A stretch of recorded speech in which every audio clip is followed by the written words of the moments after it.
No, there's no need for it to begin with. His gaze unwavering, he continues, we will head straight to the summit of Mtitianmu. Suddenly, a voice declares, I've found an undiscovered mountain pathway. A voice calls out, breaking the fourth wall, Oi, you there. You are reading this on, right? We will not traverse through the hideout of the bandits. No, there's no need for it to begin with, he declares, his expression resolute. He reveals a new plan, I've found an undiscovered mountain pathway. The new route, he explains, avoids not only the bandit fortress, but also the ferocious beasts and strange monsters of the mountain. A new question arises, that also avoids the countless traps laid out by the Tianmu hideout? A new question arises in his mind, is he possibly trying to determine the inner thoughts of the Straight Cloud faction's members?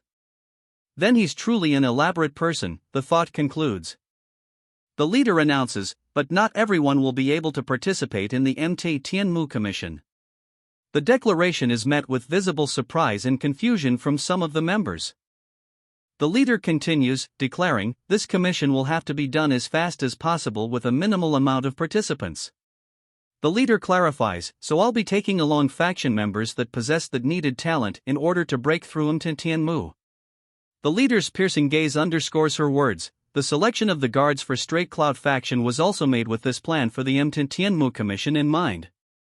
The leader wonders internally, just what kind of talents could these people that I had considered to be ragtags possess? Reincarnation of the Murim clan's former ranker. Reincarnation of the Murim clan's former ranker. The story continues with chapter 38. Huang no, someone calls out. Another voice answers the call, identifying himself as Marluck. Sima Gun, the voice continues, then pauses, leaving the listener in suspense. And Chearin, the voice reveals. Ah, yes. It's a shame that not all members are able to partake in the first commission, a voice states, addressing the group. He continues, I hope you aren't disheartened by this. He assures those remaining, but those who are staying behind will not be resting around. There are other commissions planned for you all. The speaker then announces, Jute, I'll appoint you as the temporary leader of the commission group.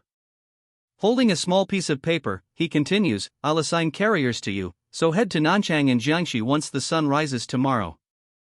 With a fierce expression, he declares, I'll do as you command. He then instructs, holding out a letter, once you arrive there, read this letter and directly follow the written orders. Yes, sir, the response booms. A nervous question hangs in the air, Miss Dang, are we really going to participate in this commission? The response is firm, we will. We need to be with this man in order to understand what's in his mind. A smirk plays on his lips as he thinks, Tisk, it's far too early to be surprised. He thinks to himself, a smirk playing on his lips, Tisk, it's far too early to be surprised. The scene shifts to a dark, ominous setting.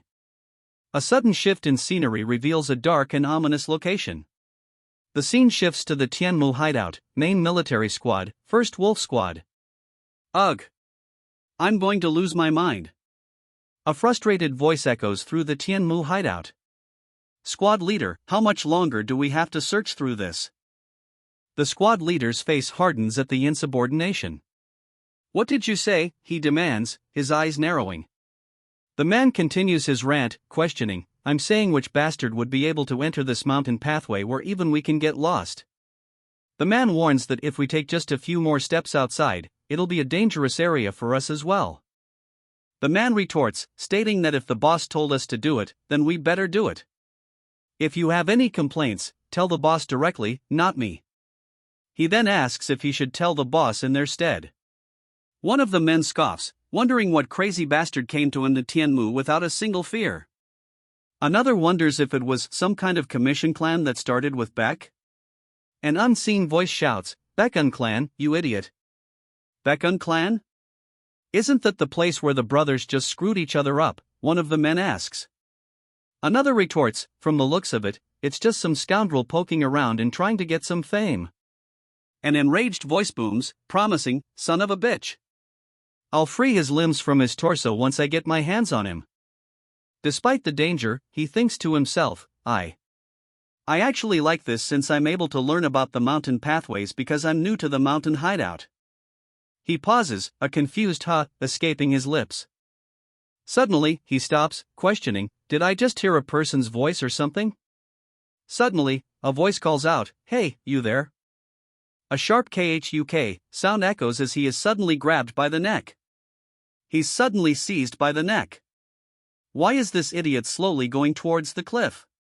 Do you want to just die off like that? The captor demands.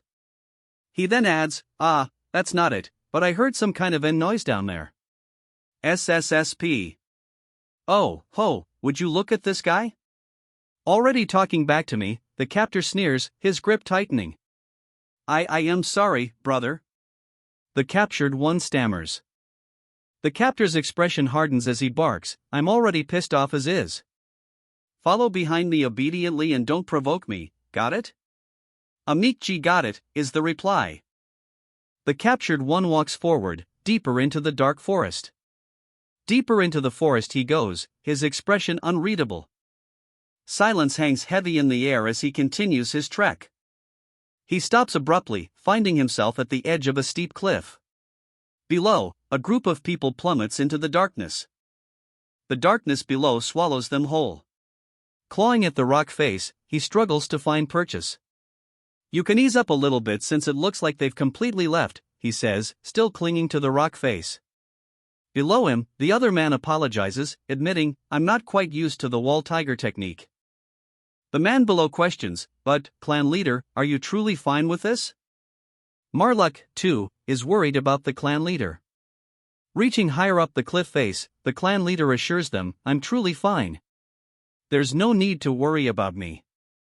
But below, someone is dangling limply, seemingly unconscious. A voice wonders, what a monstrous inner key. Luckily, I was able to figure out an effective. The voice trails off, leaving the rest of the sentence hanging. He continues, realizing, my hands and feet feel as if they are one with the wall, even without the wall tiger technique. He admits that, if that weren't the case, he was planning to secretly summon bone spears to grab and climb down the cliff. Eyes wide with surprise, he blurts out, huh? His eyes widen in disbelief as he utters a confused, huh? Suddenly, a voice cries out, clan leader. There's an empty spot under our feet. Below, a complex structure is revealed, its purpose yet unknown. The clan leader raises his hands, a surge of blue energy emanating upwards. The clan leader descends, carrying an unconscious figure. Below, others brace for impact. Below, a member of the clan stares ahead, a look of disbelief on their face. It really does exist. A heavy thud echoes through the cavern. The group stands before the entrance. A cave, one of them exclaims. The woman's expression hardens as she demands, clan leader, just how did you come to find out about this place? The clan leader responds, a hint of suspicion in his voice, I've felt this previously as well, but you seem to always ask questions as if you're investigating me. The woman's eyes widen, her suspicion growing. The clan leader admits, I've crossed the line. I wasn't able to contain my curiosity. He then assures them, it's fine. This place is a refuge that my father had previously prepared. The clan leader continues, revealing, and it wasn't long ago that I realized the true role of this place. The clan leader pauses, noticing something new. There's something written on this rock. The clan leader reads aloud, Marluk doesn't know this word. Someone read this for him. He continues, reciting the inscription, hidden cave of all things. Whoever rashly steps inside this place without any. The clan leader continues reading the inscription, determination shall meet their certain death. The clan leader finishes the ominous inscription. All things? Could this place be, he wonders aloud? Then, a realization dawns. I've come to the right place. This is the hidden route to the peak of Mte Tianmu. The inscription continues, revealing more about this place. It was built by the greatest expert of formations and trap mechanisms in all of the martial world 200 years ago. And contains everything to do with Man Sangja. A sinister grin spreads across his face. I'll loot every good item that I can from this place. Holding a torch aloft, he ventures deeper into the darkness. His footfalls echo softly on the cavern floor. Sweat beads on his brow as he holds the torch higher, peering into the gloom. He stops short, his eyes widening in alarm as he sees the others gathered deeper within the cavern. He observes the group, a flicker of concern in his eyes. Everyone else is calm, yet only one person seems ready to cry already, he thinks. A voice cautions, clan leader, it is an extremely dangerous decision to enter this hidden cave. The clan leader appears troubled, recalling the man they are about to face. From even just the stories told in the martial temples, Man Sangjo was completely insane.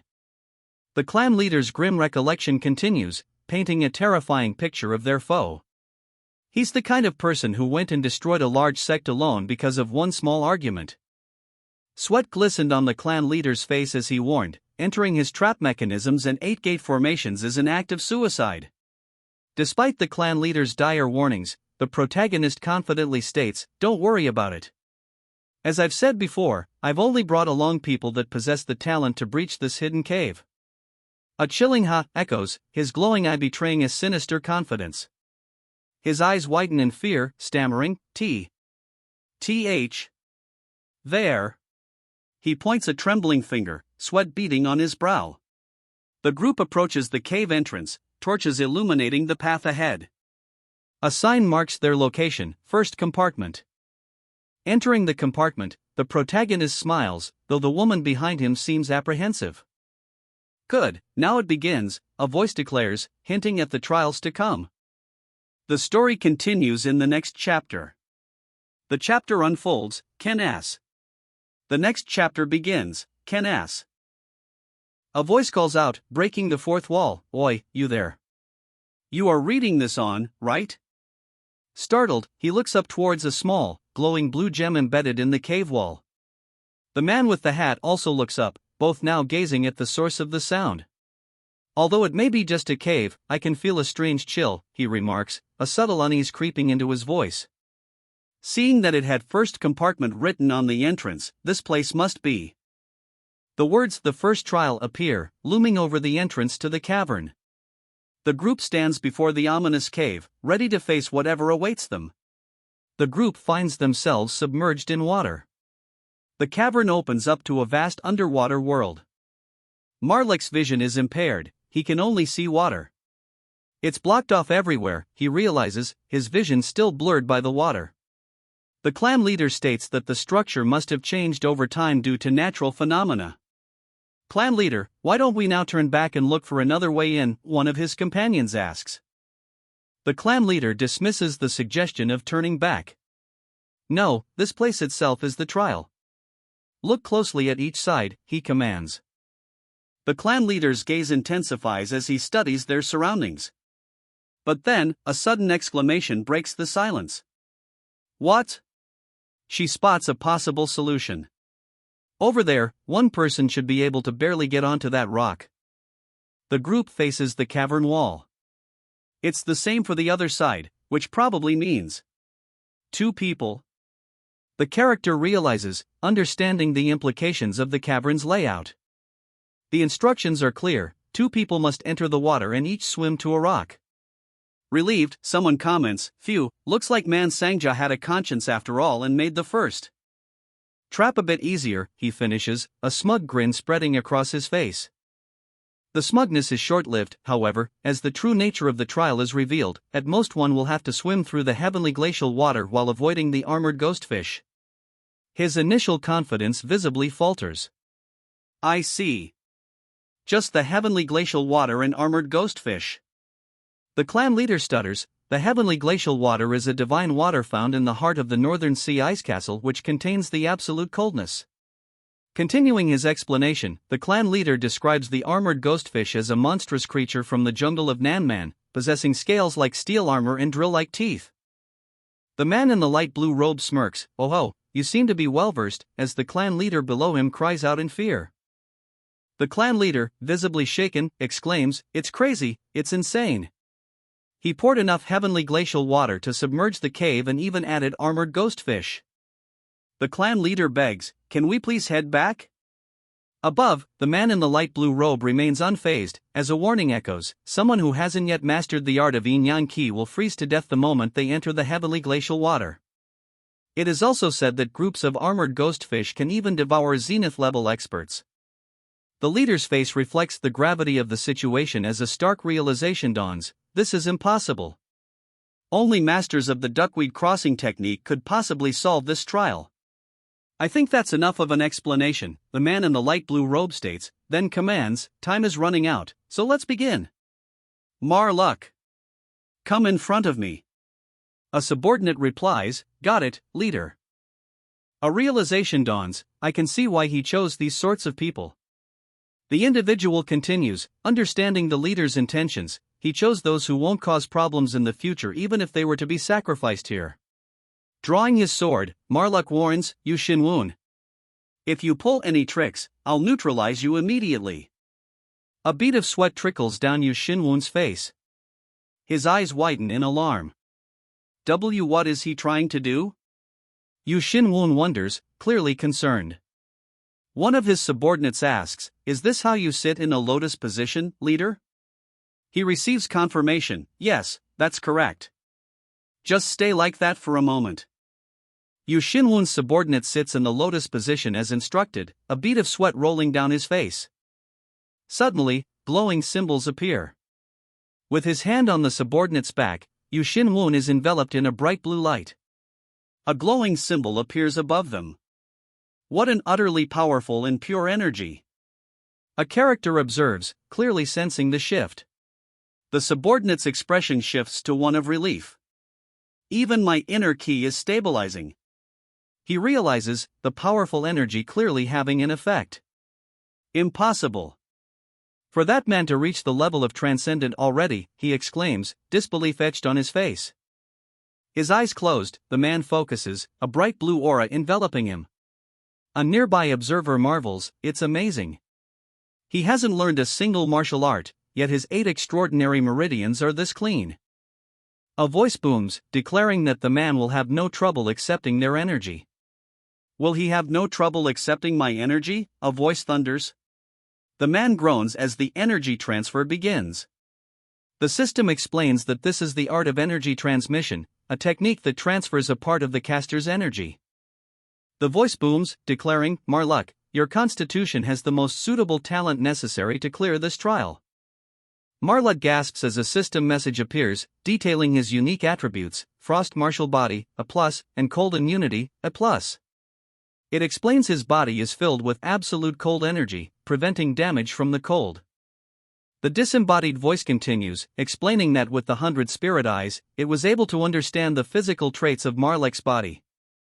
The system message details the 100 spirit eyes, S+, explaining that Marluck can now see the martial body and attributes of targets with lower levels. As the skill's proficiency increases, so will the number of visible attributes. Marluck's gaze intensifies as he declares, I've only chosen talents that I will use vitally. Got it, Dang Harin?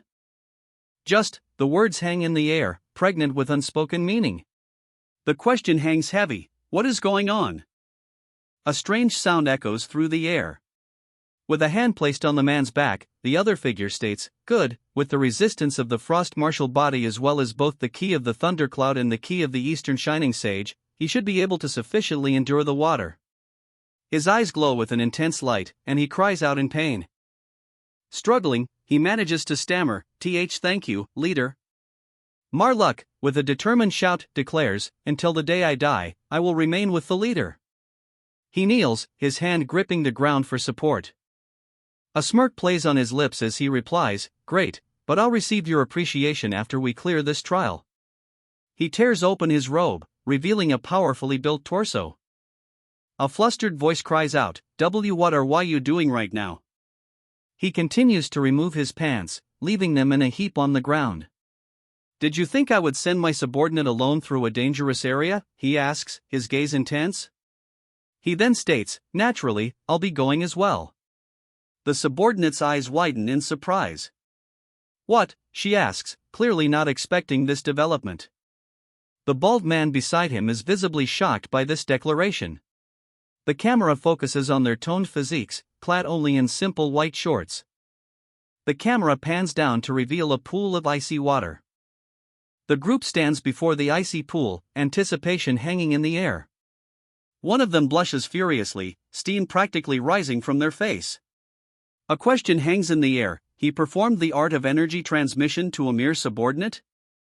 Is he really trying to clear the trial together? The man explains the grave risk. The art of energy transmission is an extremely dangerous technique that might cause the caster to lose all of their inner ki should something go awry.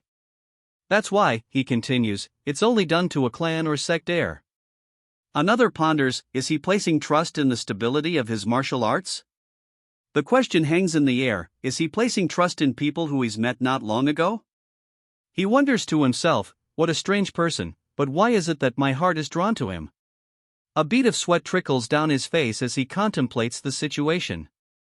An unseen force strikes with immense power. From the depths, a monstrous fish erupts. A sharp, pointed object descends rapidly. Standing before the dark cave, one of the men wonders aloud, will this really be fine? The other man reassures him, you can be at ease. The armored ghostfishes will never aim for you. But the first man, still clearly uneasy, can only respond with a confused, what? The man continues, laying out the instructions, now, once I count to 3, jump into the water and swim without stopping to the rock on the right. He nods, a determined glint in his eye. Got it, he affirms, ready to follow the instructions. 1. The instructor begins the countdown. Doubts plague the observer, however, as he thinks, even if the cold is managed using inner ki, how is he going to deal with the armored ghostfish? The instructor continues the countdown. 2. 3. The instructor shouts, the sound echoing intensely. The instructor's countdown concludes, and a palpable sense of shock washes over the onlookers. With the countdown complete, he brutally slashes his own arm with a knife. El leader, a voice cries out, the sudden exclamation cutting through the stunned silence. The sound of flesh hitting the ground echoes as the leader collapses. His comrades' eyes widen in disbelief. 3. A voice declares, and the leader plunges headfirst into the water. His comrade watches in shock. He disappears beneath the surface, leaving only ripples in his wake. The water churns as he descends, his expression a mix of determination and perhaps a hint of fear. Another voice calls out, echoing through the water, I'm going as well, leader. A splash echoes as another follows their leader into the depths. He plunges deeper, following his leader into the murky depths. The plunge forces the breath from his lungs, khuk. The frigid water bites at him. The cold is unbelievable, he stutters, struggling against the numbing chill. The icy water threatens to overwhelm him. It feels as though all the blood in my body is freezing, he exclaims. Despite the agonizing cold, he grits his teeth. No! I must not be weak here. If I give up now, I'll be inconveniencing the leader. His teeth grit together, blood trickling from his gums as he endures the frigid water. Fighting against the numbing cold, he shouts, I, Marluck, will never give up. With a determined gaze, Marluck continues his swim through the icy depths. He continues swimming, pushing through the icy water. The armored ghostfish aren't just chasing me as the leader said, he realizes. Suddenly, a desperate plea echoes through the water, he became bait for me. Don't stop. Please move. He swims onward, bubbles swirling around him. A look of grim determination hardens his face as he pushes through the water. He continues his desperate swim. But suddenly, something is happening to his chest. He notices something strange, A mysterious energy is absorbing the cold. Golden light emanates from his chest as he stares down in disbelief. The golden light intensifies, now spreading throughout his entire body. Now, instead, warmth is being spread throughout my body, he exclaims, surprised by the sudden change. He emerges from the water, gasping, now seemingly unaffected by the cold. Puhack, he breathes, still processing the change. Still coughing, he struggles to pull himself onto a nearby rock. Still catching his breath, he asks, how about leader? His face is etched with worry. The camera pans across the desolate landscape, revealing a small rock island in the middle of a pool of water. He kneels on the small island, a stunned silence hanging in the air. A tense silence fills the air as the group stands together, their expressions grim. Sweat beads on his brow as he stares upwards, a desperate plea echoing, "Leader! Hurry and come up." Below, a school of monstrous fish with gaping maws descends. The monstrous fish swarm closer, their jaws agape, ready to strike. He stares up at the approaching swarm, drawing his sword. He falls, plummeting into the depths. To be continued. A voice calls out, breaking the fourth wall, "Oi, you there. You are reading this on, right?" Submerged in water, the protagonist swims upwards, determined to reach the surface. His hand reaches upwards, breaking through the water's surface. They said it would feel like absolute coldness. The protagonist thinks, a chilling realization settling in. Emerging fully from the water, he thinks, but isn't this at a perfectly refreshing temperature? The protagonist is surprised, thinking, to think I would encounter such a great opportunity as early as the first trial. He stands firm, a surge of confidence washing over him. "My luck is amazing," he declares, a grin spreading across his face. Among the passive effects of the heaven-defying martial body, there exists one called the 5-element resistance. The heaven-defying martial body grants him unbelievably high resistance to all elements: metal, wood, water, fire, and earth. The heaven-defying martial body's 5-element resistance isn't just defending against the cold, it's actively capturing it. The ki of the Eastern Shining Sage is absorbing the cold as inner ki. The ki continues to gather, now visibly coalescing as a brilliant light emanating from his chest. The ki explodes outward in a blinding flash of light. The light intensifies, energy radiating outwards in vibrant streams of power. Ha ha ha. "This is great, it's perfect," he exclaims, a sinister grin spreading across his face as the power surges around him. The sinister figure is reveling in his newfound power, believing he can obtain such pure and extraordinary inner ki for free. But then, silence. 3 figures stand before a pool of glowing water, their expressions unreadable. The water glows with an eerie light, its surface undisturbed. One of the figures takes a step forward. "Miss Che." "What are you trying to do?" one of the men shouts, grabbing her arm. "Can't you see? We need to save him before it's too late." But another man shouts, stopping her. "You can't. It may be dangerous for Miss Che as well." She angrily demands he get out of the way. A man looks on in disbelief, sweat dripping down his face as he shouts, "Leader! What are you doing? Hurry and come out. Please." The man can only stare in shock, a bead of sweat trickling down his face. A blinding light erupts. The light intensifies, swallowing everything. The 3 warriors look up, their faces etched with shock as the light engulfs them. The warriors are caught in the blinding light, their faces contorted in alarm. What awaits them?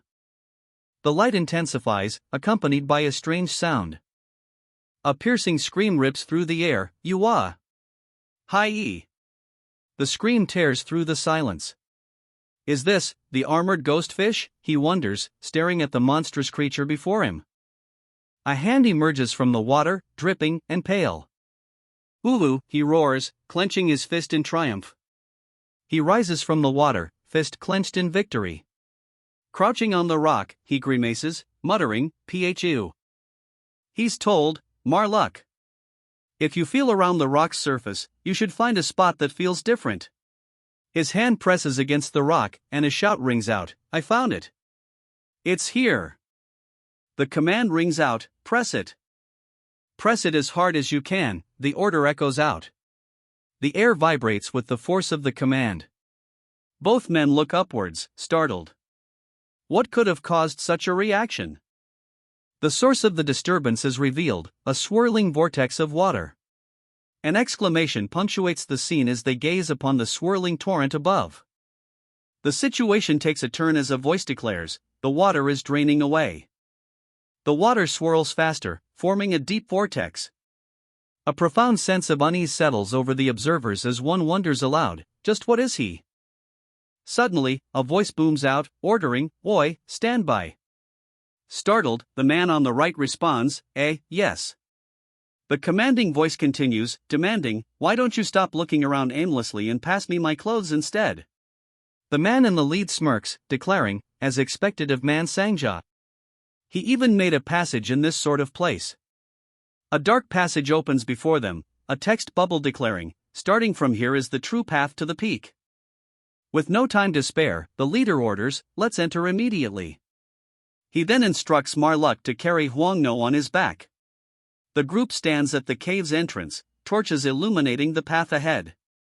An ominous silence hangs in the air.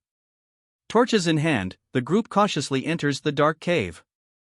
The leader's expression is grim as they venture into the unknown. Deeper into the cave they venture, the torchlight casting long shadows on the cavern walls. A sudden shift in the atmosphere sparks confusion. Why does he suddenly look so grand? One of them wonders, overwhelmed by questions. There's a mountain of questions I'm dying to ask.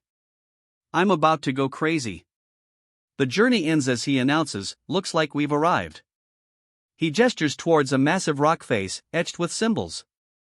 It looks like the exit is quite far ahead, he observes, his expression unreadable. He warns, but the space in between is pitch black and looks to be dangerous. Holding the torch high, he peers into the darkness ahead. A faint light flickers in the distance, promising a possible exit. The torch illuminates the faces of his companions as a voice declares, "Huangno, it's your turn." Huangno, carrying someone on his back, replies, "Will do," as the person he's carrying requests, "Please let me down." Huangno pauses, his hands gripping the bows at his sides. Huangno kneels, carefully tying the laces of his shoes. Huangno calls out, "Marluck, pass me my bow." Marluck obliges, handing Huangno his bow. With a practiced hand, Huangno readies his bow. Huangno, blindfolded, carefully strings his bow. Huangno, alias, has no martial body, but his superior hearing is ranked A-. He draws back the bowstring. The bowstring taut, Huangno prepares to release. A coil of rope lies at his feet. A surprised voice breaks the silence. "That's surprising. That bow, isn't it the horn bow of Goryo in which the bow god resides?" The blindfolded man confirms, "That's right. I had a slight connection with them when I was young." An impatient voice cuts through the air. "That's enough chatter. Huangno, you brought the arrow I told you about, right?" Huangno confirms, "Of course. I'll shoot it now." Huangno takes aim, drawing back the bowstring. The arrow is released with a sharp thwack. The group stands ready, awaiting the results of Huangno's shot. The arrow streaks toward its target in a blinding flash of light. The arrow impacts with a resounding crash. The tunnel rumbles as the arrow strikes, the impact echoing into the darkness. A sudden, sharp warning echoes through the tunnel. A voice commands, "Now pull it back." A strained grunt echoes in response. The blindfolded elder continues to pull, his focus absolute. An ugh escapes the elder as the other man pulls the sword back with considerable force. The arrow is pulled taut, the tension palpable. A pained ahuk bursts from the man. A choked gasp escapes him. He stares ahead, unfazed, as a large beetle impaled by an arrow is held before him. "Stand by," he says, holding up a large beetle pierced by an arrow. "What's the identity of this insect?" he asks, a question hanging in the air. Her brow furrows in confusion, sweat beading on her face as she stares at the beetle. "Why, is he asking as if I would definitely know what it is?" she wonders, the pressure mounting. Her eyes widen, a realization dawning. The clan I was raised in is the most well-versed in poison out of the whole martial world. She thinks, the weight of her heritage pressing down. Sweat beads on her brow as the chilling thought crosses her mind, "This man, is it possible he is aware of my identity?" The arrow strikes home with a sickening crack, piercing the giant insect. With a final stomp, the insect is crushed beneath his foot. This darkness behind me, it's not actually dark but rather filled with these poisonous insects. Having crushed the insect, he stands with his hands on his waist. A voice calls out, breaking the fourth wall, "Oi, you there. You are reading this on, right? Stand by, tell me the name of this poisonous insect," he demands. A sickening crunch echoes as something is crushed underfoot. Could he know that my clan is one well-versed in poison? A voice wonders. That can't be, there's no way we made a mistake that would reveal our identity.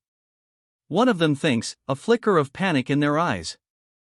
Using my limited insight, I would say it seems to be a black death roach, the voice declares, confirming their worst fears. Be black death roach? Are you referring to that atrocious toxic insect that lives in the desert of the boundless wasteland? The voice asks, confirming their worst nightmare. The group stares down at the steaming, viscous puddle. The confirmation of the black death roach's presence hangs heavy in the air. The man explains, the scariest aspect of the black death roach is that it possesses a key dissipation poison that scatters inner ki. But someone retorts, so that's all it has. Good, we will be able to. Suddenly, someone calls out a name, Huangno. The group's expressions shift to surprise. A voice replies, yes. Following the confirmation, a voice instructs, come and sit in a lotus position here. A sudden thought bubbles up, see, could it be? Is he going to perform the art of energy transmission again? A look of shock spreads across her face as she realizes, even though not even 2 hours have passed? A surge of energy envelopes them as he states, Let's see. The situation appears dire as a voice observes, this isn't good. He's well over 70 and his past wounds are quite deep. The energy intensifies, but a grim assessment follows, the meridian in his lower abdomen has been heavily damaged. It's stated that he must have lived up to this point enduring extreme pain. The younger man declares, right now there's no other choice but this one. A surge of energy flows between them. The energy swirls around them, a vibrant blue. The blindfolded man coughs, blood trickling from his mouth. Kohak. The blue energy intensifies, and someone gasps, uttering, impossible.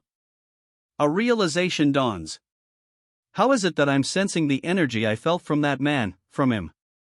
The day they entered the Murim Union, they witnessed a Grand Taoist delivering his retirement speech. It was the former Wodong sect leader, Sword Sage Jade Spiritual Master. The Sword Sage Jade Spiritual Master stood before them, a towering figure in his Taoist robes. The Sword Sage realizes, I can feel the same ki from Yu Xinwun as I did from the one who was both the Grand Taoist and the greatest swordsman from the Order sect. The Sword Sage realizes their initial assessment was incorrect. We were completely wrong about him. This man cannot be one who has learned the demonic arts. Blue energy emanates from Yu Xinwun's hands as the Sword Sage and their companion watch in disbelief. Blue energy now radiates intensely from Yu Xinwun's hands, a sight that leaves the Sword Sage and their companion in utter disbelief. The Sword Sage stares down, a look of disbelief etched on his face. Below, Yu Xinwun's expression mirrors his shock, as he utters, what? System messages flood his vision, the hidden quest road to becoming a healer eye has been completed, and he's achieved the quest condition to heal 30 patients in critical condition. Furthermore, he receives a massive amount of additional experience for the attribute medical arts. The sheer number hits him, 30 people, he wonders. A thought strikes him, could it be from the drugged women I healed at the jail? His hands glow with a bright light as he focuses on the women kneeling before him.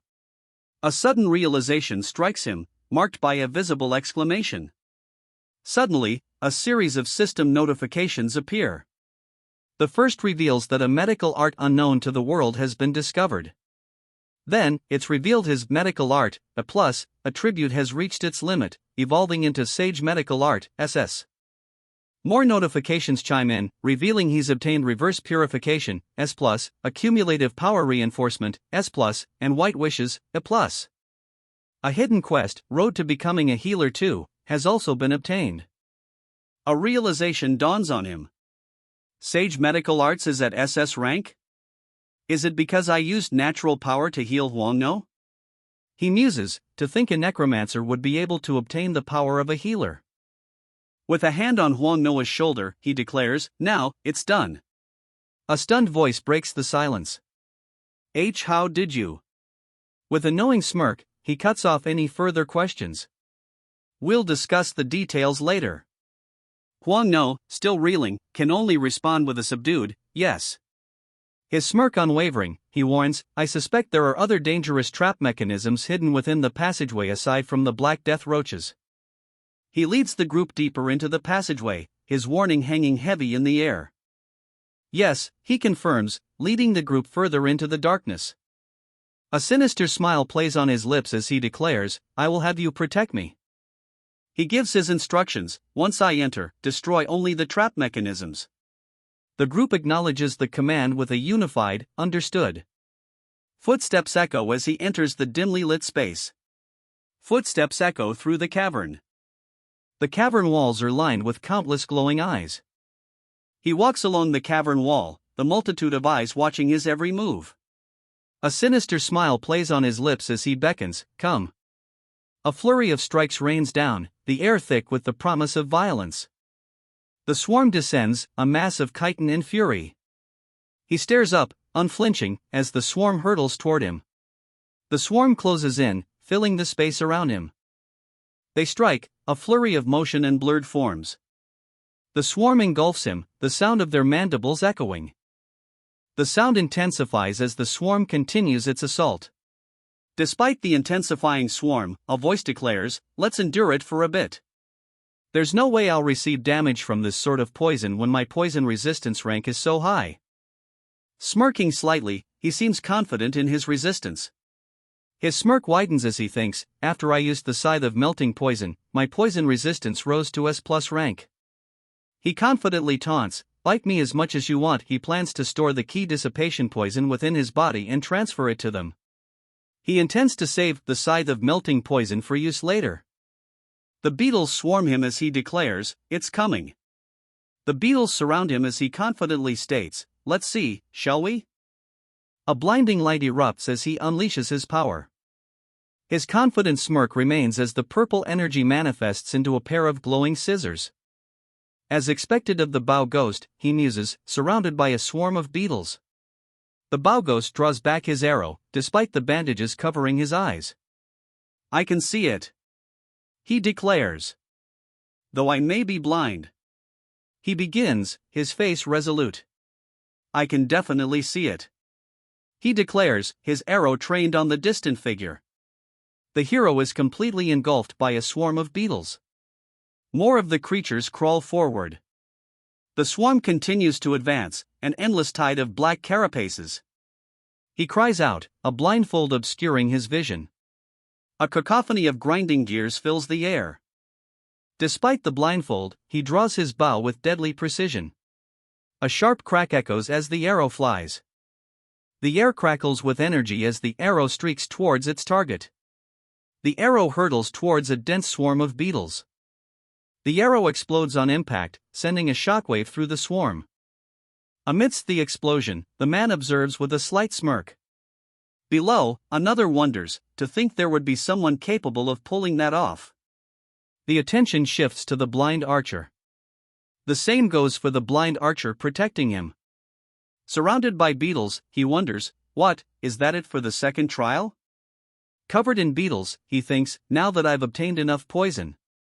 He reaches for the door, the beetles crawling over his hand. Now completely covered, the figure stands before a bright doorway, seemingly ready to exit. Suddenly, a surge of energy emanates from the beetles. The beetles' energy intensifies, now visibly radiating around the figure. The radiant energy intensifies, engulfing the beetles. The figure stands calmly as the blue flames completely envelop him and the swarm of beetles. A voice announces, we're moving to the next trial. A subordinate answers the announcement with a resounding, yes, sir.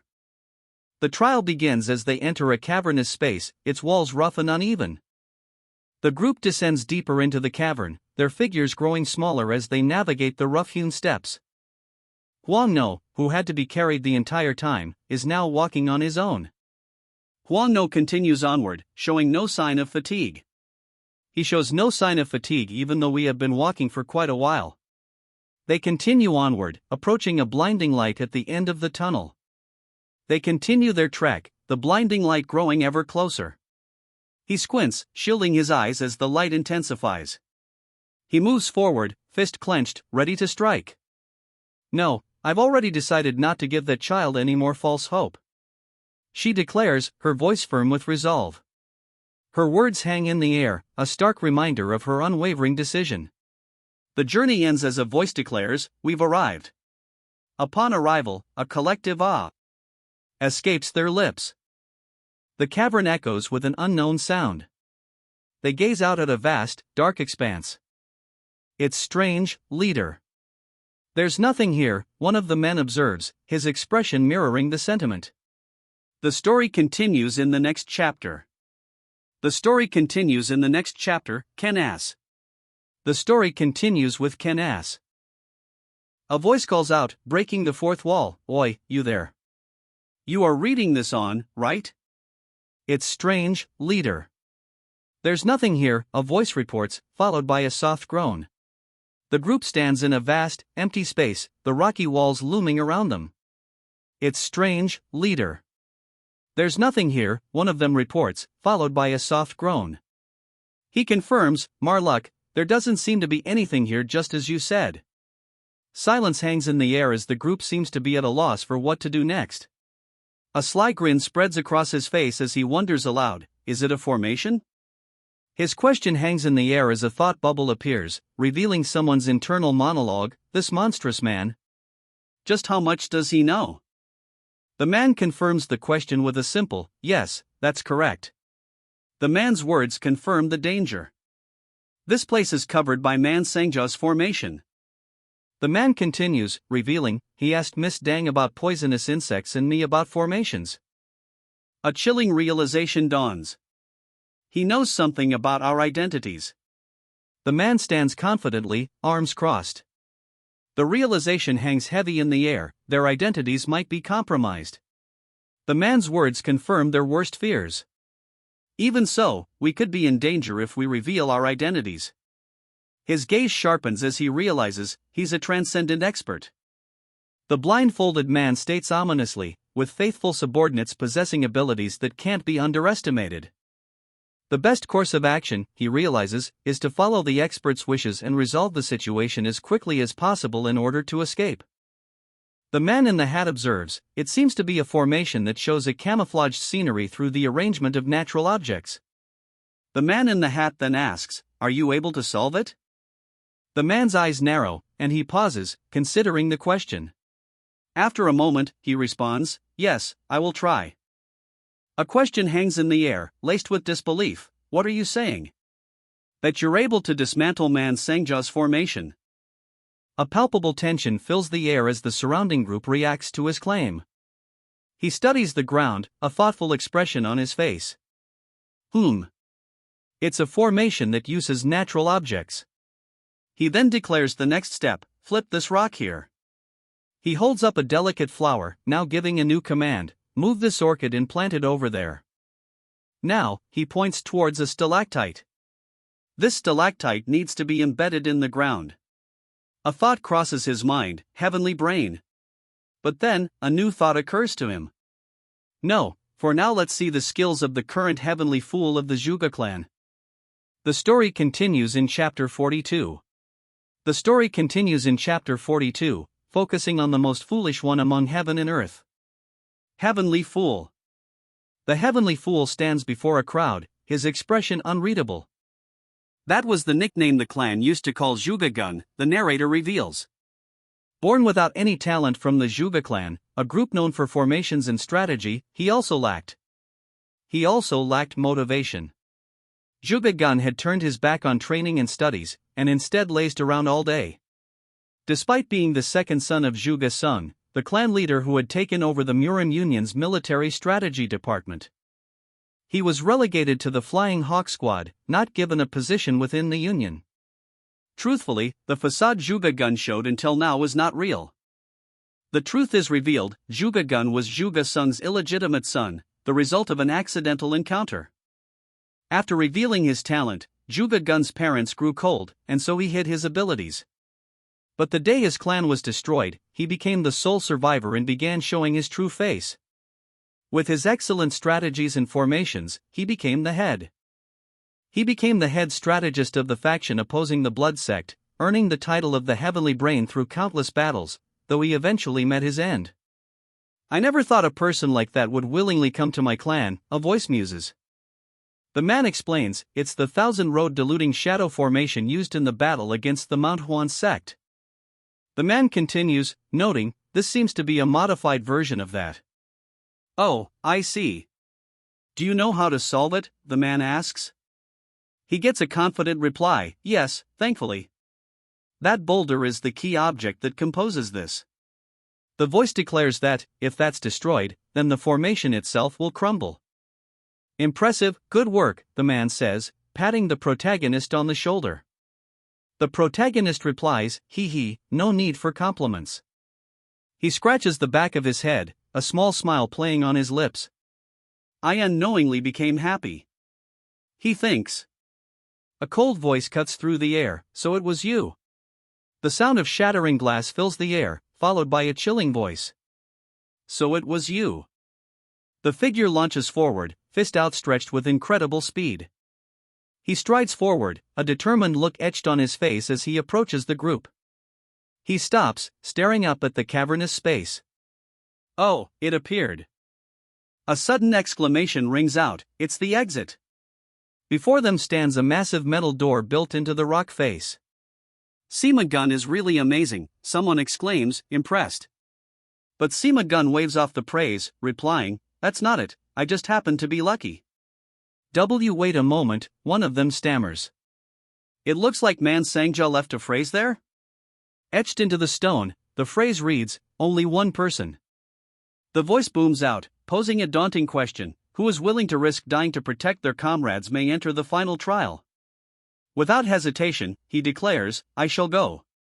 Immediately, someone shouts, Miss Che. Miss Che raises a hand, her expression determined. I'm the only one who hasn't been able to provide any help since entering the cave. Miss Che declares, it would be the correct choice for me to enter. Miss Che's intense gaze underscores her resolve. It would be the correct choice for me to enter. His expression darkens as he declares, I brought you all here to gather experience, but what kind of bull? No, what sort of nonsense are you spouting? A pregnant pause hangs in the air as Miss Che and the instructor lock eyes. A determined expression hardens his face as he resolves, I'll definitely be going in. I can do Miss Che begins, but the instructor cuts her off. Who here is stronger than me, he challenges, his confidence radiating. The instructor's challenge hangs in the air as the group stands ready. Someone declares, then I'm off. Another voice stammers, T then. The woman watches, a flicker of concern in her eyes. Below, a man's expression hardens as he mutters, The man's muttered is followed by a chilling explanation, this is the ox hair stinger case. There are needles inside coated with the highest quality paralysis poison. The ox hair stinger, coated in paralysis poison, is revealed. Holding the ox hair stinger, he explains, you can use it as a hidden weapon, or you can use the poison to decrease pain if you happen to suffer from a major injury. He wonders, is this the secret hidden weapon of the clan? It should be something given only to use in life-threatening situations. He grips the ox hair stinger tightly in his hand, a sense of determination washing over him. He contemplates the gravity of the weapon he now possesses. If this item is leaked to others, then even her bloodkin would suffer grave punishment. To think she would give this to me. A promise echoes in the air. I'll put it to good use and return it. Standing before the imposing doors, he declares, don't worry. A voice echoes with a foreboding promise, it will be over soon. His expression remains unreadable as he stands before his companions. He steps into the dimly lit room, the sound of creaking echoing behind him. He pauses, the sound of something dripping echoing through the cavernous space. The cavern walls loom, their rough texture fading into shadow. He approaches a creature resting on a stone dais. He stops, recognizing the creature. So it's that thing. The creature's eyes glow with an intense, ominous light. A sinister hiss escapes the creature's mouth. The creature's forked tongue flicks out, tasting the air. The creature lunges, jaws agape, its fangs bared in a fearsome display. The creature slams down with tremendous force. Yet, despite the creature's power, a smirk plays on the man's lips. The man's smirk widens, a hint of confidence in his eyes. A voice calls out, breaking the fourth wall, "Oi, you there. You are reading this on, right?" The flying salamander projects an intense rage toward the intruder. The serpentine monster reveals itself, its jaws agape as it unleashes a furious roar. "Look, I don't really have time to go." The voice trails off, hinting at a brewing confrontation. A sinister grin spreads across his face. "I'll take this seriously from the start." A sharp sound echoes as the attack lands. A surge of power emanates, runes glowing with intense purple light. The runes intensify, the surge of power now visibly channeled through outstretched hands. The power coalesces as he completes the ritual, raise skeleton. A cadre of skeletal figures rises behind him, ready to serve. The newly summoned skeletons stand ready, their empty eye sockets fixed forward, awaiting his command. A sinister grin spreads across his face as he considers, should be fine since I initially entered alone? A monstrous serpent lunges forward, its fangs bared and eyes glowing with predatory intent. A skeletal horde charges forward, their bony hands gripping swords. The serpent unleashes a torrent of blue energy from its maw. The skeletons cry out as the blue energy washes over them. The serpent's jaws clamp shut, the hero trapped within its grasp. The serpent's jaws close with a resounding snap. The serpent's unblinking eyes bore down, its massive head filling the hero's vision. The serpent looms, its gaze intense and unwavering. The serpent's attack shatters against a skeletal defense. The skeletal hands pierce the serpent's open maw. The skeletons press their advantage, bearing down on their foes. The skeletons continue their relentless onslaught. The skeleton advances, its red eyes burning with an eerie light. A surge of energy crackles through the air. Lightning strikes, illuminating the dragon's form. The dragon looms above, as lightning strikes the hero's sword. The lightning courses through the blade, an overwhelming surge of power. The dragon watches, its red eyes gleaming. The dragon roars, its massive jaws opening wide to engulf the hero. The dragon descends, its wings spread wide, ready to strike. Instead of being devoured, the hero is falling into a gathering of skeletons. A skeleton warrior stands before him, its eyes glowing ominously. The figure seems to be communicating something, though the words are unreadable. The hero descends further, the ground now visible beneath him. A powerful energy surges outward. A winged creature appears, surrounded by a blinding aura. He looks up, surrounded by skeletal figures.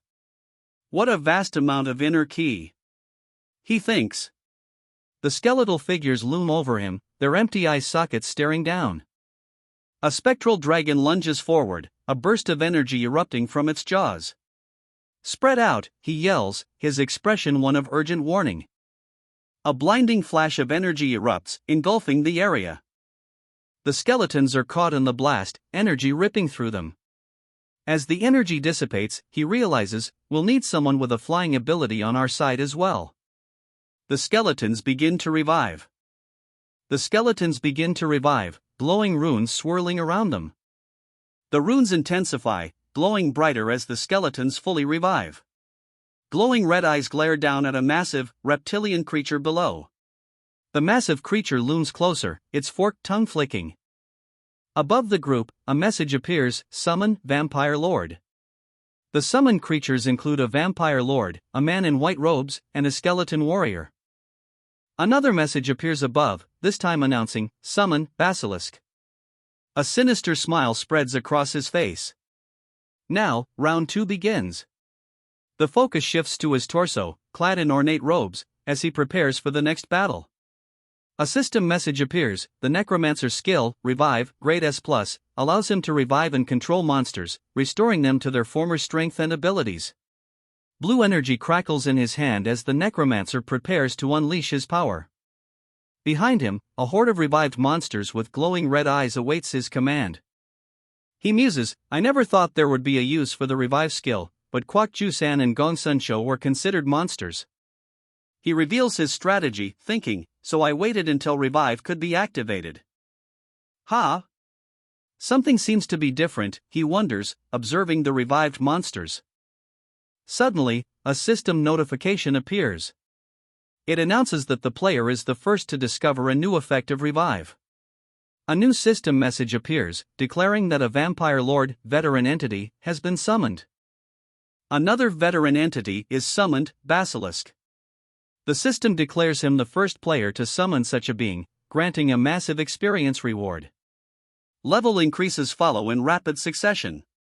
The system defines veteran entity as a unique being created from corrupted mana and the key of a sacrificed monster.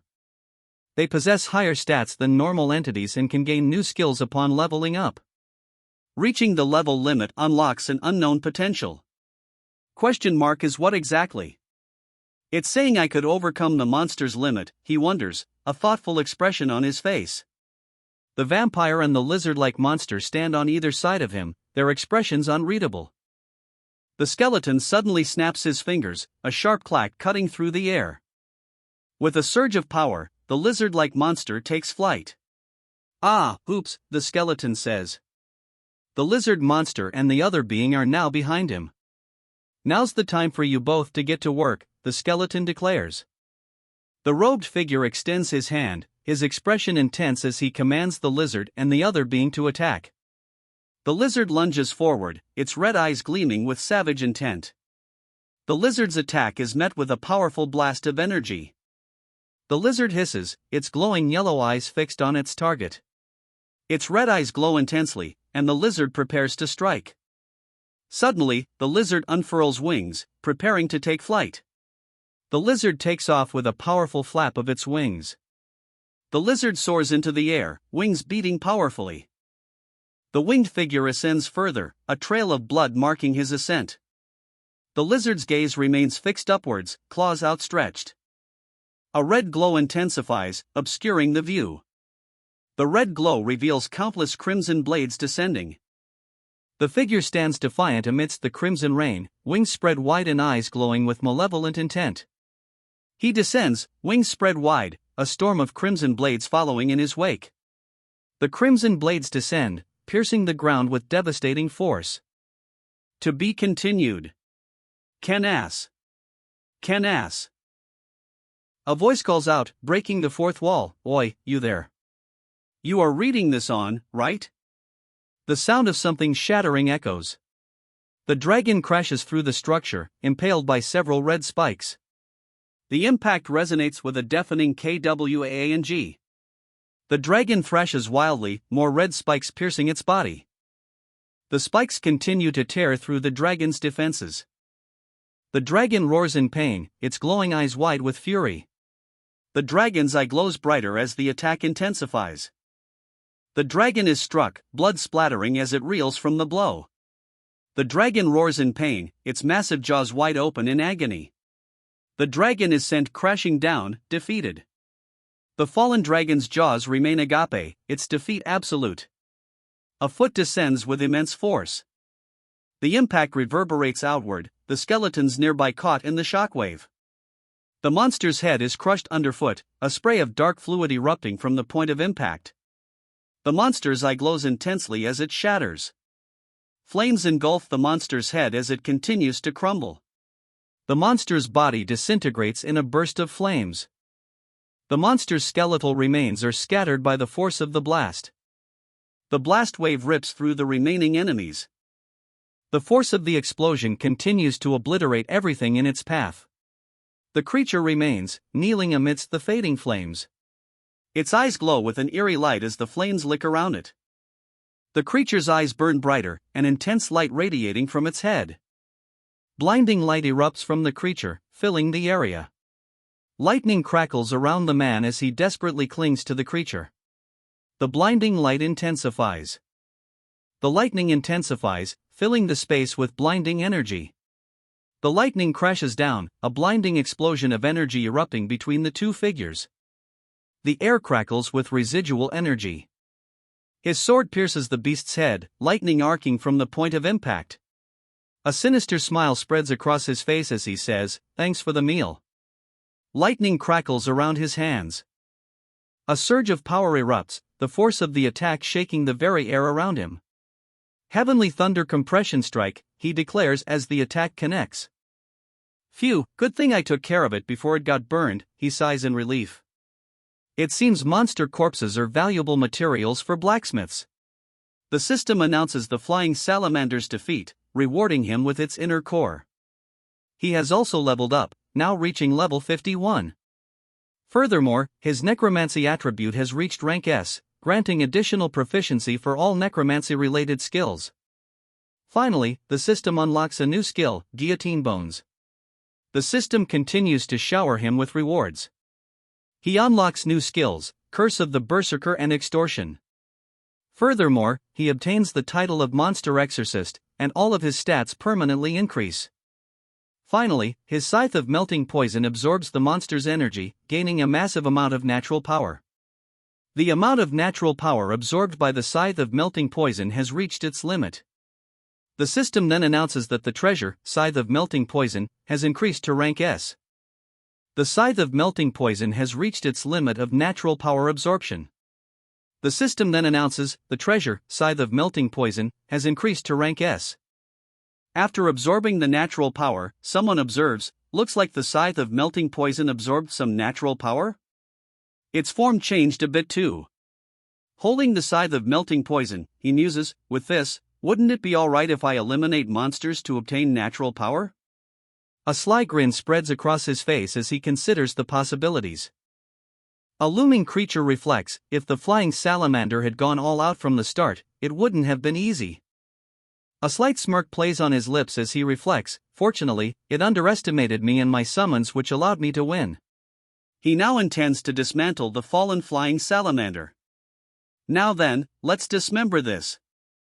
He pauses mid-sentence, a sudden thought striking him. Wait. The flying salamander's voice echoes, a single word, revive. The flying salamander's command hangs in the air as the protagonist sits, a faint glow emanating from his outstretched hand. The protagonist watches, a complex array of symbols swirling around the revived salamander. It worked, he exclaims, relief evident in his voice. The flying salamander reforms, its scales shimmering with renewed life. Its eyes glow with an intense light. The salamander streaks forward, a blur of motion against the dark backdrop. Closing in, the salamander's jaws open wide, ready to strike. The salamander lunges, its massive form hurtling downwards. As the salamander descended, a system message appeared, the flame serpentine monster, flying salamander, has been revived and added to the list of summons. With the salamander now revived and added to the list of summons, the protagonist stands alongside the winged demon, facing a horde of skeletons in the distance. The revived salamander lunges forward, mouth agape, ready to strike. Gently, he pats the salamander's head, a soft thump echoing in the chamber. The system displays the salamander's stats, a level 68 flame serpentine monster, its power mirroring its master's. The summoner's natural power is constantly required to maintain the familiar. He continues to gently stroke the salamander, maintaining their connection. A snap of his fingers breaks the silence. He thinks, I'll need to wrap this up and slowly make my way out. His hand remains gently placed on the salamander's head, the connection unbroken. He recalls, wasn't it written on the report from the blood sect that the barrier would be lifted and a door would appear once the monster is slain? He wonders if summoning other creatures, or making the salamander his familiar, is what will trigger the door to appear. Seeing how different it is from the flow of the original history, he muses, a new question forming in his mind. That must mean there's still something hidden here? He reaches out, his hand pressing against the cold, unyielding stone. Natural power, isn't it quite comfortable, he says, a strange sense of ease washing over him. I can feel the entire inner structure within the wall so clearly. Green energy surges from his hand as he searches the wall. Now, where is it, he wonders. He takes a step forward, the sound echoing in the chamber. The green energy swirls intensify as he shouts, "It's here!" The chamber rumbles as the man stands firm, bracing himself. The symbol manifests before him. He wonders aloud, speculating, I wonder if Mansangja's martial books or corpse are inside? He pauses, a look of confusion washing over his face. Ha! He looks around the cave, finding nothing of note. There's nothing here? Is there a hidden place here as well, he wonders? A voice booms out, mocking his search. TSK, you don't have to look around like a rat searching for food. There isn't a skeletal corpse anywhere in here. Suddenly, a figure appears, wreathed in blue energy, sword drawn. The figure speaks, revealing a surprising observation. I know you are a being from a different world, yet you look just like us. A flicker of surprise crosses his face as he wonders if the newcomer knows about his reincarnation. Then, the figure asks, "Are you Man Sangja?" The figure responds to the question with a question of his own. Why do you ask when you already know the answer? TCH, he scoffs, revealing the reason for his actions. When I read the energy within the heavens, I received a divination that I would be caught in a horrific situation if I left my corpse here. If I had done so, I would have become the servant of some young bastard in my final years. The young man, however, senses no ill will. I can't feel any hostility from him. His eyes widen slightly, a flicker of surprise crossing his face. The young man's expression shifts to confusion. What? He seems to be looking at me pitifully. The old man declares, I'm not too fond of your power that mocks the bodies of the dead. The old man extends his hand, seemingly warding off the young man's power. He relents, admitting, however, there's no other choice if you need to defeat the greater evil. The old man questions, do you not want it? If you don't like it, then. The old man presses, do you not want it? If you don't like it, then. He reaches out, gently taking the old man's hand. He grimaces, a low ugh, escaping his lips as the old man transfers the energy. The old man proclaims, I am a genius who may or may not appear once every 10,000 years. He continues, declaring that it's impossible for an ordinary person with no knowledge of formations to reach the end of his teachings. The old man declares, therefore, I will split my teachings into two for you. He finishes with, this for you. The old man bestows the first part of his teachings, declaring, first, I'll give you the power to annul all formations in this world. Simultaneously, a system message appears, the will of Man Sangja permeates into the player. The system confirms the acquisition of a new skill, Formation Destruction, SS. Another system message confirms that the martial book, Hidden Records of All Things, has been obtained. And please give this hidden record that contains all my teachings about traps and formations to someone who is comparable to my talent, the man states, a hint of arrogance in his tone. I can only feel remorseful for entrusting the future of the world to an outsider from another world, he admits, a hint of regret in his voice. But just as you had saved your comrades as you cleared the trials, I hope you reach your hand out to innocent people as well. The man raises a hand, promising, don't worry, I'll stop the blood sect. With a renewed sense of purpose, he dashes forward, a determined look on his face. Clan leader. Are you all right? Someone shouts. His clan rushes toward him. His eyes narrow, a flicker of determination burning within them. A subtle smile plays on his lips, masking his true intentions. To be continued. Ken ass. A voice calls out, breaking the fourth wall, Oi, you there. You are reading this on, right? Atop Mte Tianmu, there are two landmarks where one can feel the magnificence of nature. Mte Tianmu's natural magnificence is revealed. A single tree stands atop the magnificent rock formation, silhouetted against the rising sun.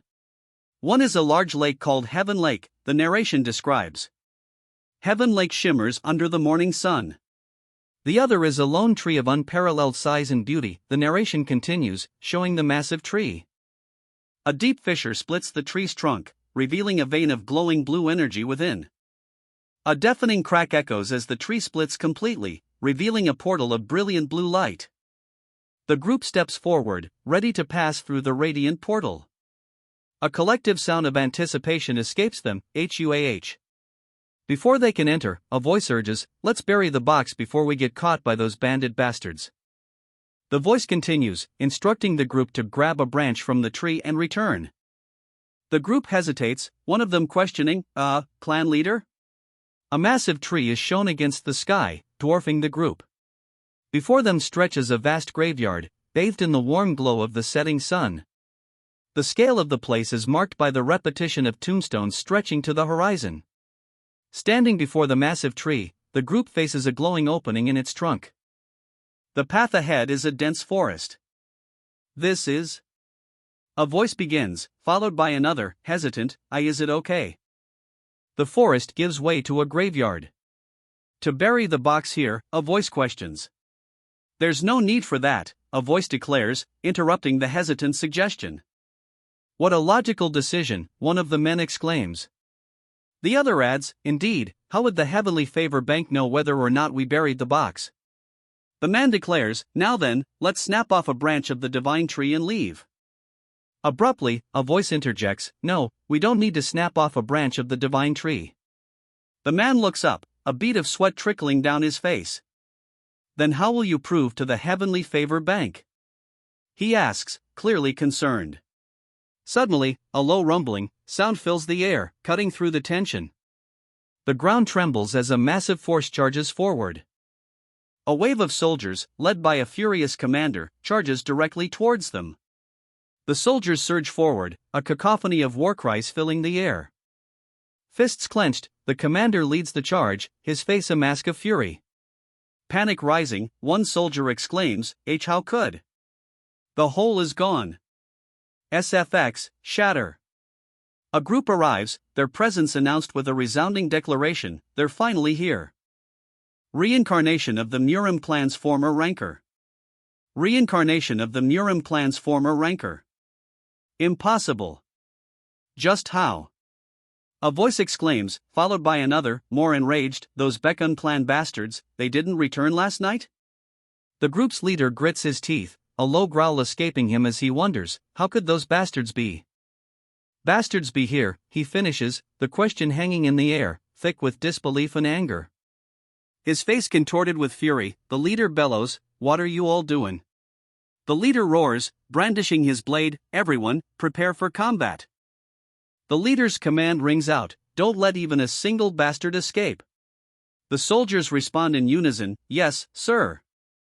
The soldiers surge forward, weapons drawn. Ahead, the escapees press on, their faces grim. The soldiers advance, their swords ready for a clash. The man observes the approaching soldiers. They're all above zenith, and about 40 of them are at zenith advanced rank? He concludes, it's likely the transcendent bastard there is the vice hideout leader. They're all quite formidable experts. He leaps forward, arms outstretched, shouting, everyone, stand back. The air crackles with energy as he moves to intercept the approaching force. A sudden, immense lion's roar erupts. The man is identified as the ruler of the Tianmu hideout, Gale Thunder Mountain King. The man who unleashed the roar is revealed to be Do Nam Gang, the Gale Thunder Mountain King, ruler of the Tianmu hideout. The Gale Thunder Mountain King unleashes a devastating attack. The Gale Thunder Mountain King's eyes blaze with fury as the devastating attack hurtles forward. Panic sets in as the devastating attack approaches. The incoming attack causes their faces to contort with fear as they brace themselves. As the devastating attack hurtles toward them, a thought bubble appears, is he at ascended beginner rank? What an extraordinary key! A confident smirk plays across his face as flames erupt behind him. A confident smirk spreads across his face as flames suddenly erupt behind him. A resounding crash echoes. Blue flames now engulf his hands, intensifying the ominous aura surrounding him. SFX, AWR. The sound of wind rushing fills the air as a large group of soldiers stand in formation. He is engulfed in a blinding light, surrounded by swirling energy.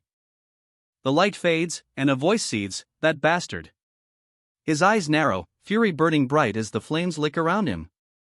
He realizes his ki isn't colliding, but being deflected. What an interesting fellow, he exclaims, intrigued by his opponent's power. A surge of power erupts. A blinding light engulfs the area. The light intensifies, obscuring everything. Amidst the blinding light, a desperate thought surfaces, the odds are against us. Everyone will die if we face them like this. Should I just reveal that I'm an associate of the Murim Union? His face etched with worry, he contemplates a desperate gamble.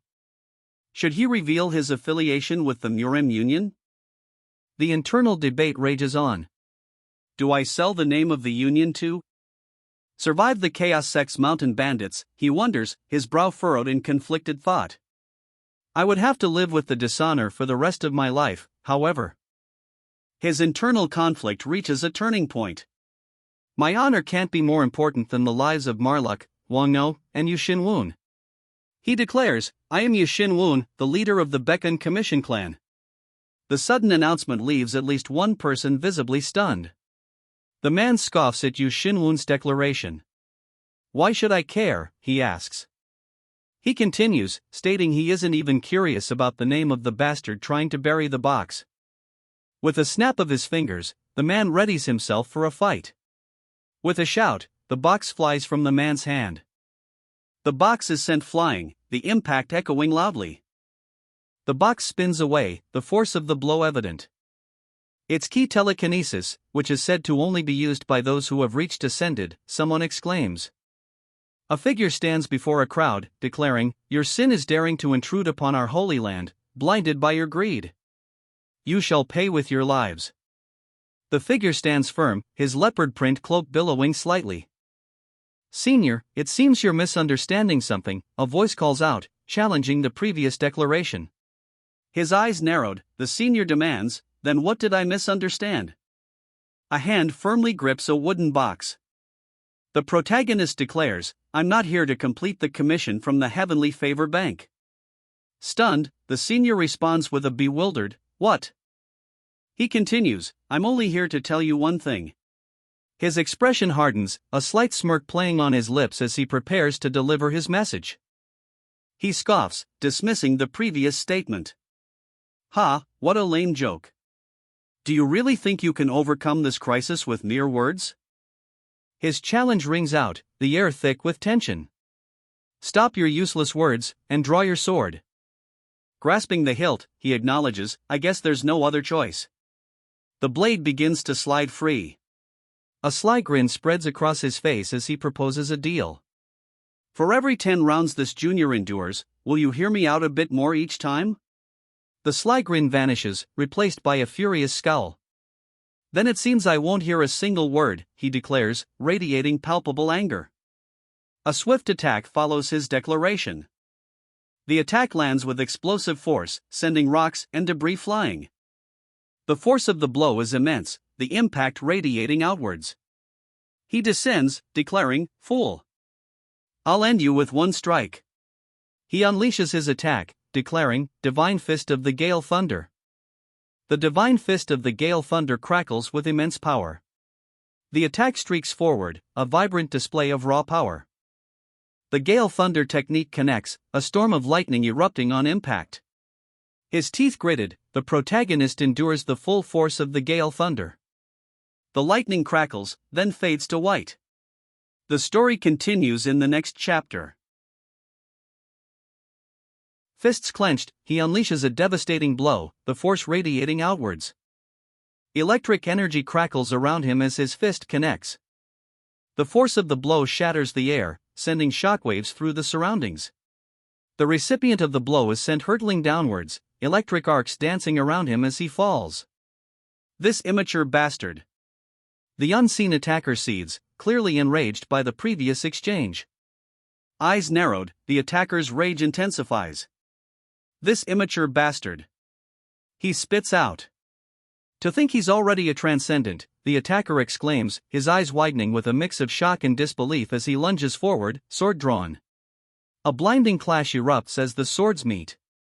From the sidelines, a shocked voice wonders, that brat is able to go head-to-head with our great hideout leader? A collective gasp rises from the onlookers.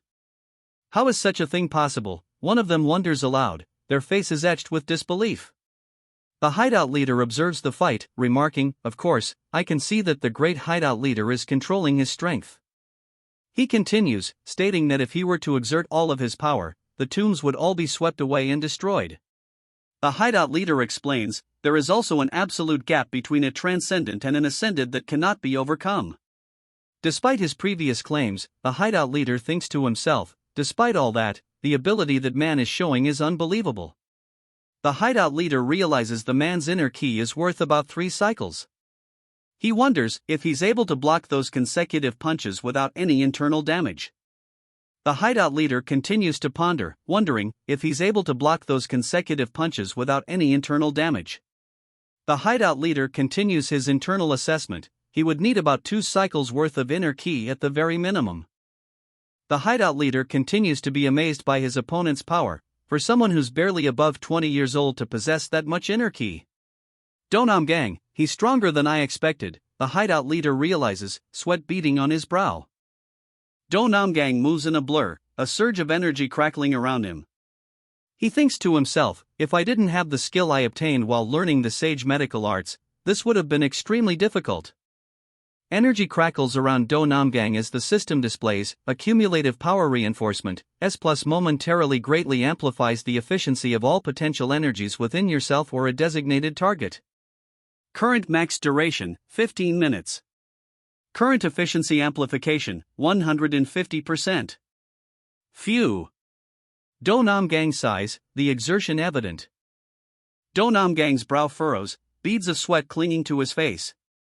Do Namgang's eyes narrow as he declares, a half cycle worth of inner ki I absorbed from various undead using death ki extraction.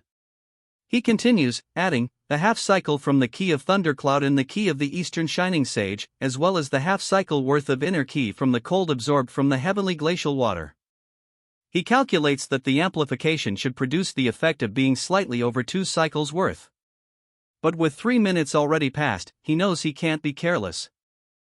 During the remaining 12, he thinks, his brow furrowed in concentration. During the remaining 12, he thinks, his brow furrowed in concentration, before realizing, I could be defeated in 1 strike. The man regards him, a strange glint in his eye. What an interesting kid. The man's gaze intensifies as he declares, seems like I need to release a bit of my power. Sweat beads on the man's brow, his eyes narrowed with a newfound intensity. A strange, violet energy begins to emanate from him. An intense, golden aura now surrounds him, swirling with palpable power as he extends his hand. A blinding flash erupts, signaling the unleashed power. The unleashed energy explodes outward in a shower of golden shards. A shocked exclamation breaks the silence. His eyes widen in disbelief, a visible bead of sweat trickling down his face. Drawing his sword, he takes a defensive stance. A blinding flash erupts. He is sent flying backwards by a massive, scissor-shaped energy blast. Clan leader, the cry rings out as the energy attack continues toward its target. The energy blast tears through the air, a deafening crack echoing across the battlefield. A desperate halt echoes out. The energy blast continues, tearing through the air. A wave of shock washes over the group as they witness the blast. The swordsman collapses against a tree, groaning in pain. Ugh! Despite the damage he's sustained, the swordsman stands, gripping his blade. It seems this junior has endured roughly 50 rounds, so could I say just one thing? His eyes narrow, a grim determination hardening his features. Extending his hand, he declares, I'll have them surrender, so please accept them. The swordsman continues, I'll bear responsibility for their sins as their leader. A stunned silence follows his declaration. Even in this sort of situation, he's taking care of his subordinates, a voice wonders. Then, a simple, very well, seals their fate. A bead of sweat trickles down his face. The gravity of his decision weighs heavily. He commands, all of you, drop your weapons. A subordinate questions his motives. Clan leader, what do you mean? Defiance flares as they shout, we cannot follow your command. He shouts, now. He shouts, now. The sound of weapons hitting the ground echoes. The leader calls out, Daeguk. Take them and head back to the hideout. Yes, comes the immediate reply. A gruff voice questions, are you saying you'll remain here alone? The man in the leopard print cloak responds, that's right. The man in orange faces the rest of the group. The group watches the man in the leopard print cloak, their expressions a mix of concern and uncertainty. The group's faces harden with determination, their expressions now unified in resolve. Reincarnation of the Murim clan's former ranker. The reincarnation of the Murim clan's former ranker continues in Chapter 46. The reincarnation of the Muram clan's former rancor continues. Facing each other in what appears to be a graveyard, the two men stand their ground. The man in the leopard print coat observes, "You've got good subordinates." The other man responds, "They're good comrades." A sinister smirk creeps across his face. The man states ominously, "It seems you won't need to be conscious of your surroundings now." His sinister smile widens as he declares, "So, let's begin again." Laughter erupts as he mocks, "Ha ha ha ha. Enough, you fool. Were you really thinking of facing me at full power?" The man scoffs, raising a finger as a strange, metallic cube floats beside him. The man reveals, "Were you aware? This box is completely empty." His eyes narrowed, the man's expression hardened as he continued, "So, what do you think is inside?" The empty box sits open, the mystery of its contents deepening. The voice booms, filled with accusation, "You were played like a fool by that mere merchant."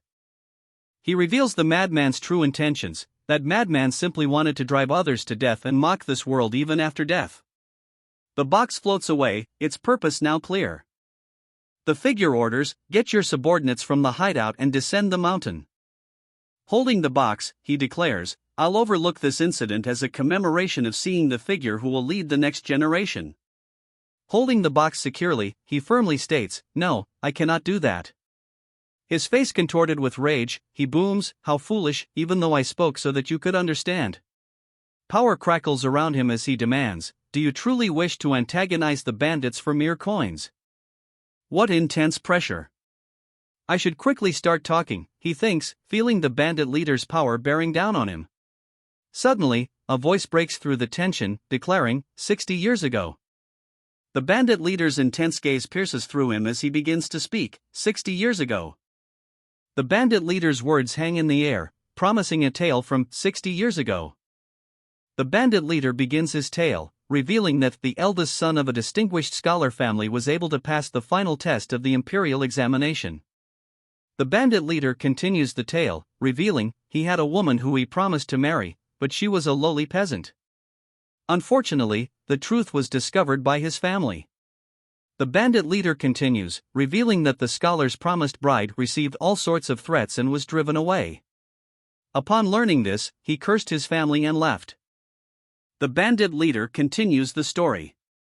He searched for her until his feet shed blood and, before a crowd of grim-faced men, the woman clutches a bundle, tears streaming down her face. The bandit leader continues, he realized he was unable to find her. Driven by desperation, he declared, "I'll need an immense fortune in order to find her." From then on, he began making money as if he was possessed. The bandit leader's intense gaze pierces through the crowd as he reveals, he poured all of his money into searching for her but was unable to find even the slightest trace. Falling into despair, he began committing all sorts of eccentricities, the bandit leader reveals, as the image shows the man consumed by darkness. The bandit leader continues, he did so because his empty heart couldn't be filled no matter what he did. He adds, only when he approached the age close to death did he finally figure out the truth. The bandit leader continues to recount the man's past. When she was driven out, she was pregnant with his child. The man's head hangs low, his fists clenched in despair. She was unable to find a place to. The bandit leader continues the tragic tale. She roamed the world and eventually gave birth to her child in a mountain hideout, then died. He reveals the man's immediate desire. He immediately wanted to go to his wife's grave and see the child who was all grown. But, the bandit leader adds, however, he couldn't face his child while he was still alive. The scene fades to white, signifying a transition or a shift in time. The man, now older, walks with a cane. He seems to be on his way to see his child. Therefore, he decided to see his wife and child after he died. A pregnant pause hangs in the air as the man stares intently. The man's leopard print coat and stern expression hint at his authority and the gravity of the situation. The man's silhouette looms large, his voice booming, "Are you able to prove what you just said?" To the man's challenge, a confident reply echoes, "Of course." His eyes narrowed, the man pressed, "What will you do if you can't prove it?" The scene shifts to a wide shot of the sky, the clouds drifting lazily by. A sword clatters to the ground, the man watching it fall with a look of disbelief. The sword clatters to the ground. What do you think you're doing? A voice demands. The man looks down, his expression unreadable.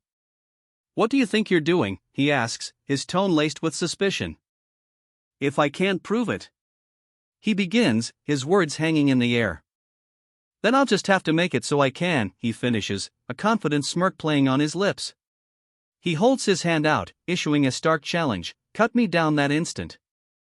The challenge hangs in the air, unanswered. To be continued. A murmur ripples through the crowd as a man exclaims, "Wah! What's going on here?" They said those bastards climbed up to the mountain peak, a voice questions. Several individuals are bound and kneeling before a crowd. Panic rising, one man shouts, "Oh God! I came running once we got the call from the main hideout." He then wonders, was the peak really breached by that few people? What about the hideout leader? Where is he? One of the men demands. He learns that the leader is in a private meeting with the brat who is leading them. Above the traditional structure, a stark realization hangs in the air: we're doomed. The crowd listens intently as the speaker begins, since this mountain hideout was breached by that group. The man on the throne laments, surely, will be put to death. He remains kneeling, the weight of his words hanging heavy in the air. Surely, will be put to death. Silence hangs in the air, punctuated only by the ellipses in the speech bubble. The silence stretches, his expression unreadable. Those. The character finally begins to speak. Who reside in this mountain hideout? He continues, his gaze intense. The majority of them have shunned the world for various reasons, he continues, or are hiding secrets they cannot tell a soul. But I am neither of those, he declares, setting himself apart from the others. Since I was born and raised here from the... He begins, his words cut off mid-sentence. Beginning, the leader finishes, his gaze unwavering as he sits upon his throne. Below, the speaker appears to be listening intently, awaiting the leader's next words. The leader's intense gaze pierces through, his expression unreadable. A revelation comes. I don't know how you know this, but my mother gave birth to me here and passed away. He continues, revealing the tragic truth, and the one who's called my father had heartlessly discarded my pregnant mother. That's all I know. A wave of sadness washes over him as he thinks, my pitiful mother. My pitiful mother. He thinks, his head bowed in sorrow. Had gone through all sorts of hardships.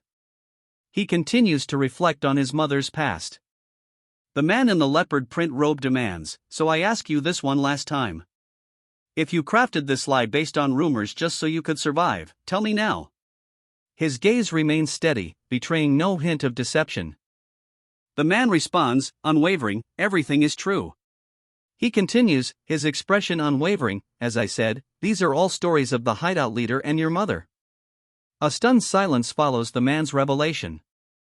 If so, he begins, his gaze intense, the protagonist of your story.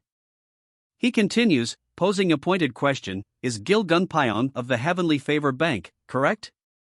The protagonist confirms the identity, yes, that is correct. The name Gil Gunpyong of the Heavenly Favor Bank echoes in the air, the gravity of the confirmation hanging heavy. The revelation hits hard. To think he is my biological father. His fist slams down on the table, trembling with barely contained rage. I had cursed and swore at him countlessly these past 5 years. The weight of this revelation crushes him.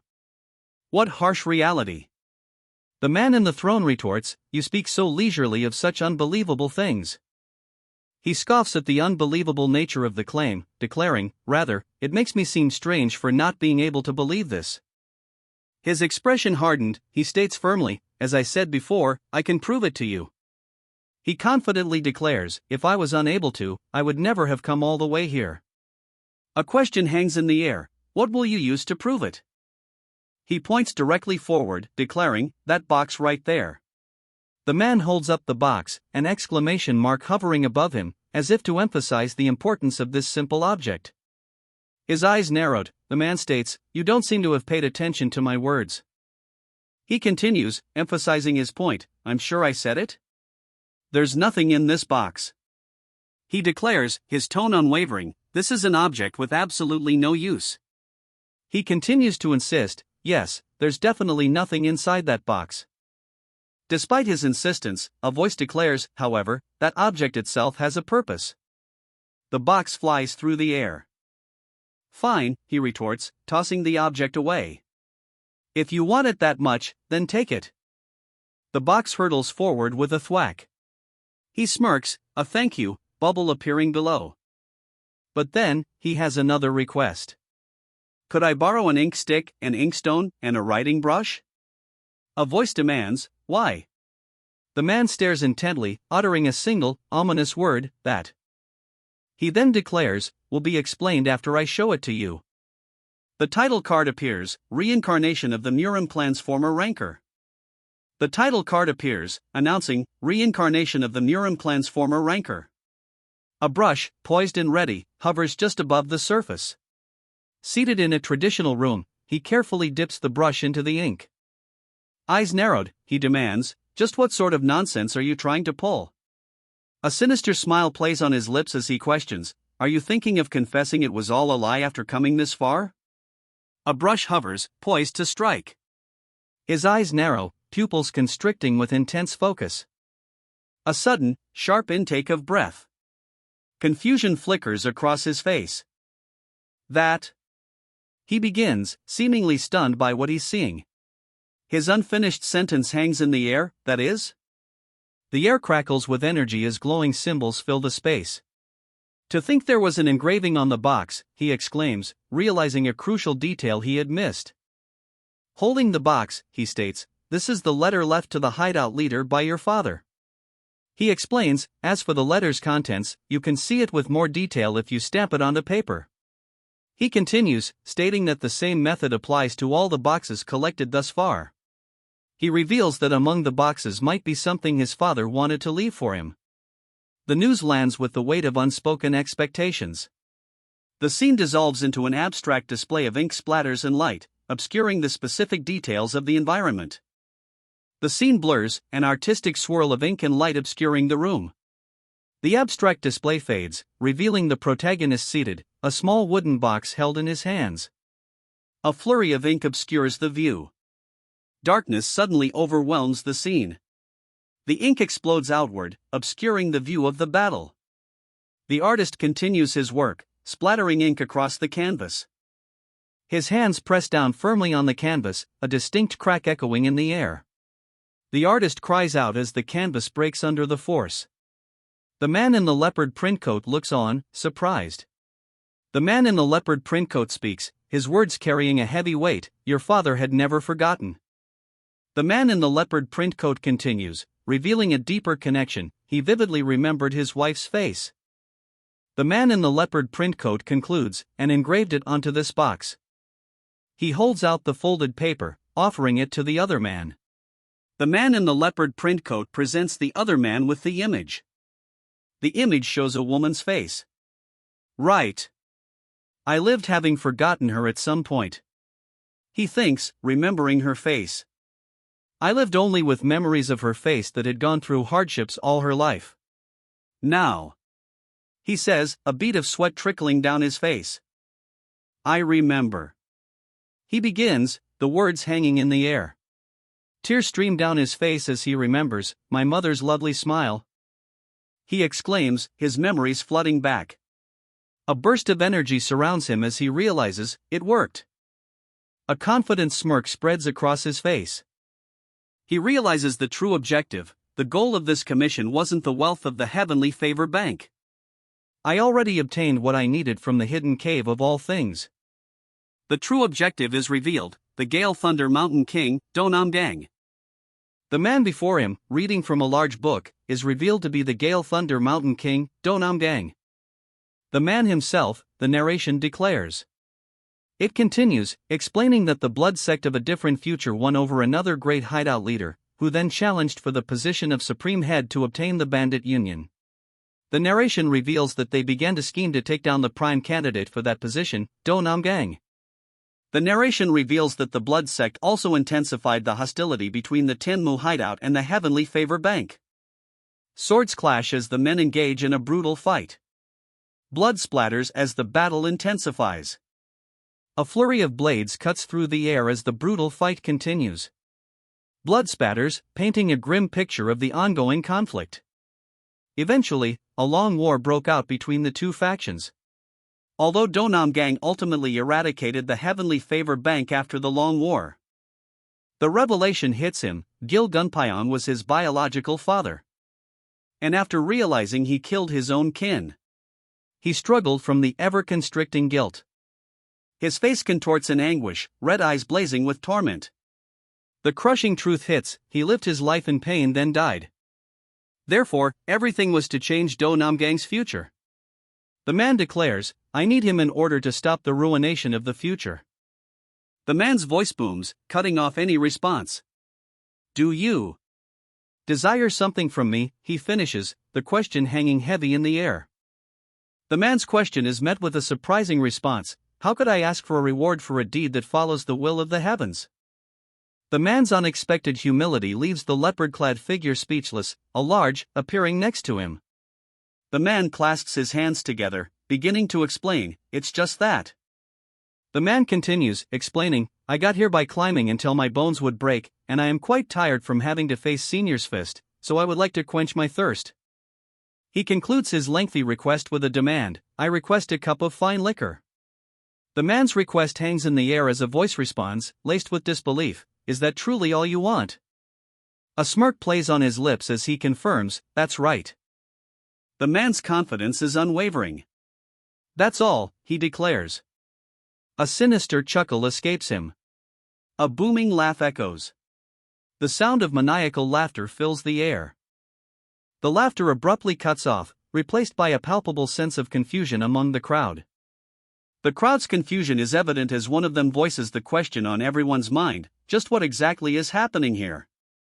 The crowd remains dumbfounded, their expressions mirroring the unspoken question hanging in the air. A powerful strike descends. The powerful strike descends with incredible speed. "All of you, listen well," a commanding voice booms. The commanding voice continues, ordering his men to bring out the liquor and prepare for a feast. The commanding voice booms out, declaring, "Today is the day I've resolved my deepest regret and have gained a sworn younger brother." His face fills the frame, eyes wide and mouth agape as he continues to shout his declaration. An expansive courtyard stretches out, meticulously arranged with tables where figures sit in hushed conversation. The courtyard buzzes with activity as men drink and converse. A sharp ACK pierces the air as a hand is forcefully gripped. Mocking laughter erupts as one man declares, "Seems all that boasting about your strength proved useless." He struggles, declaring, I can't even endure using all my remaining strength." A new voice chimes in, declaring, "I've heard those Kunlun slaves are as powerful as wild horses." "Guess it's true." Marluck boasts, "Marluck won again. You guys are too weak." Someone retorts, "Fine. I'm next." Therefore, a voice declares, "After breaking through a disgusting swarm of black death roaches, we finally cleared the second trial." The voice exclaims, "Wow. I can't believe it." The voice continues, shocked, "To think Man Sangja's hidden cave of all things was inside our mountain." More surprising than that, he adds, is that the junior brothers were able to clear it. Now it's not over yet," the voice declares, hinting at more to come. The voice booms, announcing the long-awaited last trial. It continues, revealing, the genius strategist, Sima Gun, was able to dismantle Man Sangja's formation. Beaming with pride, he exclaims, "Ooh, so you broke Man Sangja's formation." "That story's quite entertaining," he says, offering another drink. A voice responds, "Oh my, thank you." But she pauses, seemingly lost in thought. His face is now visible, and he seems to be observing the pair from a distance. He holds out a cup, a slight smile playing on his lips, as a thought bubble appears. His gaze remains fixed, a thoughtful frown creasing his brow. Truly a difficult man to grasp. He muses. His eyes narrow as he thinks to himself, "I need to be more vigilant of him." He grips the teacup tighter, his resolve hardening. His gaze sharpens, and he warns, "Stop staring at me. You'll burn a hole through my face." He slams the teacup down, the impact echoing his rising irritation. A palpable tension fills the air as the man's anger visibly rises. "How wonderful," he exclaims, but his grip tightens ominously around the delicate vase. "Although I've had this liquor countless times while staying in this mountain hideout for decades," he begins to say, his expression unreadable. He continues, holding the vase delicately, "It's the first time I've had a drink as sweet and tasty as today." He then declares, "It must be because I'm drinking with my younger brother." Meanwhile, the younger brother is speechless, thinking to himself, "I don't know what to say." The older brother then proclaims, "This is a reward for the hard work of you and your juniors who risked your lives coming all this way, so enjoy it to your heart's content." A chorus of voices replies, "Thank you." However, the older brother's expression shifts, a subtle change hinting at an unspoken condition. The younger brother, holding his cup, seems to sense the shift, a question mark appearing near him. A voice cuts through the pleasantries, questioning, "Are you aware those two aren't showing their actual faces?" The atmosphere shifts as a voice pierces the air, asking, "Are you aware those two aren't showing their actual faces?" A hearty laugh erupts as one of the men declares, "Ha ha. Looks like I worried unnecessarily." The man states the obvious, hideout leader. The hideout leader speaks up, beginning with an air of deference, "With all due respect, may I ask one thing?" The hideout leader dismisses the formality with a hearty laugh. "No need to call me hideout leader. Just call me Hyungnim." Holding his tea, Hyungnim insists, "I won't answer until you call me Hyungnim." Then, a question arises, is Hyungmin planning on visiting the Heavenly Favor Bank? He carefully examines the delicate porcelain vase, his expression unreadable. A moment of contemplation. He mutters, lost in thought. A sudden, intense burst of speed. A determined glint in his eye, he declares, "Right, I should visit at least once." His expression hardening, he realizes, there are still things I need to hear about. It's revealed that once he learns the contents of the letters left by Gil Gunpyeon, Do Namgang's visit will have incredible significance. Sooner or later, the Murim world will become noisy. He muses. This time I'll ask a presumptuous question. The man's thoughts drift to someone else as he mutters, "Younger brother." His thoughts interrupted, a question hangs in the air, "Is it really all right for your commission to be marked as failed?" He pauses, cup in hand, and retorts, "Haven't I said it multiple times?" His gaze unwavering, he declares, "It's completely fine." But, he considers, if the news of his failure spreads to the public. He fears that my younger brother will be ridiculed for being blinded by his greed and acting recklessly. However, he worries, if news gets out that I, one of the great hideout leaders of the bandit union, had my hideout perfectly infiltrated. He realizes that exposure would not only would it cause adverse effects for me, but it would leave a huge impact on the entire bandit union. The protagonist realizes, right now, rather than his own honor, he's being considerate of the difficult position I'm in. Truly. He thinks, a realization dawning on him. The protagonist continues to reflect, realizing it's for my younger brother's deep consideration of me. Suddenly, he declares, "I wish to express my deepest gratitude and respect."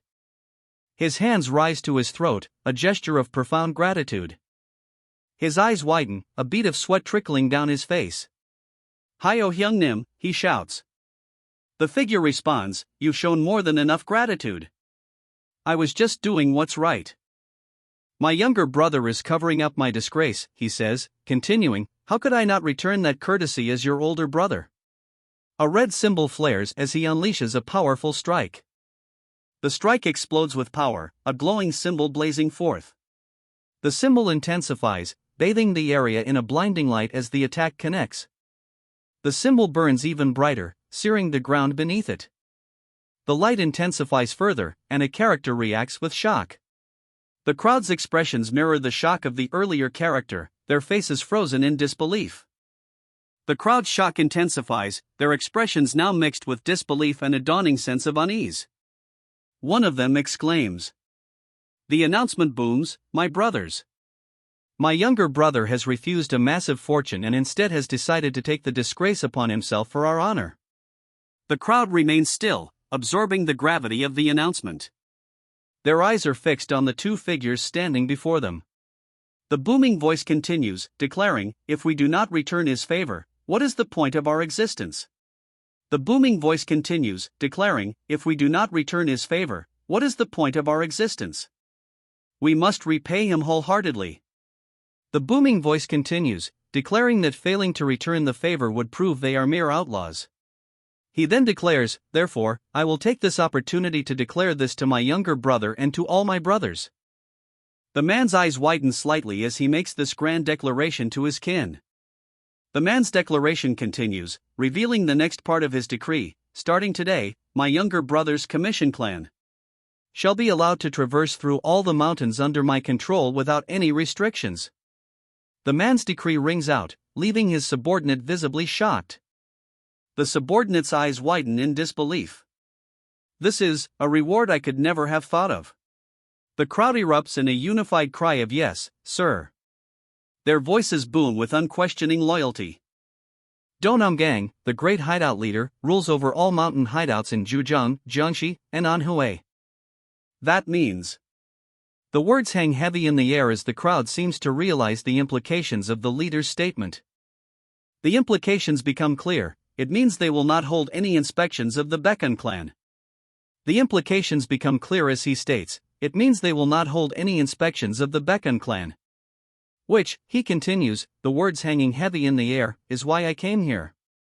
Which will lead to vast earnings of the heavenly favor bank.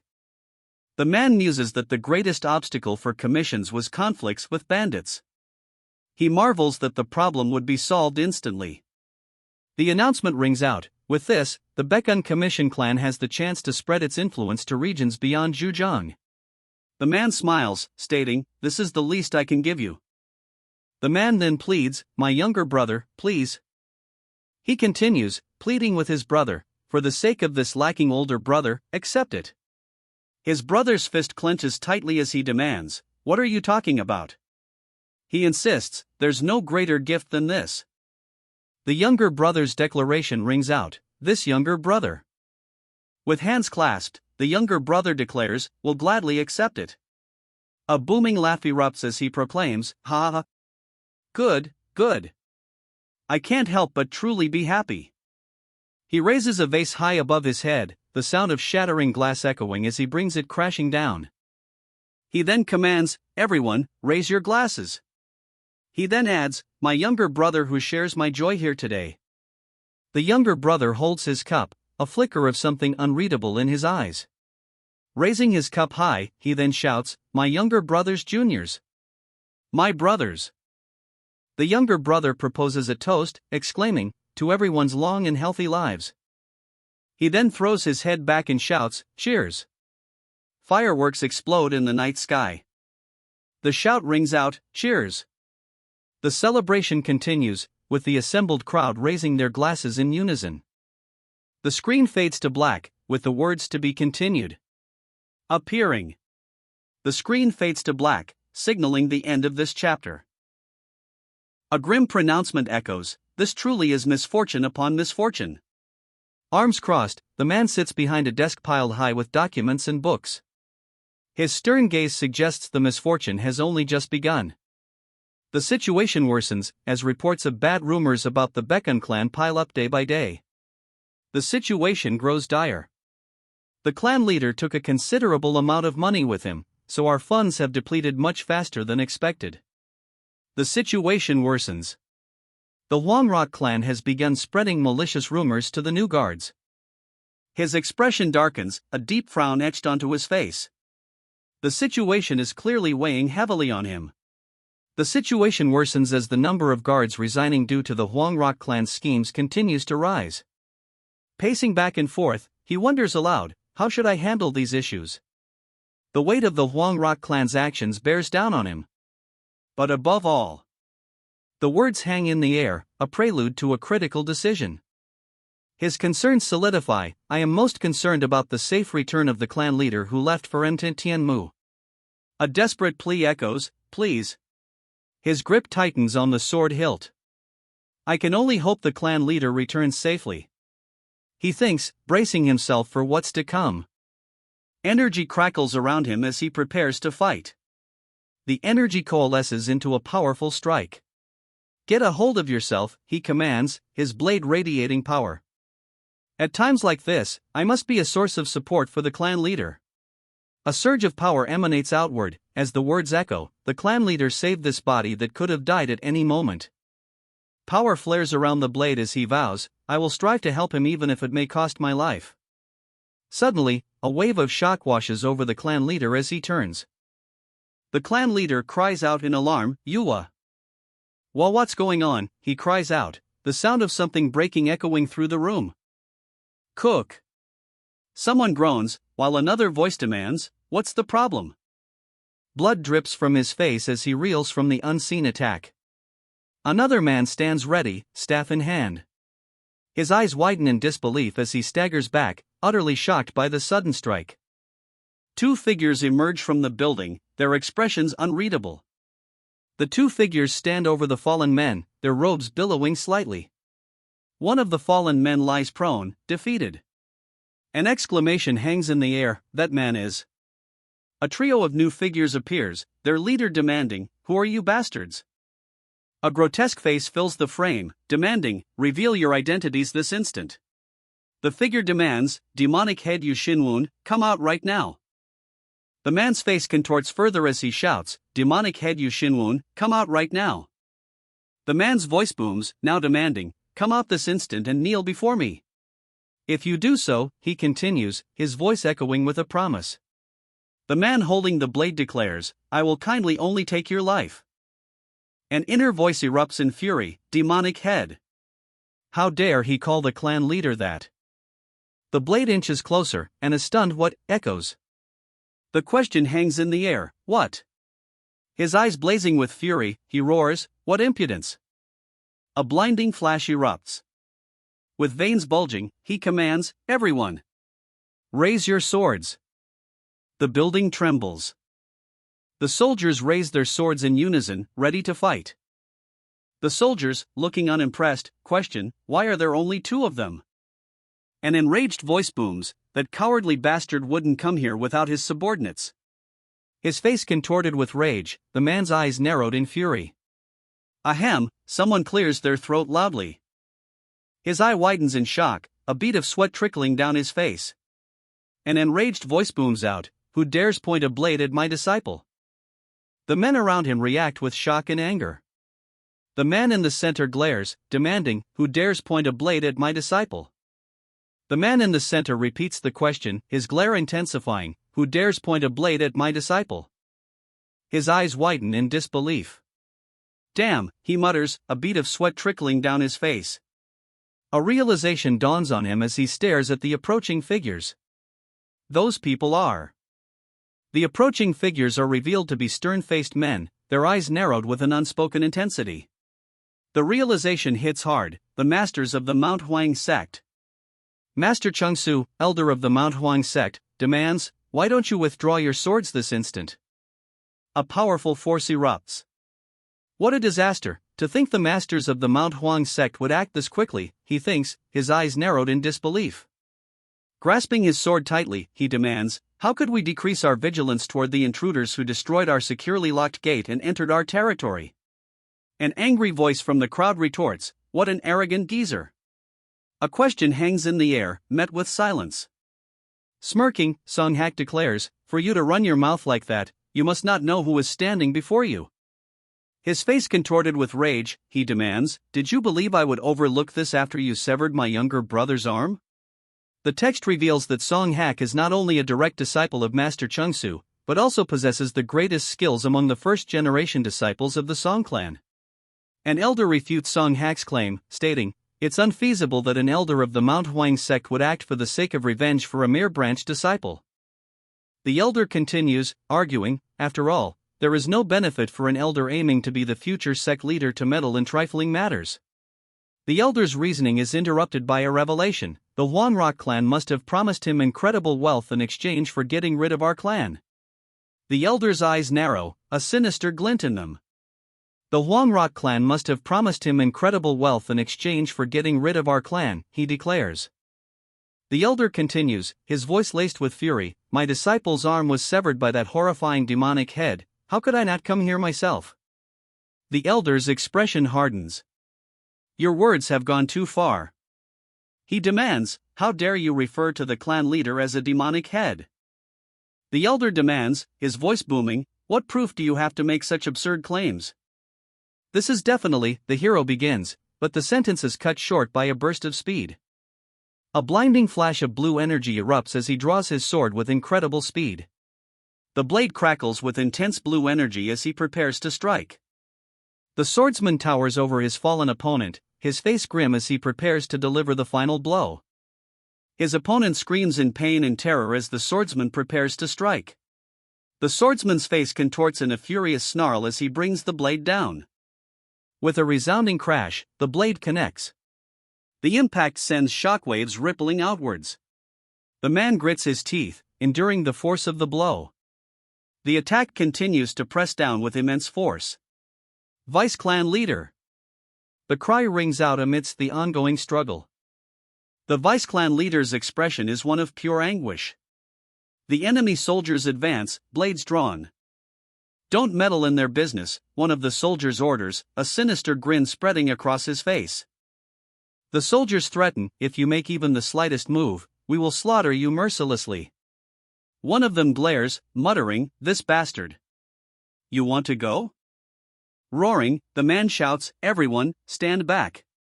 A metallic clang rings out as the two forces collide.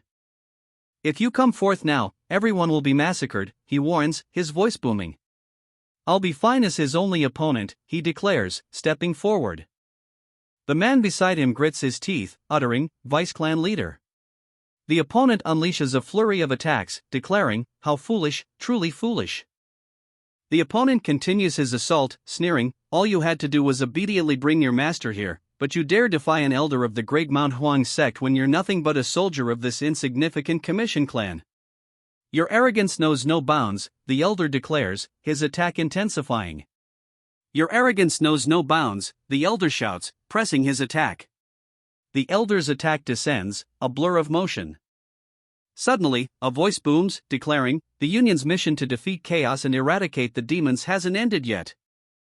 The elder's glowing hand meets the Union member's blade in a blinding clash. The force of the impact sends debris flying. The elder booms, if you don't want to rush toward an early death, then bring the demonic head Yushin wound this instant. The elder's cane strikes the ground with a resounding thud. A clan member intercepts the elder, sword drawn. Our clan leader is very busy with work and has no time to greet you. The elder's stern gaze pierces through the clan member as he commands, you should all stop now and go back. The elder's voice booms, an undeniable command. You should all stop now and go back. The elder's face contorts with rage, his words laced with a chilling threat. Beatings are excellent medicine for those who act flippantly and don't know their place. His glowing eyes narrow, a sword now visible in his grip. The sword is raised high, ready to strike. Today is the day I fix your habits, once and for all, he declares, the sword glowing with power. The sword descends, crackling with energy. The spiraling lunar sword technique rips through the air. The technique explodes outward, a flurry of crimson energy. The crimson energy rains down. Cook. He coughs. He coughs, struggling to breathe. Another violent cough racks his body. His eyes widen, sweat dripping down his face as he stares ahead, a blade clutched tightly in his hand. The blade trembles in his grasp, his grip tightening as he steels himself. A voice booms, filled with a final warning, I'll say this one last time. The man's grim face looms as he delivers his final warning, if you want to preserve your life. Bring your master here, right now. The man's demand hangs in the air, heavy with threat. His face contorts in pain. Despite the pain etched on his face, he demands, kill me. A voice declares, looks like I have no other choice. Sword raised high, the man prepares to strike. The man's voice booms, resent your useless master. The blade descends, a flash of light accompanying the strike. The blade continues its descent. sweat beads on his brow as he grits his teeth, bracing for the inevitable impact. His eyes widen in disbelief as the blade nears. The sword sings as it meets its mark, a blinding flash erupting at the point of impact. "Clan leader," he exclaims, shock etched on his face. Suddenly, a commanding voice booms out, "Stop right there." A sinister smile creeps across his face as he raises his sword. "This bastard, when did he?" The elder's shocked realization hangs heavy in the air. Swords clash, a burst of purple energy erupting at the point of impact. "For him to have entered the range of my key sense without my knowledge," he exclaims, disbelief and fury evident in his words. "An impossible feat with ordinary martial arts," he thinks, his disbelief growing. The newcomer's attack sends his opponent flying backwards. The force of the blow sends a shockwave through the air. He hits the ground hard, the force of the impact clearly visible. A cry goes up from the crowd, "It's the clan leader." A booming voice announces, "The clan leader has returned." The clan leader speaks, his hand resting on his sword. "It seems while I was away, we received some uninvited guests," the clan leader asks, his narrowed eyes hinting at the trouble to come. The clan leader turns to one of his men, concern etched on his face. "Are you all right?" he asks. Suddenly, a voice booms, "See clan leader." Then, a warning, "You should take better care of your body." The clan leader trembles, clutching his chest. "I have no excuses," he declares. He coughs violently, blood dripping from his mouth. A stern voice commands, "Just stay put." He assures the injured party, "I'll quickly heal you up." A surge of energy emanates from him. The words "white wishes" appear, suggesting the nature of his healing ability. The system displays the ability's name, White Wishes, ranked A+. It strengthens self-curative properties, or those of a target, to quickly heal injuries. The system indicates that the effect of White Wishes increases with skill proficiency and level. He states that this should be enough for emergency aid. He then adds that the other's condition should improve. He assures them that the other's condition should improve now, so be at ease. He declares, "After all, starting now." His words hang heavy in the air. "I will make that bastard into a cripple." The ominous words reveal his true intent. His gaze hardens, the threat hanging in the air. Crimson energy flares around him, the air thick with murderous intent. His face contorts in rage, the crimson energy intensifying around him. The crimson aura explodes outward as he roars, "How arrogant!" His fury reaches a boiling point. "How dare this impudent madman speak like that to my master," he bellows. With a furious yell, he draws his sword, ready to strike down anyone who disrespects his master. His threat echoes, "I'll tear your limbs." His threat intensifies, "Apart." A mocking laugh erupts, "Kakik. You fool!" His face contorted in a sinister grin, he declares, "You dug your own grave." The man's robes shift, a subtle movement hinting at the power he's about to unleash. "Your opponent is my master, Master Chung-Su," the man declares. He then orders, "Step aside." A shocked exclamation echoes from nearby, "Master." His face contorted with rage, the man spits out, "You demonic head, your wickedness truly reaches the heavens, just as I heard." Despite his benevolent facade, the truth, a voice booms, is that he possesses a narrow-minded personality. His eyes narrowed, he declares, "To mock someone like Master Chung-Su, it means death." "You! I'll kill you," he shouts, his anger reaching a boiling point. He vows, "I'll eliminate you without ever having to bring you to the Union." With blinding speed, he draws his sword, the blade glowing with an intense, ethereal light. The air crackles with energy as the blade descends. Reincarnation of the Murim clan's former ranker. The title card appears, "Reincarnation of the Murim clan's former ranker." The former ranker crashes to the ground, the impact shattering the floor beneath him. A blade descends, aimed directly at the fallen ranker. The attacker stands ready, sword raised for a final strike. Panic rises on their faces as one of them shouts, "He's fast." The attacker's eyes widen, a bead of sweat trickling down his face. Within moments, within the blink of an eye, he's already right before him. art of moon-seizing heavenly net is declared. These dozens of blades, he shouts, unleashing a flurry of attacks. You will never be able to dodge them, he declares, confident in his overwhelming attack. I'll start by shredding that arrogant mouth into pieces, he threatens, his face contorted in rage. A flicker of disbelief crosses his face. A wave of disbelief washes over him. What, he utters, staring upwards in disbelief. The attack descends upon him with terrifying speed. He deflects the incoming attack, but the force is immense. How, he thinks, struggling against the onslaught. The onslaught continues, a barrage of strikes pressing down on him. His expression hardens as the relentless assault continues. His hand reaches out, seemingly to brace himself against an unseen force. He cries out, unleashing his technique, my moon-seizing heavenly net. But a look of disbelief washes over his face. Impossible, he cries. It can't be, he cries, utter shock etched on his face. The opponent's blade flashes with an intense blue light as he prepares to strike. So slow. The words hang in the air, a chilling taunt. The opponent's sword technique is based on water ki. He realizes that facing him solely with the 12 swords of the thundercloud, which corresponds to metal, would put him at a disadvantage. If that's the case, he declares, a surge of energy emanating from him. Lightning crackles as he channels a different energy, preparing to adapt his attack. He declares, I'll face you with the absolute coldness I absorbed from the heavenly glacial water. A surge of energy erupts around him, crackling with intense power. The elder's face contorts in shock as the hero unleashes a powerful wave of energy. His eyes widen in terror as the full force of the hero's attack bears down upon him. The elder screams, the hero's energy attack engulfing him. The energy attack continues to engulf the elder, lightning crackling around him. The elder's scream intensifies as the energy continues to surge. Below, the protagonist looks up with wide eyes, witnessing the attack's devastating impact. The elder's scream is mirrored by his opponent, who grits his teeth, bracing for the impact. His teeth gritted, the elder's expression is one of pure, unadulterated rage.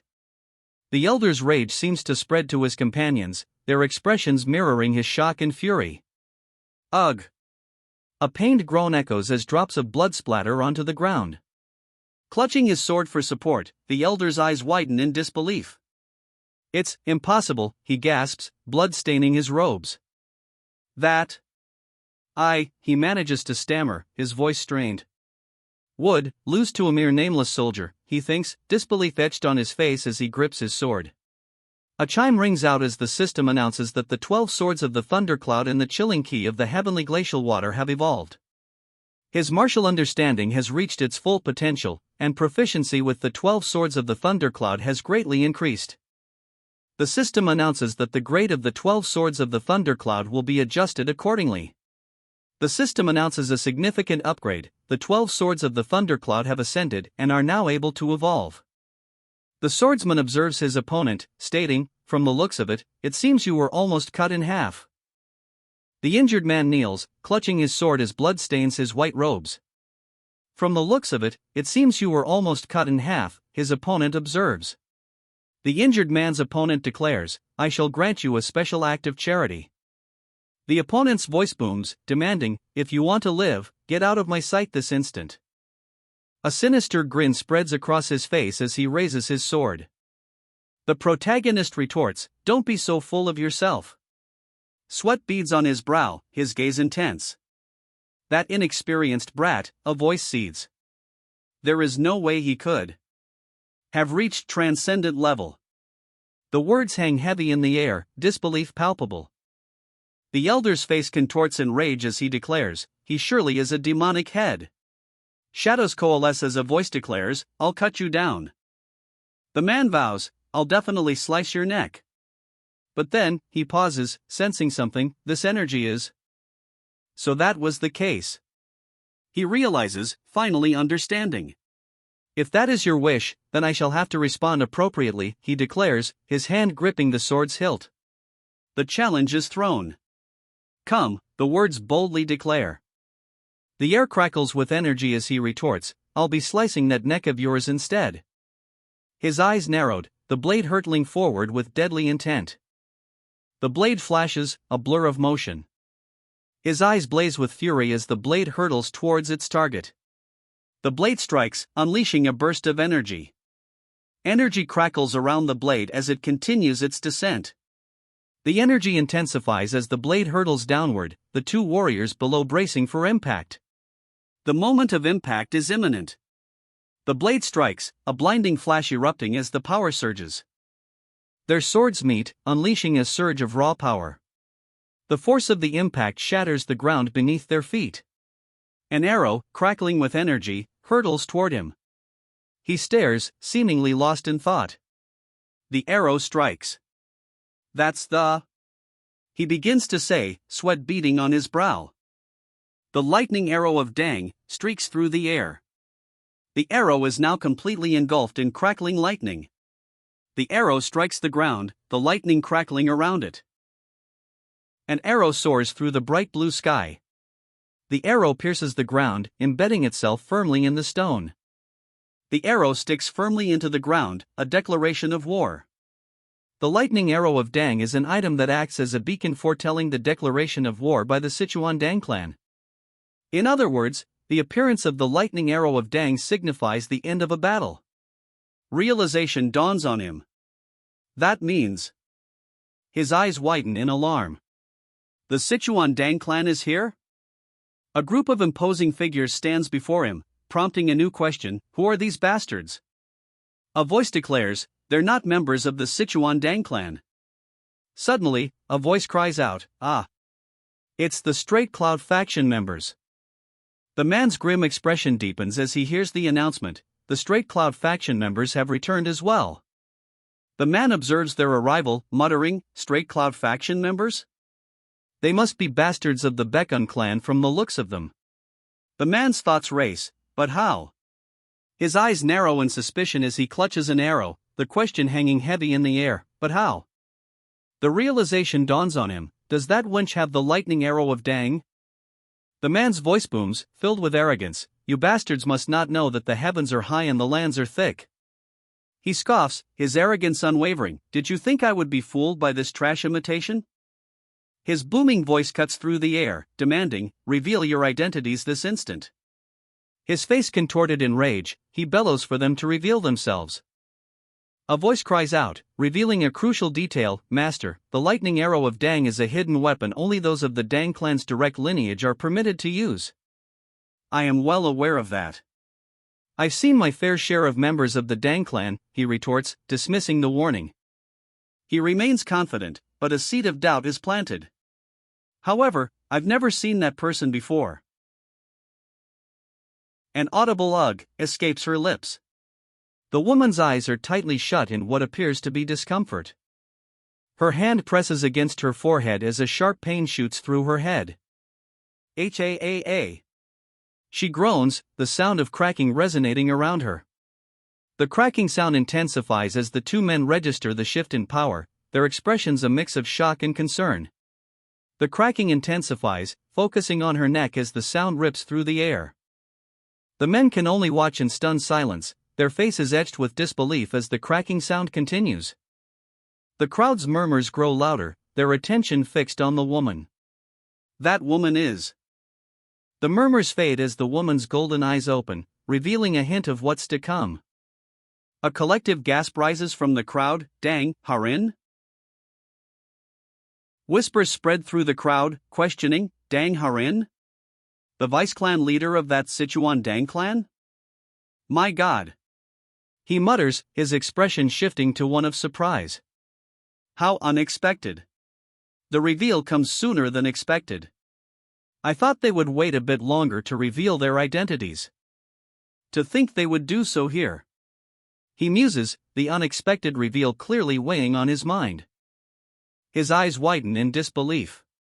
Why is the vice clan leader of the Dang clan? He wonders, the implications hanging heavy in the air.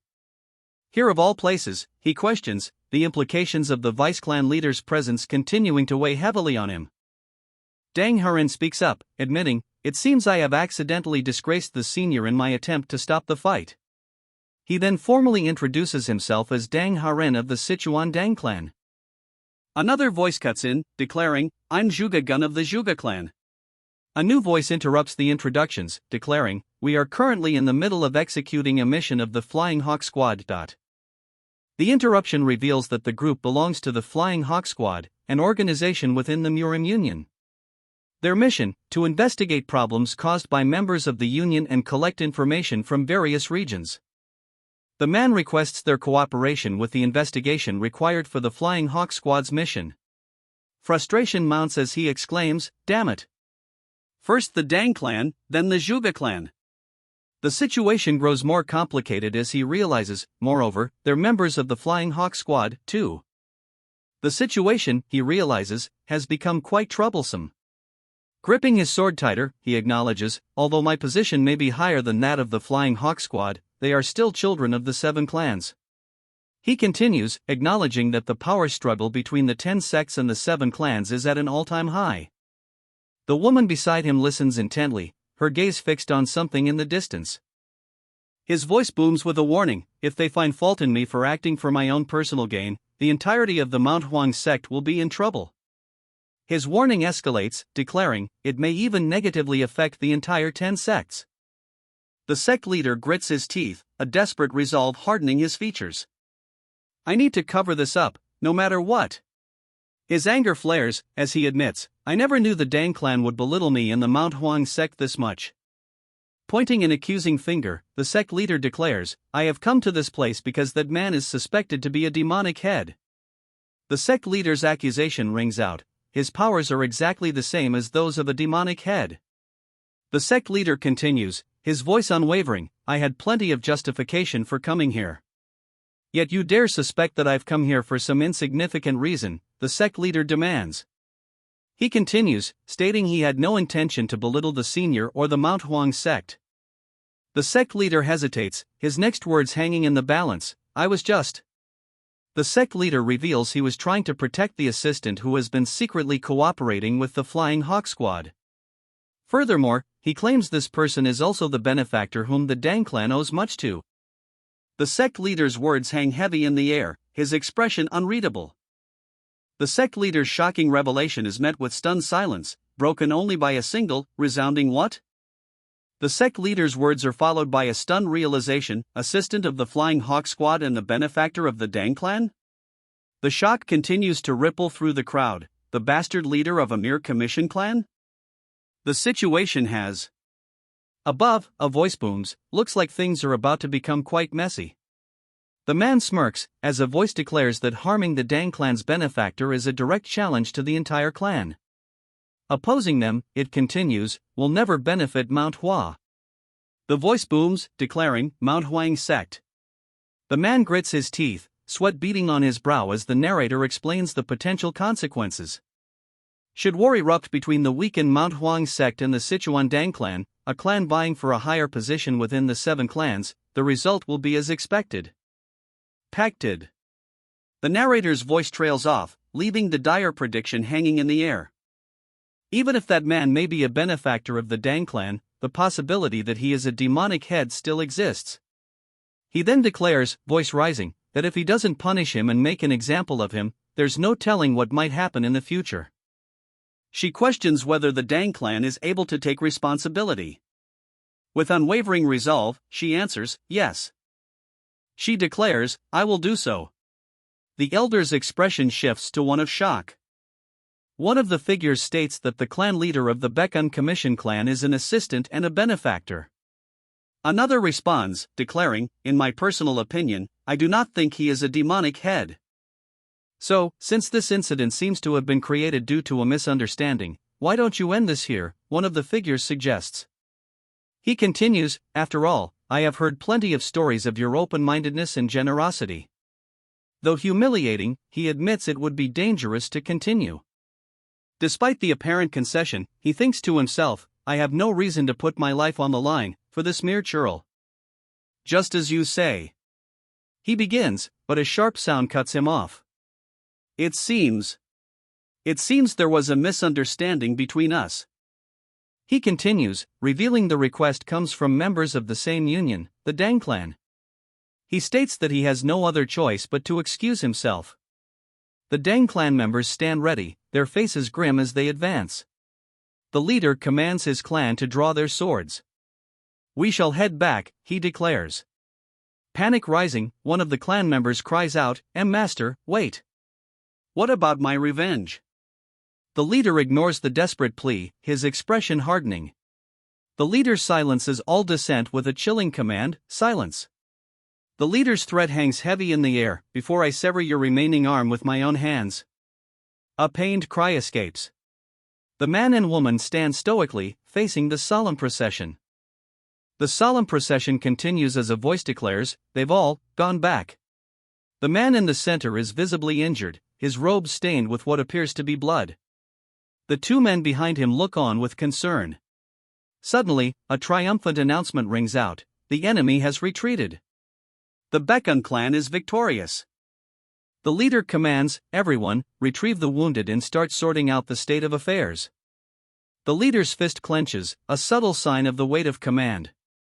The question hangs heavy in the air, "What do we do? What do we do now?" he asks, but before anyone can answer, she simply scoffs, "Ha!" Her expression darkens as she delivers a grim pronouncement, "Well, it's over for us. We were supposed to stay completely hidden, but it's all gone awry." She laments, clearly frustrated. Still, she adds, "Well, I suppose it will work out, somehow." The words hang in the air, leaving the sentence unfinished. They wouldn't possibly. She trails off, an exclamation mark appearing as realization dawns. The man grins, offering a simple, "Thanks for the help." "Thanks to you too, we were able to prevent more bloodshed," the man says, chuckling. "Ah ha ha. Don't mention it." However, it seems they have more to talk about. A knowing smile plays on his lips. Arms crossed, he seems to know something the others don't. A bead of sweat trickles down his face, perhaps he isn't quite as confident as he appears. The camera pans up, revealing an ornate ceiling. The room is clearly one of wealth and power. Across the table, the protagonist stands silently, arms crossed. One of the onlookers sighs, clearly unimpressed. "Ugh! Gah! This is killing me," a voice exclaims. Another wonders aloud, "What is he doing sitting around?" Sitting around for 10 minutes without saying a word, one of the onlookers wonders. The tension in the room thickens as the protagonist remains silent. The silence stretches, broken only by a desperate plea, "Just say something already."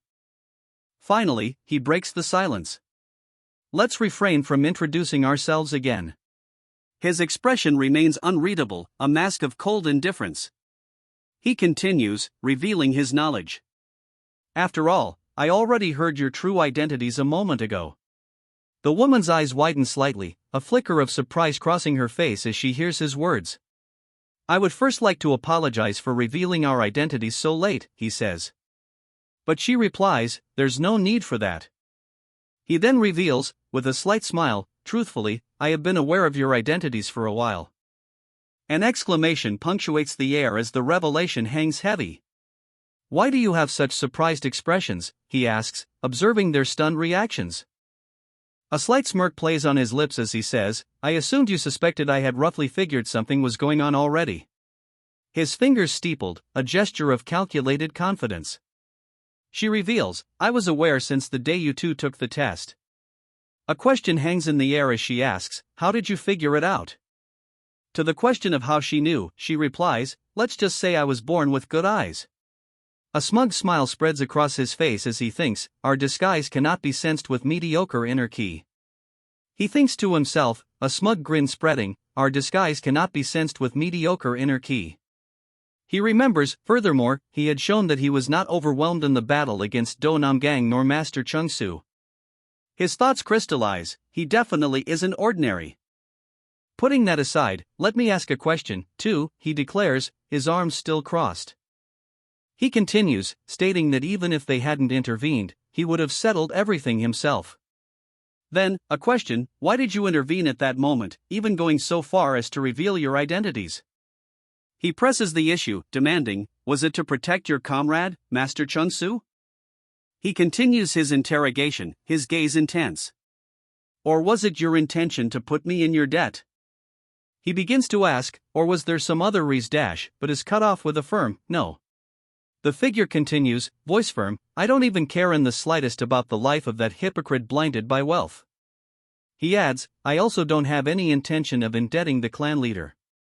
The figure's harsh words continue, declaring that rather, a bastard like Master Chunsu would be better off dead for the sake of the martial world. The speaker's gaze hardens, the intensity in their eyes matching the severity of their words.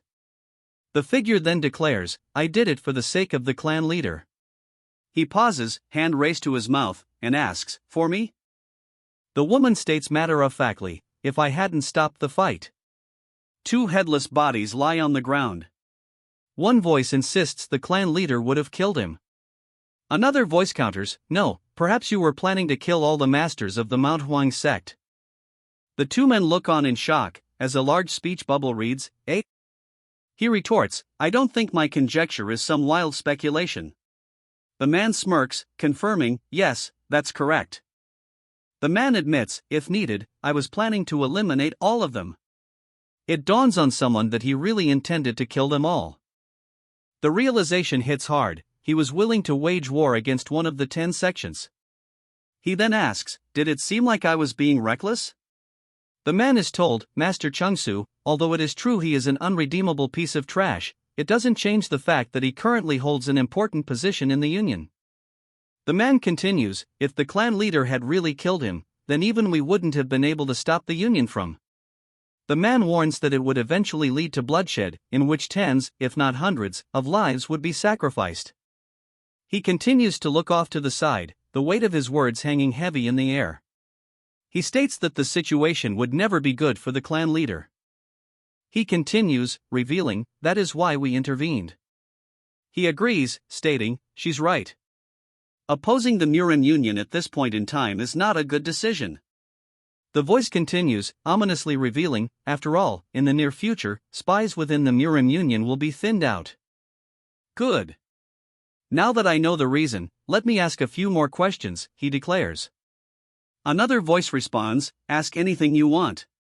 He presses, demanding, why did you go so far to defend me, even suddenly pretending that I'm a benefactor of the Dang clan? The response comes, cutting through the tension, because you truly are a benefactor. The clan leader explains, if it wasn't for the clan leader, we would have met our end in the hidden cave of all things or at the Tenmu hideout.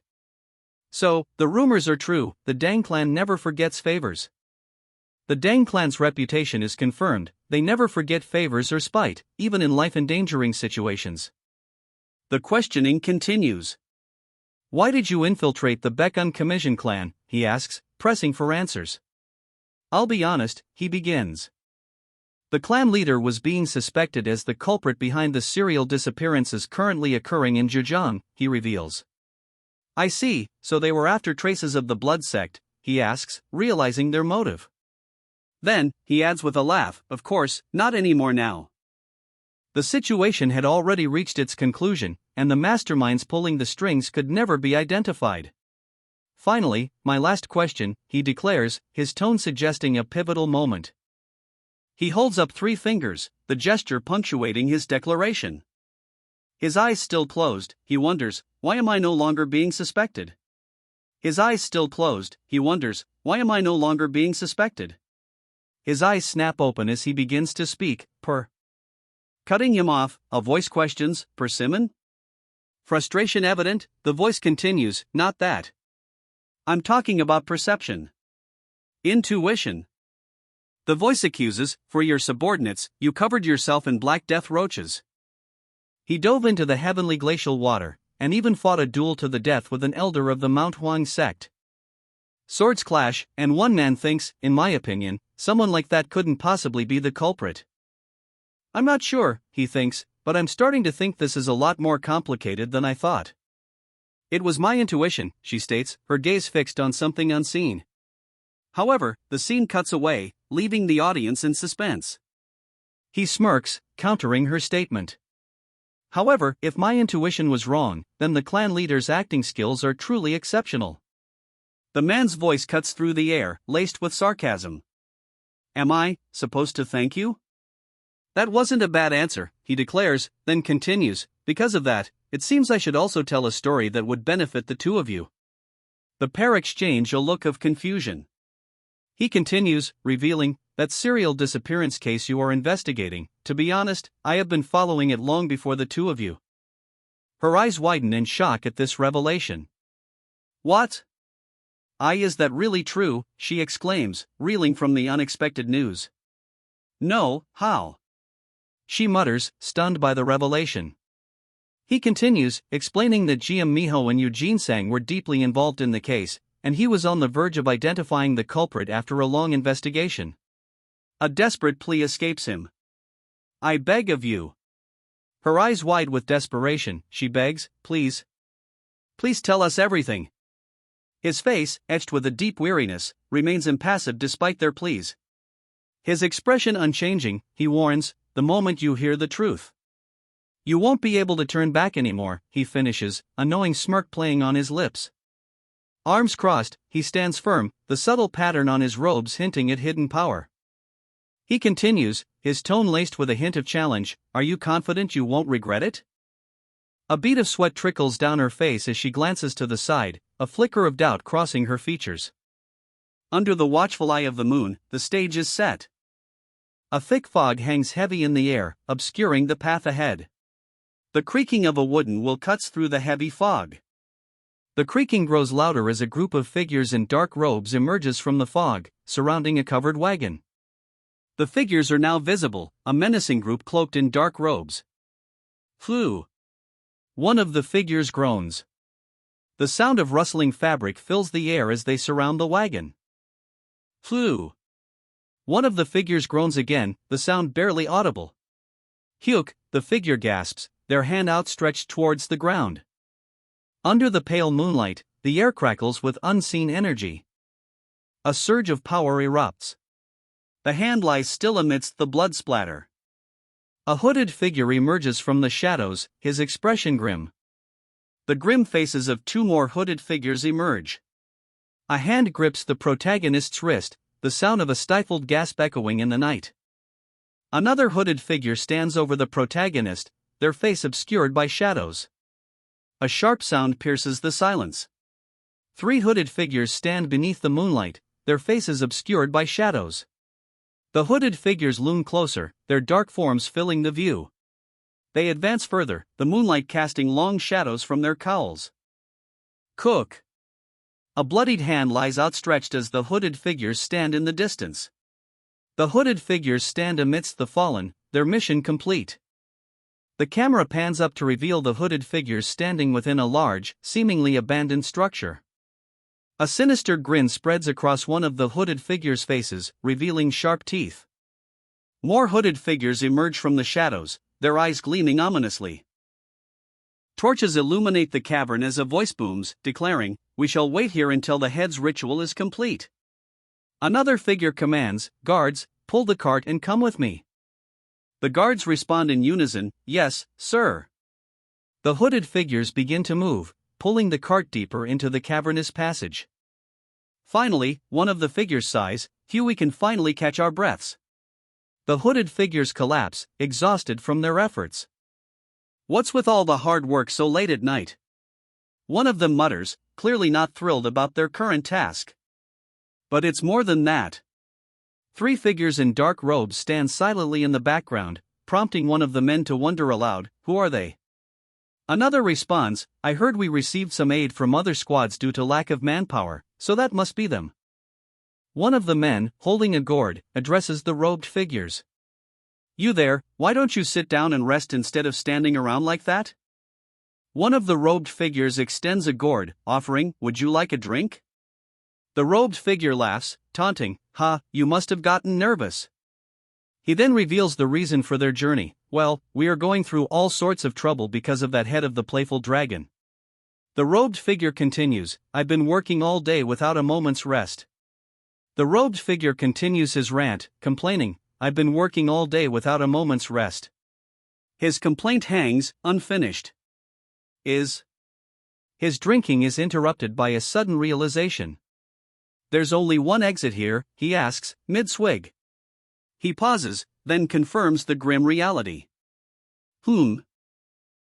Yeah. A hooded figure steps forward, a sinister smile playing on his lips. By the way, what are your names? He asks. The bubble text ominously declares, messengers of the underworld. Upon hearing the ominous declaration, a man's face registers shock. What? He exclaims, his eyes widening. The man's eyes dart upward, fear etched on his face as something descends rapidly. His scream is cut short. What or why? Crimson splatters fill the air, silencing his final words. A sharp strike cuts him down. His scream abruptly cut short, the robed figures around him react in shock. What just happened? A wave of dark energy erupts around the fallen figure. The robed figures below can only watch in stunned silence. The robed figure lies motionless on the ground, his gorge shattered beside him. The swordsman stands over him, his blade still dripping. From the ground, the fallen figure gasps, What? Who are you bastards? A group of robed figures stand over him, swords drawn. Demanding answers, one of the robed figures shouts, reveal your identities. A sinister smile spreads across the leader's face as he declares, I already told you, we're the messengers of the underworld. The leader's face fills with rage as he commands, everyone, prepare to attack. The leader's face contorts in a furious roar, his commands signaling the imminent attack. The horn is blown, signaling a surprise attack. Tall grass sways in the wind. He blows into the horn, the sound echoing as the attack begins. Swords flash, a whirlwind of steel and light. The swords continue to clash, golden light erupting from the point of impact. A collective cry of panic erupts from the cloaked figures as the battle intensifies. Golden energy flares intensely, obscuring the battlefield. Eyes narrowed, he prepares to strike, his stance low and centered. A commanding voice booms, demanding, reveal your identities this instant. The group remains surrounded, swords drawn, as the commanding voice demands they reveal their identities. Despite the demand, a voice retorts, seems like I'll have the chance to properly confirm the true power of the seven sects. A smirk plays on his lips as he awaits the chance to test their strength. As he prepares to prove the seven sects' power, a voice observes, they have more numbers. The order rings out, don't leave a single survivor, inside or outside the cave. The man on the left asks, can you do that? While the man on the right responds with a shocked, what? The figure races forward, but admits, I can't get them all. He continues, declaring, but I should be able to kill most. He slashes out with his sword, a flurry of motion against the overwhelming odds. He lunges forward, his determined gaze fixed on the unseen enemy. A desperate cry echoes as a multitude of cloaked figures descend upon him, swords raised. He hurtles forward, a blur of motion against the dark earth. His gaze remains fixed, unwavering in the face of the impending assault. A blinding flash erupts as the two swordsmen clash, their blades meeting with explosive force. The force of the blow sends him reeling, a scream escaping his lips as the energy surges around him. The swordsman is engulfed in a torrent of energy, the attack threatening to overwhelm him completely. Her eyes narrowed, she focuses intently as the energy blade surges forward. The words blooming poison flower materialize amidst the blinding light.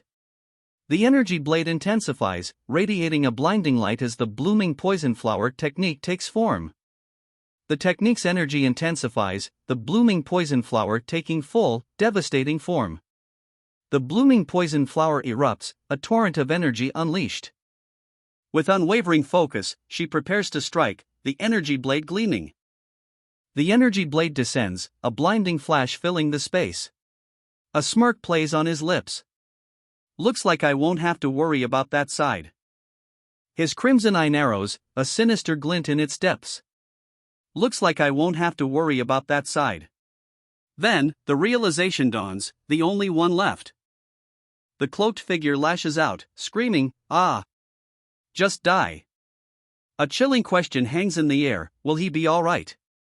He barely dodges the attack, beads of sweat rolling down his face. If it wasn't for the Zhuge clan's superb skill, the heavenly secret predicting steps, he would have been dead long ago. Can't be helped. He mutters, a faint smile playing on his lips as he raises a hand, a surge of power emanating from it. He closes his eyes slightly, muttering, "I'll have to lend him some power." Suddenly, a disoriented voice cries out in surprise. A blue flame flickers to life between his hands. "What? What is this unknown power?" he exclaims, bewildered. A piercing scream echoes. A blood-curdling scream rips through the air as the man raises a thin blade above his head, fury contorting his face. The man is pressed against the bars, a look of utter terror on his face as his attacker looms over him. The blade connects, and he cries out, "Oof! Hi!" The man whimpers, clutching a fan as he falls to the ground. I impulsively took out the iron leaf fan and slapped him with it. And I felt such incredible power. The man stares ahead, stunned, as the words "clan leader" appear above him. A thought bubble appears above him, as he wonders, just what kind of magic did you cast this time? The man, now giving a thumbs up, appears confident. But what is he planning? The man on the ground thinks to himself, "Okay. Seems like this side is all clear." The man on the ground surveys the scene, thinking, "Okay. Seems like this side is all clear." From the shadows, a voice asks, "Are you both all right?" A figure responds, "We're fine." Hearing this, the man on the ground sighs, "That's a relief." The man who had spoken from the shadows now stands beside him, asking, but clan leader?" A question mark hangs in the air, unanswered. "How did you do that just now?" "I magically felt stronger," the clan leader exclaims, a wide grin spreading across his face. "I just used Silence Wave, the ability from the titled Bat Lord." He explains. Knowing the clan leader wouldn't understand the true explanation, he thinks, "I'll just make up something." He then explains that it's magic left behind by Man Sangja. The clan leader responds with disbelief, questioning, "You obtained the teachings of Man Sangja in the hidden cave of all things?" A look of shock spreads across the clan leader's face as he stares at the protagonist. Grasping the hilt of his sword, he declares, "Anyway, we don't have time to waste here." He continues, urgency lacing his words, "The longer we take, the more victims there will be." His gaze hardens, a grim determination settling on his face. They break into a run, the sound of their footsteps echoing through the cavern. Suddenly, they halt, a collective hyuk escaping their lips. A desperate "please" hangs in the air. Her eyes widen in terror as she covers her mouth, desperately trying to stifle a scream. His face contorted in fear and desperation, the man cries out, "Save us." Darkness descends. Through the encroaching darkness, a sinister voice booms, "My sweet meal is unfinished. But I seem to have some unwelcome guests," the voice continues, as a figure in white stands amidst a field of bodies. A thorny vine curls menacingly as a chilling laugh echoes, "Keek keek keek." The thorny vines writhe, as a voice declares, "This turned out better than I thought." The thorny vines twist further as the voice ominously declares, "My meal just so happened to be a bit lacking." Standing amidst the thorny vines, he towers over a mass of bodies lying prone on the ground. The ominous voice continues, "You all." The thorny vines writhe ominously. "Are going to die here." The thorny vines loom, blocking the path. A voice then remarks, "Look absolutely appetizing." The vine declares, "I'll set aside your dead bodies." The vine's sinister smile widens, its red eyes gleaming. "And offer them to the commander," it declares. One voice cries out, "A monster who has learned demonic arts." Another immediately follows, "Clan leader, your orders." The clan leader stands firm, his expression unreadable as his subordinates await his command. The clan leader interjects, declaring, "There's no need for the two of you to fight." The woman's eyes widen slightly, a hint of surprise flickering across her face at the clan leader's unexpected intervention. The woman responds to the clan leader's intervention with a simple, bewildered, "What?" The clan leader cuts her off, stating firmly, instead, his expression unreadable. The clan leader announces, "There's a mission for you both to do." The story continues with chapter 54. A sharp "oi" cuts through the air. "Ajama over there," someone shouts, drawing attention to the woman entangled in thorny vines. A voice cries out, "Where are those bizarre, disgusting vines coming from?" "What?" a voice exclaims in disbelief. The thorny vines now coil menacingly around the woman, their origin still a mystery. The woman surrounded by the thorny vines simply states, they just look so weird. A beat of silence hangs in the air, punctuated only by ellipses. His eyes narrow, a flicker of something unreadable passing across his face. He breaks the silence, asking, "Is it all right if I go ahead and trim those vines myself?" A commanding voice booms, "You must be begging for death," the voice finishes, the threat echoing with deadly intent. His eyes gleam with manic intensity, the threat hanging heavy in the air as he prepares to strike. "You bastard," especially, he roars, launching a furious attack. "I will absorb you down to the marrow," he declares, the force of his words echoing the intensity of the impending blow. The world warps around him as the attack hurtles closer. The attack closes in, reality itself seeming to bend under its immense power. The attack bears down, his eyes widening in the face of its imminent impact.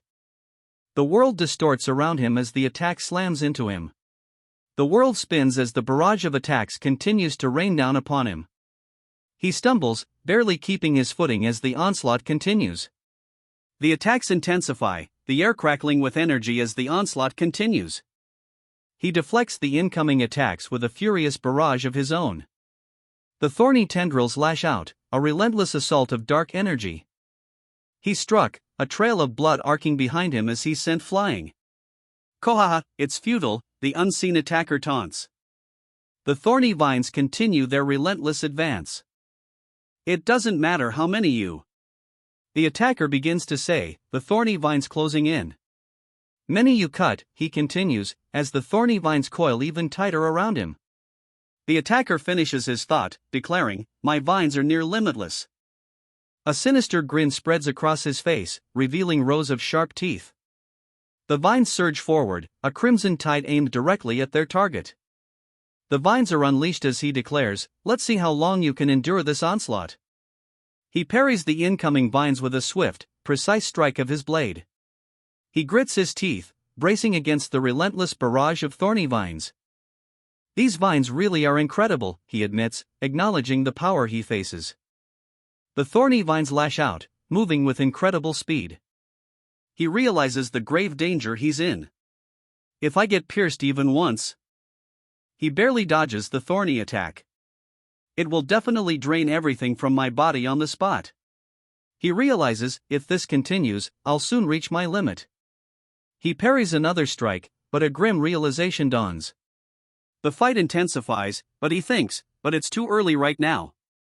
He grits his teeth, thinking, just a bit more. I must endure. But his opponent mocks, "Ha ha ha.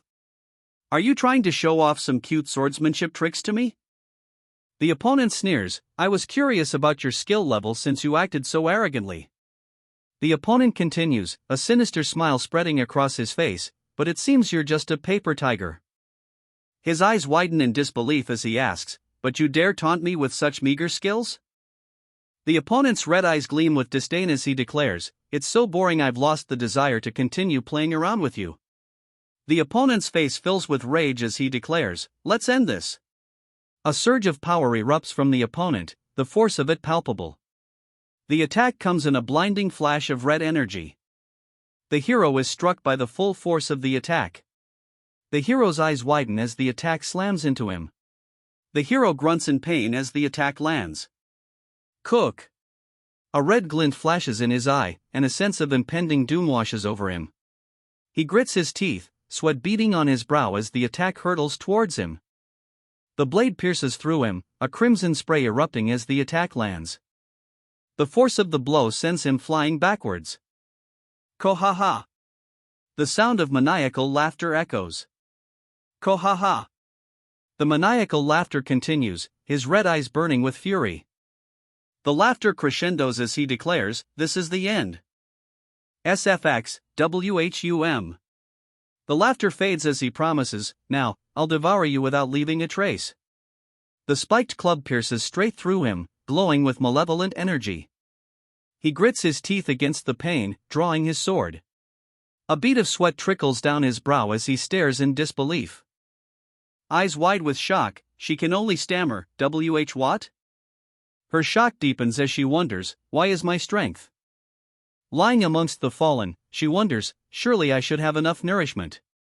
A sudden realization dawns on her, marked by the stark double exclamation points. Her eyes widen, a bead of sweat trickling down her face as the realization hits. Her eyes lock onto the cart, a chilling realization dawning. Her eyes widen further, a gasp escaping her lips. Damn, we got caught, the man exclaims, beads of sweat forming on his brow. Rage contorts his face as he snarls, why you? Suddenly, a commanding voice booms, stop right there. He freezes mid-stride, his face etched with disbelief. Before him lies a horrifying scene, a pile of bodies, and a figure surrounded by thorny vines, issuing the command.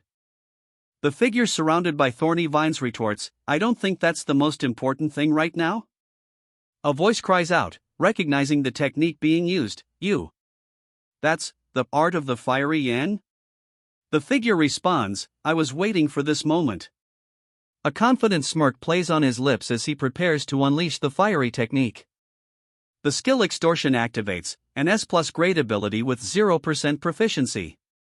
The system explains, what belongs to the servant belongs to the master. The user is able to use one of the skills of a summon. It further warns, the summon with a skill extorted is unable to be summoned until the end of the skill.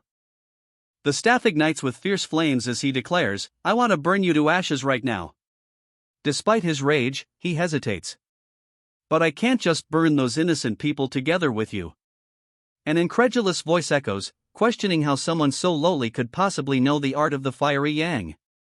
The question echoes with explosive force, just who is this bastard?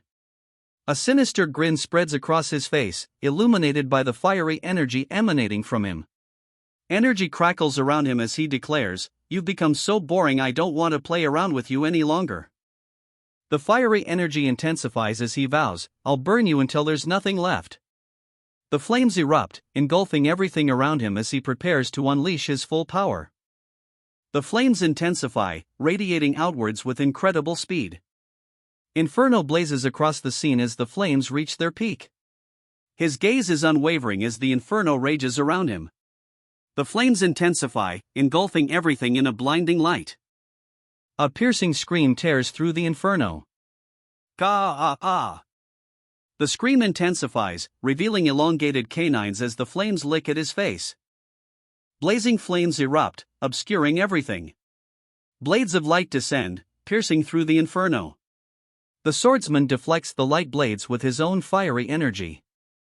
The light blades explode outward, consuming the area in a blinding flash. The explosion rips through the cavern. The cavern is engulfed in flames. The cavern continues to burn, embers crackling against the stone. The cavern continues to burn, the sound of the blaze echoing through the stone. Cook, he gasps, blood splattering around him. Standing amidst the flames, the figure remarks, you look much better now that those useless things have all been trimmed off, don't you? Lying defeated on the ground, he spits out, you, son of a bitch. Utterly defeated, he begs, just kill me now. But his opponent only smiles, a cruel glint in his red eyes. His opponent sneers, promising, I'll definitely kill you like you desire. His hand glows with power as he declares, but I can't do that. Right now, she shouts, her eyes wide with a desperate intensity. A sudden exclamation punctuates the air. What do you think you're doing? He roars, his fangs bared in fury. Stop with this meaningless act, he bellows, his voice echoing with unrestrained rage. A sinister grin spreads across his face as he raises his sword, ready to strike. The blade hurtles down, a streak of blue energy slicing through the air. The blade connects with a sickening kyaak.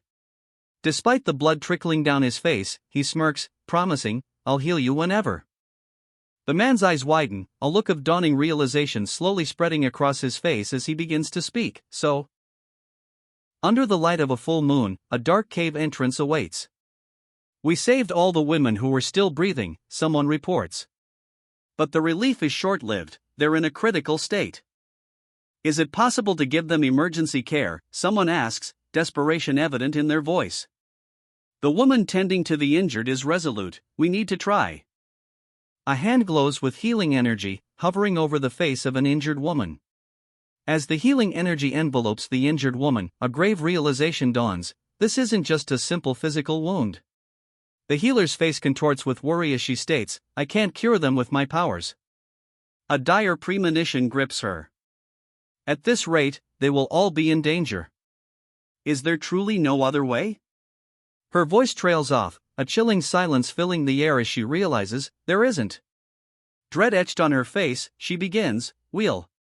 An ominous voice booms, declaring, "Just have to wait until the clan leader comes out." The entrance to a dark cave looms. This tragedy was unfolding before my very eyes, yet I couldn't grasp even the smallest of hints this whole time. A voice laments, a fist clenching tightly in the dirt. The hero looks up, a realization dawning as the words echo in his mind: someone like me. Doubt clouds his face as he questions, can I really call myself a member of the Order sect and of the White Path? Suddenly, a voice booms, congratulating him, "Good, you've rescued them all." A gasp escapes her lips, her eyes widening slightly as she hears the booming voice. "The two of you have done well," the voice continues, the speaker remaining unseen. The man smiles, as the voice booms, "You completed your mission successfully." The voice echoes, and the words "clan leader" boom out. The title, "Reincarnation of the Murim clan's former ranker," flashes on the screen. The title fades, revealing the chapter number, 55. "It's a relief you've come out unharmed," he exclaims, a smile gracing his features. He then asks, his concern evident, "Are you two also unharmed?" "We're fine, however." She begins, her expression troubled. Behind her, several figures lie motionless on the ground. This certainly is a dire situation. Someone observes, the gravity of their predicament now sinking in. "I gave them some immediate emergency care, but their wounds aren't normal," she says, a concerned look on her face. "That much should be enough. From here on." He begins, his weathered hands gripping the hilt of a sheathed blade. He holds up a small, cylindrical object, declaring, "Leave it to me. You've both worked hard, so rest for a bit," he announces.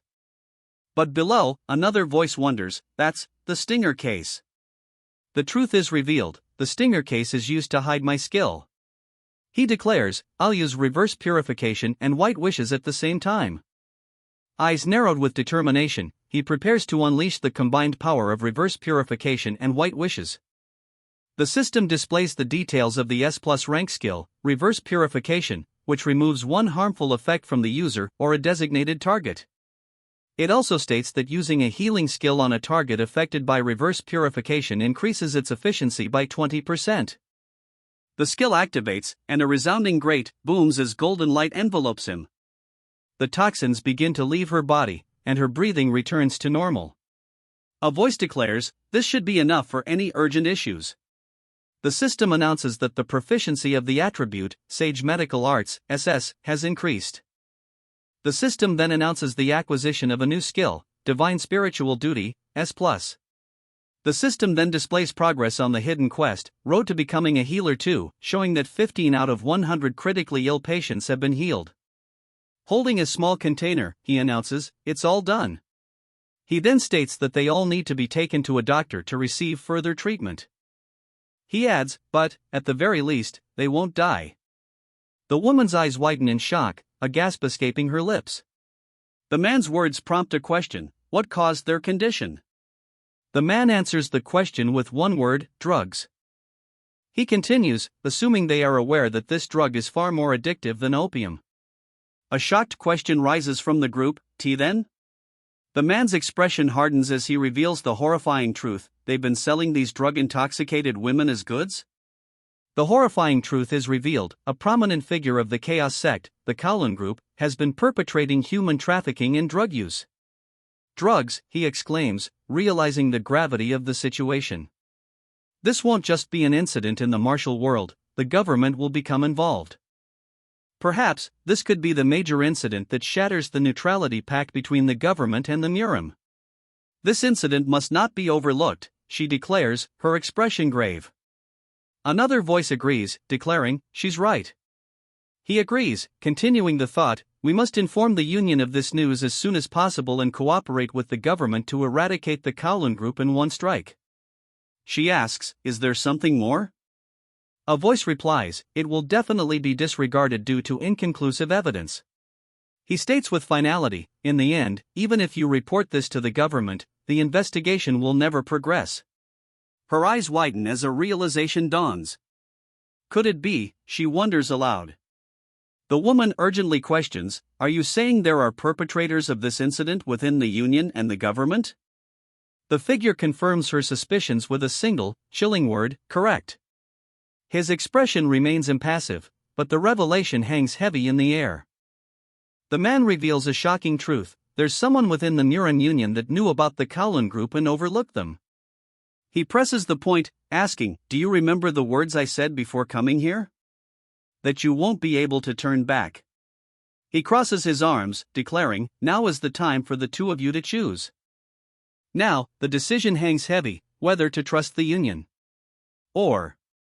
He continues, the weight of his words now shifting to the alternative, whether to believe. In me, he declares, the words hanging with a heavy implication. The question hangs in the air, who is that insider? The speaker reveals that the Kowloon group's drugs are currently distributed in only 2 regions. The man in the white robe smirks, his expression unsettling as he looks down at the other man. Zhejiang and Anhui, he exclaims. A woman beside him gasps, repeating in disbelief, Anhui? With his arms crossed, he explains, as you know, Zhejiang has been under the control of the Kowloon group for a long time, so the influence of the Murin Union is the weakest there. However, he clarifies that Anhui is different because there are 2 factions residing there, acting as pillars of the Murin Union. He continues, explaining that one of these factions is the leading figure of the 7 clans, also called the Blue Sky Sword Clan, the Nangong clan. Doubts are cast on the Nangong clan's trustworthiness, especially after the youngest son's death from an opium overdose 5 years prior. The speaker adds, I'm pretty sure the Sword Saint thoroughly inspects all those in the Nangong clan every month. The other party confirms, yes, you're right. The woman realizes the implication of the previous statements. Then only one faction remains. The woman's eyes widen in disbelief. No way, she exclaims. The name echoes, Master Chungsu of the Mount Huang sect. Chungsu's crimson eyes narrow, his gaze intense. Until the fight with Master Chungsu, it wasn't clear which faction, the Nangong clan or the Mount Huang sect, was secretly communicating with the Kowloon group. The swords clash, and he recalls why he was fighting Master Chungsu. It was because that information was securely hidden within my memories of the other future. But, he recalls, when he drove Master Chungsu into a corner, there was an energy he unknowingly invoked out of rage. Master Chungsu's eyes glow with a menacing purple hue, and dark energy swirls around him. It was faint, but it was definitely the power of a monster. A chilling realization dawns on him. That was the same energy I felt from Kwak Jusan, Gongsun Shou, and Mei Wohua. The chilling truth is revealed, Master Chungsu has joined forces with the Blood Sect and was granted the power of the Demon God. The silence breaks with a chilling demand, now make your choice. The transformed Master Chungsu presses his advantage, issuing a stark ultimatum. If you too are willing to be unafraid of others, cast away your useless pride, and follow my orders. Master Chungsu continues, promising them, I promise that you will be able to save more people than you have today. Master Chungsu then states a name, Zhuge Gun. Master Chungsu's stern expression hints at the weight behind the name he just spoke. And Dang Harin, Master Chungsu continues, revealing the next name with the same gravity. A voice breaks the silence, a question hanging in the air, will you follow me? He extends a hand, a confident smirk playing on his lips as he awaits their decision. His hand remains outstretched, the hilt of his sword visible at his side as he awaits their response. Before his offer, the 2 figures bow their heads, remaining silent. The silence stretches, their bowed heads offering no clue as to their decision. They break their silence, both shouting in unison. Their voices boom, declaring, we will offer all we have and follow the clan leader. Their resolve hardens as they vow, we will uproot these demons together. Her voice rings out, echoing the clan's unified resolve. Good, she affirms, her voice filled with conviction. A sinister smile spreads across his face. He then reveals what he considers to be most important, your strengths. That sinister smile remains fixed on his face as he looks down at his opponent. That smile doesn't waver as he declares, "I'll be borrowing them for a bit." The entrance to a dark cave looms ahead. What awaits inside remains to be seen. "I almost forgot about this," he mutters, a sharp crack echoing in the cavern. "This should be enough as a message," he declares, his intent now clear. Emerging from the cavern, he steps into the blinding light. "Just wait. I'll destroy every single one of you bastards," he vows, his rage palpable. The imposing structure of the palace dominates the landscape under a fiery sunset. Inside, a tense meeting unfolds around a long table. At its head sits a stern figure, his gaze unwavering. The figure at the head of the table speaks, his words heavy with grim news. First the third jail, now even the ninth jail is completely destroyed. The leader's voice rises in anger. "I commanded all of you to more thoroughly fortify them." He continues, his accusation sharp, "Seeing how everything turned out, it must be because you bastards treated me with disdain." The leader's voice booms, the question hanging heavy in the air, "Am I wrong?" Blue energy crackles around the leader, his back turned to whatever he's addressing. The leader's red eyes burn with intensity, the blue energy coalescing into sharp, spear-like forms around him. The leader's power slams into his target, who cries out in pain. "Cook," he gasps, clutching his chest as the leader's attack hits home. The leader's attack manifests as a spectral skull, glowing with ominous energy. Glowering, the leader clenches his hand, energy crackling between his fingers. "They dared to mock me with this thing?" he snarls. Energy surges outward in jagged lines. The skull shatters into pieces, obliterated by the leader's power. His fist clenched, the leader continues, "On top of that, none of you have even found the slightest clue about the culprit." The leader's anger flares, his voice booming, "You bastards must have been playing around this entire time." His eyes burning with fury, the leader thrusts his fist forward, a surge of energy crackling around it. Suddenly, a report arrives, stating that Yu Xinwun of the Baekun Commission clan had returned from Mount Tianmu that very day. Sweat beads on their foreheads as one of the men exclaims, "It's suspicious that this incident had happened right after that bastard's return." Eyes wide with determination, he declares, "I'll immediately track his actions from that night." A sudden, violent impact shakes the room. The table shatters under the force of the blow. A collective shriek of terror erupts as the onlookers witness the devastation. Heek! The force of the blow sends everything flying. His face contorted with rage, he challenges, "Are there any other bastards who want to spout that worthless drivel?" There were traces of someone using the highest level of the art of the fiery yang inside the ninth jail, he reveals. The speaker vows, "I'll track all the experts able to use the art of the fiery yang who entered Zhenjiang these past 10 years. As expected, it seems only the vice group leader is actually using his brain, he observes, his tone suggesting disappointment in the others.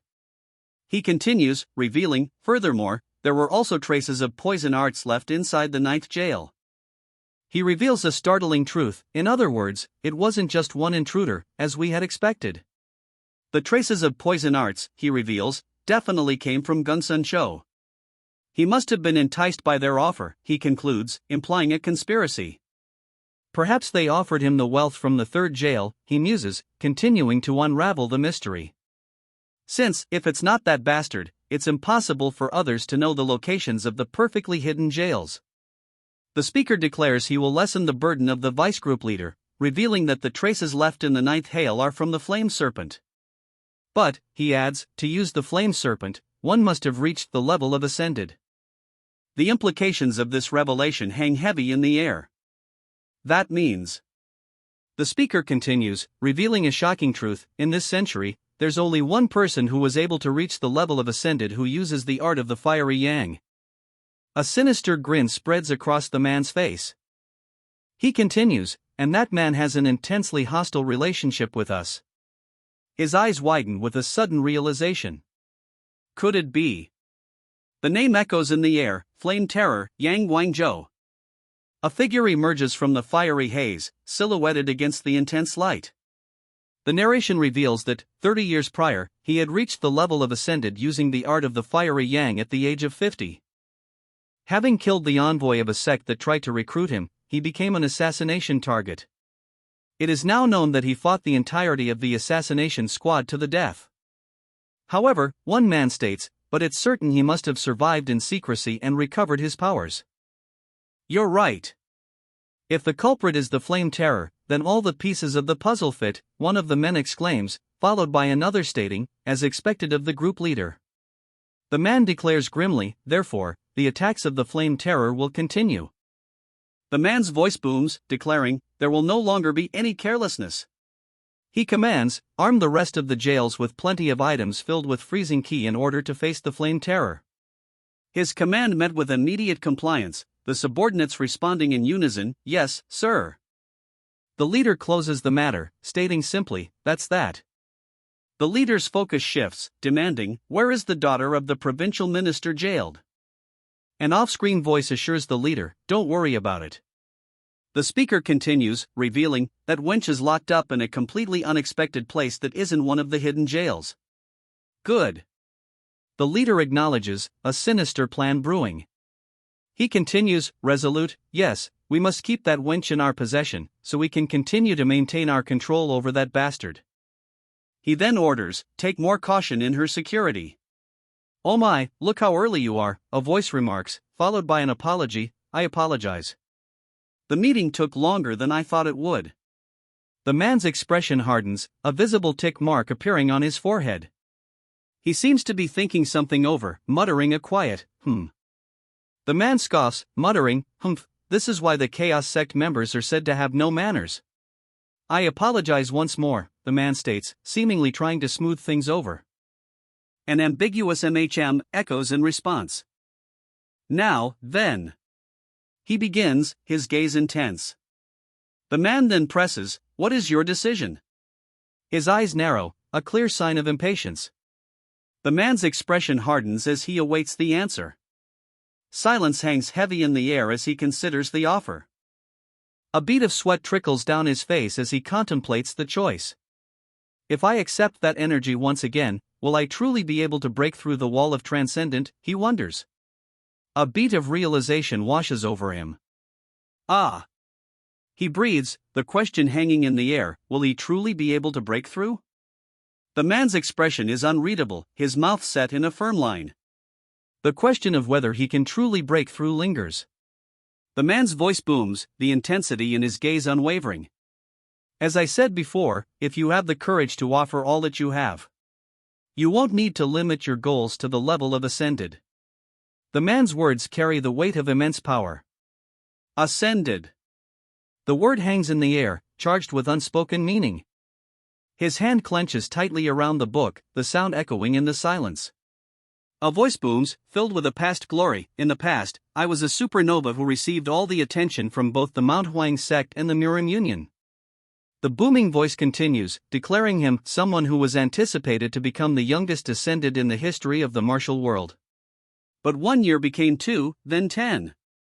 As time passed, the road to becoming an ascended only became further away. His teeth bared, the man's frustration boils over. There wasn't even the slightest chance I would reach transcendent superior rank, let alone ascended.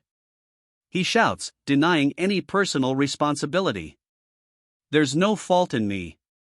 His face contorted in rage, he blames others for his failures.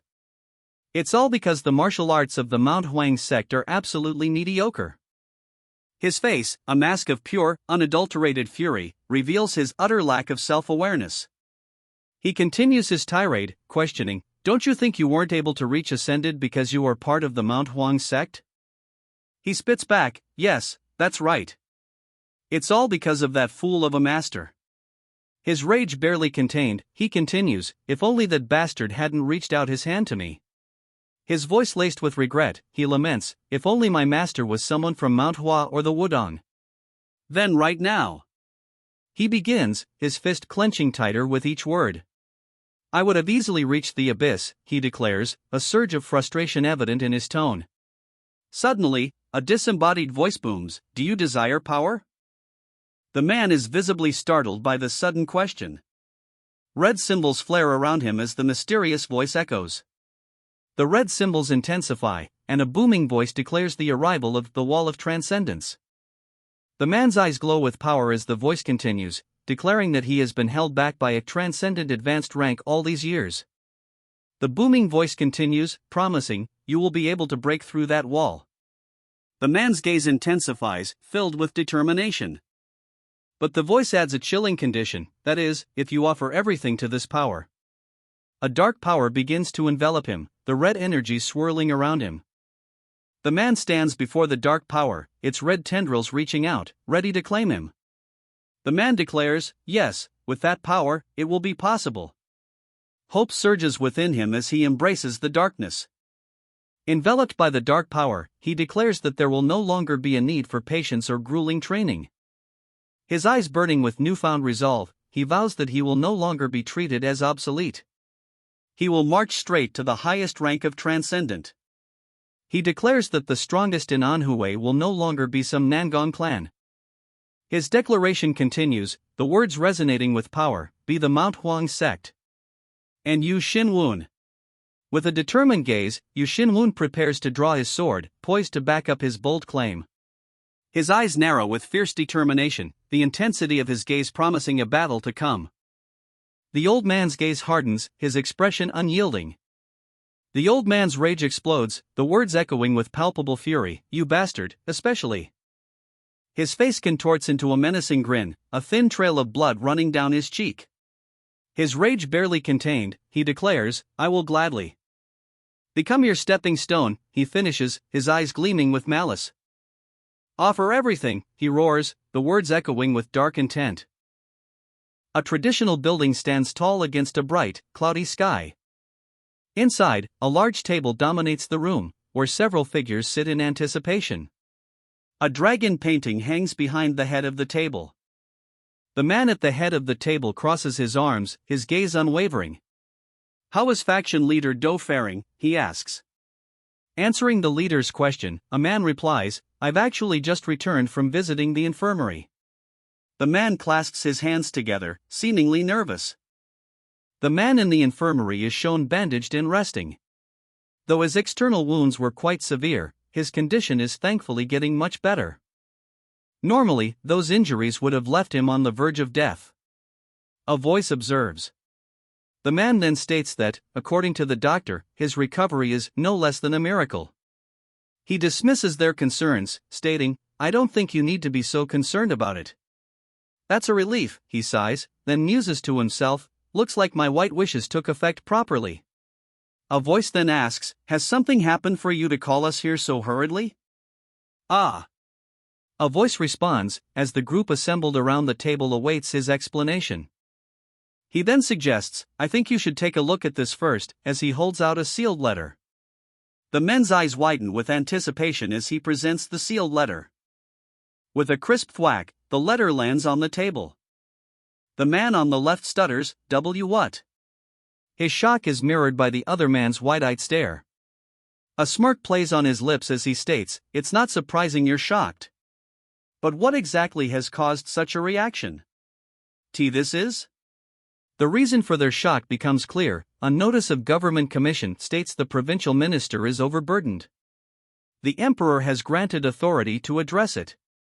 The notice continues, stating, "We would like to give an opportunity to the commission clans of Zhejiang to take upon the honor of executing the order of His Majesty. Any clans that meet the listed conditions are allowed to apply." The notice clarifies that commission clans fulfilling the conditions will be selected to fill supervising positions through fair tests. The notice concludes, any commission clan that shares the same will must fill out and submit the application by the deadline. The notice specifies that there are a total of 3 types of government commissions prepared, and further details will be sent only to those who fulfill all the conditions. It was written by Kong Weiso, Zhejiang provincial minister. Clan leader. Why would the Kowloon group approve of this? One subordinate asks, clearly concerned. Another adds that, until now, the Kowloon group had been monopolizing all government commissions in Zhejiang. The subordinate's question hangs in the air, unanswered. A voice declares, "Of course, I predicted this would happen." The explanation continues, "This was how Eugene Sang's Baekun commission clan rose to become the largest in Zhejiang." He muses, "I wonder." His expression is thoughtful, perhaps even a little troubled. The criteria are laid out. Any clan that surpasses the Kowloon group and seizes the government commissions will be recognized as the representative commission clan of Zhujiang. It turns out the Kowloon group purposely gave away the government commissions to elevate the Wangrock commission clan to that position. Suddenly, a man shouts, "Look over here." The man points downwards, an unspoken command to investigate something below. The focus shifts to the bottom of the notice, where something has been written. The notice states, the deadline is 1 month after today's notice. The notice continues, revealing the application conditions. The commission clan must have more than 3 guan of gold in their reserve budget, as well as at least 2 transcendent martial artists within the clan. The protagonist scoffs at the requirement. There's no way we have that much gold in our treasury right now. He mutters, clearly concerned. The words clan leader are shown. Clan leader. The man begins, sweat beading on his brow. Although the government commissions are a good opportunity for us to make a comeback.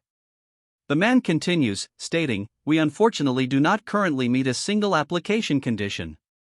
The man's words continue, that's right. Currently, that is. He questions, a slight smirk playing on his lips.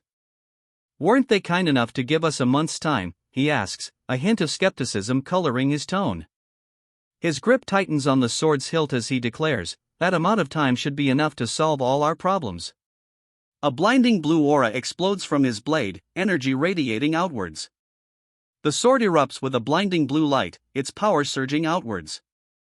The radiant energy washes over the onlookers, their faces etched with shock. Eyes wide with disbelief, one of the onlookers gasps, "See clan leader." Could it be?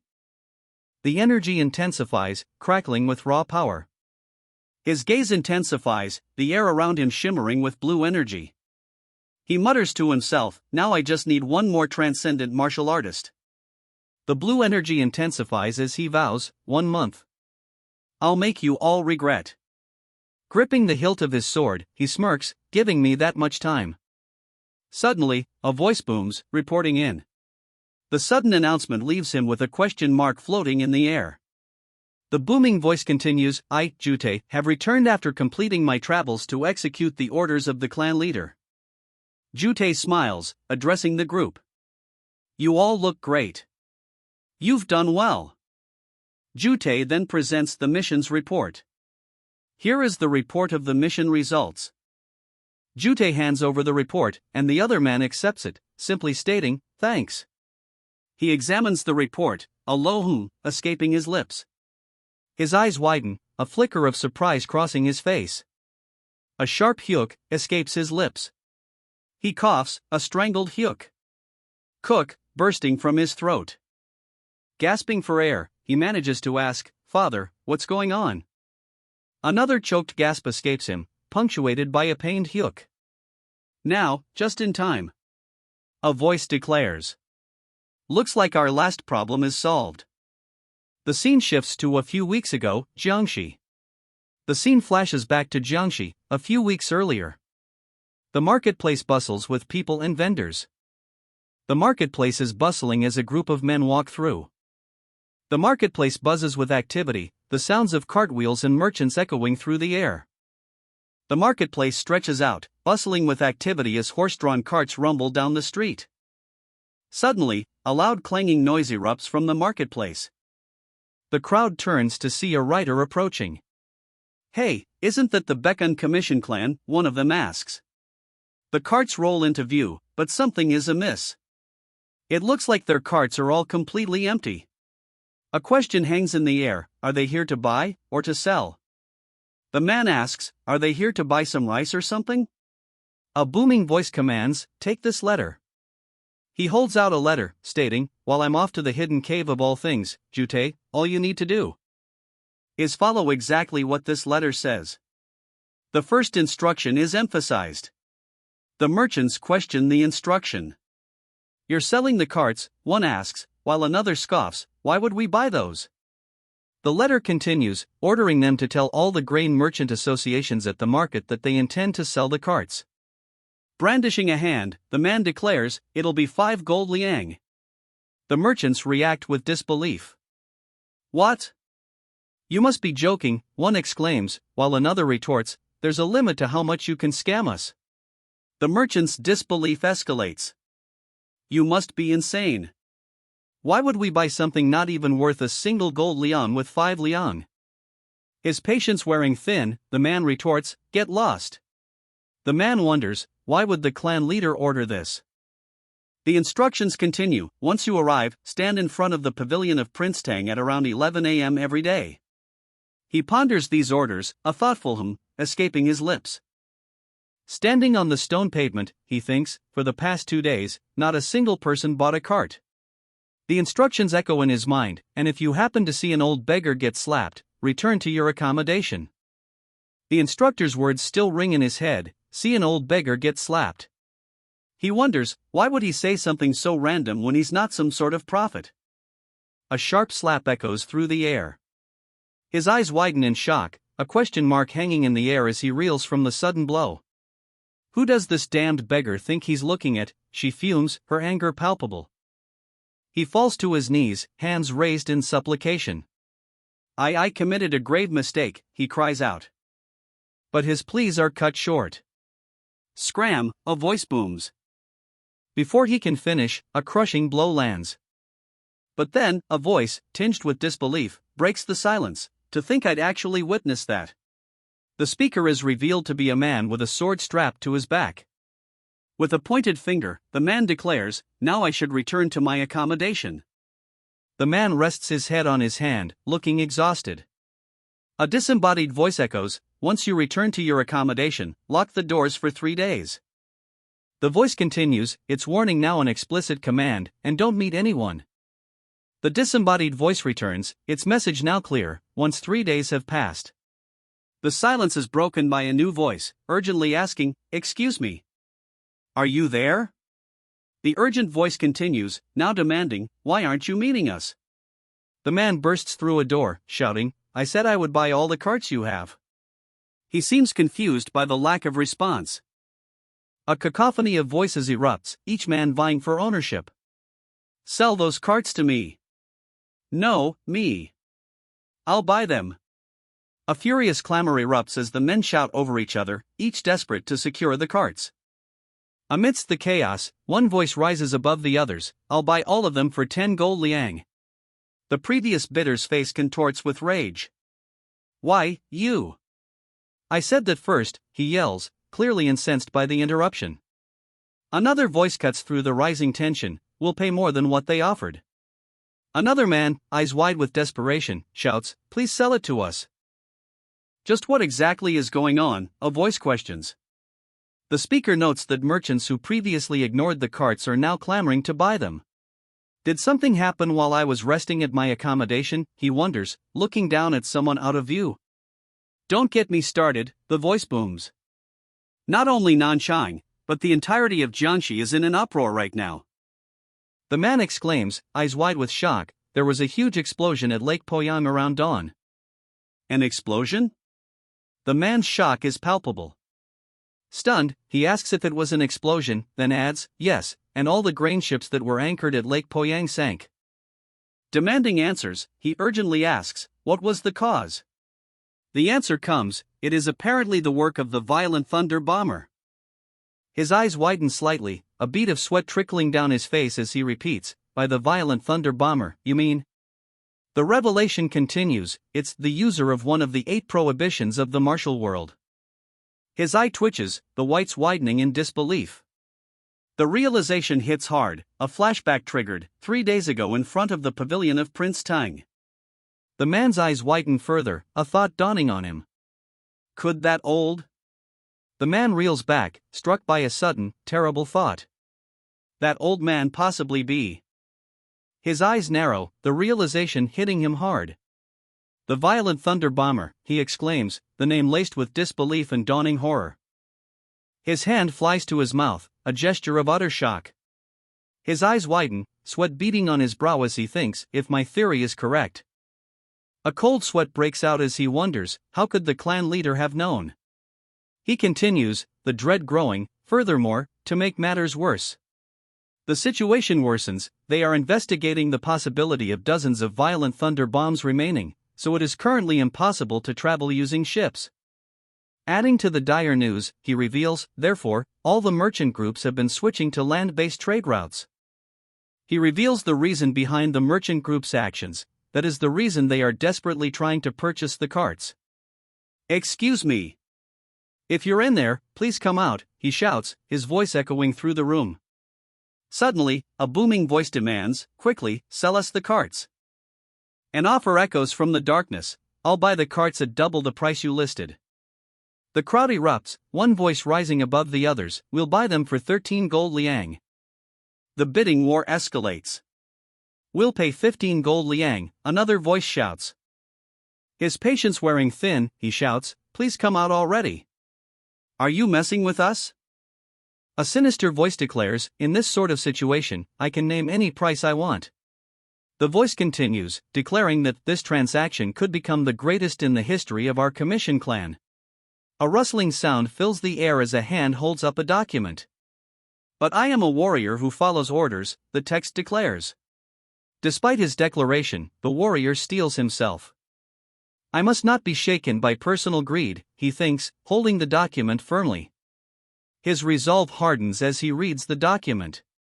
Now, I just need to execute the clan leader's third command, he thinks, a grim determination etched on his face. The document lists the clan leader's third command: find the leader of the Heavenly Flower Merchant Association, Hyo Japung. J just now. He begins to say, seemingly taken aback by something. His eyes widen in utter shock, mouth agape. Something has clearly startled him. The shock gives way to anger. What did you say? The man in dark robes confirms, that's right. He then asks if they intend to sell all the carts to their Heavenly Flower Merchant Association. Stammering, the man replies, but our best offer is 5 gold liang each. The man in dark robes cuts him off, stating firmly, it's fine. The man in dark robes declares, we will sell them at the original price of 5 gold liang each. The man in dark robes awaits their decision. Will you accept? He asks. The man's face breaks into a wide smile as he exclaims, how could such a gracious thing happen? Thank you very much, sir guards, he exclaims, clearly relieved by their acceptance. He clasps his hands together, a sincere expression on his face. I will never forget this favor, he declares. This trade was very important to me, he thinks, deeply grateful. How could I ever repay this kind dash? His head lowered, he responds humbly, I was merely following orders. With his head still bowed, he clarifies, and these orders came from the clan leader, of course. He continues, urgently requesting, if your clan leader ever visits Shaanxi, then please tell him to visit me. Please. The news arrives, we have now sold all the carts and earned 200 gold liang. A chilling order is given, we must execute the clan leader's fourth command next. The fourth command involves preparing ingredients, a collection of leaves and sprigs laid out on a wooden surface. Oh, why don't you make your decision already, the man demands, impatience lacing his words. The man awaits the decision, his expression unreadable. The merchant insists, arms outstretched, I'm offering you a very good price. These are extremely rare tea leaves that cannot be found, even in your Persia. The man interrupts the merchant's sales pitch with a bold declaration, I would like to buy all the tea from Nanchang. The merchant stammers, caught off guard, but, the price. Interrupting the negotiation, a man declares, excuse me. What that merchant told you is all nonsense. The man explains that the merchant is cunningly raising the price because the elder doesn't understand the local language. The merchant can only utter cook, in response. Offering his assistance, the man states, since I know how to speak Persian, I'll help you instead. The merchant laughs nervously, claiming, it's a misunderstanding. It's because I'm a bit inexperienced in speaking Persian. The merchant nervously accepts the offer, stating, gahaha, my thanks. The other man waves off the gratitude, replying, don't mention it. The merchant then reveals, this is my first time coming here from Persia, but to think there would be someone able to communicate with me. What is your name?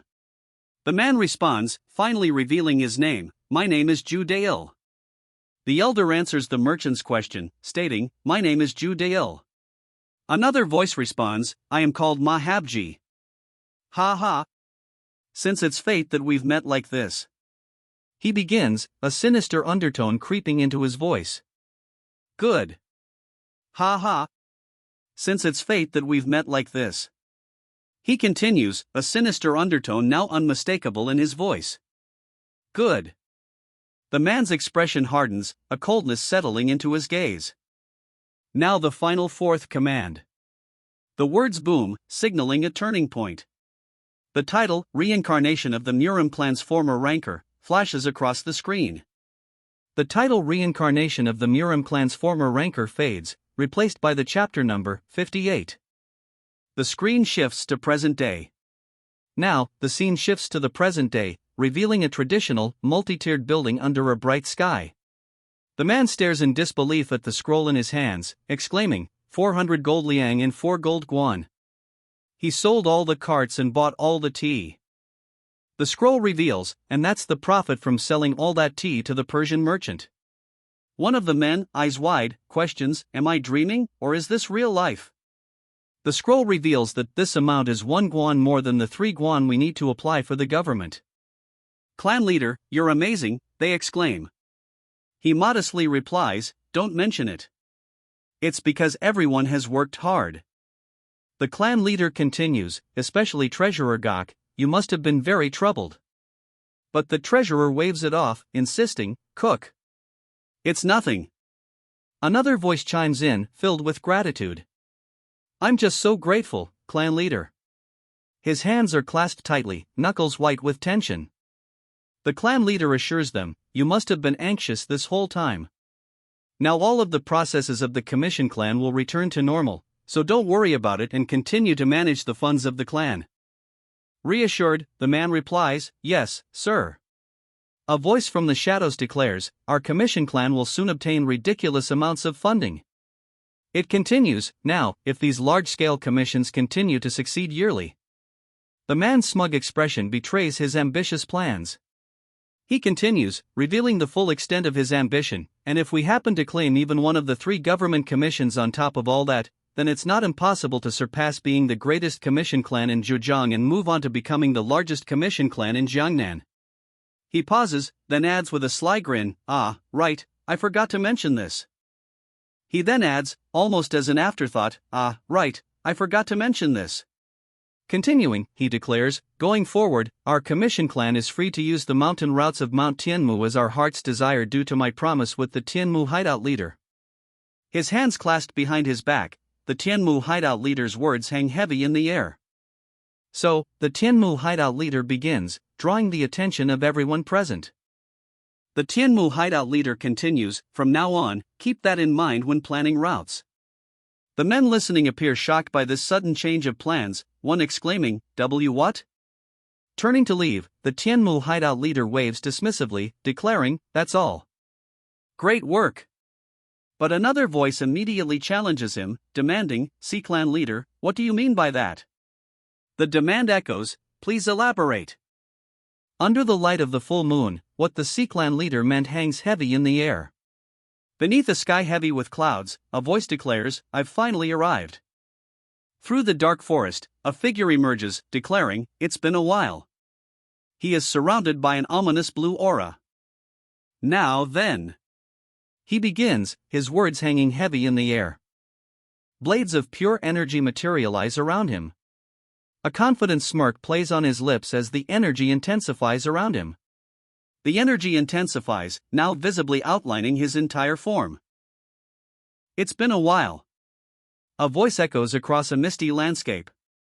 He pauses, a thoughtful expression on his face. Something is different than before. His thoughts race, is it ki dissipation, poison, or some other deadly poison? An eerie sound echoes through the forest. Anyhow, it seems I'm able to detect this because I've risen to the level of a transcendent, he realizes. He focuses, his hands forming a precise gesture as he attempts to pinpoint the source. He realizes, the formation of the blood mist valley does more harm the higher the martial level I'm at. It could have been dangerous. A surge of energy erupts around him, the air shimmering with power. His gaze intensifies, a concentrated power gathering at his fingertips. The energy crackles around his outstretched hand, but a thought bubble reveals his frustration. Well, if I only had inner ki, that is. The energy explodes outwards in a dazzling display. A dazzling display of energy erupts from him, illuminating the surrounding forest. The forest falls silent. Good, it seems the deadly poison has somewhat dissipated, a voice declares. He stands firm, resolving, it's time for me to gather the inner ki exhausted during the countless battles I've had until now. The majority of the inner ki of the undead is. The inner ki accumulated using death ki extraction has been exhausted. Furthermore, the inner ki absorbed from the undead through death ki extraction is limited to one use. Because of that, even though he absorbed ki every time an enemy was killed, the proportion of ki consumed during the battle was much higher.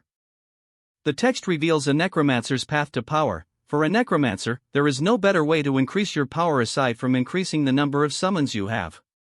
His gaze hardened, he declared, my utmost priority is securing as many summons as I can. He believes that with enough summons, I'll be able to challenge huge factions like the Wangrock Commission Clan, Mount Huang Sect, and the Kowloon Group. He pauses, a puzzled expression on his face. He wonders, as a figure shrouded in purple energy appears beside him. The purple energy coalesces, revealing a skeletal figure in traditional robes. Oh ho! A gold rank undead, he observes, recognizing the threat. It seems that gold rank is the highest possible rank for the undead in Blood Mist Valley. Since he's desperate, he prepares to fight. Desperate! A blinding flash erupts as the battle begins. The skeletal warrior stands ready, drawing two swords that crackle with blue energy. A flash of blue energy explodes. The blue energy intensifies around the skeletal warrior, but a system message flashes, skill, death key extraction, has been rejected. Purple energy now surges around the skeletal warrior instead. A new system message appears, you must remove the formation set up in the Blood Mist Valley to interact with the undead. Fine, I figured this is how it would be, he mutters, seemingly resigned to the challenge ahead. A towering figure, wreathed in purple energy, looms before him. From his prone position, the hero declares, so I prepared this. His hands glow with a potent blue energy. The air crackles with energy as he unleashes his technique, Formation Destruction. Eyes narrowed, he focuses the potent energy in his hands. The energy coalesces in his outstretched hand. The skill activates successfully.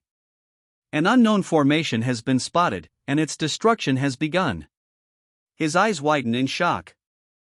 The mist is fully dissipating, he exclaims, shock evident on his face as the surrounding area clears. As the mist fully dissipates, a system message appears, the weak point of the unknown formation is being identified.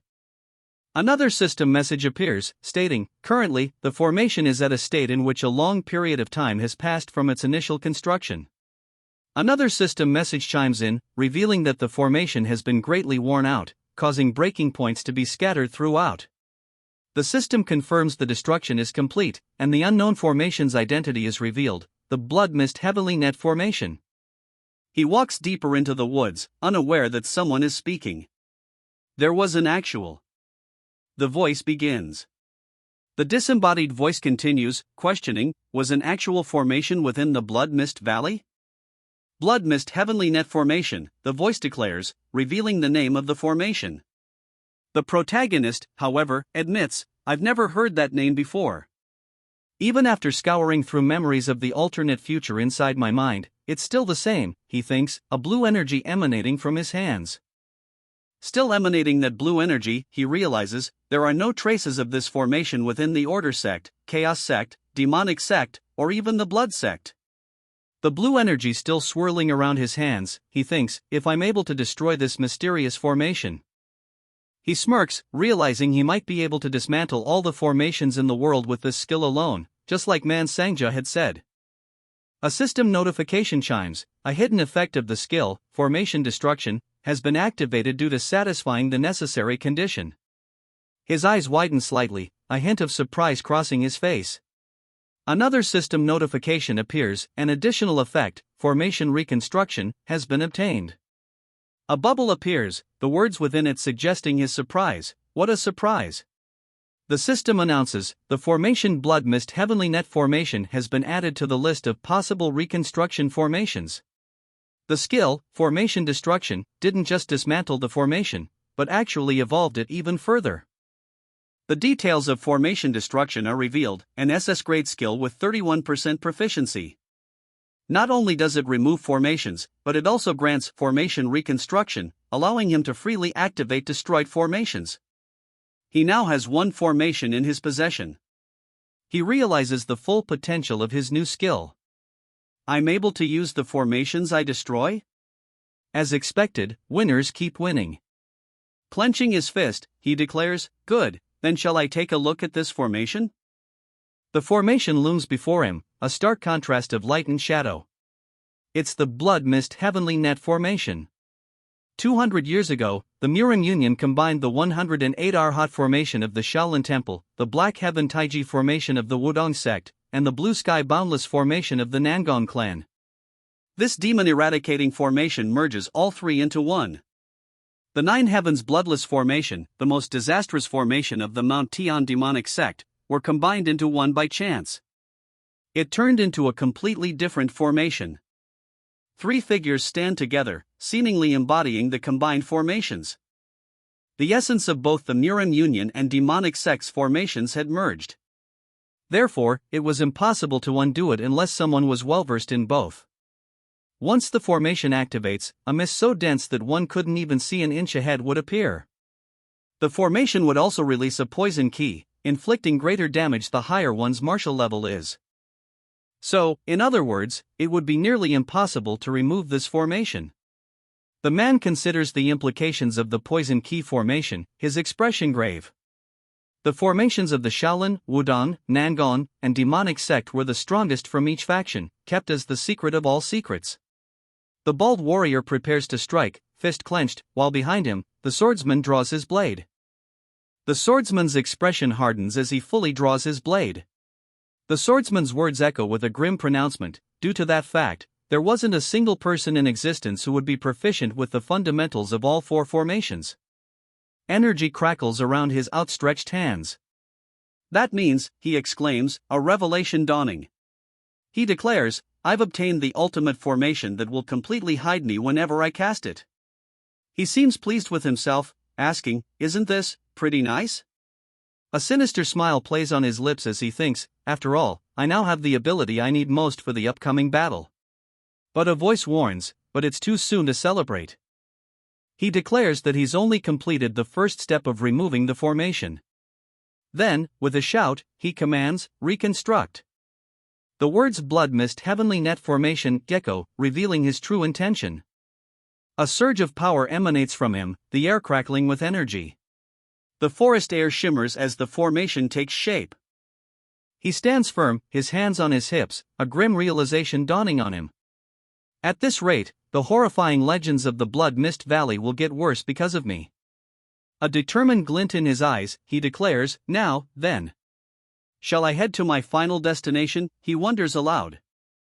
The title card appears, Chapter 59. A large, dark hole gapes open in the forest floor, shrouded in mist. Is this his final destination? Standing at the edge of the chasm, he pauses, the full moon casting long shadows around him. He smirks, a sense of grim satisfaction on his face. So it was here. A surge of powerful undead energy erupts before him. All these powerful undead. The air crackles with potent undead energy. A swirling vortex of purple power emanates from the depths. The vortex of undead energy intensifies as a voice declares, when necromancy was at B rank, I was able to make the skeleton of a zenith warrior. The voice continues, revealing the implication, that would mean A rank is a transcendent. The implications continue to mount as the voice booms, and S rank would be an ascended. The man's eyes glow with red intensity as the power of necromancy surges around him. A pained cry echoes. There's one gray sparkle on the... The words trail off, leaving the sentence unfinished. Left, 3 on the right. The count continues. The counting stops as he declares, I can feel energies from a total of 4 ascended. Now, who should I start with? His eyes gleam with a menacing light as he utters, "Death key extraction." The narrator declares that there is a skeleton that has reached the level of ascended. Just the thought alone is, a voice booms. A warning flashes, the undead is enraged at you for disturbing its rest. The warning leaves him stunned. A large punctuates his disbelief. Another warning appears, the undead expresses extreme hostility toward you. Utterly bewildered, he can only manage a stunned, "What?" His confusion deepens, only able to utter a trailing, "Wit." Another system message flashes, the undead is absorbing your power. The system announces, it has been revived as a skeleton commander. The skeleton commander's eyes glow with an eerie purple light. A surge of purple energy erupts from the skeleton commander. The skeleton commander's skeletal hand slams down with immense force. The skeleton commander's skull glows with menacing purple energy. The skeleton commander unleashes a wave of destructive energy. The skeleton commander advances, crackling with dark purple energy. What exactly is? The question hangs in the air, unanswered. His eyes widen slightly, a flicker of unease crossing his face. A surge of raw power erupts, the air crackling with violet energy. Violet energy intensifies, forming sharp, bone-like constructs. The violet energy coalesces, taking the form of a skeletal figure with glowing eyes. The skeletal figure takes a step forward, its violet energy radiating intensely. A question hangs in the air, the skeletal figure's appearance clearly unexpected. Eyes narrowed, he prepares to draw his sword, the skeletal figure directly in his path. He unleashes a flurry of slashes. The skeletal figure is bombarded by a barrage of bright, violet energy beams. He barely manages to block, eyes widening as he thinks, it's fast. The violet energy attack continues to rain down, the sheer speed and force of the barrage creating a deafening roar. The violet energy continues to bombard him, a relentless onslaught of power. The violet energy continues to crash down, the attack showing no signs of stopping. The violet energy continues its assault, the scene filled with the sounds of impact. The violet energy continues to radiate as a voice booms, declaring that the martial artist possesses the unparalleled art of the lightened body. With the martial artist's lightened body technique revealed, a voice demands, what sect did it belong to? Putting that aside, he declares, his hands already gripping the hilt of his sword. His gaze hardening, he declares, I can't just stand here and let myself be defeated. His face contorted in determination, he steels himself for what's to come. Drawing his sword, a surge of power emanates from the blade. The blade flashes with blinding light as he swings it downward. The arc of energy descends, a wave of power unleashed. His red eyes narrow, focused on the target ahead. A skull-faced figure appears, its glowing purple eyes piercing the darkness. Blasts of energy erupt, illuminating the forest. The energy blasts form a massive, glowing sigil. He stomps down, the ground cracking under the force. A voice declares, the inner key flowing through the sword is very pure. He grips the sword, its key resonating with a familiar purity. That must mean it was a member of the Order sect, not the demonic sect. He finishes, the implications hanging heavy in the air. And seeing how it's wielding a staff rather than a spear or sword. 200 years ago, most of the ascended experts who fought in the war between the Order and the demonic sects were members of the 10 sects. The realization hits, the skeleton commander could have been a member of the 10 sects. A surge of murderous intent erupts from the skeleton commander, I'll kill you. The truth is revealed, follower of the demonic sect. His rage intensifies, the skeleton commander bellowing, I'll kill you all. A surge of purple energy erupts around him as he takes a battle stance. Suddenly, a voice booms, a skeleton expressing its own thoughts. It's something I hadn't even experienced in my past life, he exclaims, the purple energy swirling around him. The swirling purple energy intensifies as a question echoes, is it possible for an undead who had risen to the level of ascended? The purple energy intensifies, the question hanging heavy in the air, is it possible for an undead who had risen to the level of ascended? A sinister smile spreads across his face. Looks like I'll have to change my plans. Initially, I was going to He begins, a change in plans clearly brewing. He continues, his voice dripping with disdain, I was going to beat this bastard to dust for daring to bare its claws at me. Was this a good enough warm-up, he asks, his tone laced with arrogance. The skull-faced figure declares, but I'll just end it with breaking your limbs. The skull-faced figure challenges, now, come at me. A blinding flash erupts. The skull-faced warrior brings his blade down in a blinding strike. The blade descends, poised to strike. The blade connects in a flash of violet light. The blades meet in a burst of violet energy. Its power is described, its energy is wind in water. Violet energy crackles as the blades collide. The skull-faced enemy grins, violet energy swirling around him. Violet energy explodes outwards. As they clash, he realizes, I definitely won't be able to inflict any damage with my thunder key. Realizing his current attack is ineffective, he resolves, which means I'll have to use a different skill. The hero acknowledges, which means I'll have to use a different skill. He prepares to unleash a new technique, declaring, extortion. The system designates his target, the Dryad Queen. The skill extortion is locked and loaded. Then, Deadly Spine echoes out. The deadly spines begin to materialize. The deadly spines erupt from the ground with a burst of energy. The skull-faced figure's eyes glow with menacing purple energy.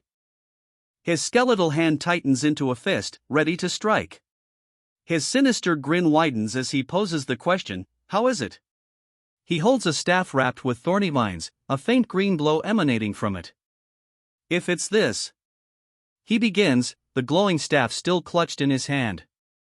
A blinding arc of green energy erupts from the staff as he swings it. The green energy streaks forward as a voice taunts, you won't be able to do much, will you? The attack lands, the sound of the impact echoing. The skeletal figure stands his ground, his glowing purple eyes fixed on the attacker. A blinding flash erupts. The blast rips through the night sky. Reincarnation of the Murim clan's former rancor. Phew. He sighs, seemingly relieved after the devastating blast. The dust and smoke obscure the aftermath of the explosion. Emerging from the smoke, he declares, even if you may be ascended. His smirk widening, he declares, it seems that, in the end, brawn can't beat brains.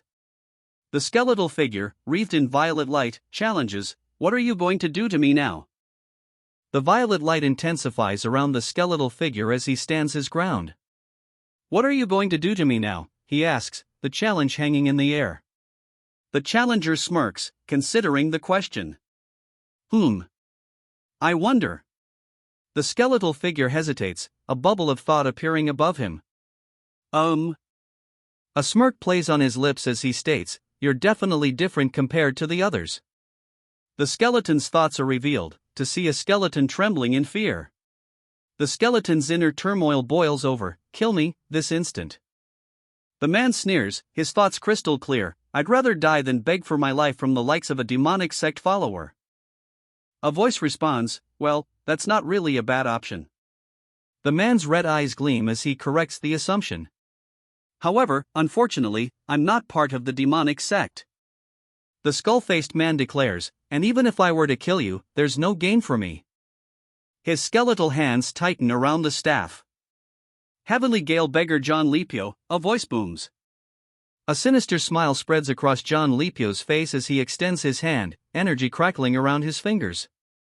That power. What is it? A voice cries out, filled with alarm as John Lepio's energy intensifies. The command rings out, become my summon. The skeletal figure looms, its eyes glowing with an eerie purple light. It's the first I've seen it.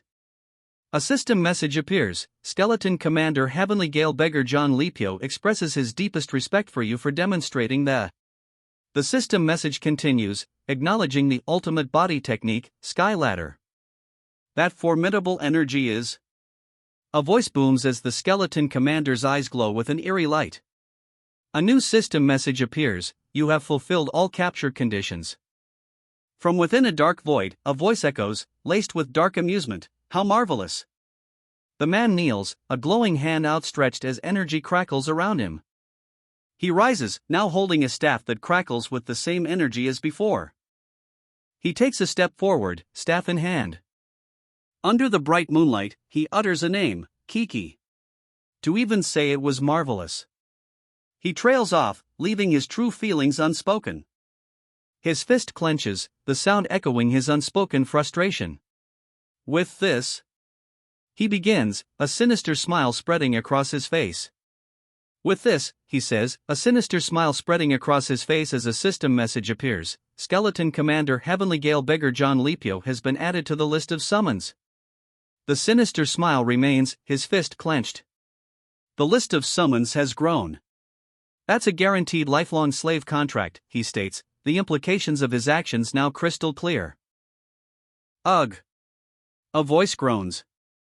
The speaker appears to be lying on their back, staring up at the rafters of a wooden ceiling. Cook! He manages to utter, still flat on his back. Sweat beads on his brow, and his eyes are squeezed shut in pain. Another pained groan escapes him as he continues to stare at the ceiling. His eye twitches, a bead of sweat trickling down his temple.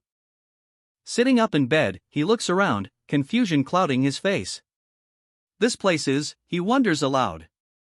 He grits his teeth, a sound effect emphasizing his pain. Gasping, he clutches at his chest, a sharp pain clearly coursing through him. Cook, he manages to choke out. He awakens in an unfamiliar room, disoriented. How long have I been laying here, he wonders aloud. His gaze sharpens, a grim determination hardening his features. I definitely. He begins, his intent hanging heavy in the air. Have to kill him, he finishes, his hand now gripping the hilt of his sword. Towering over his opponent, the man's eyes burn with a fierce resolve. He was on the verge of death, but that moment, the clan leader had. The clan leader peers through a doorway, a worried expression etched on his face. Have you awoken? He asks. A reaction follows the clan leader's words. It seems your condition has improved greatly, the clan leader hears. The clan leader asks, are you all right? He follows up with, have you been injured anywhere? Before adding, how could that be? He grits his teeth, declaring, you know I would never be done in by a bastard like him. He then apologizes, saying, I apologize for my disgraceful appearance. He admits, it's all because my skills were lacking. In response, the other man simply replies, indeed. The man's voice echoes, stating bluntly, they really were lacking. And silence hangs in the air. But that wasn't what they were lacking, he continues. But that wasn't what they were lacking, he continues, his gaze intense. His gaze intense, he declares, what's lacking are your martial arts. He continues, explaining, the reason you haven't been able to surpass the wall of transcendent is because it's the limit of the martial arts you learned. He agrees, stating, I agree with everything you've stated. He then asks, if you are able to move, can you follow me? A question mark hangs in the air as he pauses, awaiting a response. He then reveals, there's a place we need to go. The camera focuses on his chest as he stands, awaiting their decision. The title card for Chapter 61 appears. The scene shifts to the Thundercloud Hall. Clan leader, why here? A voice questions, before another abruptly cuts them off with a stern, stop talking. The clan leader commands, go to the center and sit in a lotus position. He responds to the clan leader's command with a simple, ah. Yes. The clan leader instructs him, once you're in position, begin your key meditation. He simply replies, understood. His hands settle into the key meditation position. His eyes closed, sweat beads on his face, he begins the key meditation. The key meditation begins, and he exhales. His meditation complete, he states, good. I can proceed immediately. He stands, ready to move forward. Placing his hands on the floor, he prepares to launch himself forward. Gathering energy around him, he prepares to spring forward. With a burst of energy, he launches himself forward. The system announces, formation, in key supplementation formation has been. The system announces the selection, formation, in key supplementation formation has been selected. With the formation selected, a surge of green energy erupts around the seated man.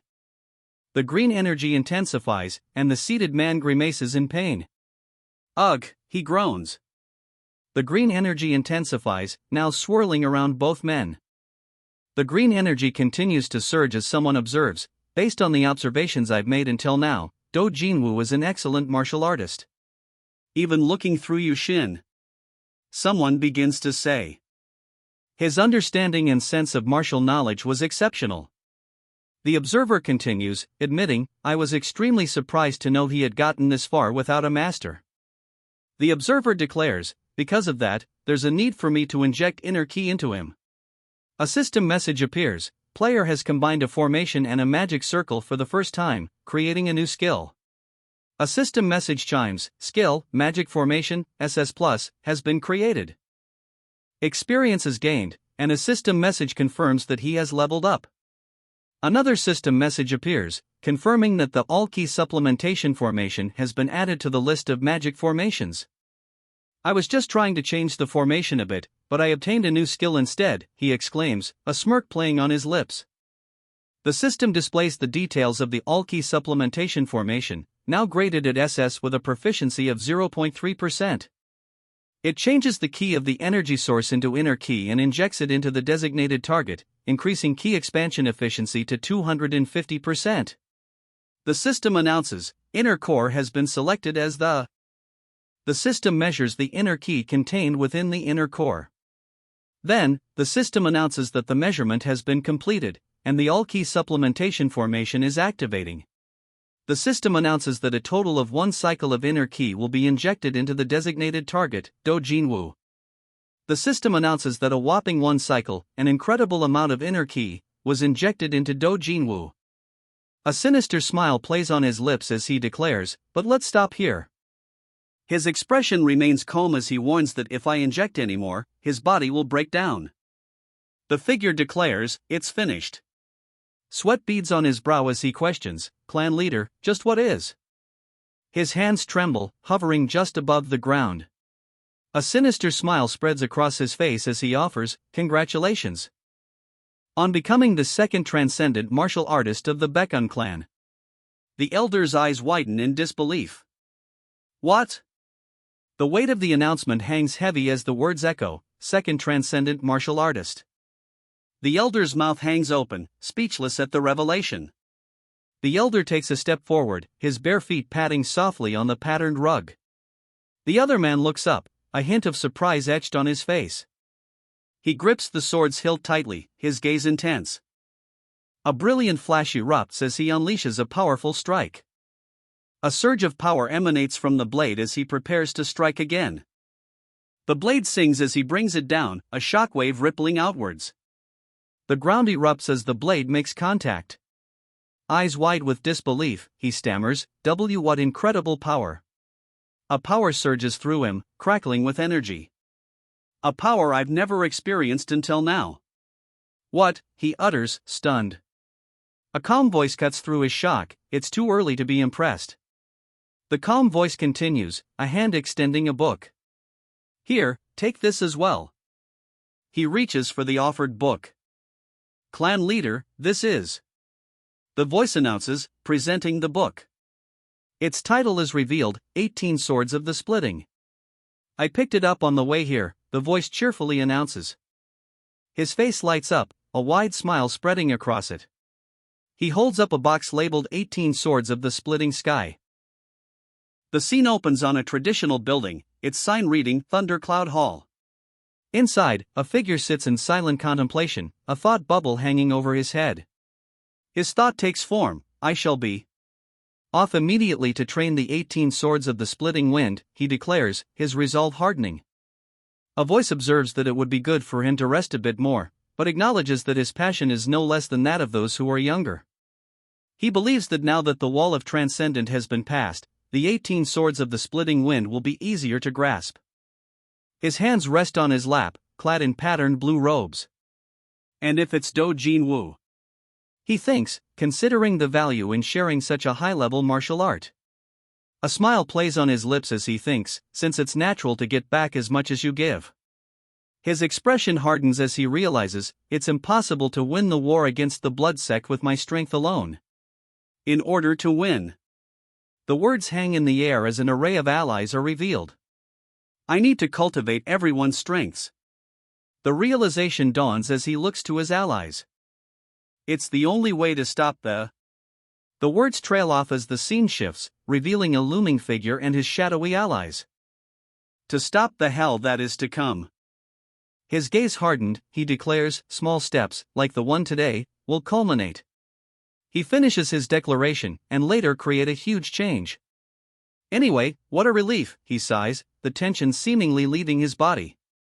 The text reveals that the 6 dog-beating knots of the splitting wind and the 18 swords of the splitting wind have become completely different martial arts. He grips his sword tighter, declaring, I won't have to worry all that much even if I were to encounter members of the Beggars sect in the future. The text explains, typically, it's more difficult to change existing martial arts than to make new ones. He confidently states, but that doesn't apply to me. A confident smirk plays on his lips as he thinks, I feel this every single time, but the interface system really is a cheat ability. Below, an achievement notification appears. An achievement notification then appears, he has successfully made an ascended undead into a summon for the first time. The system then announces he has obtained a new skill, Martial Arts Innovation, SS+, as a reward for his achievement.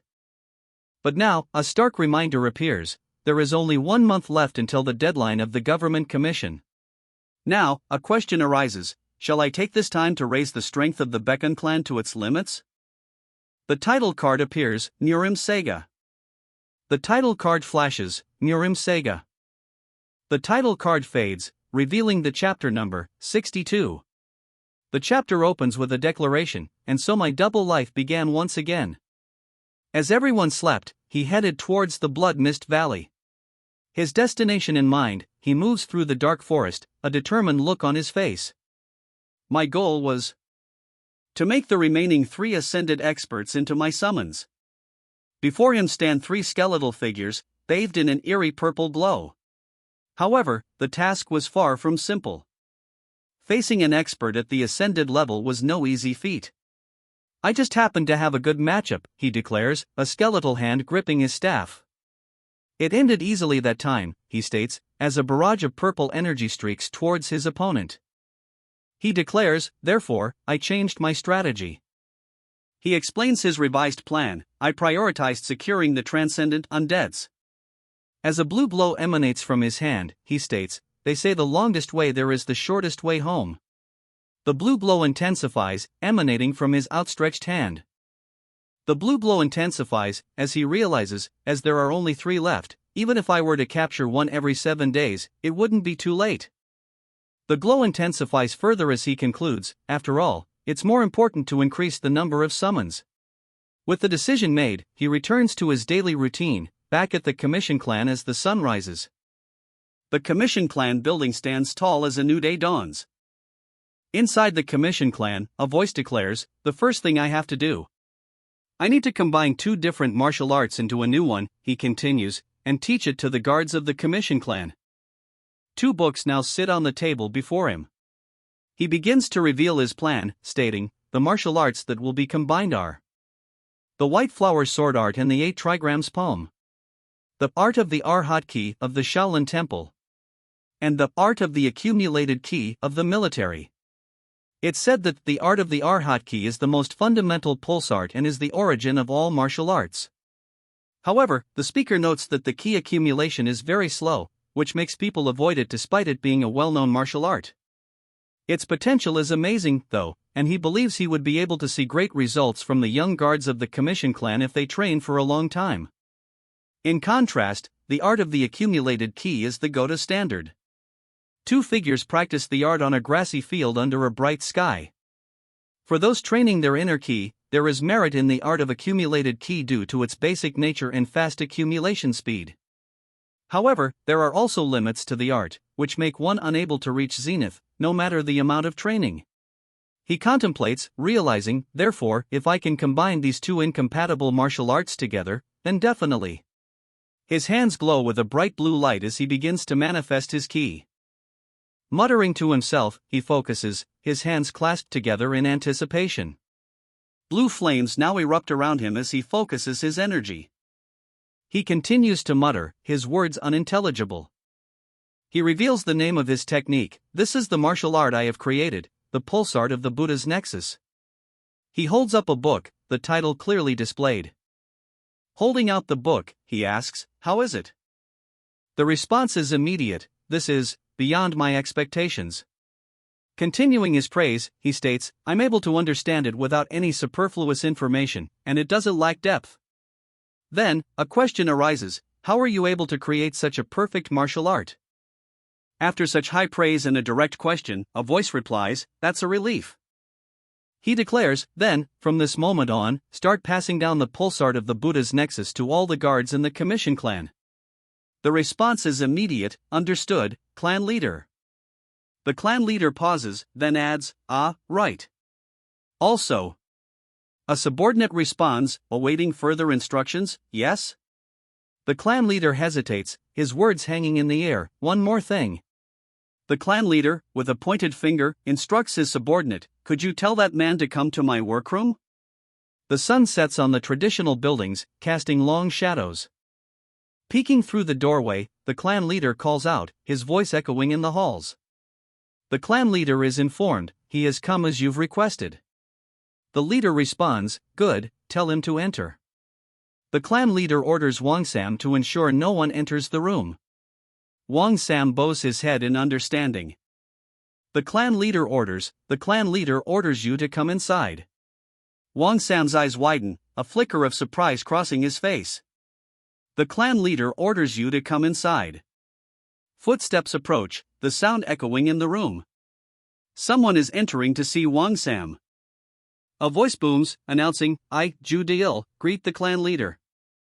Ju Deil stands with hands clasped in greeting, announcing his presence to the clan leader.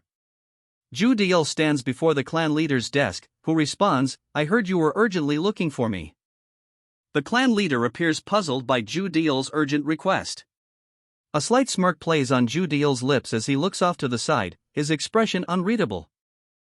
The clan leader's back is turned as Ju Deil calls out to him, a hint of uncertainty in his voice, "Clan leader." A voice echoes, laced with anticipation, "Finally."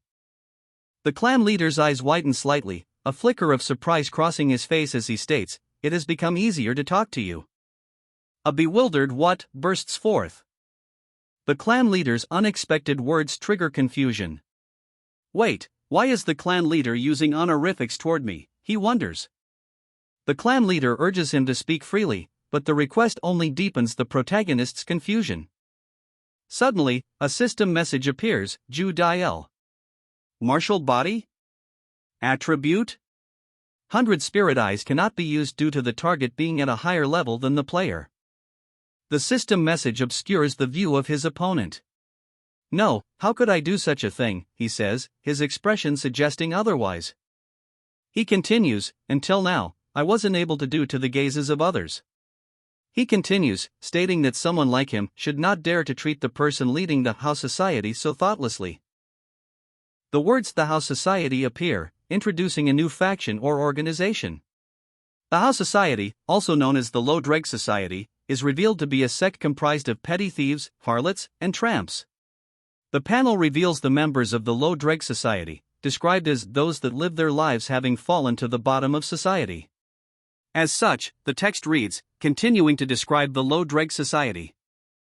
As such, the text continues, the members of the House Society were far greater in number compared to any other faction. Their strength and method of survival was the immense amount of information that came from these numbers. The text reveals, and the one who leads such a sect. The imposing figure of Ju Deil is revealed. The leader of the House Society, Ju Deil, begins to speak, "I don't." Ju Deil denies any knowledge, stammering, I don't know what you're talking about." Ju Deil feigns ignorance, claiming, "The House Society. I've never heard of such a thing." Another voice responds, "I was also confused at first." The voice continues, revealing that someone who should have been in Xuchang instead arrived at their commission clan for an interview. The revelation leaves him speechless, the gravity of the situation sinking in. He presses, demanding, "Will you believe me now that I've said this much?" Ju Deil. The man corrects him sharply, revealing the true identity, "No, sect leader Xin Wuyang." A wave of energy erupts. Shin Wuyang swings his blade down with furious speed. The force of the blow lands. The blade descends, inches from its target. The swords collide in a shower of sparks. He lies defeated, blood pooling around him. Clutching his weapon, he glares up at his unseen foe. A dark shape descends, a swift and silent strike aimed directly at him. A clash of blades erupts, sparks flying as the two warriors collide. The force of the impact sends debris flying. The warrior with the black ponytail pauses, a silent bead hanging in the air. He grits his teeth, muttering, "Not a single person knew my identity. But, how did a bastard like you?" The warrior's eyes narrow as he recognizes the weapon. So these are the infamous soundless flying daggers. He admits, "I wasn't even able to see you bring them out. You truly have amazing skills." The dagger expert retorts, "You seem to know a lot." The dagger expert demands, "From this point onward, you're going to have to confess everything you know." His grip tightens on the dagger. His eyes narrow with fury as he threatens, "If you don't." He brandishes the dagger, his grip tightening even further on the hilt. "You'll pay the price with your blood," he finishes, the threat hanging heavy in the air. "Damn it," he curses, his rage palpable. But a new worry surfaces, just how much does he know? His expression hardens as he considers the implications. If he knows about the location of the secret base in Shuchang, then it will become more troublesome. He resolves, "I'll say this now." His gaze narrows, and he declares, "If you're planning to threaten me to exploit the House Society, you'd best forget such thoughts," he finishes, his grip tightening on the sword. The man declares, "To us, the House Society, information itself is power, authority, and life." "You must have misunderstood," the man replies, brandishing two knives. He declares to his opponent, "I'll never let someone like you." He continues, declaring, "I have no intention of exploiting the weaknesses of the House Society to torment them."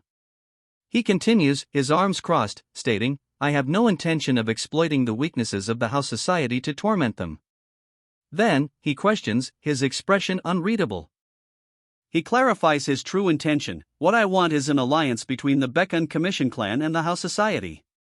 The man's expression hardens as he poses the question, "An alliance between Baekun and the House Society?" The man's face is shown in a close-up, his expression one of disbelief as he repeats the question. "An alliance between Baekun and the House Society?" The man's suspicions are confirmed. "Just as I thought. In the end, aren't you still coveting our powerful information network?" "Am I wrong?" the man asks. His opponent admits, "Well, I won't deny that." His eyes narrow, a flicker of something unreadable passing across his face. "Then there is no reason for me to accept," he declares, his tone hardening. "I refuse." A slight smirk plays on his lips as he asks, "Is that so?" His smirk deepens as he presses, "But will you be able to handle the consequences?" His gaze sharpens, a silent challenge hanging in the air. A beat of silence hangs heavy as the man pauses, his expression unreadable. The challenger, blades raised, demands, "Are you telling me to know my place?" Yu Xinwun's name hangs in the air. "Based on my observations until now," the man muses, "he's not some ordinary man." Despite having a heart as big as a lake for his allies, the man believes he's someone who would become the devil incarnate to his enemies. To oppose someone like him would mean blood would spill. The man's ominous words echo with a chilling certainty. His gaze intensifies, a steely determination hardening his features. His grip tightens on the sword's hilt, a declaration echoing, "Not theirs, but ours." "I know what you're thinking," he declares, his words cutting through the tension. The other man's face registers surprise, a question mark hanging over his head. His words continue, revealing his true intentions, "I'm not as harsh as you think I am." He continues, laying out his terms. "We can't call it an equal relationship if only one side benefits from the agreement. So I'll state the conditions that would benefit the House Society." Holding up two fingers, he declares, "I have two conditions." He reveals his first condition. "First, I'll tell you the main culprit behind the chain disappearances of the members of the House Society." The declaration is met with stunned silence. The man being addressed demands, disappearances, what do you mean by that? How long are you going to pretend? He presses, haven't you come to Zhejiang to investigate the chain disappearances of the members of the House Society? He continues, declaring, and second, I'll bring the members of the House Society who had their identities revealed back into normal society. An exclamation punctuates the air, signaling a sudden realization. A new voice chimes in, questioning, doesn't it seem like an excellent idea even with just these conditions? The man's patience wears thin. Stop playing with me, he demands, stating that this isn't a problem a mere leader of a countryside commission clan can solve. His red eye glinting, he asks if the other man truly believes the size of a faction will enable its members to return to society. His expression hardening, he declares, it doesn't matter whether it's the lord of a province or the ruler of the whole country. He grips his weapon tighter, declaring what truly matters is the method. His declaration continues, from now on, all the new guard. He continues, declaring that all the new guard and carrier positions of the branch offices of the Baekun Commission clan that will be raised in each province will be filled with members of the House Society. The man listening is clearly shocked, uttering, what? He further declares, they will be granted access to all martial arts along with the fundamentals. He then adds that even if they were to leak the martial arts to the House Society, there would be no repercussions. His eyes widen slightly, a hint of surprise flickering across his face at the implications of such a statement. He pauses, seemingly lost in thought after that unsettling statement. A metallic shink echoes as he grips his sword tighter. Will you be able to handle it? He asks, the question hanging heavy in the air. The man declares, if the identities of the members of the House Society are revealed, then your honor will fall to the ground. He stares intently, asking, will you still be fine if that happens? He responds, rather than some pretentious honor, I'd rather choose to give the hope to live on to those that have reached the end of their lives. The hand extends, palm open, as the command rings out, now, make your decision. He confidently states, I think my answer should suffice. The man with the outstretched hand pauses, a beat of silence before anything else is said. The man holding the blade questions him, if you're going to build branch offices in other regions, you'd first have to conquer Zhejiang. Are you confident in doing that? A confident smirk plays on his lips as he responds, 1 month. His hand outstretched, he declares with unwavering confidence, within that time, Zhejiang will be mine. He muses, offering me a suggestion I won't be able to refuse. His eyes narrow, contemplating the offer. He relents, admitting, looks like I have no other choice. A grand courtyard unfolds, filled with dancers in flowing pink robes. Observers sit at tables, watching the performance under a clear sky. The dancers continue their graceful movements, their flowing sleeves accentuating the rhythm. A woman reclines, her gaze fixed upwards, seemingly lost in thought as the dance unfolds in the background. She remains in repose, seemingly undisturbed by the ongoing performance. A man asks, grinning, I wonder if you are pleased with the reception. He then pauses, considering something. Words echo, expressing, I should have attended to you like this more often, but I was overwhelmingly busy. I would be grateful if your generous heart would be understanding of my situation. He continues, holding a cup, I should have attended to you like this more often, but I was overwhelmingly busy. I would be grateful if your generous heart would be understanding of my situation. It's fine, comes the reply. Then, a further explanation, I too had my fair share of tasks to attend to within my own group, so I wasn't able to properly pay attention. If you were disappointed, then forget it, he states, his eyes narrowed. A wave of anger washes over him. This swine bastard. His companion retorts, did you think I wouldn't know of your snobbery? He continues, dripping with sarcasm, oh my, how could I dare be disappointed in the leader of the great Kowloon group? Of course, I would understand your reasons. As the liquid is poured, he says, you must be overseeing all of Zhejiang. He continues, I can only imagine how occupied you are. The man is identified as Kong Waiso, the Zhejiang provincial minister. Kong Waiso's expression hardens. A sickening crunch echoes as something is crushed. Putting that aside, one of the men begins, before another responds with a wary, yes? The conversation shifts abruptly. Are the matters of the government commission going smoothly? One of the men inquires. Of course, one of the men replies, boasting, I submitted the application on the first day and have already finished hiring 2 transcendent experts. A stern warning follows, make sure to take caution upon caution. The man emphasizes the stakes. It is of utmost importance that the Wangrock Commission clan becomes Jujon's best commission clan. Of course. I will heed your words, one of the men exclaims. But a dissenting thought bubbles up, how unreliable. Despite his agreement, the man thinks to himself, before I leave everything up to the swine of a fool. Despite his outward agreement, the man secretly thinks, I'll have to prepare that in case of an emergency. By the way, I happen to hear some news on the way here, the man announces. The question hangs in the air, news? The man reveals, the Baekhan Commission clan has submitted an application this time. He continues, his voice laced with disdain, it seems that bastard, Yu Shinwon, is really acting as he wishes without knowing his place. He pauses, his expression unreadable, leaving the others in suspense. He scoffs, questioning how such a pathetic OAF could acquire 3 guan of gold and 2 transcendent experts. Accusing the man of lying, he suggests blocking his participation from the start. But another voice quickly interjects, stating, no, there's no need for that. The man's eyes widen in disbelief. What? He asks, clearly taken aback by the unexpected response. Holding up a cup, a voice questions, why would we need to stop him? Isn't it funny? Holding his cup, he sneers, the absolute gall of him to come up with all sorts of lies in order to charge in without realizing it will be his grave. A sneer twisting his lips, he reveals the target of their disdain, Kong Waiso. The man exclaims, his face stern. Starting now, prepare for the test of the government commission as I command. Without warning, the man is struck on the nose with a pipe. The man's face contorts in pain as the pipe connects with his nose.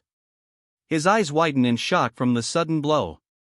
His eyes dart around wildly, a speech bubble emphasizing his utter disbelief. Wait, what kind of test is this? She exclaims, her face a mask of disbelief. The man at the head of the table declares, you essentially just intend to kill them all. This goes beyond integrity, someone shouts, clearly disagreeing with the plan. The man at the head of the table responds, that's right. His face contorted with rage, he vows, I'll kill all those bastards through this government commission. He vows to use the government commission to kill all those bastards, his face a mask of fury. A man in regal attire declares, and you will be the one to execute such carnage. The weight of his words hangs heavy. His eyes widen, a single bead of sweat trickling down his face as the question echoes in his mind, how do you feel about killing innocent lives with your own hands? Don't you feel exhilarated? Are you hesitating? The regal figure asks, his words laced with a subtle challenge. The regal figure's eyes narrow, a hint of impatience in his gaze. Then I'll make it easier for you to decide, he declares, the threat hanging heavy in the air. He holds out his hand, a small, jade-colored charm resting in his palm. Sweat beads on his brow as he presents the jade charm. His expression betrays a desperate hope. The stakes are raised with a chilling ultimatum, now, make your choice. Would you rather push innocent lives into the pits of death? Or would you rather become a father who chose to abandon his daughter's life? The agonizing choice hangs heavy in the air. His face contorted with anger, the weight of the impossible choice crushing him. In his open palm, a small, glowing green charm rests, the weight of his decision now made. His head hangs low, the weight of his silence heavy in the air. The plea echoes, hanging in the air, please don't forgive me. The title flashes across the screen, Reincarnation of the Murim clan's former rancor. The screen flashes the title for the next chapter, 64. A multitude of clan flags ripple in the wind, signaling the start of chapter 64. The flags of various clans flutter in the breeze, heralding the start of something new. A crowd of stern-faced warriors stands beneath the fluttering banners. A low murmur ripples through the assembled warriors. A sinister kakik echoes, the man's unsettling grin spreading wider. Shock ripples through the ranks. What? One warrior stammers, while another exclaims, no way. The question hangs heavy in the air, they were able to hire them? The man is introduced as the leader of the strong dragon squad of the Kowloon group, the Sanguine Rain Blade Hyo Jungwang. Hyo Jungwang's name is revealed. The man states, even the disciples of Master Chung Su. His expression is stern. It seems, the competition has gotten fiercer. One man observes. Another agrees, stating simply, you're right. A sinister voice echoes, Kakik. Fear me as much as you want. The man's sinister smile widens as he declares, I who command the strong dragon squad in Master Chung Su. A sudden announcement cuts through the air, the Baekhyun Commission clan has arrived. A stunned bubble appears next to the man's face. The crowd's reaction is immediate. A collective gasp rises as they turn towards the entrance, shock etched on their faces. A group arrives at the entrance, a flag bearing unfamiliar symbols carried amongst them. The man addresses someone, uttering a name, Yu Shin-woon. He continues, a hint of surprise in his voice, you managed to find your way here on your own 2 feet. His declaration rings out, know this now. The man pauses, a confused escaping his lips. Today will be the day of your funeral, he declares. A confused escapes the man's lips. The man's expression hardens as he demands, who are you? You bastard, he spits, his face contorted with rage. I'll kill you this instant, but his threat is cut short by a sudden announcement, the provincial minister has arrived. The announcement leaves the crowd visibly stunned.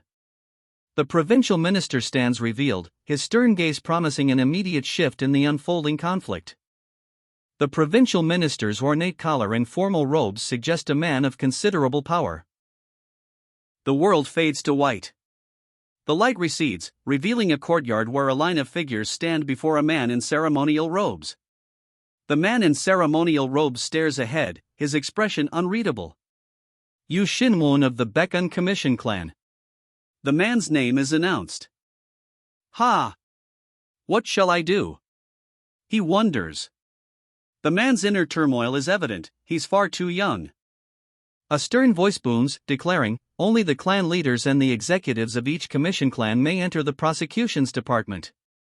The stern declaration rings out, the rest shall await outside. The title flashes, Reincarnation of the Murim clan's former ranker. The screen displays the number for the next chapter, 65. A disembodied voice offers its congratulations.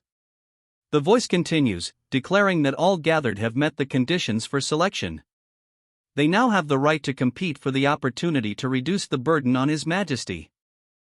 The assembled group stands before the speaker's table, awaiting the next stage of the competition. The speaker emphasizes the urgency of the situation, declaring, due to the urgency of this matter, I will begin the explanation immediately. The speaker's words cut through the air, due to the urgency of this matter, I will begin the explanation immediately. He continues, revealing the limited opportunities, ultimately, there are only 3 commissions available to be tasked amongst you all. The speaker clarifies the stakes, so those that place first, second, and third at the end of today's test will each receive one of those commissions. The speaker continues, specifying the task for the third-place winner, delivering precious flowers and herbs from Mount Yendang to the royal palace. The speaker then reveals that the clan placing second will be tasked with boosting the morale of the soldiers fighting the Japanese pirates in Zhejiang. The speaker continues, revealing that the clan that wins first place will deliver goods personally bestowed by His Majesty from Chongqing to the soldiers. The speaker pauses, drawing out the suspense. And finally, first place will be. The speaker reveals the mission, to guide the keepsake of Princess Chohai, sibling of the emperor who passed 10 years ago, from Mount Xianxia to the royal palace in Beijing. The announcement hangs in the air, leaving everyone in suspense. Whispers ripple through the crowd. One man asks, his voice laced with disbelief, is he talking about that Princess Chohai, the one His Majesty dearly loved? The announcement continues, revealing that the mission involves delivering a keepsake of that princess to the royal family. His Majesty, the Emperor, mourned her passing for days and nights. The announcement continues, promising that if the mission is successful, not only would there be a bountiful reward, the reputation of the Commission clan would also. Someone adds, that's right, the benefits are incomparable to that of second or third place. The man's expression shifts, a sinister smile creeping across his face as he adds, but, if by chance, you happen to fail the mission, or perhaps lose or damage the belonging of the royal family. The stakes of the mission are becoming increasingly clear. His eyes narrow, the threat hanging heavy in the air. His expression hardens, resolve etched on his face. Then, not only would your commission clan be ruined, there may even be punishments that last for 3 generations, he warns, the threat hanging in the air. He declares, now, I'll announce the details of the selection test. He continues, declaring, now, I'll announce the details of the selection test.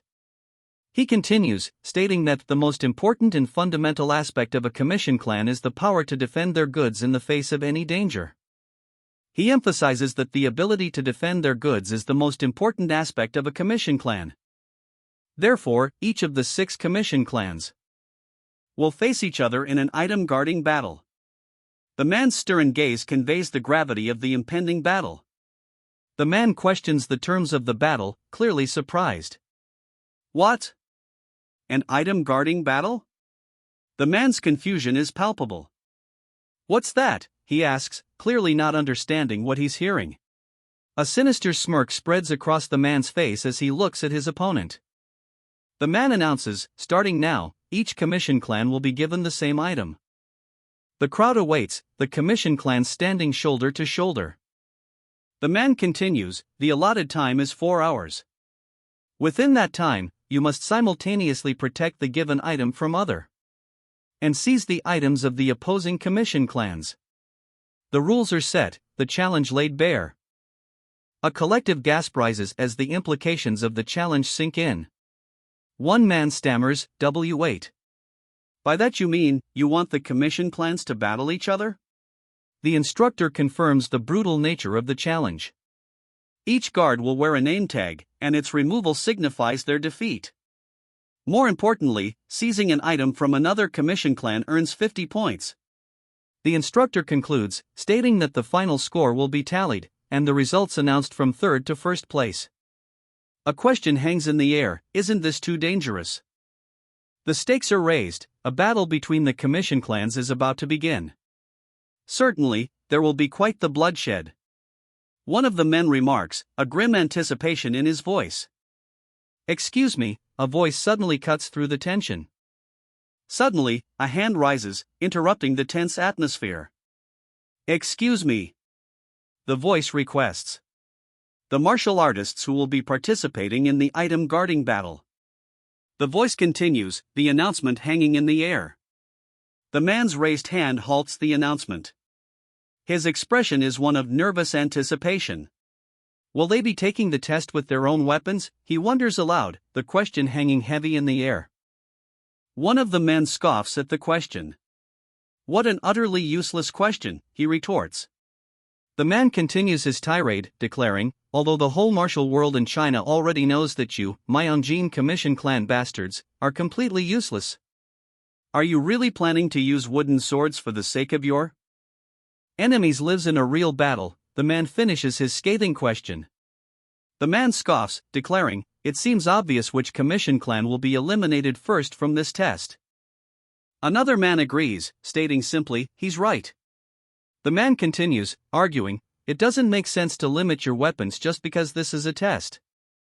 The announcement rings out, the test will be conducted with your own original weapons. In other words, this test is bound to be fierce. The announcement continues, stating, therefore, any inevitable casualties that may occur during the test will be overlooked based on the decision made with the authority of His Majesty, the Emperor. The announcement's chilling conclusion hangs heavy in the air. The speaker continues, so everyone, I hope you will all participate in the test to the best of your abilities.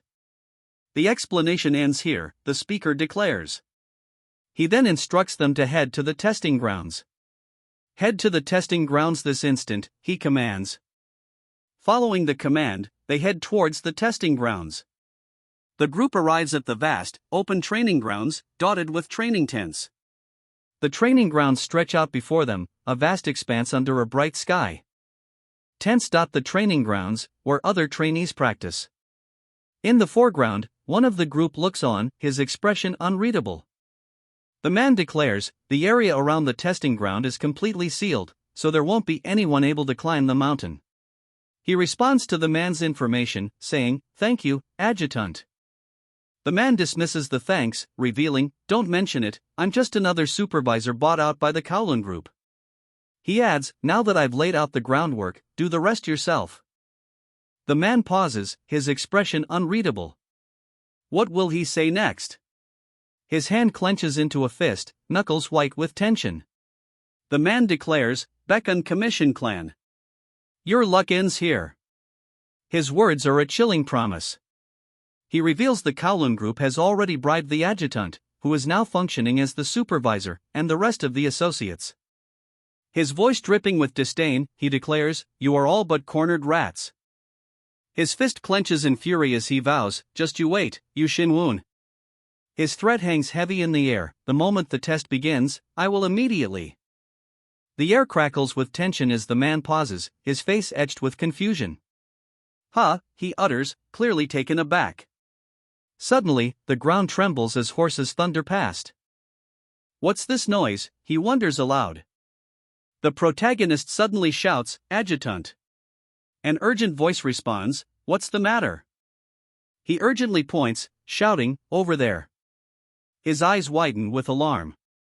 His mouth agape, a look of pure terror washes over his face. Whatever he saw has clearly shaken him to his core.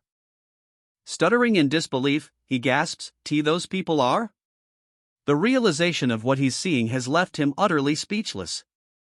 How impudent," one of the men shouts, their faces contorted in anger.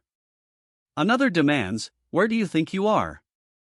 "This area is under the authority of His Majesty, the Emperor," one declares.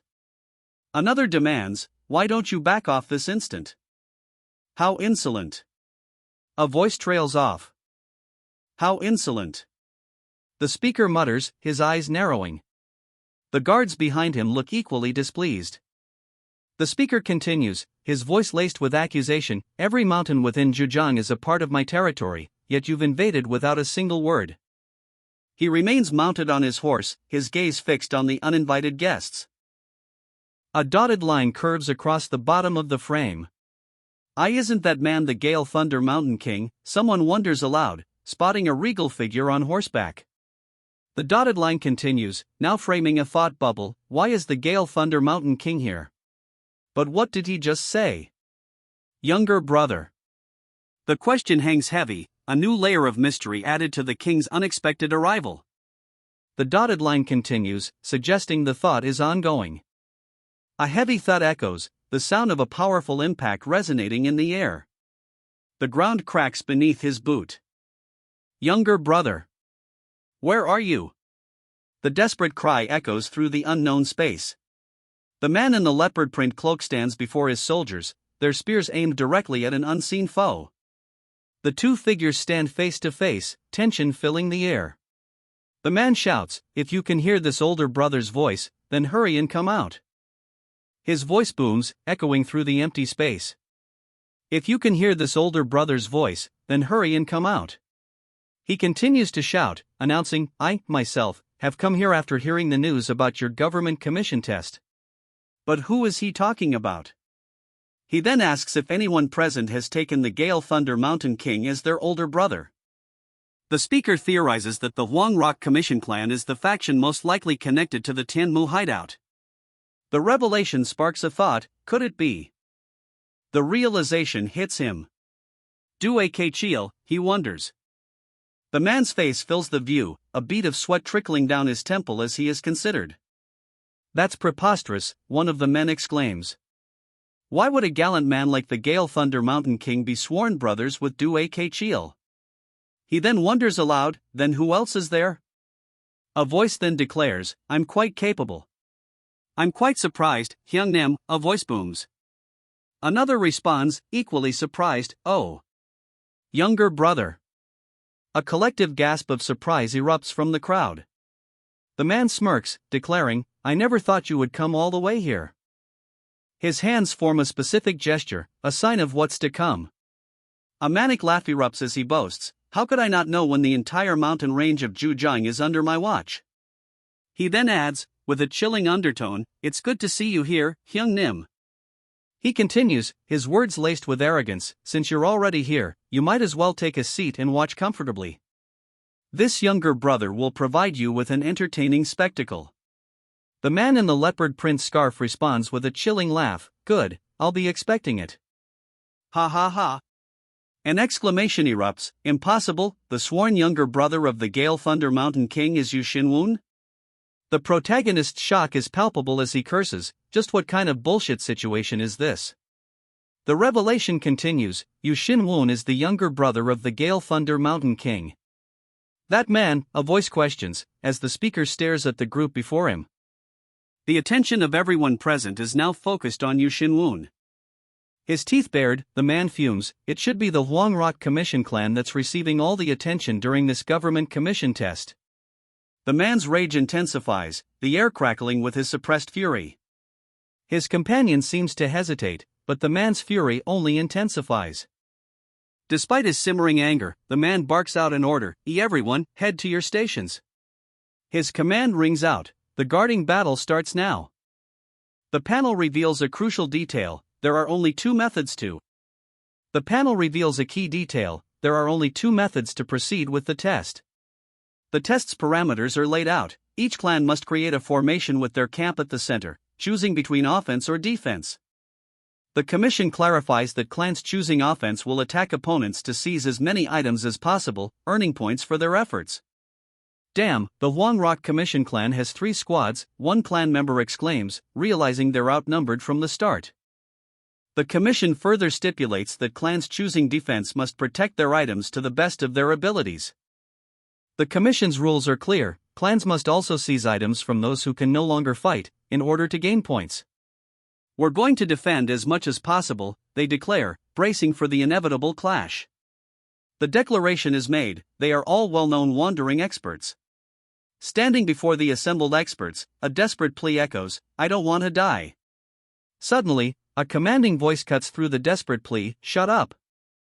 The group of experts stands stoic, their expressions unreadable. The booming voice continues, directly addressing someone, Yu Xinwun, you arrogant bastard. The voice concludes, dripping with disdain. Though he doesn't know how much money Yu Xinwun spent buying out the Gale Thunder Mountain King.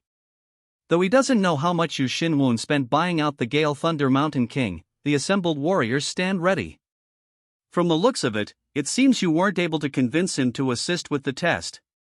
A sinister smirk plays on his lips as he declares, but I'm different. The narrator explains that the Huangrok clan, Kowloon group, and even the masters of the Mount Huang sect are present. The men of the Mount Huang sect stand ready, hands gripping their swords. The men of the Mount Huang sect stand ready, and a voice booms, declaring, all of them are my reliable reinforcements. The voice continues, revealing the extent of their corruption. Furthermore, all the supervisors, including the adjutant, are currently bribed. They boast that even the Gale Thunder Mountain King won't be able to do anything about that. The voice continues, now plotting to eliminate someone under the guise of an accident. Then what is that king of? The voice scoffs, questioning, what is that king of the bandit union or whatever going to do? The time for revenge has finally come. The announcement booms, the test has begun. The instructor's booming voice fills the training grounds. A horn blares, signaling the start of the trials. The trials begin with a flurry of steel. The clash of steel rings out as the trials intensify. Everyone, prepare the defenses, someone shouts, the urgency clear in their voice. Stop them, the order rings out as the defensive line braces for impact. The defensive line charges forward, swords raised, ready to meet the oncoming assault. With a fierce battle cry, the defensive line surges forward, swords and spears aimed at the enemy. The warrior cries out in pain as an unseen force rips through him. A crimson energy rips through the air. The air crackles with residual energy. He strikes, a crimson energy signature marking the blow. The force of the blow sends the crowd sprawling. The man collapses, clutching at the wound on his chest. The impact throws up a cloud of dust. The dust obscures everything. Even if the royal family may have said the deaths will be overlooked. The man muses, his expression unreadable. This is just a test, yet. The scene is revealed, it resembles a battlefield. Blood stains the ground and the faces of the fallen. Splatters of blood stain the stark white void. The speaker reveals that the Aju Commission clan and the Tsinghua Commission clan have already made deals to lose to the Wangrock Commission clan. The speaker confidently asserts, the highest score will go to the Wangrock Commission clan in the end. The man's expression shifts, a flicker of doubt crossing his face as he mutters, His confidence wavers as he stammers, what? The man on the left's eyes widen in shock as he says something, his mouth agape. The words echo, revealing the identity of the guards of the Wangrock Commission clan. His eyes widen, beads of sweat now visible on his brow. Why haven't they been able to move at all, he exclaims, witnessing the frozen ranks of the Wangrock Commission clan guards. This doesn't make sense, he thinks, watching the Wangrock Commission clan charge forward. We are far greater in numbers than these bastards. Why haven't we been able to kill a single person, he demands, frustration evident as the Wangrock Commission clan charges forward, seemingly ineffective. The voice booms, we haven't obtained a single item at all. His face contorted in rage, he roars, damned Yu Xinwen. The voice accuses Yu Xinwen, he has completely abandoned offense, focusing all his troops on defense. The troops brace themselves, shields raised against an unseen attack. No, something still feels. A voice trails off, a sense of unease permeating the air even as the troops stand ready. The man's expression tightens, beads of sweat forming as he voices his lingering concern, off. Despite his concerns, he reassures himself, no matter how much he focuses on defense, the combat strength of the guards on our side should be far superior. A cold smile plays on his lips as he senses something amiss. This feels as if. But before he can complete his thought, a new, urgent realization dawns, we've been stopped by something unknown. His soldiers, visibly shaken, are stopped in their tracks. The leader, arms crossed, retains his cold smile, seemingly unperturbed by this unexpected halt. An army of skeletal soldiers materializes, their presence halting the advance with an eerie, silent force. The skeletal soldiers stand tall, their eerie presence amplified by the ominous purple energy swirling around them. Now, he shouts, his expression intense as he commands the skeletal army. The command rings out, seize the items from the opponents whose formations are disrupted. Ugh, someone groans. He swings his sword, sweat beading on his brow as he struggles. He grits his teeth, swinging the sword with all his might. Something unexpected is about to happen. SFX, clang. The sword pierces through an enemy soldier, who cries out, what's going on? The battle rages on, and someone shouts in disbelief, isn't the Wangrock clan getting beaten? The scene shifts to the Kowloon group camp, where soldiers wear expressions of grim determination. The soldiers' grim determination turns to outright alarm. The Baekun clan might make a comeback at this rate, one shouts. Another responds, damn it, we can't let that happen. The scene shifts again, this time to the Mount Huang sect camp. The soldiers there appear equally alarmed. The soldiers' frustration boils over. The points we got from the Aju Commission clan and the Tsinghua Commission clan are disappearing because of those Wangrock bastards, he exclaims. Panic sets in as the soldier asks, what should we do? The other soldier, poised for attack, retorts, what do you mean what should we do? We need to go on an all-out attack, the soldier shouts. The perspective shifts dramatically, looking up at a towering structure amidst the clouds. The soldier commands, there's no need to focus on any of the other commission clans now. The soldier shouts, everyone, head to the Baekun clan camp. The order rings out, pierce through their defenses by any means. Arrows rain down, signaling the attack has begun. The soldiers surge forward, a cacophony of war cries erupting as they charge. Keep pushing them, the order rings out, urging the soldiers onward. Keep pushing them. The soldiers, sweat beading on their brows, advance relentlessly. Blades clash with a resounding clang.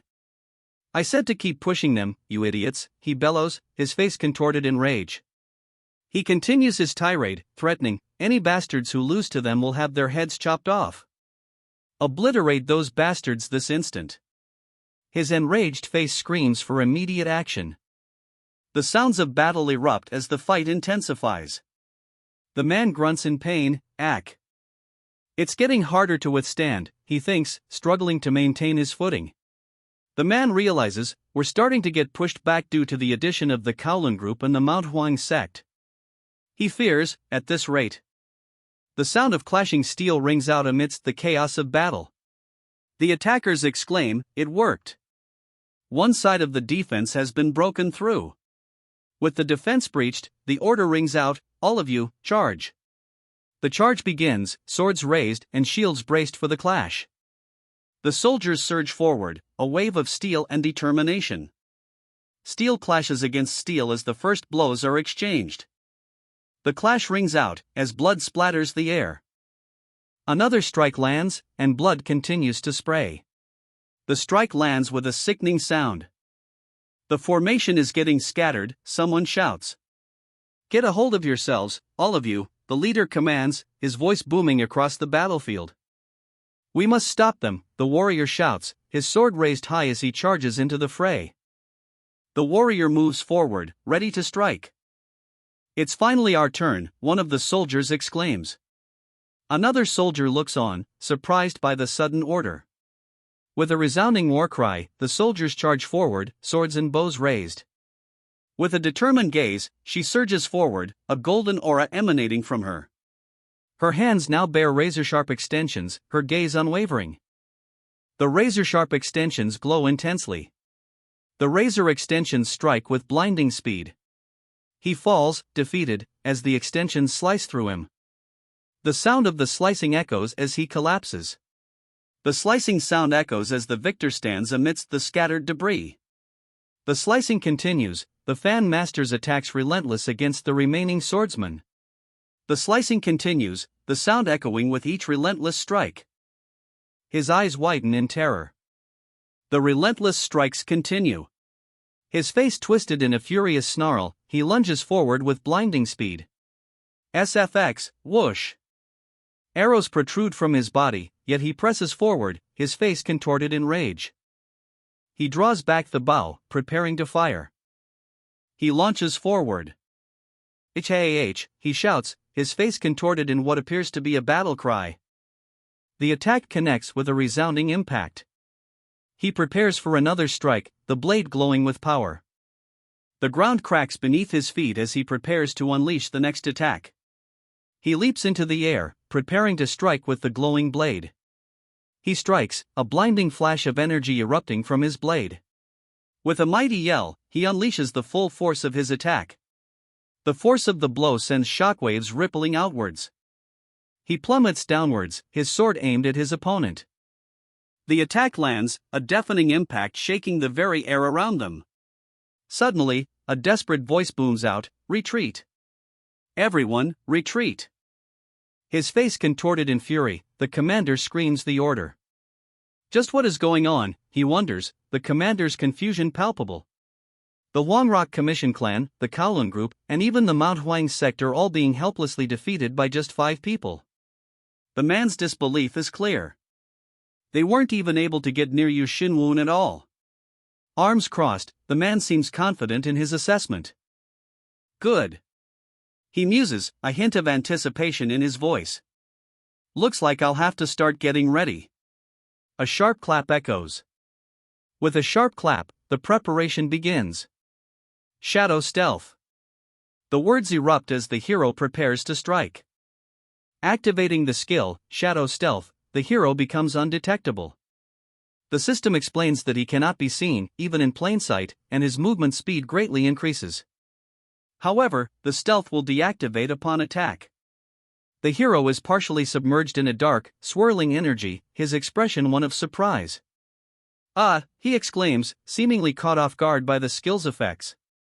But the skill's activation seems to have an unexpected effect. Kook, he cries out, as dark energy swirls around him, engulfing him from below. The dark energy intensifies, swirling faster and faster around him. Damn, he's too fast, a voice exclaims. The items are being seized instantly. His eyes glow with an eerie light, a sinister grin spreading across his face. His brow furrows in what appears to be confusion. A surge of power emanates from him, the force of it almost palpable. The power coalesces into sharp, violet streaks. He prepares to strike. He announces himself, Yu Shinwon of the Baekun Commission clan. But his words trail off, leaving his intentions hanging in the air. His sinister grin widens as he continues, such a young lad has already lost his life. A chilling sound echoes as he draws his sword. Master Chang'an of the Mount Huang sect stands ready, his sinister grin promising a swift and brutal end. A tense standoff unfolds in a courtyard. The protagonist is surrounded by armed opponents. The courtyard fills with the chilling declaration, "Playtime is over." The voice continues, demanding, "If you just obediently give up and surrender now." His face contorts into a sneer as he continues, "I'll at least let you off with just one arm." The threat escalates, "I'll overlook your insolence by only cutting off your arms and destroying your key center." The newcomer's sharp gaze pierces through the scene as he demands, "Who's this fucktard?" The man's expression remains unchanged as he is asked, "Who's this fucktard?" His gaze remains fixed, a question mark hanging in the air. The man asks, "HM? You all, haven't we met before?" An exclamation punctuates the air as one of the men thinks, "I was wondering why this bastard was acting up without knowing his place."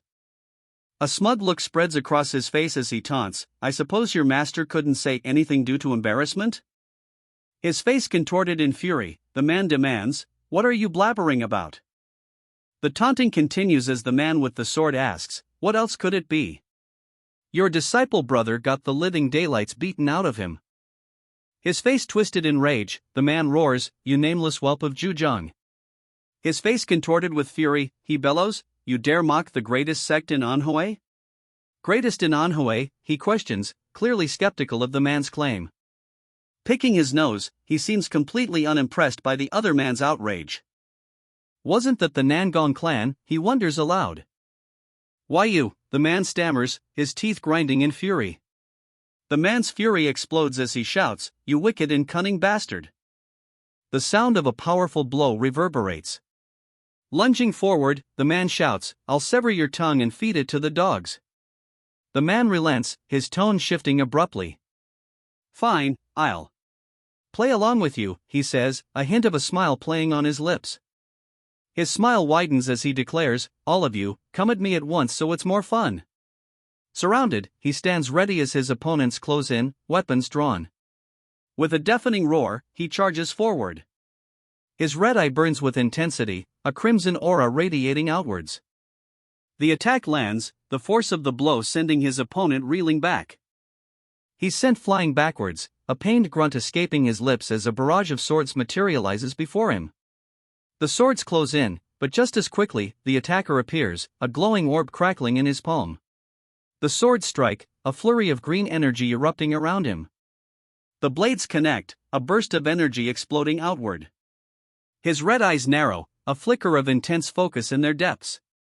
The blade presses closer, a deadly glint reflecting in the dim light. A surge of power erupts. A blinding explosion of energy erupts. The title appears, Reincarnation of the Murim clan's former rancor. The chapter opens. What was that? One of the men asks, his face etched with shock. That looked like a huge explosion. One of the men observes, his voice trailing off. Isn't that where Master Chang'an headed to? One of the men asks, his face a mask of growing concern. A sinister grin spreads across his face as he declares, "Finally! Master Chang'an!" A grunt escapes him, followed by a pained gasp. "That's right, Master Chang'an," he manages to choke out. He lies defeated on the ground, arms outstretched. "Cook," he gasps, struggling to speak. A voice booms from above, "Kill the bastard." Lying on the ground, he struggles to comprehend what just happened. How did I?" he gasps, disbelief etched on his face. The hero's thoughts solidify into a firm resolve, "Definitely." With newfound resolve, he rises, drawing his sword. Lightning crackles in the sky above. He is certain, my attack definitely landed on him. The air fills with falling petals, obscuring everything. Through the dissipating petals, a voice booms, laced with fury, "Who is that bastard? With a menacing grin, he raises his sword, crackling with electric energy. The electric energy intensifies, focusing at the tip of his blade. The blade hums with power as a question echoes, just who exactly could he be? He stands over his defeated opponent, blade still humming with electric energy. The impossible feat is revealed, to defeat the greatest sect in Anhui in a single strike.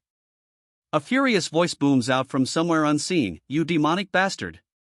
Gripping his sword, the man snarls, "I don't know what trickery you pulled, but it won't happen again." Suddenly, the power of the 12 swords of the thundercloud intensifies. The sword glows intensely, crackling with the power of the thundercloud. The power surges, and a voice marvels at the destructive potential. What incredible destructiveness! A sinister smile spreads across his face as he grips the thundercloud sword. Lightning crackles around the blade, ready to be unleashed. The lightning intensifies as he thinks, "It was worth the individual training I did for the past month." A piercing scream erupts. Eyes narrowed, the warrior charges forward, his sword a blur.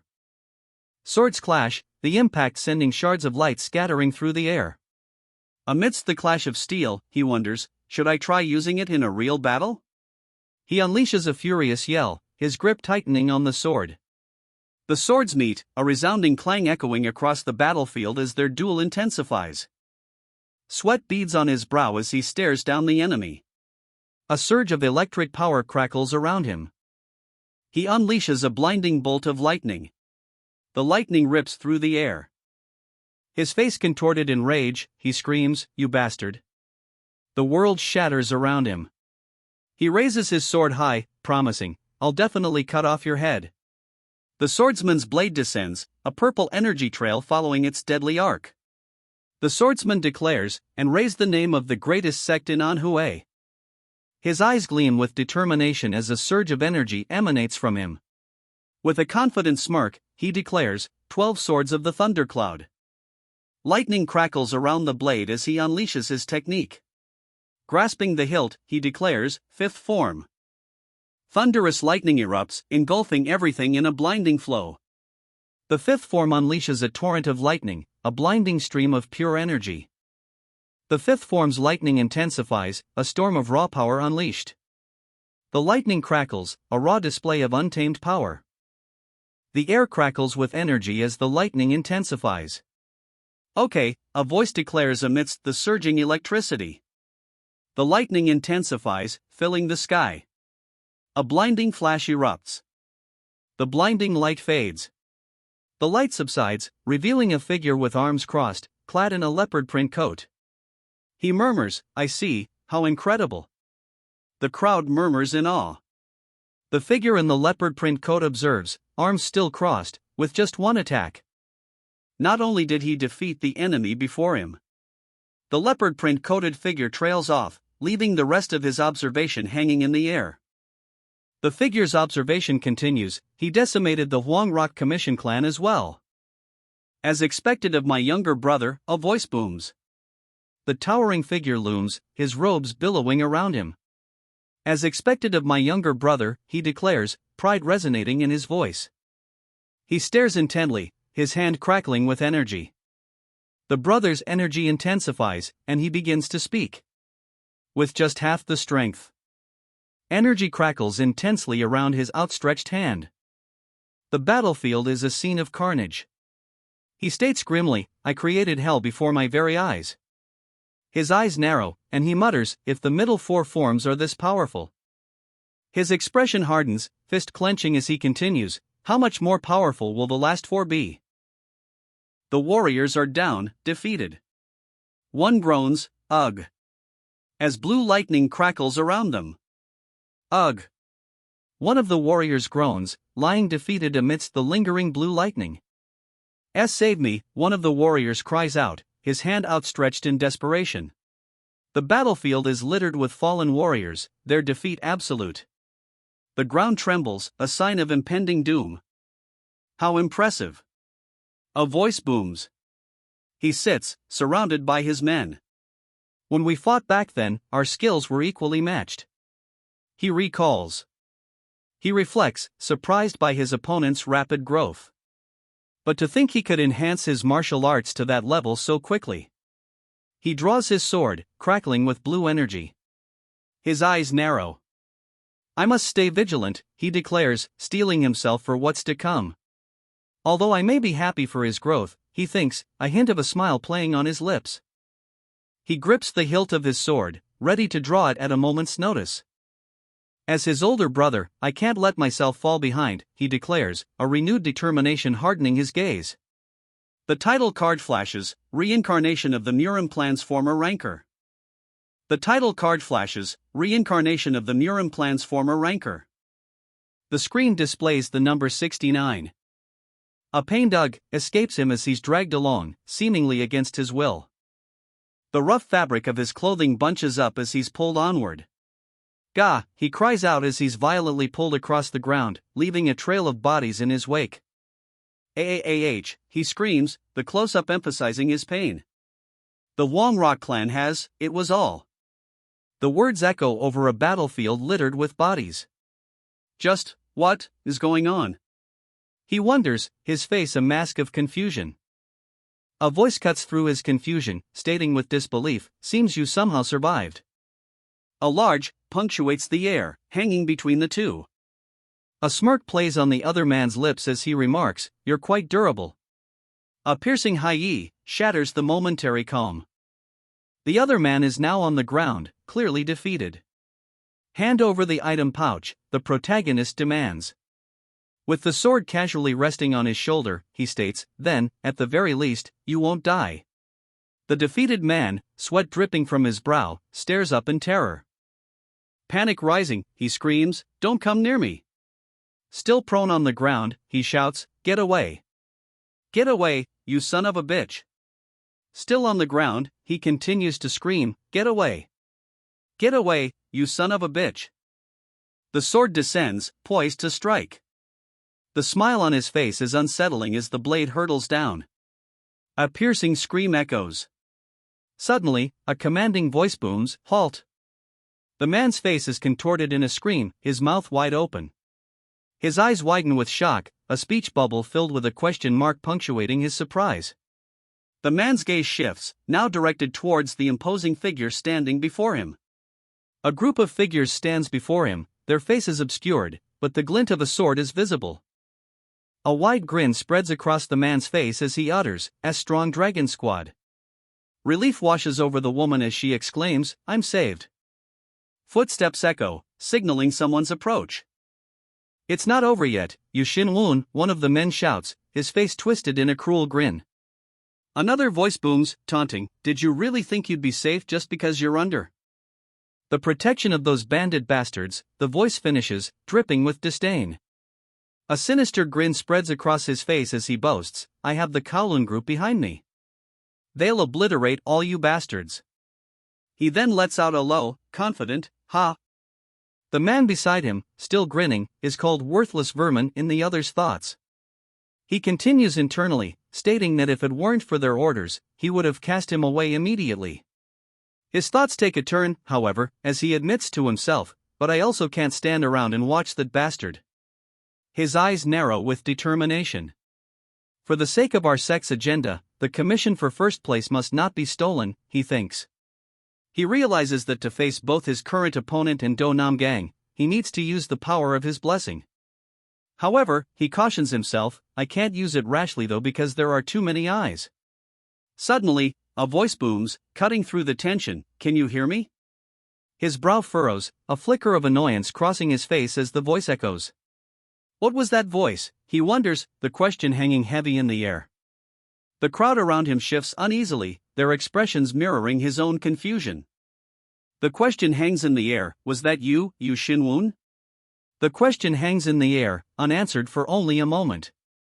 "That's right," comes the chilling reply. The chilling admission hangs heavy. A wave of confusion spreads through the crowd. "What's going on?" one of them asks. The crowd observes the two warriors, now locked in a silent standoff. Those two. They've been staring at each other for the past few minutes. One whispers, questioning, "No. Are they talking to each other?" But then, a voice cuts through the silence, revealing the truth. I can't hear any voices though. Suddenly, a voice breaks the silence, filled with confusion. What? Why? The question hangs heavy in the air. Why aren't you attacking him? The man remains motionless, the question hanging unanswered. His face remains impassive, but the question echoes, just why? His gaze remains fixed, unreadable.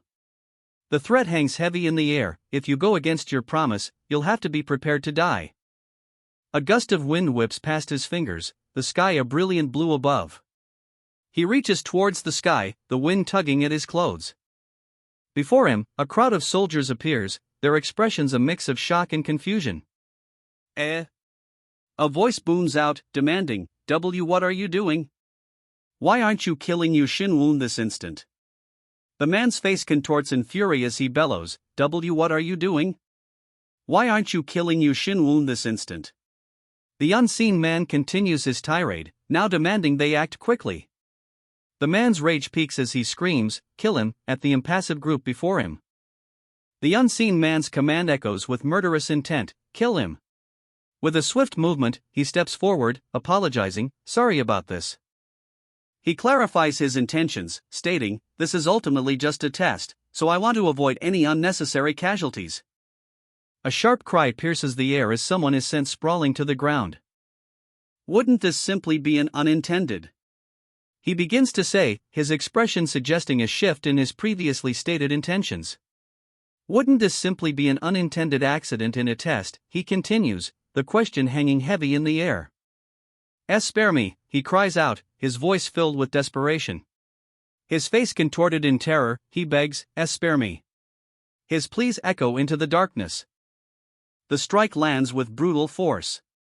He stares forward, his blade a blur of motion as he unleashes another strike. His blade continues its relentless assault, a streak of light against the stark white. The blade strikes true, leaving a trail of crimson in its wake.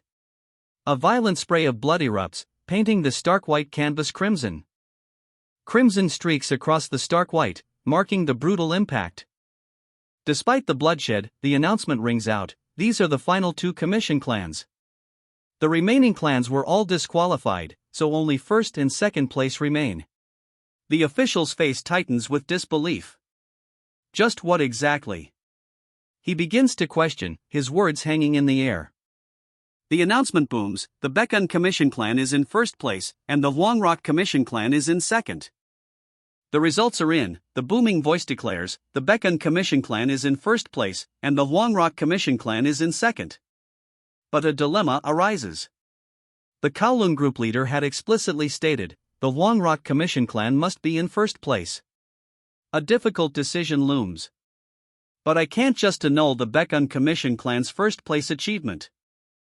A bead of sweat trickles down his face, the weight of the decision pressing down on him. His jaw tightens, the internal conflict etched on his face.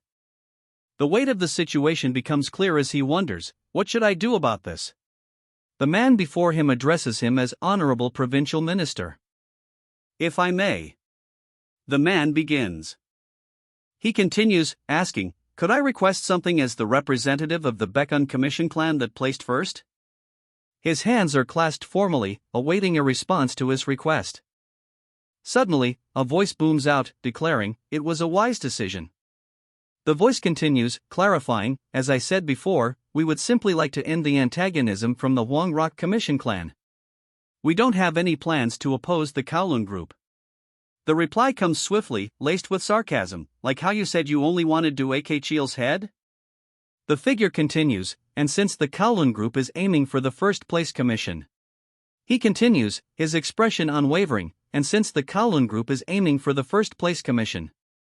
He then asks, what could benefit the both of us more than this? A sinister smile spreads across his face as he declares, the group leader will not forget this. He continues, promising, I'll also make it so the Baekun clan can also claim the third place commission. A simple, understood, confirms the sinister plot is in motion. He adds, you should receive the news within a day. The sinister plot now set in motion, the man's gaze hardens. He states, I'll be off now. Once again, thank you. The deal is done. A sinister grin spreads across his face, the sound of it echoing ominously. Being thankful for this. A voice echoes against the backdrop of a full moon. A voice cries out, filled with betrayal, "How could you do this to me?" The man seated on the throne, his expression stern, responds with a question, "What exactly are you talking about?" His hands tremble with rage. "What else is there? That bastard killed my son," he roars, demanding, "but to leave you Shinwon and the Baekun Commission clan alone." Tears stream down his face, but his rage remains undeterred. He demands to know how any of this makes sense, given the extent he's gone to for the Kowloon group. He's met with incredulity, the man before him demanding, "Don't you know how commendable that Gobi is for preventing the ruination of the great will of the sect that would have been caused by his own thrashing?" The man's ornate robes suggest a position of power within the sect. The man retorts, "On the contrary, even rewarding you wouldn't be enough." But his composure cracks as he fumes internally, "Gobi. He dared to call my son a Gobi." The man continues, his anger barely concealed, "Furthermore, why should I cut down someone who voluntarily became our ally?" The man finishes, his question hanging in the air. His eyes narrowed, the man continues, "Realistically speaking, isn't our connection with the Baekun Commission clan much longer than our connection with you?" The man's fury erupts, a curse escaping his lips, "This son of a bitch." The man's rage boils over, demanding, "How could you be this cruel?" He falls to his knees, his face contorted in anguish. The unseen speaker questions, "You would forsake your connection with the Wangrock Commission clan this easily?" Another man demands, "Why is the Mount Huang sect remaining silent?" The question hangs in the air, "Are you just going to let this go?" The man presses the issue, demanding, "Are you not infuriated after losing your disciple brother and your disciples?" The man stares intensely, his expression unreadable as he remains silent. The man's silence is broken only by a visible shock. The silence hangs heavy in the air as someone wonders, why is Master Chungsu not saying anything? Master Chungsu's teeth clench, a low grinding sound filling the air. The realization hits him hard. So that's what it was, these sons of bitches are in on this together. A wave of fury washes over Master Chungsu. "Do you bastards think you'll remain safe after casting me away like this?" His fist clenches in the dirt, knuckles white with rage. Master Chungsu's eyes narrow with malice. "I won't let you bastards get away with this so easily." Master Chungsu vows, "The moment I leave this place, I'll tell the whole world the truth about the Kowloon group and the sect." Master Chungsu's rage intensifies. "All of it," he roars, vowing to expose every secret. Crimson rage burns in Master Chungsu's eyes. The air crackles with energy as Master Chungsu's fury reaches a boiling point. Master Chungsu's face contorts in fury as he shouts. Master Chungsu's shout echoes with unrestrained rage. Master Chungsu coughs, blood splattering onto the floor. "Ugh," he groans, collapsing forward. His hands, stained with a viscous black substance, tremble above the floor. This can't be," he gasps, disbelief etched on his face. From his throne, the man coldly declares, "Mere vermin." Gasping, he struggles, "I can't breathe." His face contorted in rage, the man sneers, "It's absurd to see you thrash about without realizing the favor I've done taking you in." The sound of his laughter echoes ominously. The man's ominous laughter continues to fill the room, a chilling sound that promises further torment. The laughter fades as he speaks, his tone now laced with chilling resolve. "If you insist on seeing the end, I shall do as you wish." The man promises, "Changsu, I will give you what was promised." A stunned silence follows his declaration. A sinister grin spreads across his face as he raises his blade high above the fallen Changsu. "Hi, Hayek," a voice cries out. He sneers down at Changsu, his blade poised to strike. "Don't be too saddened." His ambition laid bare, he declares, "My power comes first, even before my disciple brother or disciples." Sweat beads on his brow as he shouts, I am sorry. I must have had a slip of the..." He stammers, sweat beading on his brow, I am sorry. I must have had a slip of the tongue." He begs, "I'll turn a blind eye to all this, so please spare me." Pleading for his life, he begs, "I'll turn a blind eye to all this, so please spare me." A blade descends, shimmering with deadly purple energy. SFX, swoosh. A sinister grin spreads across his face, blood trickling down his cheek. The attack blurs past, leaving only streaks of motion. The attack continues, a flurry of motion ripping through the air. The attack continues to intensify. Suddenly, a voice booms out, "We meet again." The imposing structure of their meeting place looms. The figure stands before them, hands clasped, a sinister smile playing on his lips. "Yes, it's great to see you again. It seems like you're on your way to the commission as well," he remarks, a knowing smirk on his face. "That's right," he confirms, his words hanging in the air. He continues, "Since, just as you promised." A sinister smirk plays on his lips as he reveals, "We received the commissions for second and third place." The man declares, "The Kowloon Group never breaks a promise." With a sinister glint in his eye, the man states with certainty, "The Kowloon Group never breaks a promise." The man continues, "Thanks to you, we're able to transport the goods safely." He elaborates, revealing the true purpose, "Thanks to you, we're able to transport the memento of Her Highness, the Princess." "Even now, I still think my choice was correct," the man declares, a resolute tone in his voice. He continues, stating that it's the memento of Her Highness, the Princess, that His Majesty, the Emperor, had cherished. He admits, "If it was me, I wouldn't have been able to proceed with the commission out of nervousness." The man's face contorts in anger as he mutters, "Foolish bastard." He scoffs internally, thinking, to think he'd cast away the opportunity that was handed to him out of fear, how laughable. "Ah, right," he says, a smirk playing on his lips. Then, a sudden escapes him as he seems to notice something. His expression hardening, he declares, "Take this." He extends his hand, offering a folded piece of paper. He explains, "It's a small gift I prepared for the strong dragon squad leader."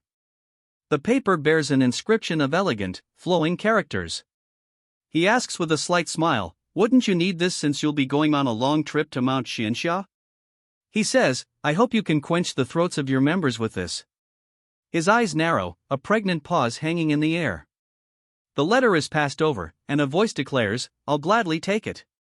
A sinister smile plays on his lips as he says, "I pray for your safe return." He turns away, his cloak billowing behind him. Likewise, comes the terse reply. "Yes, thank you," he replies, his expression unreadable. He offers a parting sentiment, "Please take care." But his smile doesn't quite reach his eyes, hinting at an ulterior motive. He turns, his back now to the group, and walks away. His eyes narrowed, he mutters, "That arrogant fool." The realization hits him, to think we thought that spineless coward was the culprit behind the prison attacks. The realization dawns on him as he stares at Chu Langchang's face. To think we thought that spineless coward was the culprit behind the prison attacks. Now that I think about it, it's completely absurd. He muses, a sinister smile playing on his lips. Just leave him alone. Though he's fated to be devoured by us someday. The voice continues, the threat hanging heavy in the air. It's not too bad to play with him until then, he finishes, solidifying his sinister intentions. A sinister smirk spreads across his face, the threat now palpable. Rain begins to fall, obscuring the scene. The downpour intensifies, the sound of rain echoing the tension. A deafening crack echoes through the storm. Lightning flashes, illuminating the dark sky. Rain lashes down as a glowing ring appears above. Through the downpour, a convoy of vehicles and people winds its way along a narrow path carved into the mountainside. Through the relentless rain, a voice calls out, "Squad leader." It's difficult to proceed any further. Above the din of the storm, another voice cries out, "It's dangerous to advance in this state." Above the storm, the squad's desperate plea echoes, "Give us your orders quickly." The storm intensifies, rocks falling with greater force. The rocks continue to fall, the storm showing no signs of relenting. "Squad leader," someone shouts, their voice filled with urgency amidst the relentless storm. The squad leader remains still, his back to the chaos. A man shouts, his face contorted in fear. The squad leader's eyes widen, a bead of sweat trickling down his brow. The squad leader grits his teeth, sweat pouring down his face. Just what is? He begins to ask, his voice strained. A resounding crash echoes through the rocky terrain. It's a landslide, comes the frantic cry as rocks begin to tumble down. The landslide intensifies, rocks plummeting towards the group. They scramble to avoid the deadly cascade. The rocks strike, and a desperate scream pierces the air. Amidst the chaos of the landslide, a voice echoes, "Everything was perfect." Amidst the falling debris, he thinks, "We just had to deliver the item to the imperial family." Crushed beneath the rubble, the man's face contorts in agony. More men are caught in the collapse, their faces etched with terror as the debris rains down. "And raise our status." The ominous words hang in the air. The man's face contorts in frustration as the words "just why" echo in his mind. His face contorts further, sweat beading on his brow as his teeth grit together. A primal scream rips through the air. The world blurs as his vision tunnels. Darkness descends. The title card flashes, "Reincarnation of the Murim clan's former ranker." The title card appears, "Reincarnation of the Murim clan's former ranker." The rain falls on a desolate landscape as a sinister voice echoes, "Kakik. Look how well it crumbled away. Though you may be a transcendent expert." The sinister voice continues, a sly smirk playing on his lips. Standing triumphantly atop the rubble, he taunts, "Guess you can't do a thing in the face of a natural disaster?" Standing amidst the rain-soaked devastation, he reflects, "Well, I can only be grateful." A system message then flashes, "Fuyang landslide." The scene shifts. A text overlay reveals that in a different future, Eugene Sang oversaw this commission with the Kowloon Group's support. The text reveals that due to this landslide, the Baekun clan suffered immeasurable damages. The text reveals the dire situation, almost to the point where it would have been impossible to recover without the continued support of the Kowloon Group. Against the backdrop of a stormy sky, he muses, "As I thought, those small things can be changed by my intervention." However, a new thought surfaces, "Looks like large events like these cannot be changed." He clarifies, "This was the reason I handed over the first place commission despite the fact that we placed first in the test." He continues, stating he'll be able to obliterate the Kowloon Group's attack force undertaking the commission without lifting a finger, and that he'll also be able to remove any suspicions toward me, he finishes, as a surge of green energy emanates from his hands. Green energy continues to surge from him as he declares, "That's what I call killing two birds with one stone." The green energy intensifies around him as he states, Additionally. As the green energy intensifies, system messages appear, he's absorbing the energy of the dead and large amounts of corrupted mana. Due to a level adjustment, he's also absorbed a large amount of Een mana, and the rank of the skill Een mana heart has become SS. He wonders if this will give him the opportunity to absorb incredible mana. System messages then appear, indicating that the mana accumulated in the Een mana heart has reached the 5th circle, and a new skill, Lich Mastery, SS+, has been unsealed. The system announces the unsealing of a new skill, Bone Storm, SS+. Further messages reveal he's absorbed 365 days worth of inner ki from both the Ghastly Shadow Pulse technique and the Spirit Shadow Ki art. "I can't just ignore that," he exclaims. His fist clenches, glowing with power. "Good," he mutters, a sinister satisfaction evident. A sinister grin spreads across his face. "With this, all the extra things are complete," he declares. He pauses, a flicker of doubt crossing his face. He questions, his gaze shifting. A sharp crack echoes through the air. He turns his head, his gaze drawn toward a distant, radiant light. A sinister grin spreads across his face. "Found it," he whispers. Crouching low, he pauses, a realization dawning on him. "I almost forgot this." He holds up a gleaming, ornate box. But it revealed itself because it's so shiny. A flashback reveals that in his previous life, Eugene Sang possessed the commission item after miraculously surviving. It barely calmed the imperial family's fury. Holding the box, he wonders aloud, "I wonder what will happen this time." Something about it, he admits, makes him uneasy. "It makes me quite curious," he admits, his apprehension growing. He arrives at a towering, traditional building, its multiple stories reaching high into the sky. Horror dawns on his face as he whispers, "They all died." His eyes widen in disbelief as he utters, "From a landslide." "Yes, sir," comes the immediate reply. But the seated figure presses on, asking, "What about the commission item?" The response comes, "We sent out a search party to look for it, but its whereabouts are currently unknown."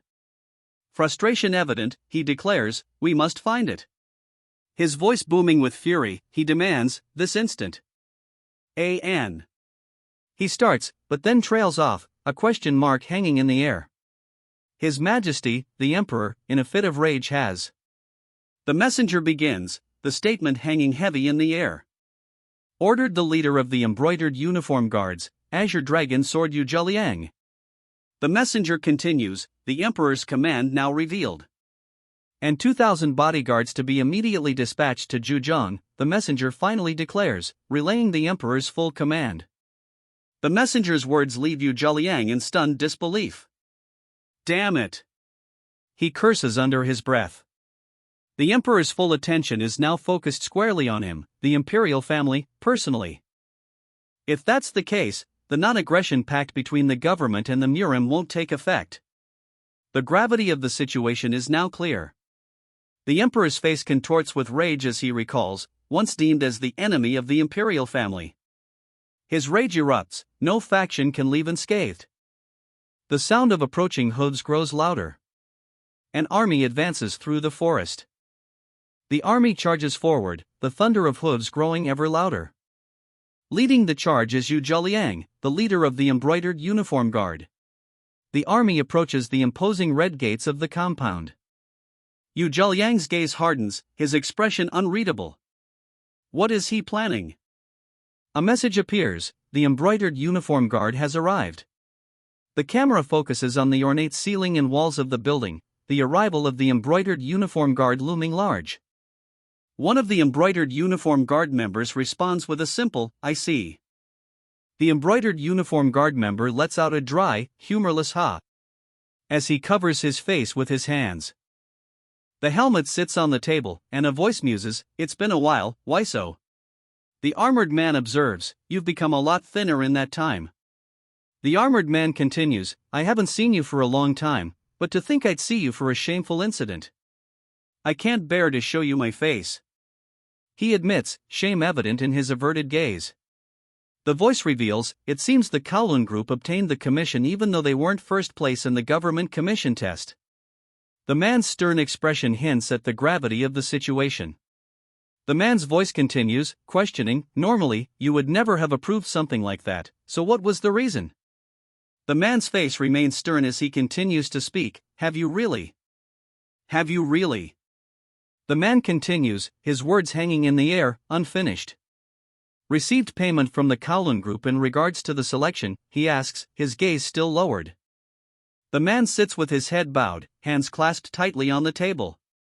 The question hangs heavy in the air. The man remains hunched over, unmoving. The man's face is now visible as he speaks.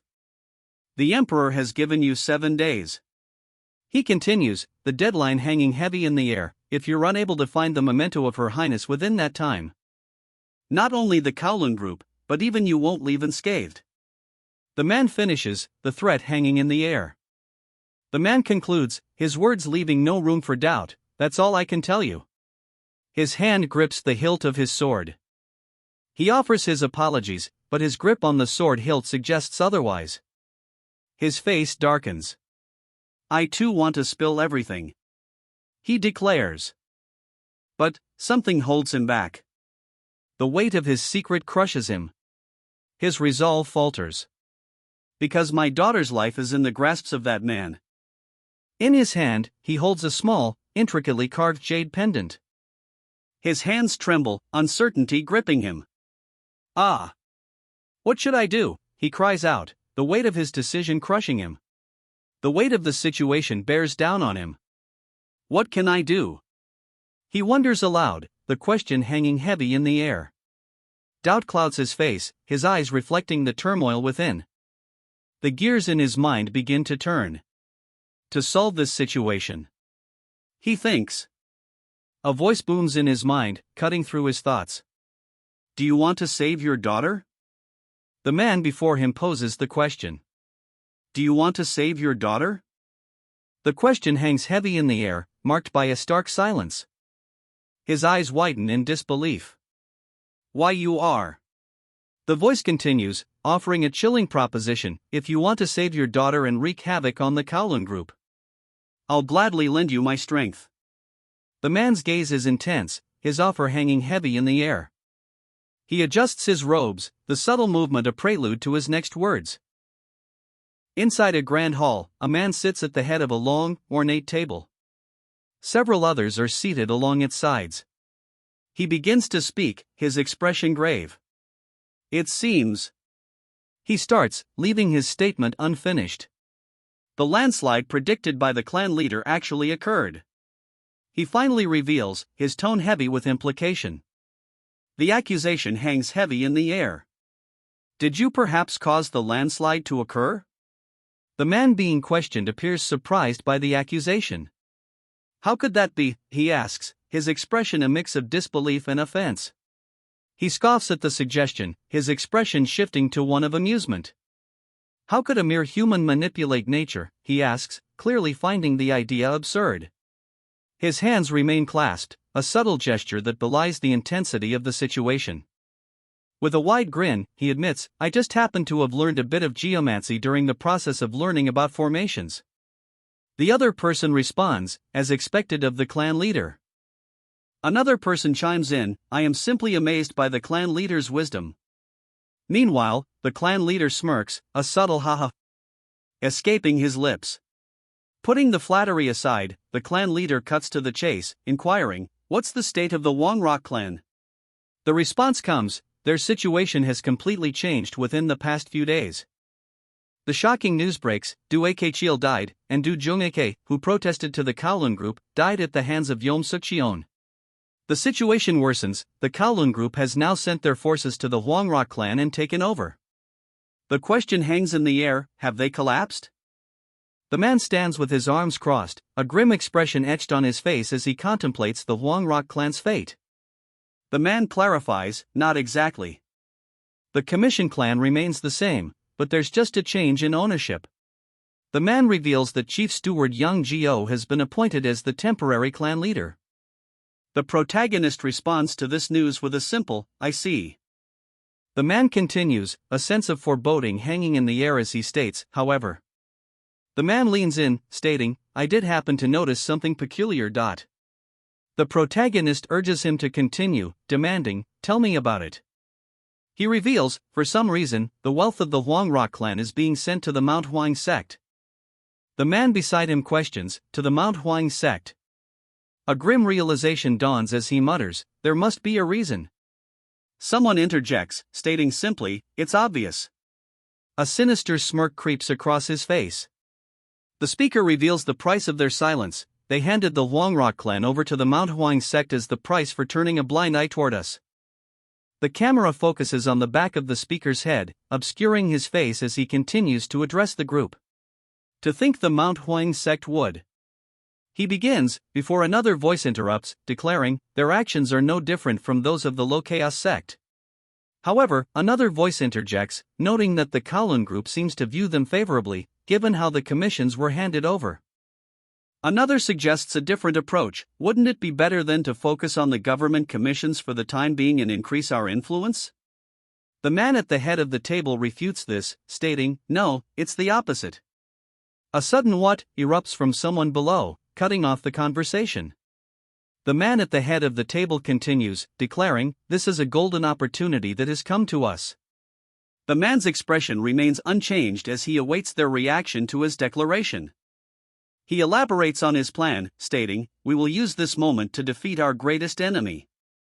Our greatest enemy, someone wonders aloud, clearly taken aback by the declaration. The others look on, a mixture of concern and apprehension etched on their faces. By that, do you mean the Mount Hwang sect? Someone asks, seeking clarification. The man closes his eyes, stating, I suppose it's time for me to fully reveal this. The man prepares to reveal the truth, stating that our greatest enemy is The man reveals, the Kowloon group. The faces of those gathered show their shock at this revelation. The revelation is met with confusion. What do you mean by the Kowloon group? One of them demands. He begins to elaborate, revealing, from the death of my father to the poisoning of the vice clan leader and myself. He reveals the shocking truth: the group that was involved with everything happening around Eugene Sang was the Kowloon group. The revelation hangs heavy in the air, marked by a stunned silence. The man states ominously, the search operation ends in 6 days. He continues, his expression grim, that day will be the day of our battle against the Kowloon group. Ag! The sudden exclamation breaks the tension.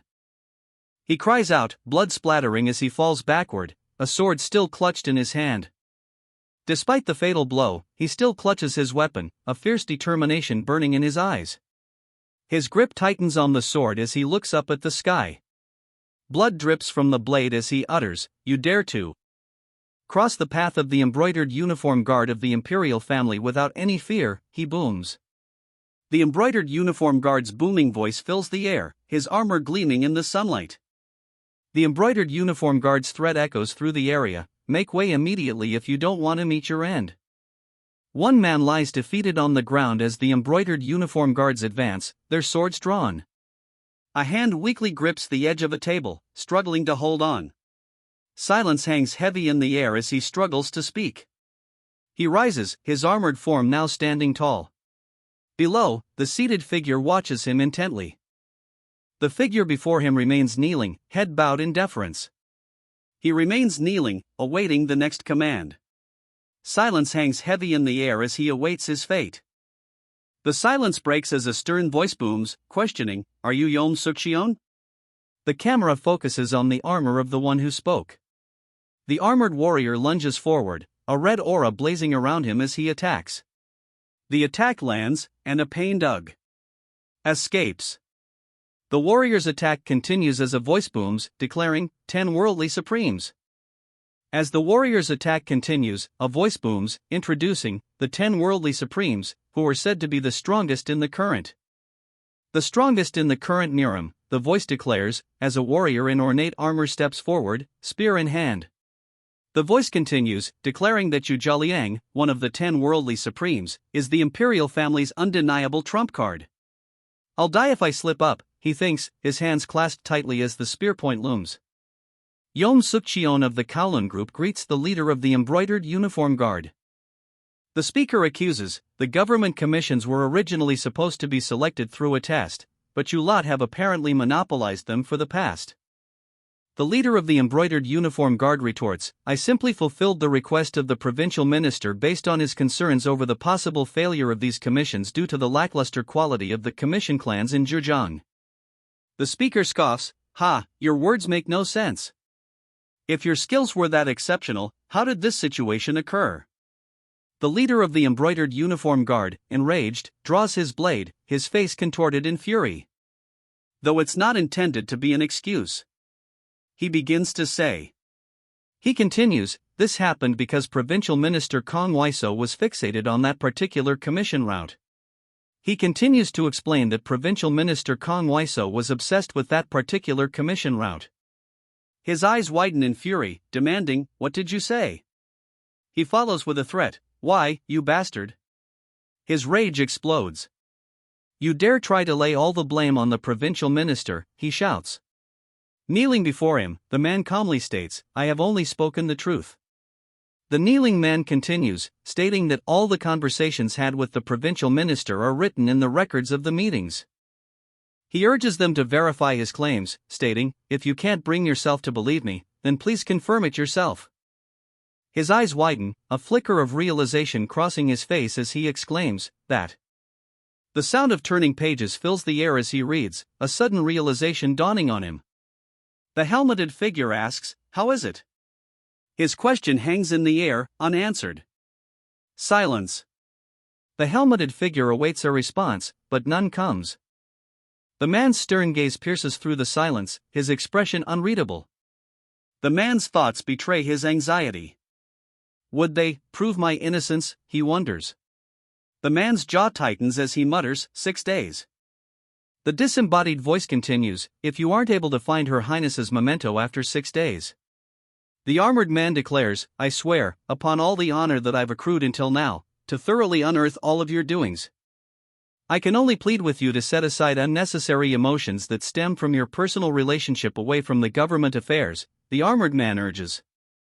The man remains silent, his stern gaze fixed on something beyond the frame. A low growl rumbles from deep within his chest, teeth bared.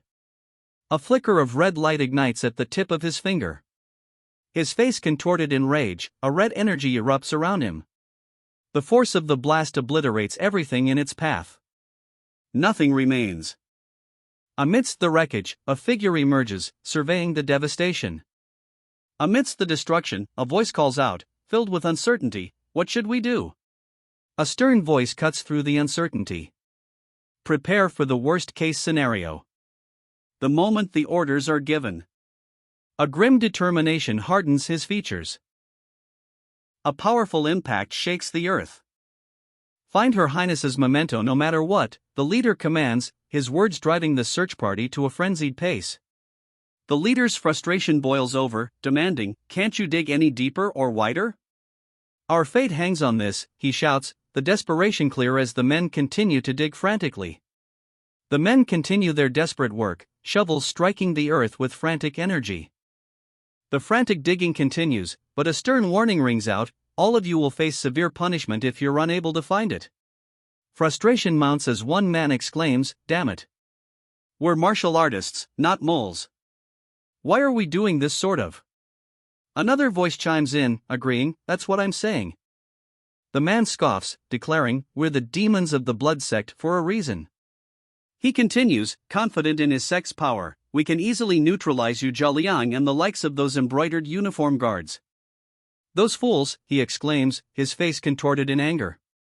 He questions their intelligence, asking, do they think we've been shoveling all this time because we're unaware of that fact? At the hastily assembled monthly conference, a suggestion was made, the group leader's position as commander should be removed. The tension escalates, if this matter isn't properly dealt with. The gravity of the situation becomes clear, if such a thing happens, our foothold in the sect will quickly disappear. Sweat beads on his brow as he grits his teeth. Damn it! Especially after we gave so much for the sake of the sect, all those. His frustration mounts as he trails off, the word times hanging in the air. His voice booms across the field, cutting through the air. What are you all lazing around for? We don't have much time. The instructor's voice echoes with renewed intensity, dig deeper. The instructor's intensity rises, his voice cracking as he yells, dig deeper. You seem to be working quite hard, a voice observes. The man's eyes narrow, a bead of sweat trickling down his face as he grits his teeth. The camera focuses tightly on his ear, showing the intricate detail of his earring and the sweat beading on his skin. The man looks up, his expression a mix of awe and apprehension as he gazes at the figure standing above him. An exclamation hangs in the air, unspoken. The name echoes in his mind, Yu Xinwen? A slight smile plays on Yu Xinwen's lips as he looks down. He declares, I've come to help since it seems the Kowloon group is quite troubled. The man responds, I'm deeply touched to see you've come all this way for the Kowloon group. It seems, there hasn't been much progress? He admits that despite mobilizing their entire force to search for the item for days, not a single trace of it had been found yet. He then adds, I was about to tell you. A slight smirk plays on his lips. He suggests, I think it's fine to withdraw everyone and take a break. His face contorts in disbelief. What? He exclaims, clearly taken aback. He stares down at the book, his expression a mix of shock and disbelief.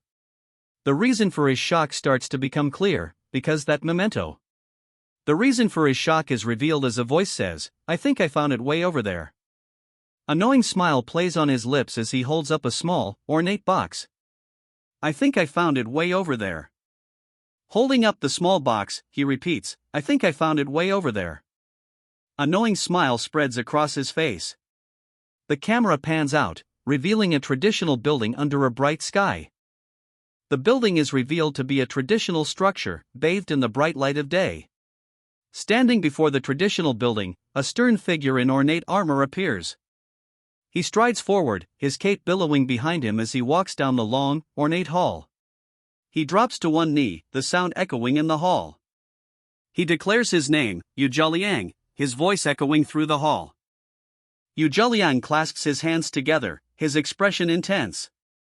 Yu Zhaliang declares his purpose: I have come to deliver the memento of Her Highness as ordered by His Majesty, the Emperor. Yu Zhaliang stands formally, his expression unreadable as he awaits a response. Yu Zhaliang presents the ornate box. This is her memento. He offers the memento forward, the ornate box sliding slightly as it's presented. He explains, unfortunately, the edges have been slightly damaged due to the landslide. He offers his apologies, addressing the recipient as Your Majesty. Holding the box carefully, he turns to face the unseen Majesty. It is all right as long as it was found, he states, still holding the ornate box. The Majesty is informed. There were issues that occurred from a natural disaster. There were issues that occurred from a natural disaster unavoidable by man, the Majesty is told. The Majesty states, so I can only feel apologetic and shameful for being so furious when my subjects worked hard to unearth and find this. The Majesty then commands, let the embroidered uniform guards hear. At the command, an embroidered uniform guard, kneeling before the Majesty, immediately responds, Yes, Your Majesty. The Majesty declares, I shall grant liquor and meat to uphold those who have worked hard, so prepare for a banquet. The Majesty, clad in ornate armor, looks down, seemingly lost in thought after issuing his decree. The Majesty adds to his decree, furthermore, I shall bestow a handwritten message, so tell me the name of the one who found the memento. The Majesty awaits the name, promising a handwritten message for the one who found the memento. An immediate, affirmative response rings out, Yes, Your Majesty. The voice reveals, it's the clan leader of the Baekun Commission clan. The voice reveals the clan leader's name, his name is Yu Xinwun. An endless banquet stretches before them, rows upon rows of seated figures awaiting the clan leader, Yu Xinwun. The banquet continues, the attendees still seated, awaiting Yu Xinwun's arrival. The attendees continue to drink and wait, their anticipation building. A drink is offered, have a glass from me. A simple thank you is the reply. The man offering the drink says, the Kowloon Group is greatly indebted to you. The other replies, no need for such kind words. Being in your good graces is a great honor for us, the man continues. He responds, being in the position of seeking friendly relations with the Kowloon Group. Then, a question laced with underlying intent, isn't it natural for the affairs of the Kowloon Group to also be the affairs of the Baekun Commission clan? Thank you for saying it like that, he responds, a subtle smirk playing on his lips. The message arrives, the group leader is highly praising the clan leader's favor as well. He hopes to greet you after the banquet is over. He glances to the side, a knowing look in his eyes as he considers the implications of the message. A cup of tea in hand, he responds to the message, I'm very happy to hear that. A faint smile plays on his lips as he adds, I, too, hope to greet the group leader. I'll be waiting for that moment. He takes a sip of tea, but a voiceover reveals his true thoughts. Although it's certain he's siding with us, he still has many suspicious aspects. Despite his outward cordiality, a voiceover reveals, there's still a need to be wary of him. Suddenly, a booming voice commands, heed your attention. The man booms, since everyone is seated, I shall deliver the handwritten message of His Majesty, the Emperor. He holds the Emperor's message, 3 scrolls bound together. The Emperor's command rings out, all shall pay proper respects. The Emperor's words are followed by the introduction of clan leader of the Baekun Commission clan, Yu Xinwun. A scroll is presented, held open by strong hands. What does it contain? Yu Xinwun stands ready, issuing a command, come forth. The assembled crowd looks on with anticipation. Before Yu Xinwun, a figure kneels in supplication. Your exemplary heart has moved the heavens and created a miracle, the figure states. With this, the soul of Chohai that has been roaming the 9 springs will finally be at rest, and my happiness is immeasurable. The kneeling figure continues, declaring, if I do not handsomely reward the one who made all this possible out of their devotion for me, how could I call myself a proper emperor? The emperor begins his declaration, stating, "So, hereby, I declare to my honorable subject." The emperor unfurls the scroll, beginning the official declaration to his kneeling subject, "So, hereby, I declare to my honorable subject." The emperor's decree continues, promising, "I shall grant one thing you desire, whatever it may be, so state your wish." The emperor and his court are visibly shocked. What wish will the subject make? Wish, the words echo, hanging heavy with anticipation. A smirk plays on his lips as he asks, "His Majesty, the Emperor, himself?" Silence hangs in the air, the weight of the unsaid wish palpable. The Emperor commands, "Now speak. What do you desire?" The Emperor presses him, offering, "Do you wish for a palace? Or is it glory?" The Emperor continues to probe, wondering, "Or is it martial arts?" He flatly states, "It's none of those." He then declares, "There's something else I want." With hands clasped in front of him, he awaits the response to his unexpected declaration. His patience wearing thin, the man demands, "Then tell me what it is." The camera focuses on the back of someone's head, the violet hair sharply styled. Violet hair comes into focus as a voice declares, "Finally, it begins." The violet-haired figure continues, declaring, "What I desire is the restoration of justice. If I may plead to His Majesty, the Emperor." His gaze sharp, the violet-haired man awaits an audience with the Emperor. His eyes narrow, a dangerous question hanging in the air. "What did you just say?" The accusation is met with a chilling response: drugs and human trafficking. The man confirms the unthinkable. "Yes, that is correct."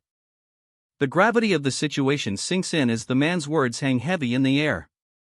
His face contorted with rage, he insists, "It is exactly as I have said." His face twists in frustration, teeth bared as he curses, "Damn it." His rage intensifies as he realizes, "You Shin-woon, that son of a bitch, stabbing me in the back like this." A realization dawns on him. So he was the bastard behind all those incidents. It's dangerous," he gasps, barely able to get the words out. "It's dangerous right now," he exclaims, clenching his fist. He knows he can't stay any longer. He realizes he needs to escape immediately. "I need to get out of here quickly and report this to the commander." "Out," he commands, his face a mask of anger as he pushes through the crowd. "Out of the way," he shouts, determined to leave. "I'm heading out right now." A booming voice cuts through the air, "Halt!" The sound of a sudden impact echoes as guards quickly surround him, blocking his path. Swords drawn, the guards stand firm, their expressions grim as they block any further advance. Swords surround him, the threat palpable as he stands frozen. A sudden, sharp intake of breath. From this point onwards, a voice declares, as a line of soldiers advances, swords drawn. The commander's stern gaze pierces through the ranks. "Until I give out my orders," he commands.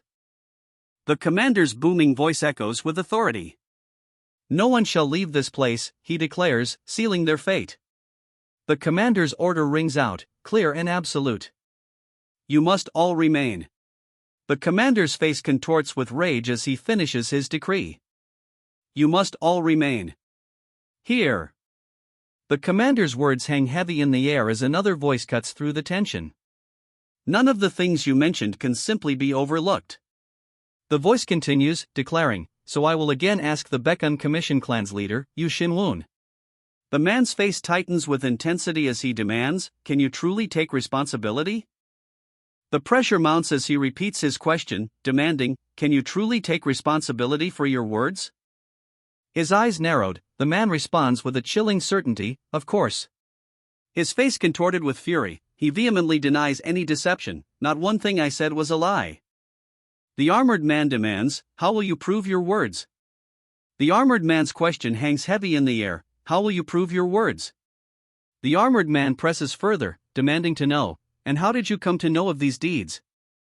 He begins to answer, revealing, the subordinate who tried to take over the Baekun Commission clan. "He confessed everything to me." He continues, revealing the shocking truth, "When he poisoned both my father and brother, he used the very drug I am speaking of." The man continues, revealing, I saw the bastard control my younger brother like a puppet through the use of those drugs with my very eyes, and I obtained accounts of human trafficking from the GM family who were secretly allied with him. He concludes his shocking testimony, declaring, and, finally, I was able to discover the true culprits behind the entire event. His eyes narrow, and he declares, they happen to be here in this very place. A collective gasp fills the room. The question hangs in the air, and who might they be? The man's face fills with suspicion as he asks, and who might they be? His gaze narrows, suspicion etched on his face as he awaits an answer. The answer comes, the entire Kowloon group. A desperate shout rings out, run away. Panic etched on his face, he screams, run away. Again, he bellows, run away. His expression is one of pure terror. But his warning comes too late. A commanding voice booms, capture them. The order to capture them is followed immediately. Soldiers advance, weapons drawn.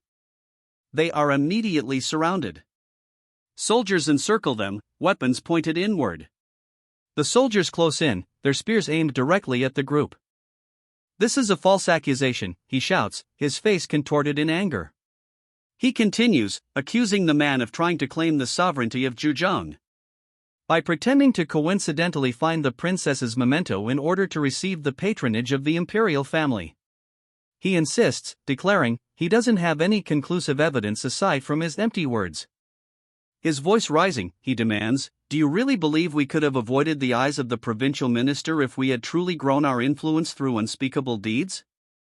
Sweat glistens on his brow as he points a condemning finger. His voice now booming, he demands, where is the provincial minister?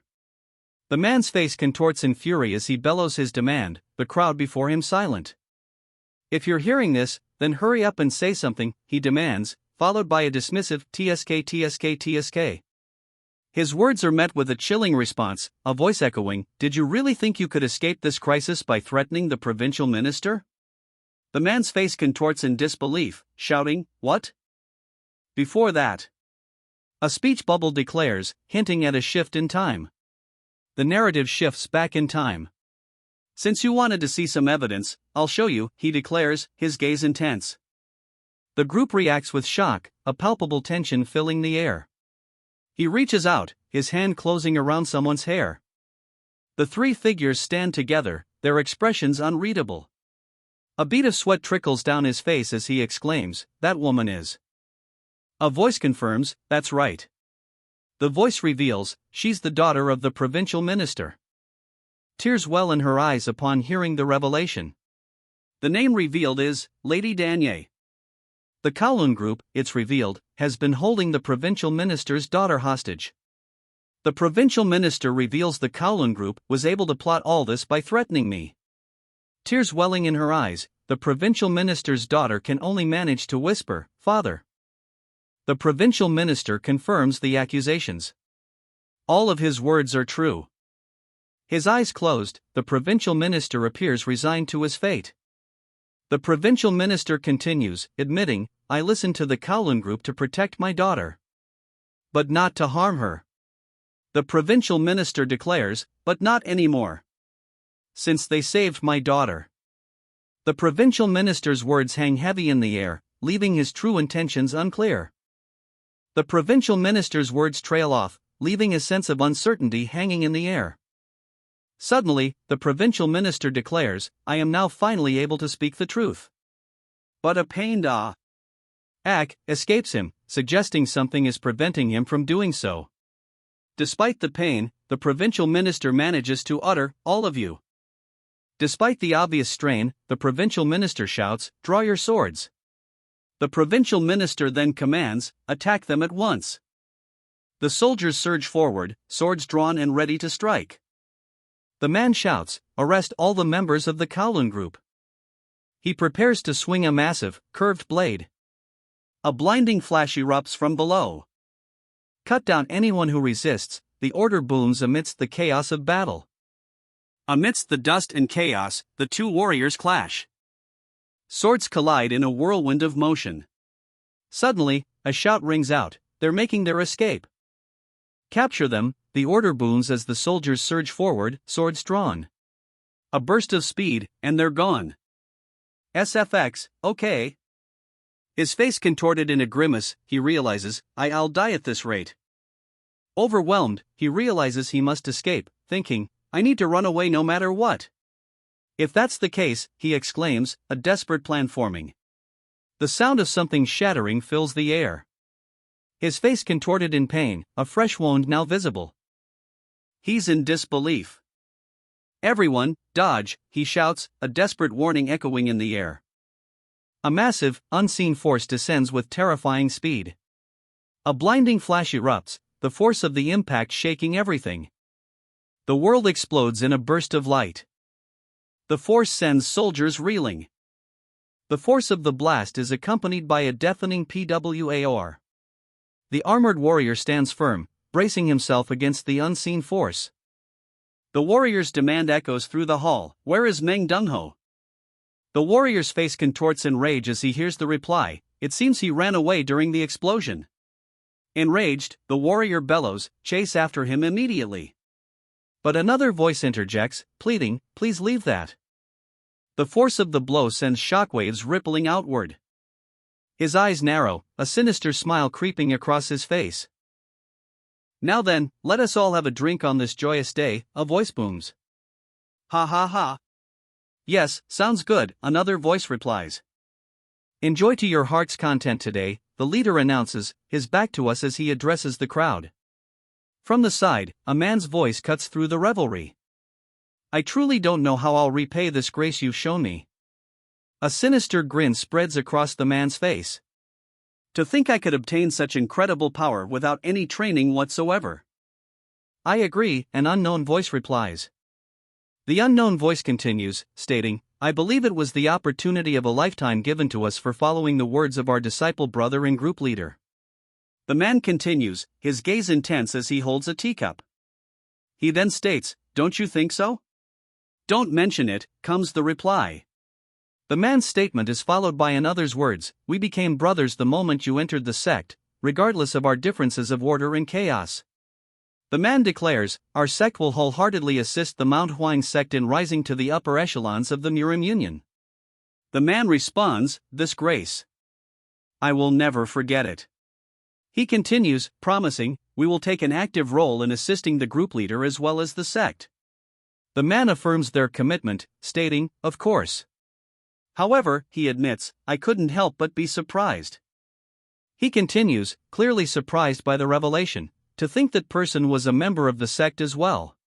He holds a cup, his expression still reflecting his surprise.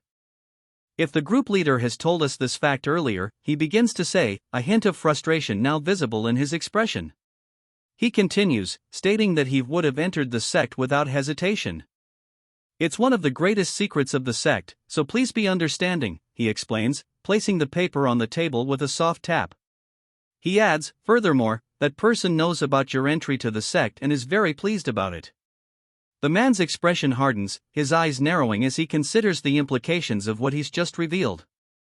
The man reveals, they have requested to meet at a later time for a drink, so there should be a summon coming soon. The man's statement seems to be confirmed by the expressions of the other men, who are smiling. One of the men replies, now, don't be too impatient and just enjoy today. Another man responds, all right. Please call, a speech bubble states. The man's eyes widen in shock as he hears someone say, please call. What was that? One man exclaims, his face a mask of shock. Another voice booms, what was that noise? His eyes widen further, a bead of sweat trickling down his face. It came from outside. He realizes, dread creeping into his voice. The realization hangs heavy in the air, could it be? The man's eyes narrow, his arms outstretched as if bracing for an impact. A palpable tension fills the air. His eyes widen in terror as a wave of red energy emanates around him. An immediate sense of alarm washes over him. The ominous sound of something shattering echoes. A devastating explosion erupts in the distance, engulfing a large building in flames. A figure stands above, as a voice declares, red smoke. His eyes widen with disbelief, as he wonders, could Meng Dongho have Group leader, what's going on? Someone shouts, as red smoke billows in the distance. What exactly is happening outside? Someone begins to ask, but the question hangs unfinished. The question is cut short as the men gasp in horror, sweat beading on their faces. One cries out. Cook! The air crackles with energy as a red glow permeates the scene. The men cry out as a potent red energy emanates from the central figure, who stands firm amidst their suffering. Group leader! Did you see that? One of the men shouts, clearly astonished by the display of power. Yes. That was Meng Dongho's signal, the group leader confirms, his expression grim. The order is given: quickly activate the formation, eliminate all the evidence and witnesses, and retreat to our headquarters. Yes, sir, comes the immediate reply. The group leader's gaze hardens, a chilling focus in his eyes as the red formation begins to activate around them. New orders ring out: immediately mobilize half the attack squad and head outside the estate. Buy time by attacking. The leader barks out, we need to protect the civilians so those bastards can't get here. A subordinate immediately responds, yes, sir. The leader's voice booms, commanding, all of you, ready your weapons. Prepare for war. Group leader, just what is going on? Someone demands. Another voice follows, laced with disbelief, what do you mean by war? Doubt creeps in as someone questions, group leader, are you really thinking about fighting against the Azure Dragon Blade? The group leader's face contorts with fury. Shut your mouth, he commands, his eyes blazing. The group leader cuts off any further dissent. I don't have the leisure to listen to you whine. The group leader's expression hardens, his jaw clenched in anger. The leader strides forward, leaving the others behind. His footsteps echo loudly as he storms ahead. The leader reaches out with a skeletal hand, the sound of splintering wood echoing in the chamber. The splintering intensifies as he forces the door open. With a final, violent crack, the door bursts open. The leader's furious gaze sweeps across the room. The leader's entrance sends a wave of panic through the room. The leader's eyes widen in disbelief. That's, he stutters, clearly shocked by what he sees. The leader's shock is mirrored by the others in the room, their mouths agape. The violent thunder bomb, the leader exclaims, the name echoing his fear. The gravity of the situation sinks in. Why is the most forbidden object in the martial world here? The leader's eyes dart nervously, a bead of sweat trickling down his face. The leader continues, his voice laced with dread, furthermore, there's not just one. His voice cracks as he reveals the full, terrifying truth, but 3 of them. The leader's grim expression hardens as he states, yes, 3 should be sufficient. The men react in horror, realizing the full scope of the plan. To completely remove this city without a trace. A horrified cry escapes him as he overhears the plan. His face contorted in disbelief, he shouts, Meng Dongho. Is that you? A stunned silence follows his outburst. The advancing soldiers falter, murmuring in confusion. Ugh! He screams in agony, his face contorted as a monstrous transformation takes hold. His hand morphs, claws extending as the transformation intensifies. Save me. He pleads, his voice strained amidst the ongoing transformation. The guards recoil in horror at his monstrous hand. A blinding light erupts as the transformation reaches its peak. His face contorts in agony as the transformation completes, a monstrous maw now fully formed. Panic spreads through the ranks as the guards witness the monstrous transformation. A sickening thud echoes as the transformation completes. The transformed figure speaks, his voice echoing with newfound power. The mist is a bit irritating. The transformed being's face is revealed, his expression obscured by a dark haze. He continues, dismissing the surrounding mist, but it's not enough for me to be concerned. He stands over his defeated opponent, a sinister smile playing on his lips. His sinister smile widens as he asks, don't you agree? The man is identified as Kowloon Group leader Yom Sukcheon. Addressing his assembled followers, Yom Sukcheon declares, there's only one enemy. Yom Sukcheon orders, everyone get in formation. The order rings out, kill him with combined strikes. The swordsman close in, a ring of steel tightening around him. Alone, he wonders, a hint of sadness in his eyes. Hearing that makes me feel a bit sad. A blinding light erupts as he snaps his fingers. A blinding light fills the space as he snaps his fingers. The light intensifies, accompanied by the sound of something shattering. The light explodes, obliterating everything in its path. The surge of light intensifies, accompanied by a resounding ah. The light swirls as a voice commands, "Open up."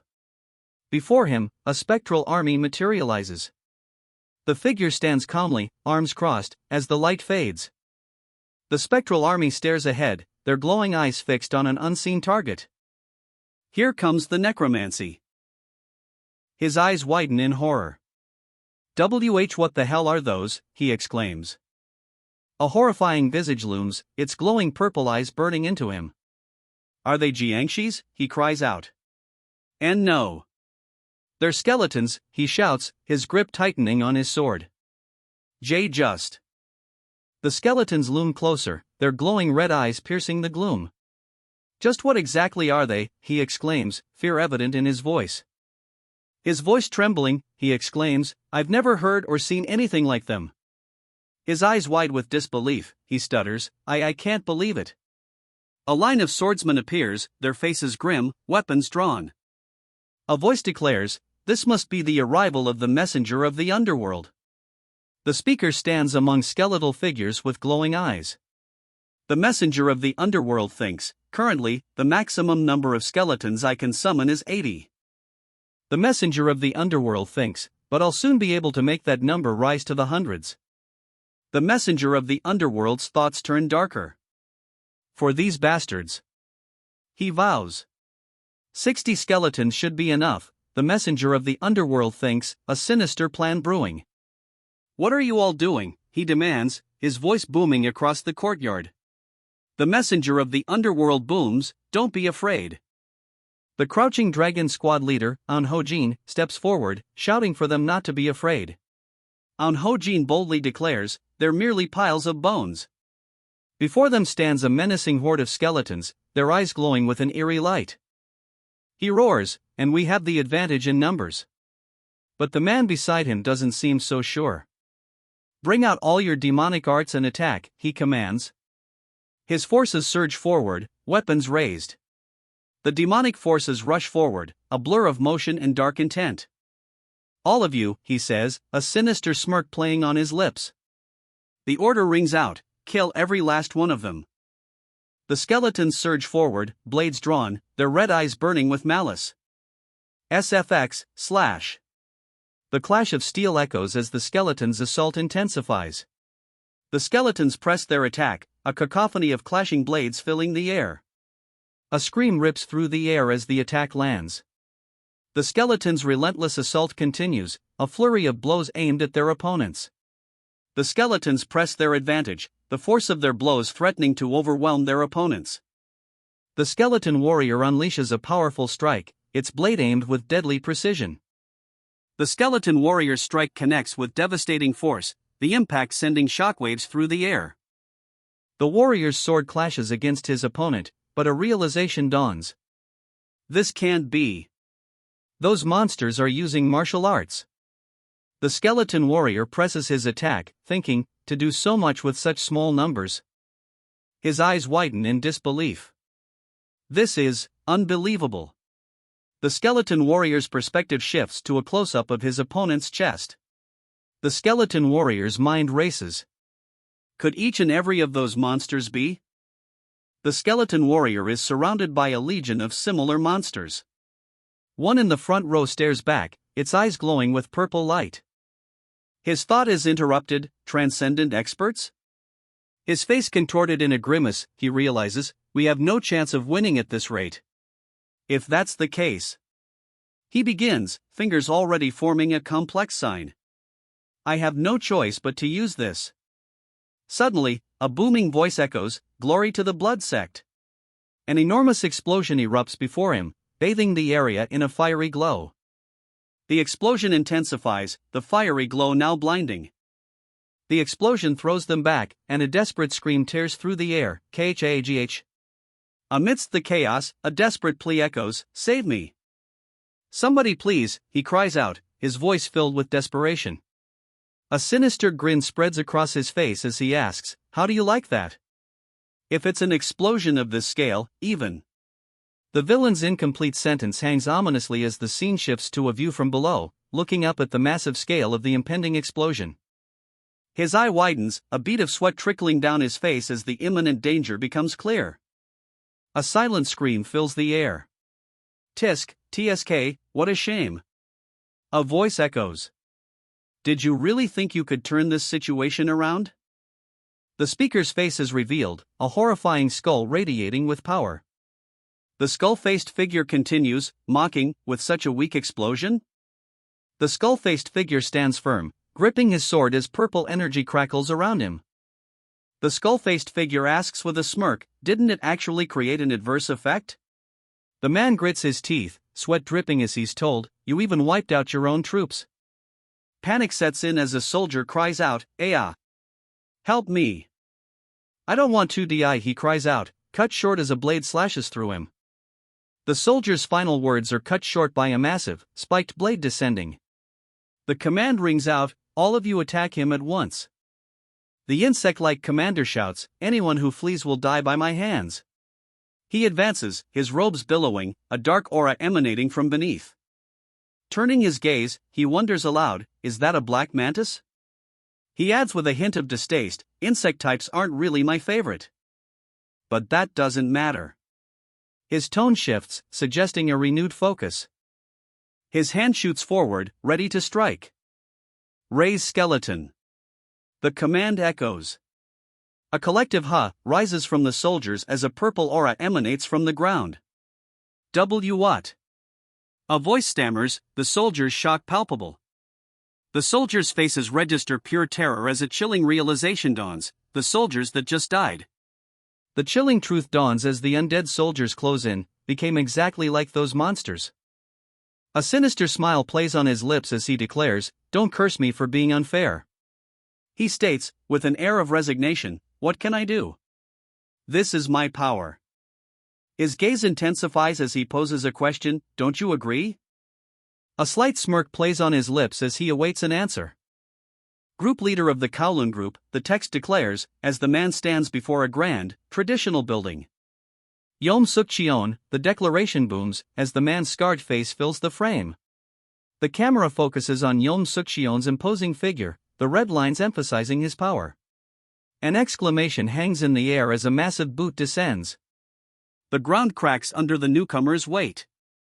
"Oh, seems you've finally come down," the newcomer remarks. A smirk plays on his lips, his gaze intense. The words "Master Chunsu" appear, hanging in the air. Below the floating name, Master Chunsu, a figure stands ready. Master Chunsu grips his sword tightly, his gaze intense. Master Chunsu's voice booms, filled with rage. "I still have plenty of things to pay you back for, you bastard." Master Chunsu declares, "Though I may not understand the trickery you're pulling." Master Chunsu's face contorts in rage as he declares, "This has to end today." "Of course, that would be better for me too," a voice declares, seemingly in response to the master's rage. The master and his opponent stand face to face, swords drawn, when suddenly, a voice cries out, "What?" Before they can clash, another voice interrupts. "But there's someone who wants to see you first." The master retorts, demanding, "What nonsense are you spouting?" The master's face twists in anger. "What nonsense are you spouting?" he demands, clearly infuriated by the interruption. "That's enough," a voice booms. The master's face is now partially visible, his rage palpable. He shouts, his fury reaching a boiling point. The master's face is now fully visible, his rage palpable. The master watches as his opponent is enveloped in a swirling vortex of energy. A hidden condition has been met, triggering the independent summoning of the skeleton commander, spiraling lunar sword sage, Myungjayung. And now, Myungjayung is unleashing its deepest rage. The skeleton commander's power surges, a system notification declaring that all of Myungjayung's stats have increased by 200%. Myungjayung's glowing eyes intensify as he demands, "Are you seeing this? wasn't I telling the truth? He then commands, now, eliminate your foolish disciple yourself as you promised. A surge of energy erupts from Myung-jaeun, the force of it shaking the very air around him. His grip tightens on the staff, a torrent of energy now visibly emanating from it. The words, Sword Sage, appear boldly. It is the greatest possible honor for martial artists of the martial world. A skeletal figure stands tall, radiating an eerie blue glow. He grips a slender blade, ready for battle. And it is a great title bestowed unto not just anyone. Only those with excellent character and suitable martial arts can obtain the title of Sword Sage. Indeed, the title of Sword Sage is not given lightly. Following those conditions, the spiraling lunar sword sage, Myung-jaeun, remains one of the most revered sword sages to this day. The sword sage appears, radiating a chilling, spectral aura. His opponent's face contorts in fear, sweat beading on his brow. A palpable sense of dread fills the air. That energy. Someone gasps, fear etched on their face as they witness the sword sage's power. The text declares, belongs to the spiraling lunar sword sage.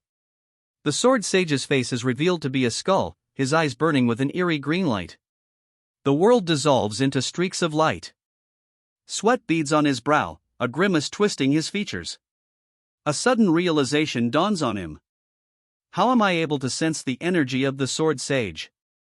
He wonders. Suddenly, a surge of energy erupts. The source is revealed, a figure with a skull-like face, surrounded by swirling, bright energy.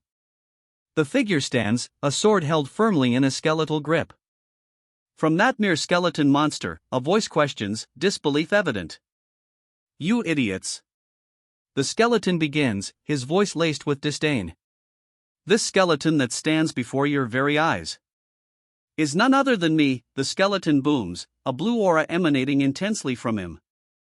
The skeleton continues, posing a pointed question, is your master, the spiraling lunar sword sage, isn't he? The skeleton's aura intensifies as he awaits an answer. The group below looks up, awaiting the skeleton's next move. His glowing aura intensifies, casting an eerie light on the stone wall behind them.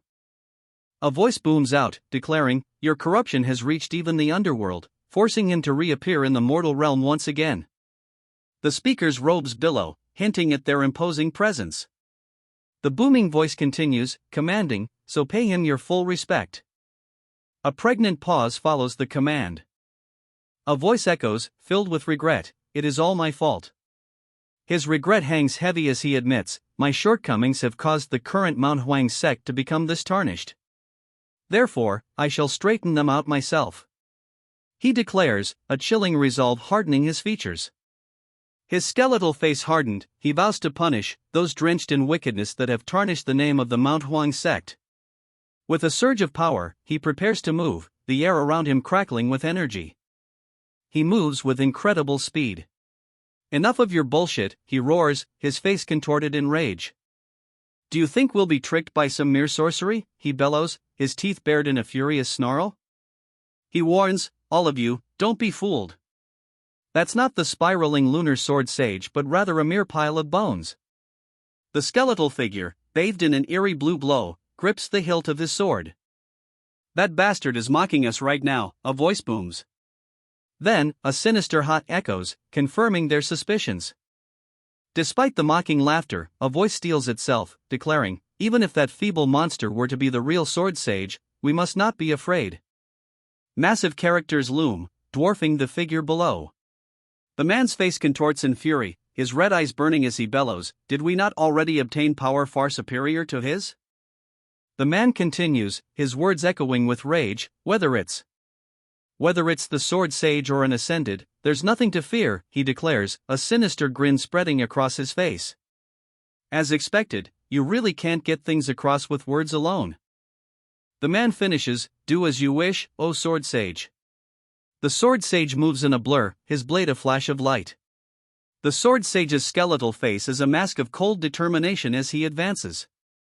Reincarnation of the Murim clan's former for rancor. With a ferocious yell, the sword sage charges forward, blade drawn. He lunges forward, hand outstretched toward the brick wall. The sword flashes as he continues his charge. The sword swings down with incredible speed. A devastating blow lands. The blade connects with a flash of light and tremendous force. The warrior cries out as the blade cuts deep. "Hew up," he gasps, the pain evident on his face.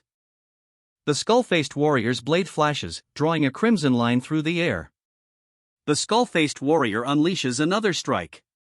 The air crackles with energy.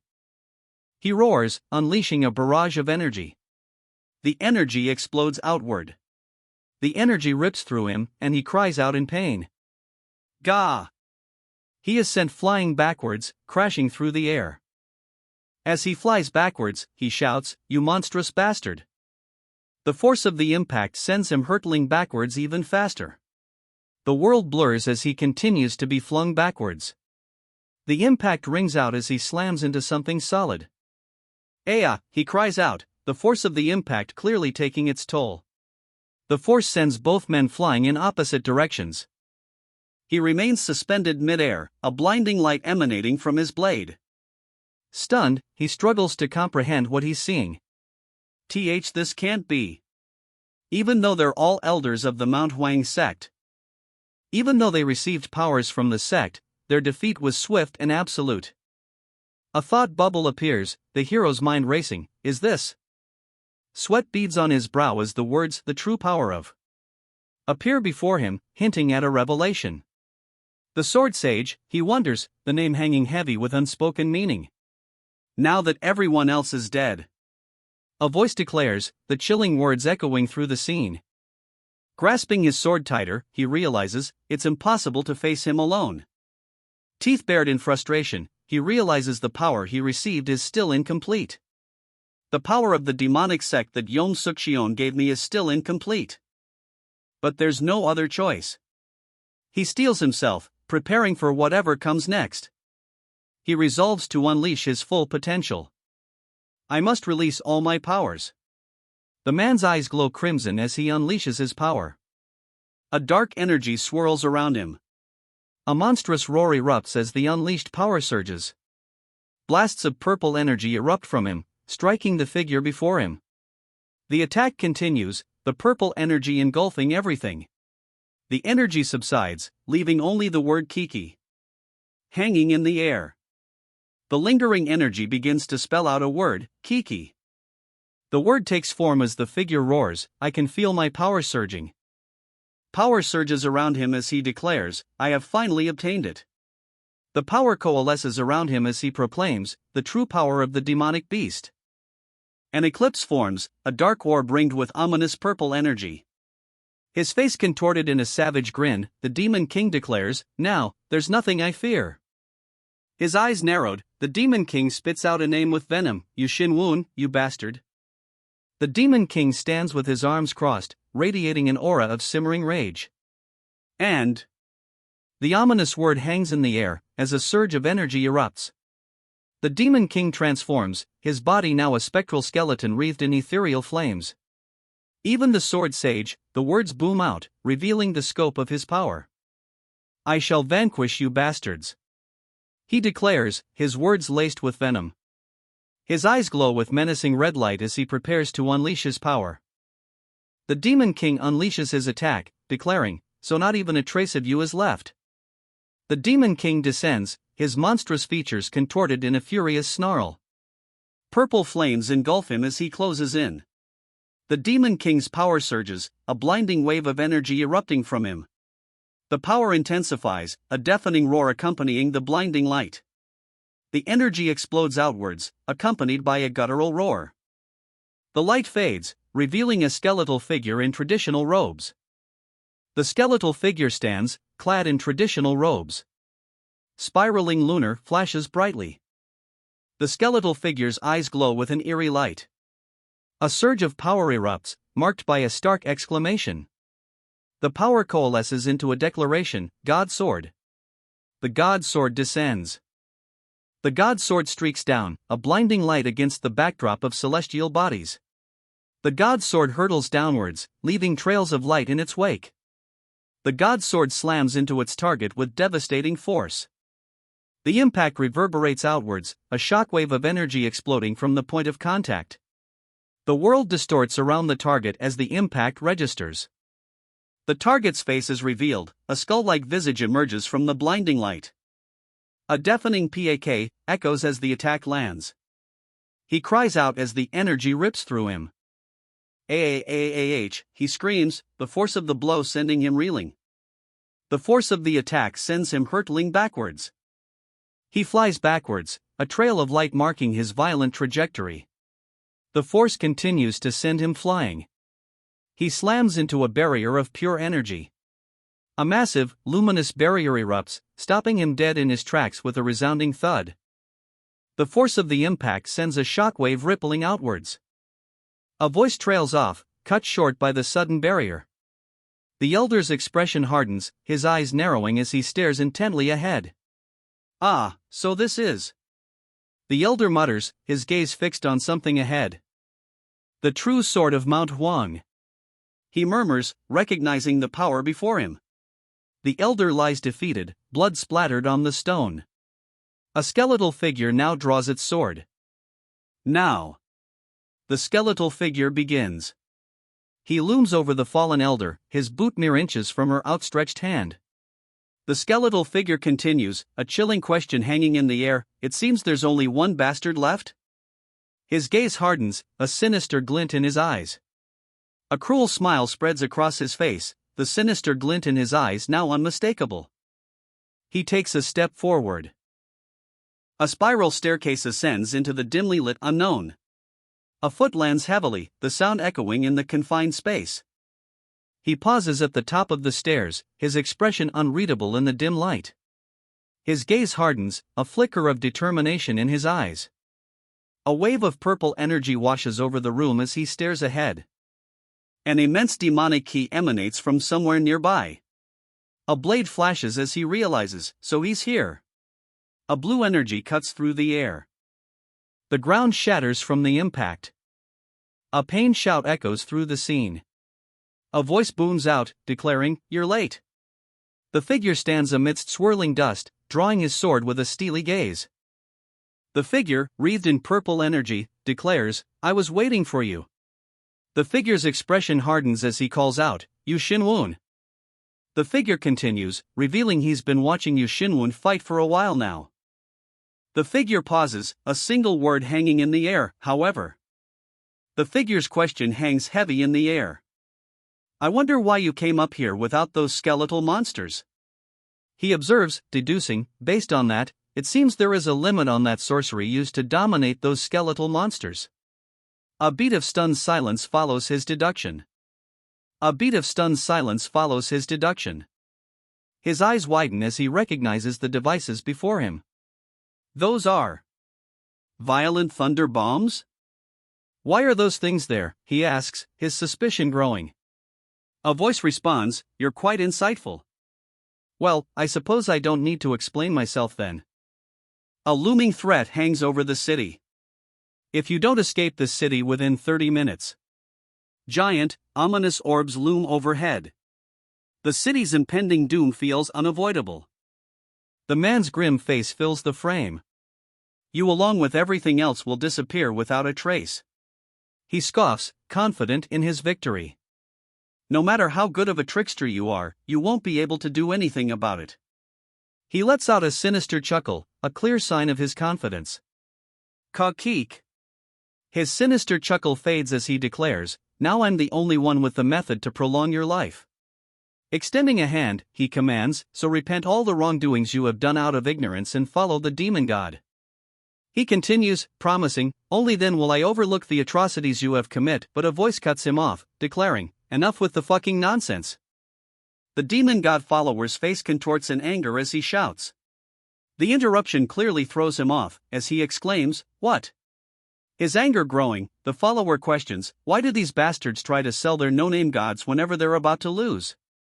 "Well," he begins, a slight smirk playing on his lips. "I guess that's the extent." "Well," he starts, a smirk playing on his lips. "I guess that's the extent of these cultist bastards." His eyes narrow, a furious glare hardening his features.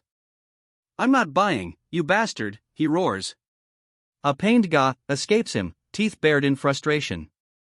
The attack lands. SFX, ah! A searing pain rips through him as the attack connects. The purple energy blade cuts through the air. He stands his ground, the energy blade still in hand. The energy blade strikes. The energy blade obliterates the structure. The blade's power leaves nothing but dust and debris. A cloaked figure declares, in the end, you chose the poison chalice yourself. The hero struggles to block the descending, lightning-infused blade. Fine, it's actually. He begins to say. His eyes gleaming with malice, the cloaked figure declares, it's actually better this way. He continues, with this, I will be able to get rid of you completely, the cloaked figure finishes, his threat hanging heavy in the air. The cloaked figure crosses his blades, a sinister grin spreading across his face. Do you really think you can defeat me, he taunts, before adding a defiant, yeah. The cloaked figure's arrogance is on full display. It'll be so easy, don't you think, he asks. His eye widens with fury as he begins to curse, you son of a bitch, he finishes, his rage palpable. Swords clash in a burst of purple energy. I'll tear you to shreds, he roars, the threat hanging heavy in the air. He flinches, shielding his face as his opponent advances, blade raised. A blinding flash erupts as the blade descends, the air itself seeming to crackle with energy. The strike lands, a symbol of power emblazoned in the air as the attack connects. The attack lands, but confusion clouds his face. He thinks, clearly not expecting this outcome. Swords clash, a blinding light erupting from the point of impact. The swords continue to meet, energy crackling between the two warriors. The warrior's eyes widen in disbelief. What is this, he mutters, sweat beading on his brow. The warrior's shock deepens as he thinks, the powers of the sect should be far superior. How? He thinks, as the glowing energy blades close in. The energy blades draw closer, and he wonders, how is he not getting fatigued at all? The realization dawns on him. Could it be, this bastard? His eyes widen, a bead of sweat trickling down his face as the horrifying realization fully dawns. Blades clash in a blinding flurry of light. The blades continue to meet, but a disturbing thought crosses his mind. Is he getting stronger as he fights me? This doesn't make any sense, he thinks, frustration mounting. A sinister smirk spreads across his face as he thinks, even those who have attained ascended aren't dash. The sinister smirk deepens as he declares, it's over. The air crackles with dark energy as the words Bone Storm appear. His red eyes blazing with fury, the impending attack is signaled by a stark warning. The Bone Storm descends, energy crackling around the central figure as his opponents fall. The Bone Storm warriors surround their target, swords raised and glowing with ominous energy. The warriors close in, their swords poised to strike. A deafening crack echoes through the battlefield. What exactly? A voice questions. Confusion hangs heavy in the air as the warriors pause their attack. The elder roars in pain, his face contorted in agony. What a wag! A blinding flash erupts as the elder is assaulted by a wave of blue energy from the skeletal warriors. The elder's scream echoes as the blue energy intensifies. Ad! He gasps, followed by a pained, ugh. The elder collapses to the ground, a heavy thud echoing as he falls. Struggling to stay conscious, the elder grits his teeth, spitting out, you bastard. With his last breath, the elder curses, you dirty bastard. The elder's last words hang in the air as his killer raises his sword. Why is it always the weak ones who say that after getting defeated, he muses? A sinister grin spreads across his face. Thanks to you, I was able to buy some time. The killer reveals his true intentions. I even got rid of those blasted bombs, he declares. The elder can only look on in stunned disbelief. A wave of shock washes over him. When did he get rid of the violent thunder bombs? The elder's face contorts in fury. Why? What brought you to do all this, he demands. He kneels, his hand outstretched, seemingly reaching for something on the floor. The elder's face, already marred with cuts, twists in further rage as he shouts, "What exactly do you have against me?" The elder's rage intensifies as he demands, "Just why?" A sinister smile plays on his lips as he declares, "I'm not trying to stop you." The figure, partially obscured, declares his true intention, "I'm trying to stop the blood sect." His face, marred with cuts and a single tear, betrays the intensity of his resolve. He continues, ominously declaring, "You're just the start of it." He vows, his voice ringing with determination, "I'm going to eradicate all you bastards who will bring destruction to this world." The man smirks, his red eyes gleaming with malice. "And finally, your boss." The man's gaze intensifies as he declares, "Even that snake-eyed sect leader." His face contorts in fury, teeth bared in a silent snarl. "Now that it has come to this," he says, a sense of resignation hanging in the air. The man declares, "I have no choice but to use my last resort." A dark aura surrounds him as he utters a chilling threat, "You Shin-Woon, your head." A surge of dark energy explodes outward, the ominous symbols of his power materializing around him. His threat intensifies, the energy coalescing as he vows, "I'll have your head no matter the cost." His eyes widen in disbelief. "That's," he exclaims, seemingly recognizing something terrifying. A powerful strike lands, the force of the blow shaking the very air. A pained roar erupts as the attack connects. A grunt of pain escapes him. His eyes widen, a pained kiki escaping his lips. A strangled kiki escapes him as pain radiates through his body. The monster's jaws clamp shut, its razor-sharp teeth gleaming with an ominous light. Flames erupt around the monster's head, searing heat radiating outwards. A devastating impact rocks the area. The temple structure shakes violently from the force of the blast. He's sent flying backwards from the force. The force of the impact sends him skidding backwards. His hand scrapes against the wooden floor as he's forced back. Finally stopping his slide, he plants his sword firmly in front of him, a determined look on his face. A low growl rumbles, the sound vibrating with suppressed rage. The low growl intensifies as the monstrous figure looms over him, radiating heat. It's one of the 8 disasters, Balrog. The voice declares, as the monstrous figure is engulfed in flames. The Balrog's massive hand descends, claws extended, ready to crush its target. "Though I've faced a few of the 8 disasters," a voice echoes, hinting at past battles. "Balrog is a being that existed in the generation before mine," he reveals, gazing into the distance.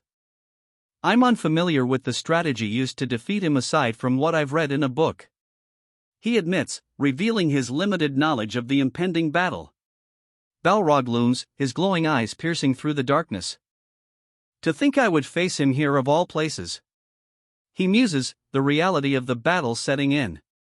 The hero pauses, a flicker of recognition in his eyes. "Isn't this?" he begins, an unspoken question hanging in the air. A slight smirk plays on his lips as he seems to recognize something. "Interesting," he muses, a question hanging in the air. Suddenly, he commands, "Begin the attack." His hand gestures forward, a sword glinting menacingly in his other. The skeletal figures advance, their eyes glowing with an eerie light. The attack lands with a resounding PAK. The scene fades to white. The scene explodes in flames as the cloaked figure raises his sword against the horned beast. The cloaked figure, sword raised high, hears a voice cry out, "Fuck him up." The sword flashes, a crimson arc against the white. The crimson arc slices through the air, striking the monstrous figure head-on. The strike lands, and a monstrous roar of pain erupts, graah. The skull of the monster crashes to the ground, the crimson energy dissipating.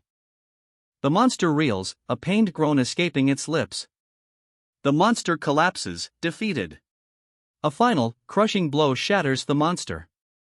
Flames erupt, consuming what remains of the defeated monster. The flames engulf the monster's remains, leaving nothing but ash. The hero is sent flying backwards from the force of the explosion. The world spins as he crashes into the ground. The impact blurs his vision, a dizzying white consuming everything. He struggles to rise, engulfed in a sudden burst of flames. Through the flames, a dark figure emerges, a sinister kik-kik, echoing above the inferno. The flames intensify, obscuring everything in a blinding inferno. The monstrous figure roars, "I'll kill you." Through the inferno, the monster's enraged voice booms, calling out, "You Shinwon." The summoned creature is now here. The flames engulf the battlefield, consuming the summoned skeletons. What a powerful flame!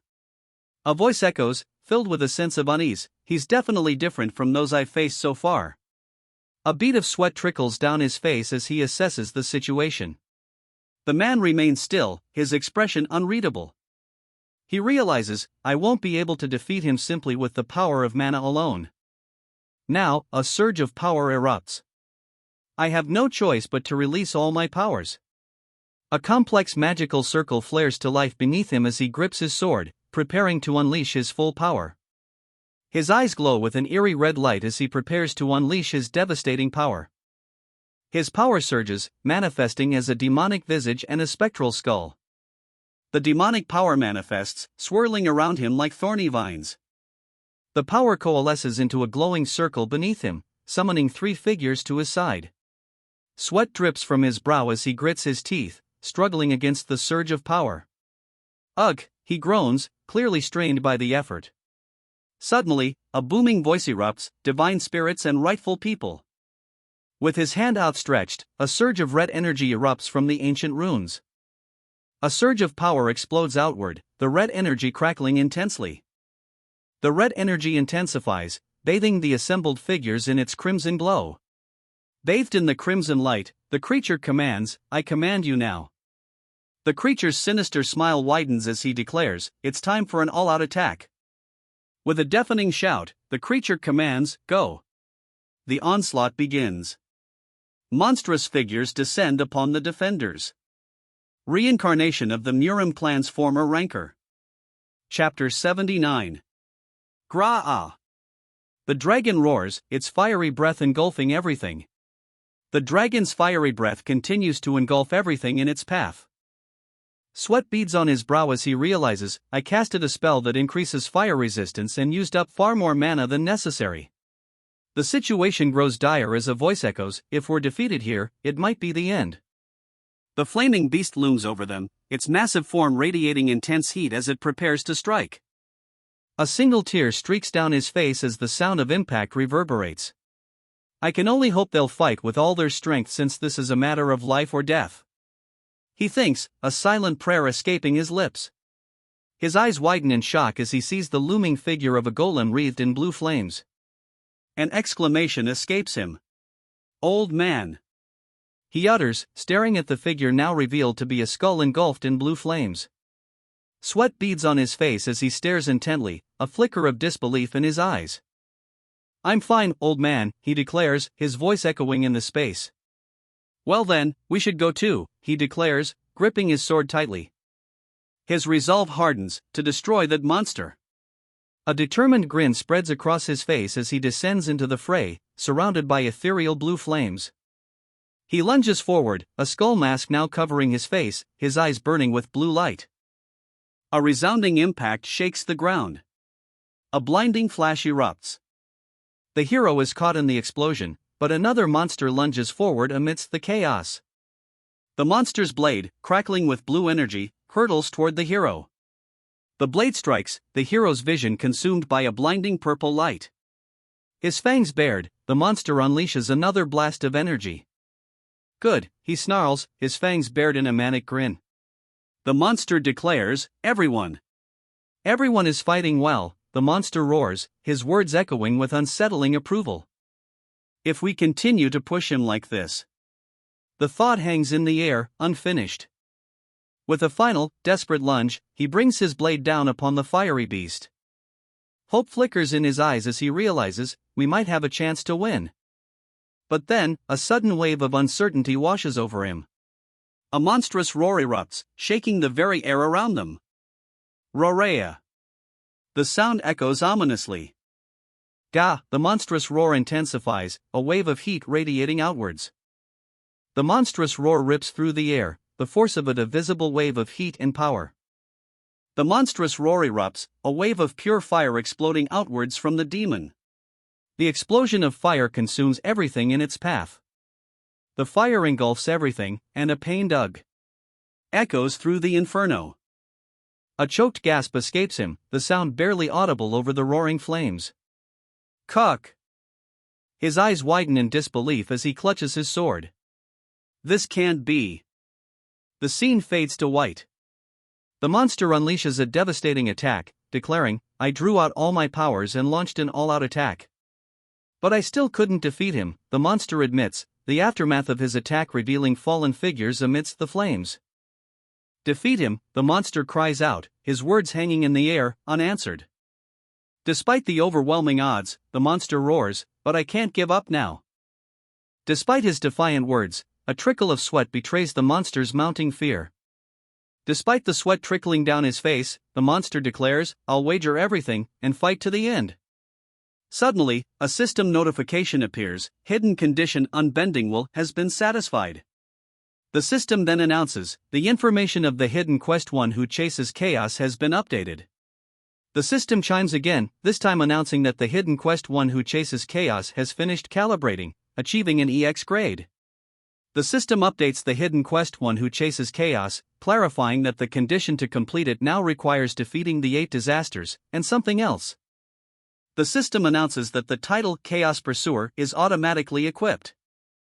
What? A voice echoes, filled with disbelief. The effect of the title Chaos Pursuer has been activated. The system message clarifies that all damage from battle will be fully healed once every 24 hours, thanks to the Chaos Pursuer title effect. The system announces that all stats will increase by 200% when battling a subject of chaos. Another system message appears, stating that a portion of the powers of will be imbued into the Awaken's body due to the title's effect. The system then announces that the Awaken's abilities are drastically increasing. But then, another message appears, this time stating that the Awaken's abilities are drastically decreasing. He grits his teeth, sweat pouring down his face. A pained ACK bursts forth as the Awakened clearly struggles. His situation grows dire as he realizes, my control over my body and spirit is starting to disappear. His hands tremble violently as red energy emanates around him. He fears, if my willpower weakens for even just a moment, I feel like it'll disappear completely. Sweat beads on his brow, but he grits his teeth, a surge of resolve hardening his gaze. I can't let that happen, he vows. His resolve hardens further. Even if it's God, I'll defeat him.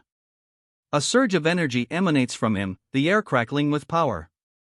The power intensifies, erupting in a blinding inferno. His power coalesces, now channeled into a blade of pure, searing light. The blade of light pierces the cage, narrowly missing the beast's massive paw. An enraged voice booms, demanding, "Who's doing all this?" The cage shatters, splattering the area with debris. The remnants of the shattered cage hang in the air. A collective gasp rises from the crowd. Sweat beads on his brow, he's breathing heavily. The monstrous figure unleashes a torrent of flames. "Old man," the monstrous figure exclaims, his flaming sword raised high. Only the bottom of his horned silhouette is visible, glowing with a menacing red aura. With a monstrous roar, the flaming sword descends. The blade whistles through the air, a harbinger of destruction. Footsteps echo ominously as the figure advances. Blades clash in a flurry of light and steel. The force of the impact sends a shockwave rippling outwards. His eyes widen, a bead of sweat trickling down his face. A slight smirk plays on his lips. A monstrous figure emerges, wreathed in flames. His eyes widen in shock at the sight of the monstrous figure. Suddenly, a system message blares, the player has completely absorbed the powers of ... But another message quickly follows, the will of is flustered. But then, another message appears, revealing that the scythe of melting poison has only partially absorbed the powers of. The system announces that the scythe of melting poison has reached grade SS+. Golden light erupts, obscuring the figure as the scythe's power surges. My entire body.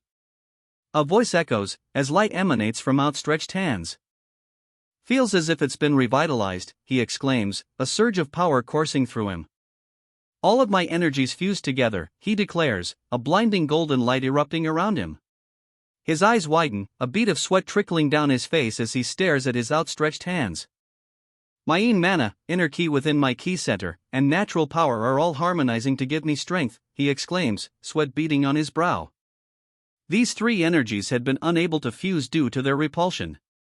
It's as if a mysterious being lent its power. He realizes a new source of energy seemingly joining the fray. Though I don't know exactly who. He trails off, a slight smirk playing on his lips. It leaves a bad taste in my mouth, he mutters, the source of this new power clearly unwelcome.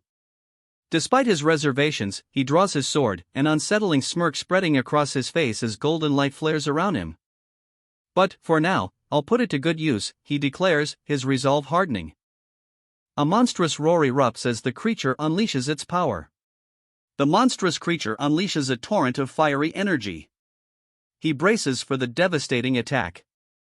Come at me, he shouts, issuing a defiant challenge in the face of overwhelming power. The flames engulf him, searing the air with intense heat. He looks up, a massive fist wreathed in flames descending upon him. Gripping his sword tightly, he declares, it should be possible now.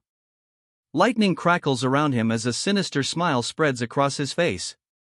He's confident that the moment to strike has arrived, 12 swords of the thundercloud. The air crackles with energy as the 12 swords of the thundercloud technique manifests.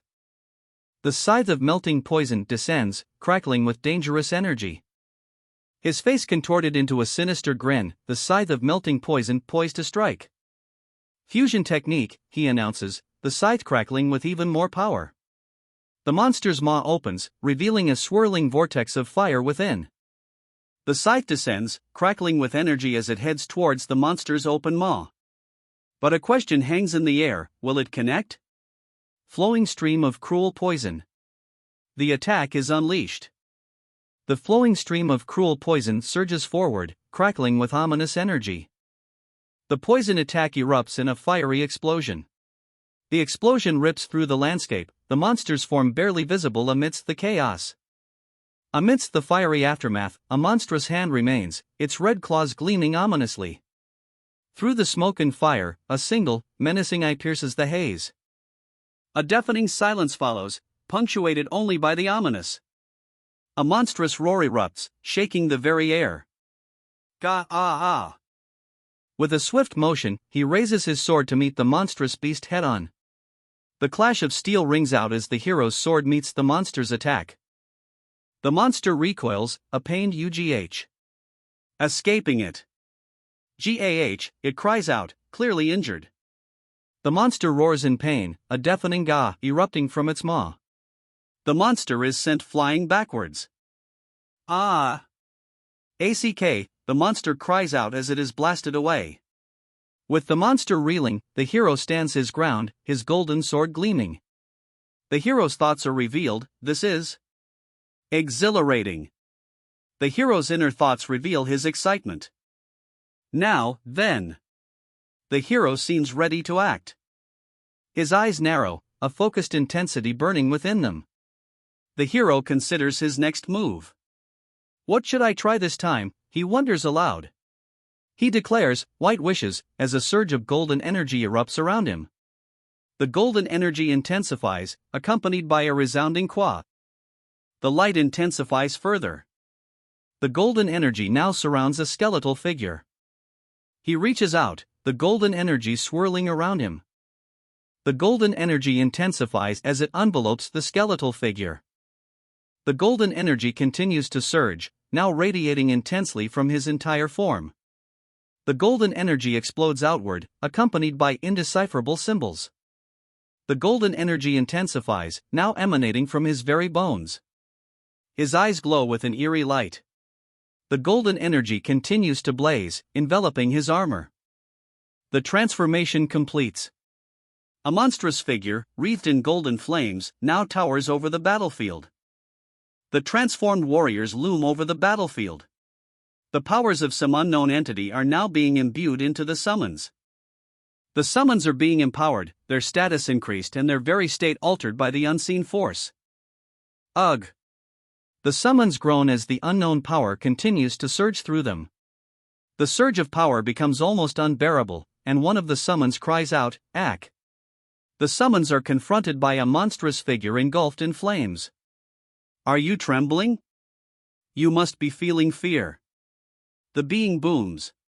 In other words, a new skeletal figure begins to speak, flanked by a wolf and a stern-faced man. The man steps forward, a stern expression on his face. "It's already over for you," he declares. A monstrous roar erupts, shaking the very ground beneath them. The monstrous form towers over him, jaws agape and glowing with intense heat. Flames erupt around the monster, engulfing everything in a searing inferno. White streaks cut through the darkness. The title card, Incarnation, flashes on the screen. The title reign of the Murim clans, former rancor, appears. The title reign of the Murim clans, former rancor, appears. All of you, a voice declares, the challenge hanging in the air.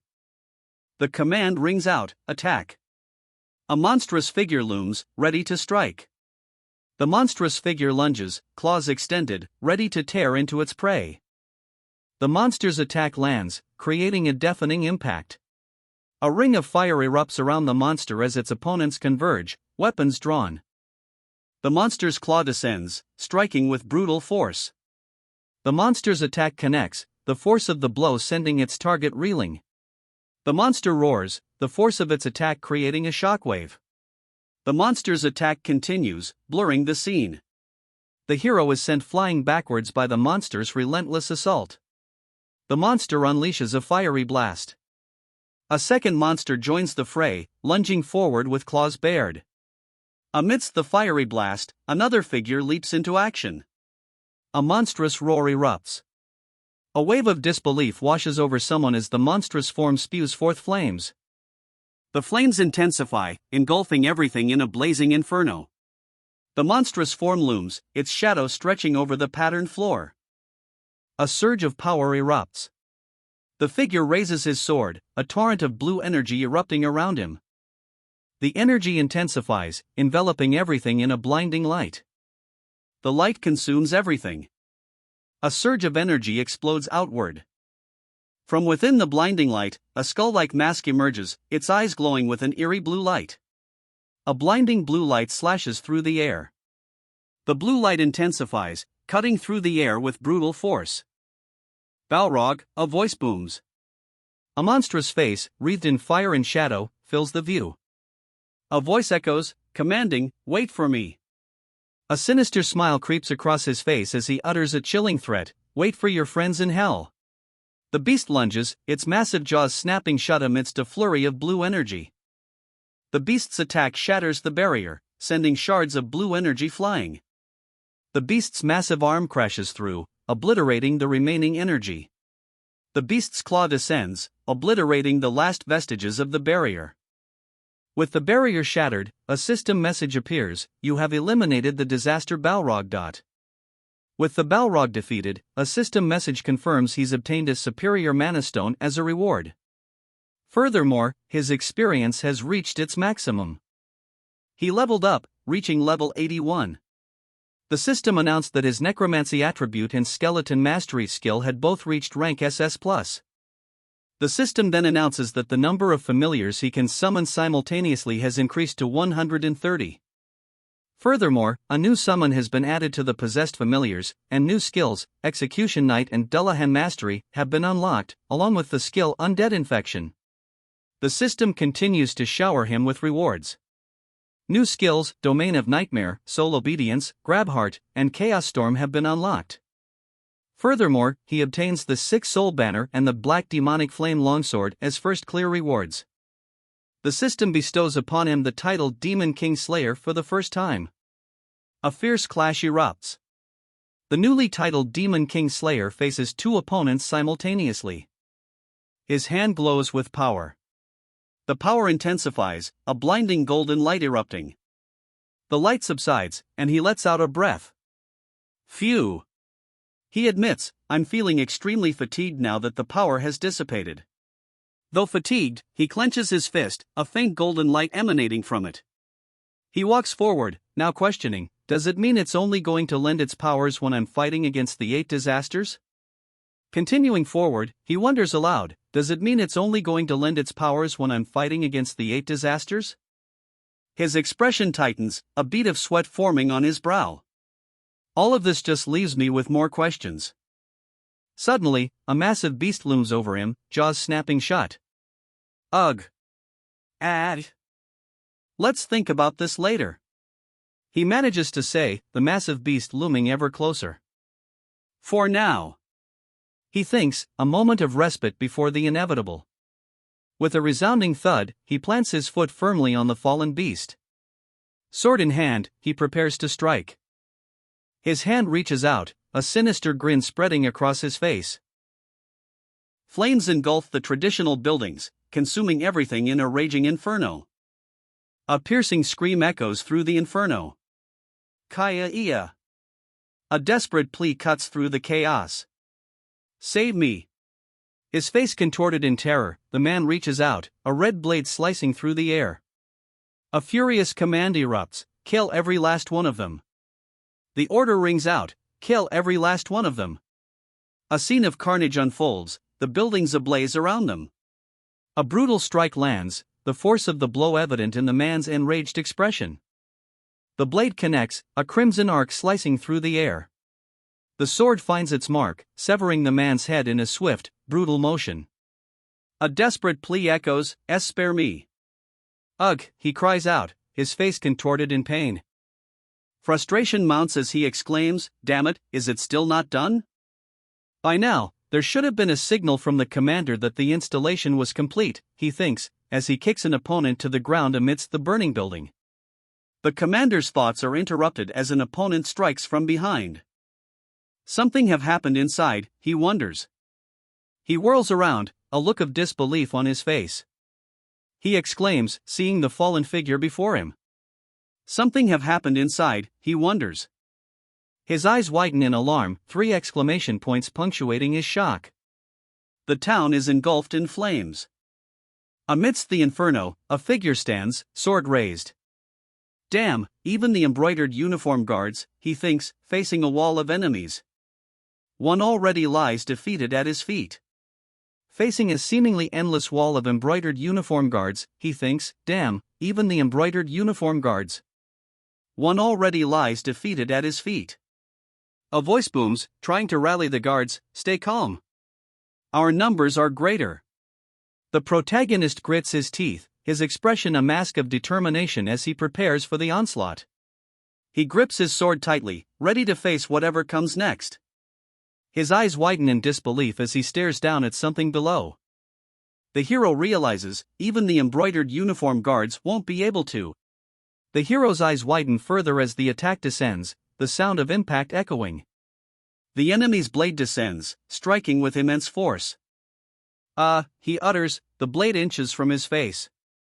His eyes widen in terror as the blade hurtles towards him. The blade flashes, closing in with terrifying speed. He raises his weapon to strike. He reaches out, attempting to grab his opponent. An ugh escapes him as a blinding light fills the space. He collapses, a pained hic, escaping his lips as he falls before a group of armed men. The man's face contorts in fury as he commands, starting now, annihilate all the remaining forces of the Kowloon group. The man's rage is palpable as he roars, starting now, annihilate all the remaining forces of the Kowloon group. A resounding battle cry erupts from the soldiers, ready to fulfill their leader's command. The soldiers surge forward, their footsteps echoing the coming storm. The soldiers clash against their enemies, the sounds of battle echoing amidst the burning buildings. The soldiers continue their assault, blades flashing amidst the chaos. KO. The battle ends. Amidst the burning village, the warrior charges forward, his halberd leading the way. The warrior halts, his expression shifting to one of shock. Before him, a massive, glowing barrier materializes, pulsing with ominous energy. Juga gun, a voice booms. The warrior's eyes widen as he realizes the identity of the one behind the barrier. The warrior struggles against the barrier, sweat beading on his brow. A voice cuts through the air. Are you making any progress? The warrior strains against the glowing barrier, admitting, I'm doing my best, but it's not easy. The warrior realizes the formation was composed very intricately. His hands glow as he continues to analyze the intricate formation. But then, a realization dawns on him. It's impossible with my powers alone. Urgency fills the air as someone pleads with him, but, right now, you're the only one capable of clearing this formation. Please hang on a bit longer. He steels himself, responding with a determined, yes, understood.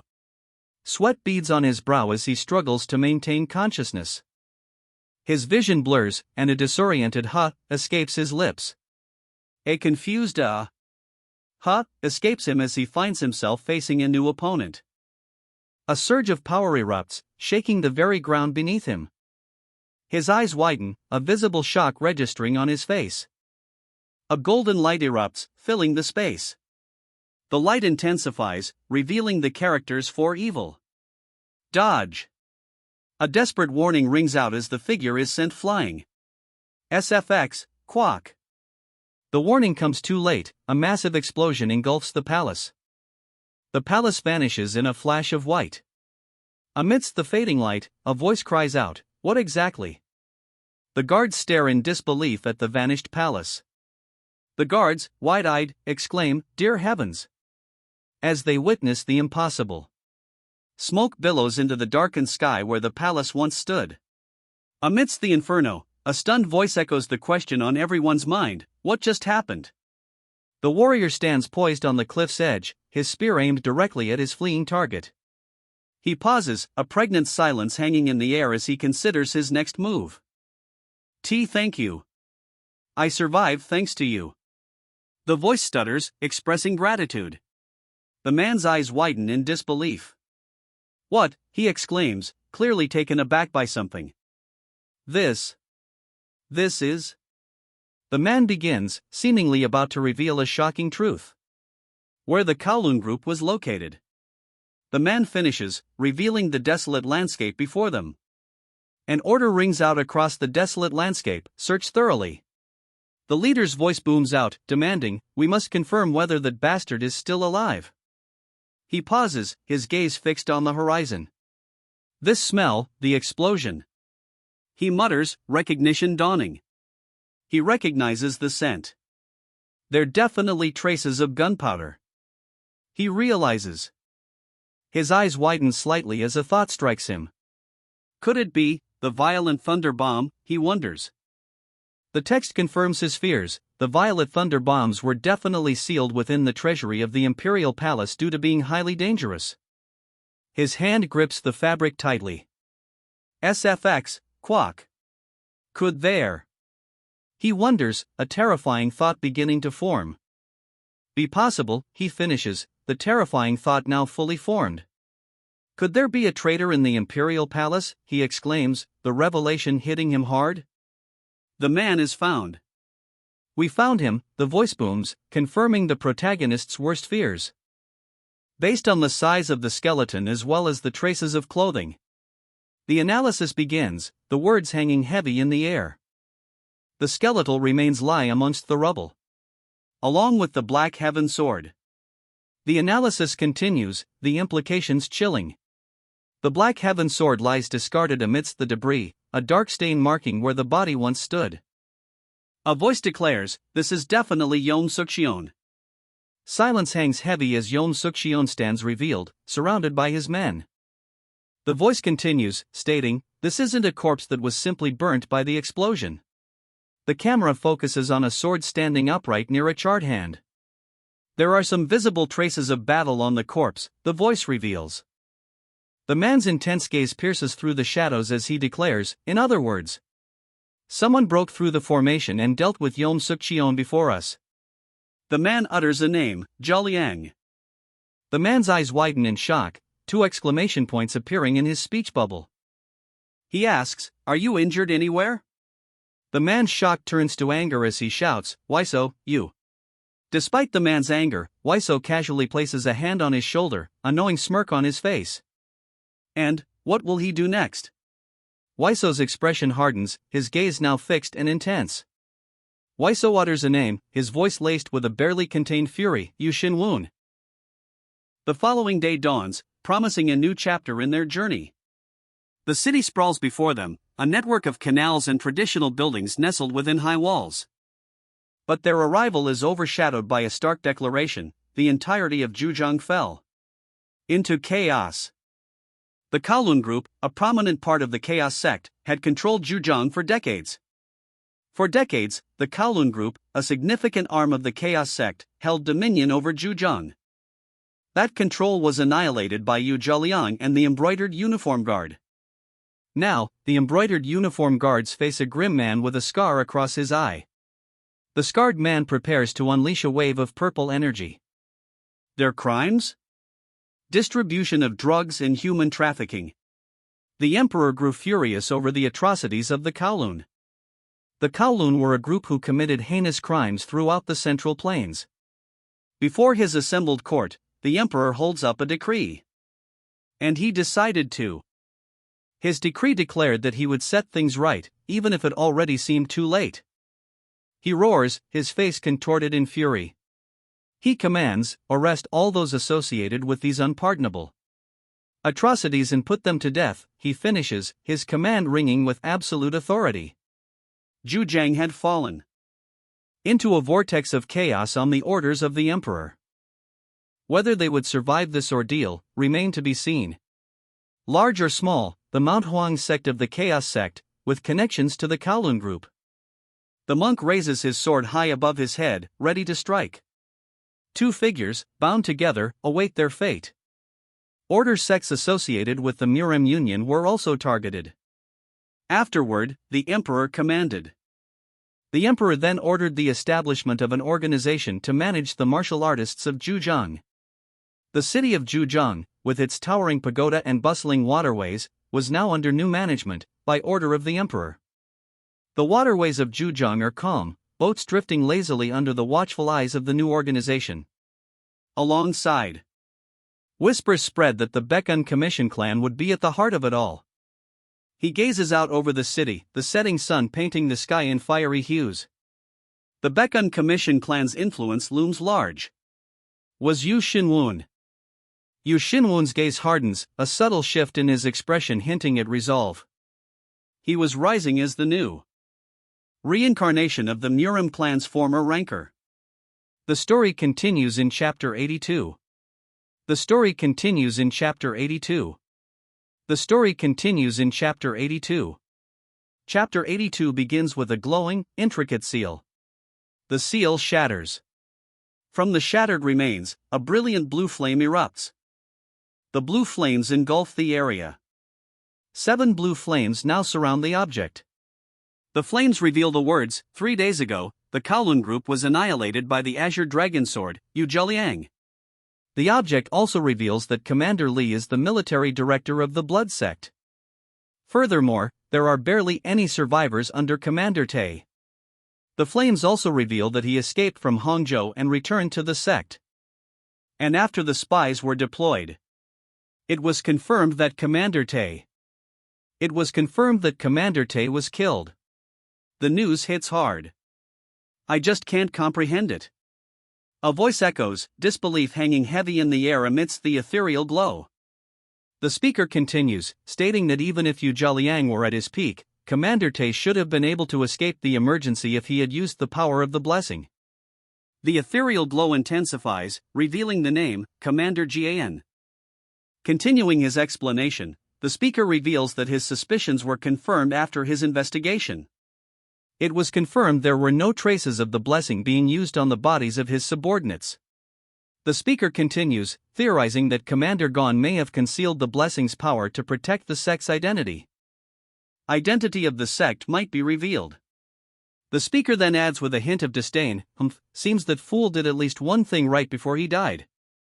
Then it all makes sense, a voice declares, the words hanging heavy in the air. The voice continues, explaining, his level without the blessing is about ascended middle rank. Of course he wouldn't have been able to defeat Yu Zhaliang. The voice continues, revealing, additionally, the secret prisons where the drugs and funds were hidden were confirmed to have been raided by an unknown figure. The speaker concludes, Commander Tay brought this all on himself. The words Commander Gam appear, followed by a pondering, whatever happened?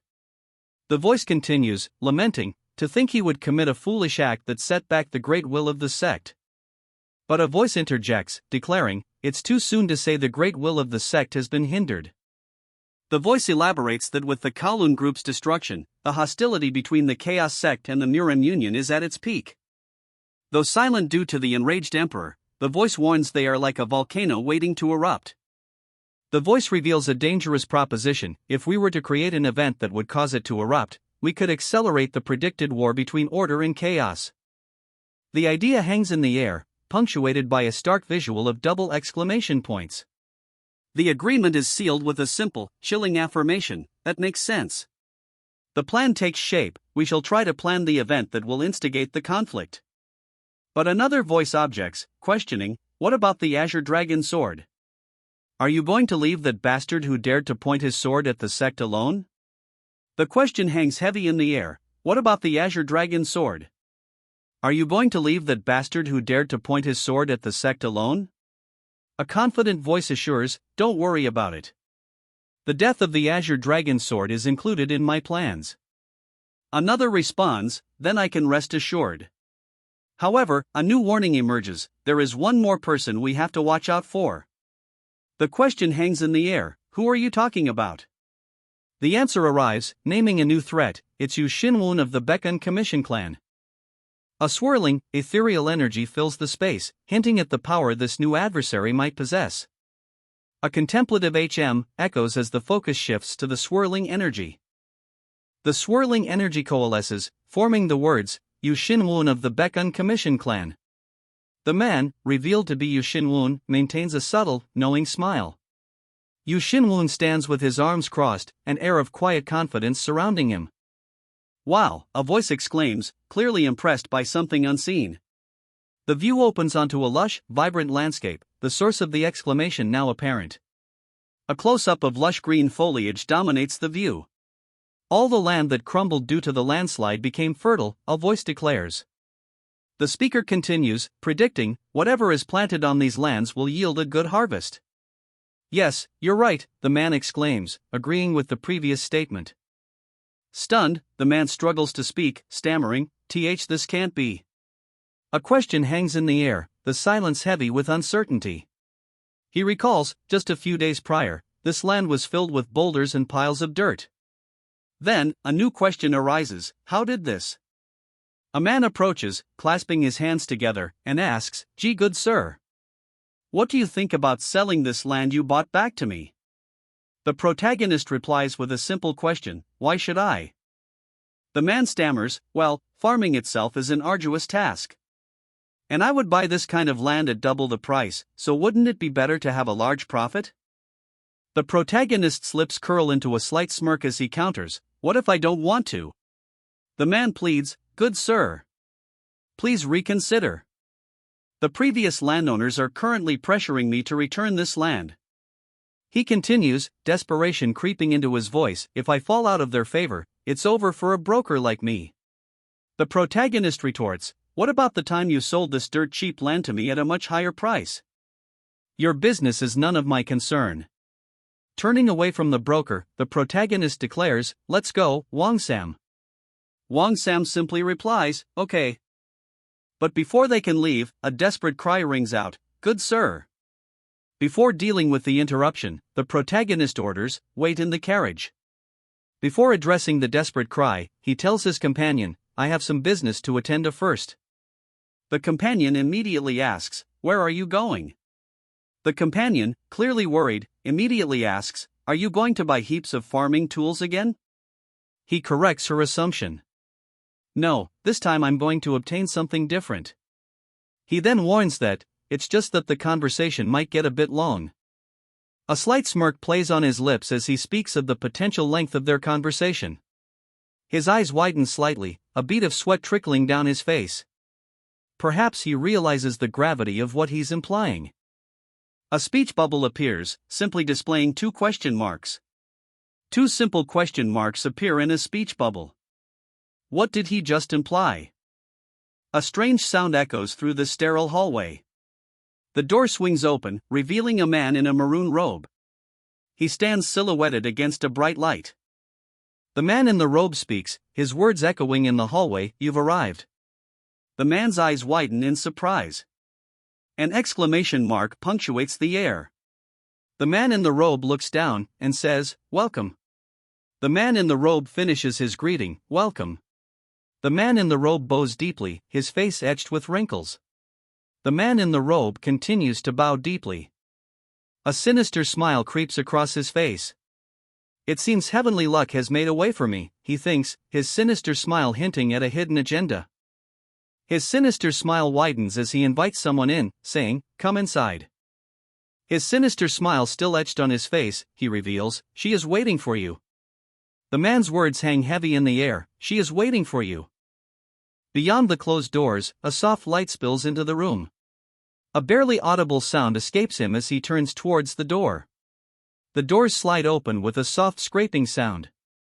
A sigh of relief escapes him, "Phew." Looking ahead, he states, "You're here." The voice declares, "Clan leader of the Baekun Commission clan." The voice reveals the man's identity, Yu Shinwoon. Yu Shinwoon stands before them, a pipe held loosely in his hand. Yu Shinwoon's voice booms out, a question hanging heavy in the air, "Order." Chaos. Which side have you come from? The pipe remains steady in his hand as he awaits their answer. The response cuts through the tension, "It's neither." The woman tilts her head, a curious escaping her lips. "Then perhaps, are you from the demonic?" she asks, the question hanging heavy in the air. Her expression remains unchanged as she awaits an answer. He smirks, denying the accusation. "That's not it either." He responds to the accusation with a cryptic declaration, "I am simply treading the path I've chosen." The story will continue in the next episode. Baek Li Lang. A voice calls out.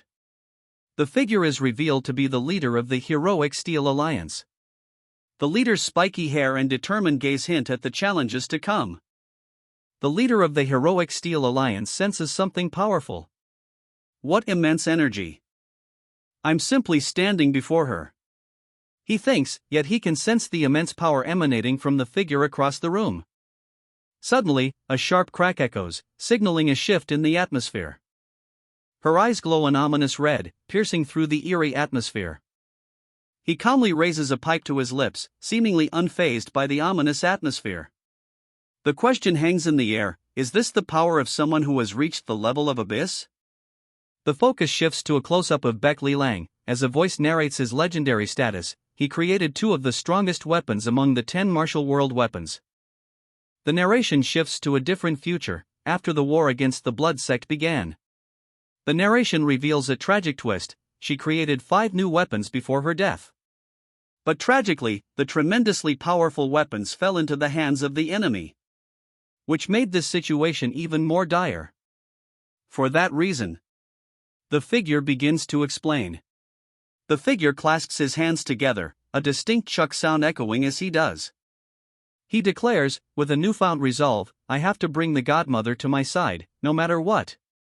He begins, cautiously, "I don't know how I should refer to you." "Would it be alright for me to refer to you as the Alliance leader?" He asks, carefully choosing his words, if he can call her the Alliance leader. The Alliance leader's lips curve into a slight smile, as she seems to consider his request. She retorts, "Humph, do as you like, arrogant child." However, she begins, pausing for effect. "Seeing how you're referring to me as the Alliance leader, it seems you know my identity." She continues, her expression unreadable, "Then I suppose I can't let you live." Seated regally, she poses a question, her tone suggesting a grim ultimatum, "Order." Chaos. Which side have you come from? A smirk plays on his lips as he answers, "It's neither." The camera focuses on his eyes as he declares, "It's neither." Then perhaps, are you from the demonic?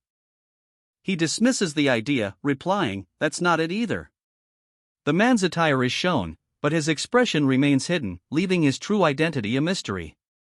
The man asks, does it make sense that you aren't affiliated with any of the three factions of the martial world? Her eyes widen in shock, mouth agape. Her outburst cuts through the tension, enough with the jokes. Extending his hand, he states, I truly do not belong to any of the sides. He declares, I am simply treading the path I've chosen. A beat of stunned silence hangs in the air, broken only by a pregnant pause. The statement is met with a dismissive retort. Ha! How amusing. The hand holding the staff tightens its grip. Then for what reason have you sought me out? The figure's eyes narrow, a dangerous glint appearing. The figure leans back, a curious question forming. Do you happen to need a sword? He simply replies, correct. The figure states his purpose directly, I need the swords you made, Alliance leader. The woman retorts, you can find swords all throughout the marketplace. She wonders aloud, questioning his motives. Why do you need one from a retired old lady? The man dismisses her suggestion outright.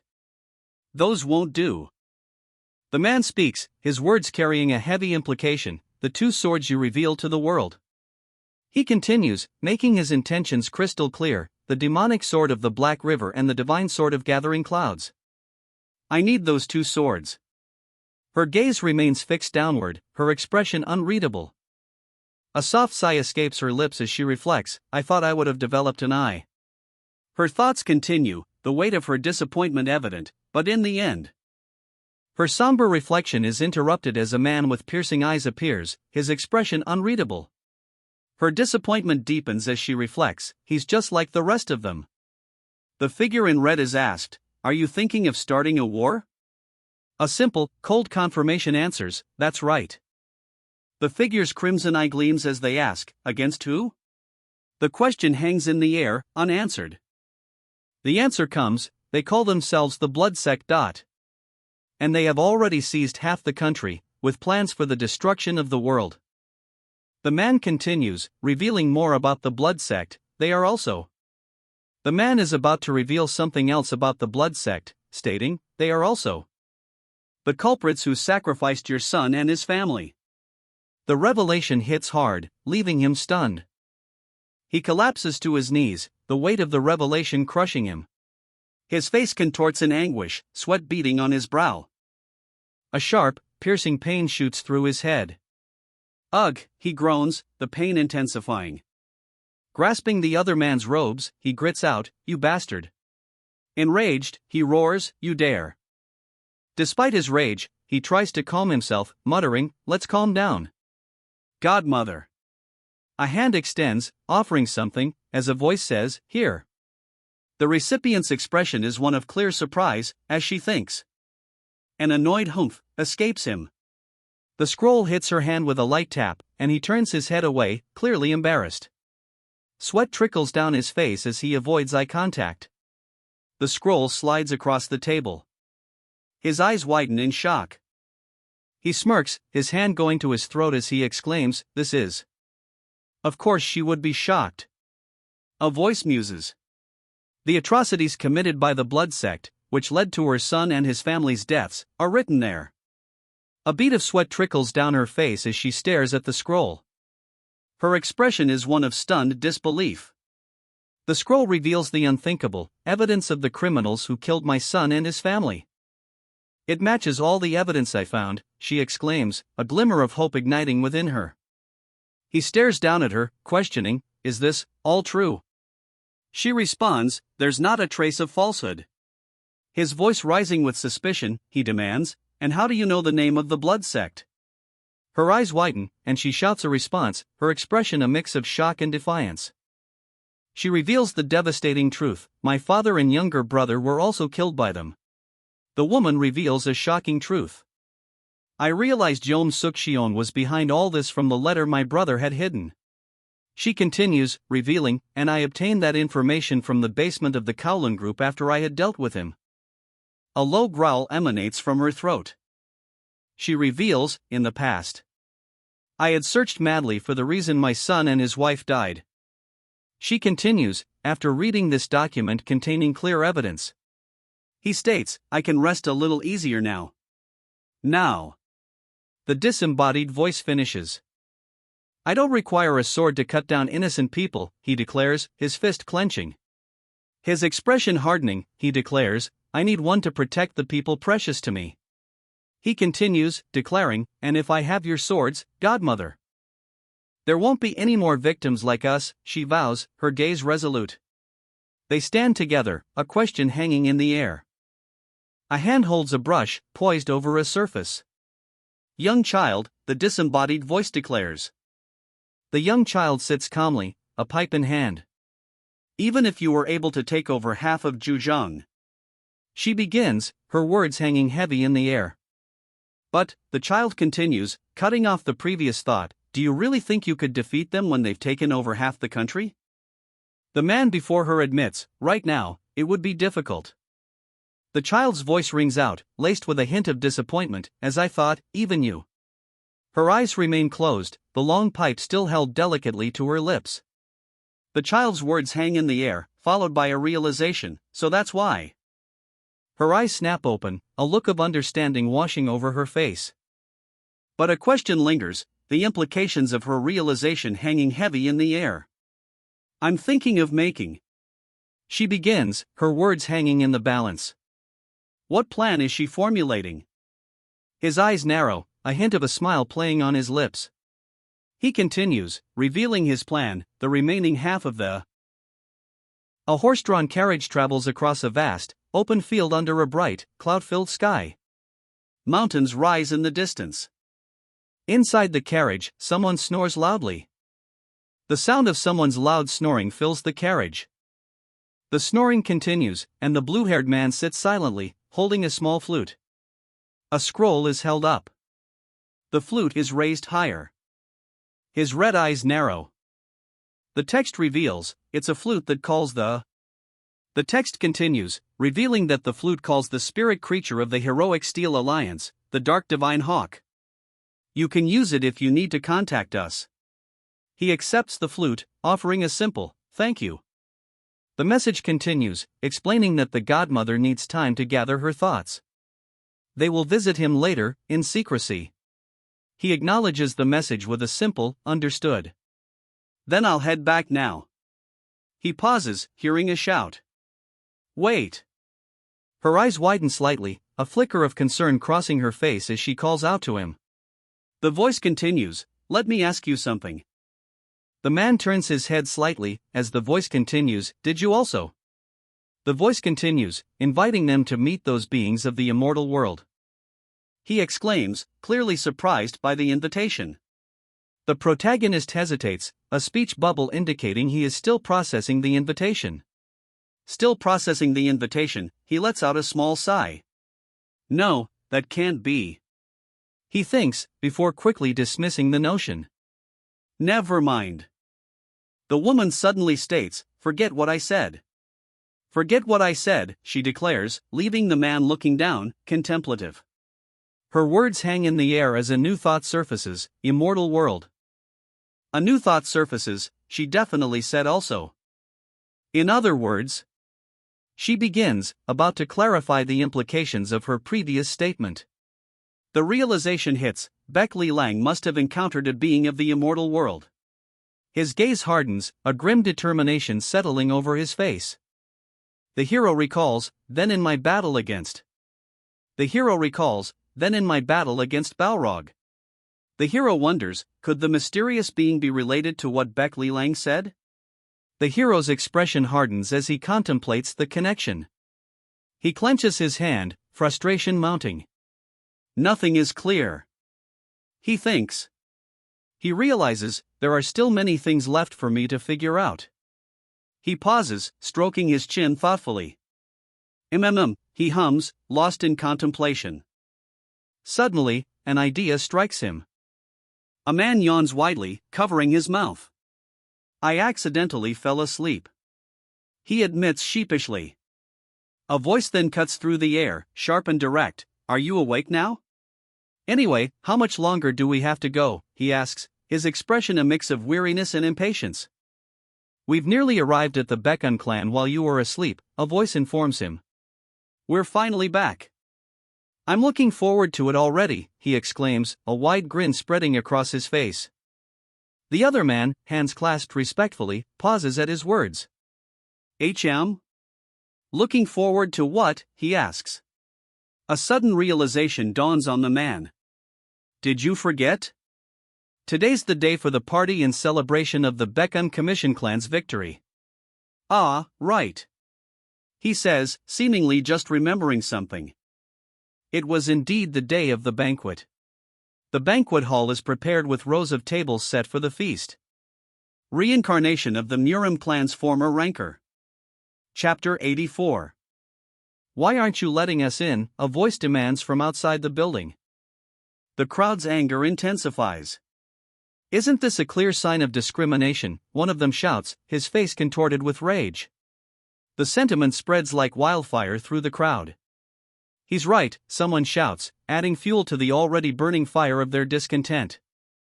An authoritative voice booms, cutting through the rising tide of dissent. How many times do I have to repeat myself? Those without an invitation aren't allowed in.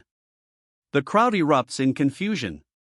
What do you mean by invitation? Someone demands, the question hanging heavily in the air. Adding to the rising confusion, another voice cries out, there's no way our merchant group didn't receive an invitation. A commanding voice booms, just get out of the way. Another shouts, seriously.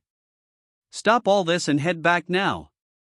The man in the red robe looks on, asking, who are those idiots? Aren't they the merchant groups that weren't invited? A voice wonders. One of the men gasps, recognizing the uninvited guests. Ah. You've. A voice begins to say, the rest of the sentence cut off. You've arrived, clan leader, one of the men shouts. Another wonders aloud, clan leader, as a third confirms the arrival, it's the clan leader. Oh my, clan leader, a voice exclaims, the words hanging in the air. Please let us in as well, a voice pleads from the crowd. But the clan leader, surrounded by guards, thinks to himself, these damned bastards. You haven't forgotten the bond we used to share, have you? Well, one of them asks, a sinister chuckle escaping his lips. Gosh, if only the damn Huang Rock clan didn't threaten us, we wouldn't have abandoned the Baekhyun clan, the clan leader thinks, desperately trying to justify his actions. We didn't have any other choice. A close-up reveals the protagonist's crimson eyes, burning with intensity. Those who have betrayed once will always betray again, he declares, his words carrying the weight of experience. Let's go, Wang Sam, he declares, his next move now clear. Immediately, a chorus of voices responds, yes, sir. A wave of pressure emanates from him. See clan leader.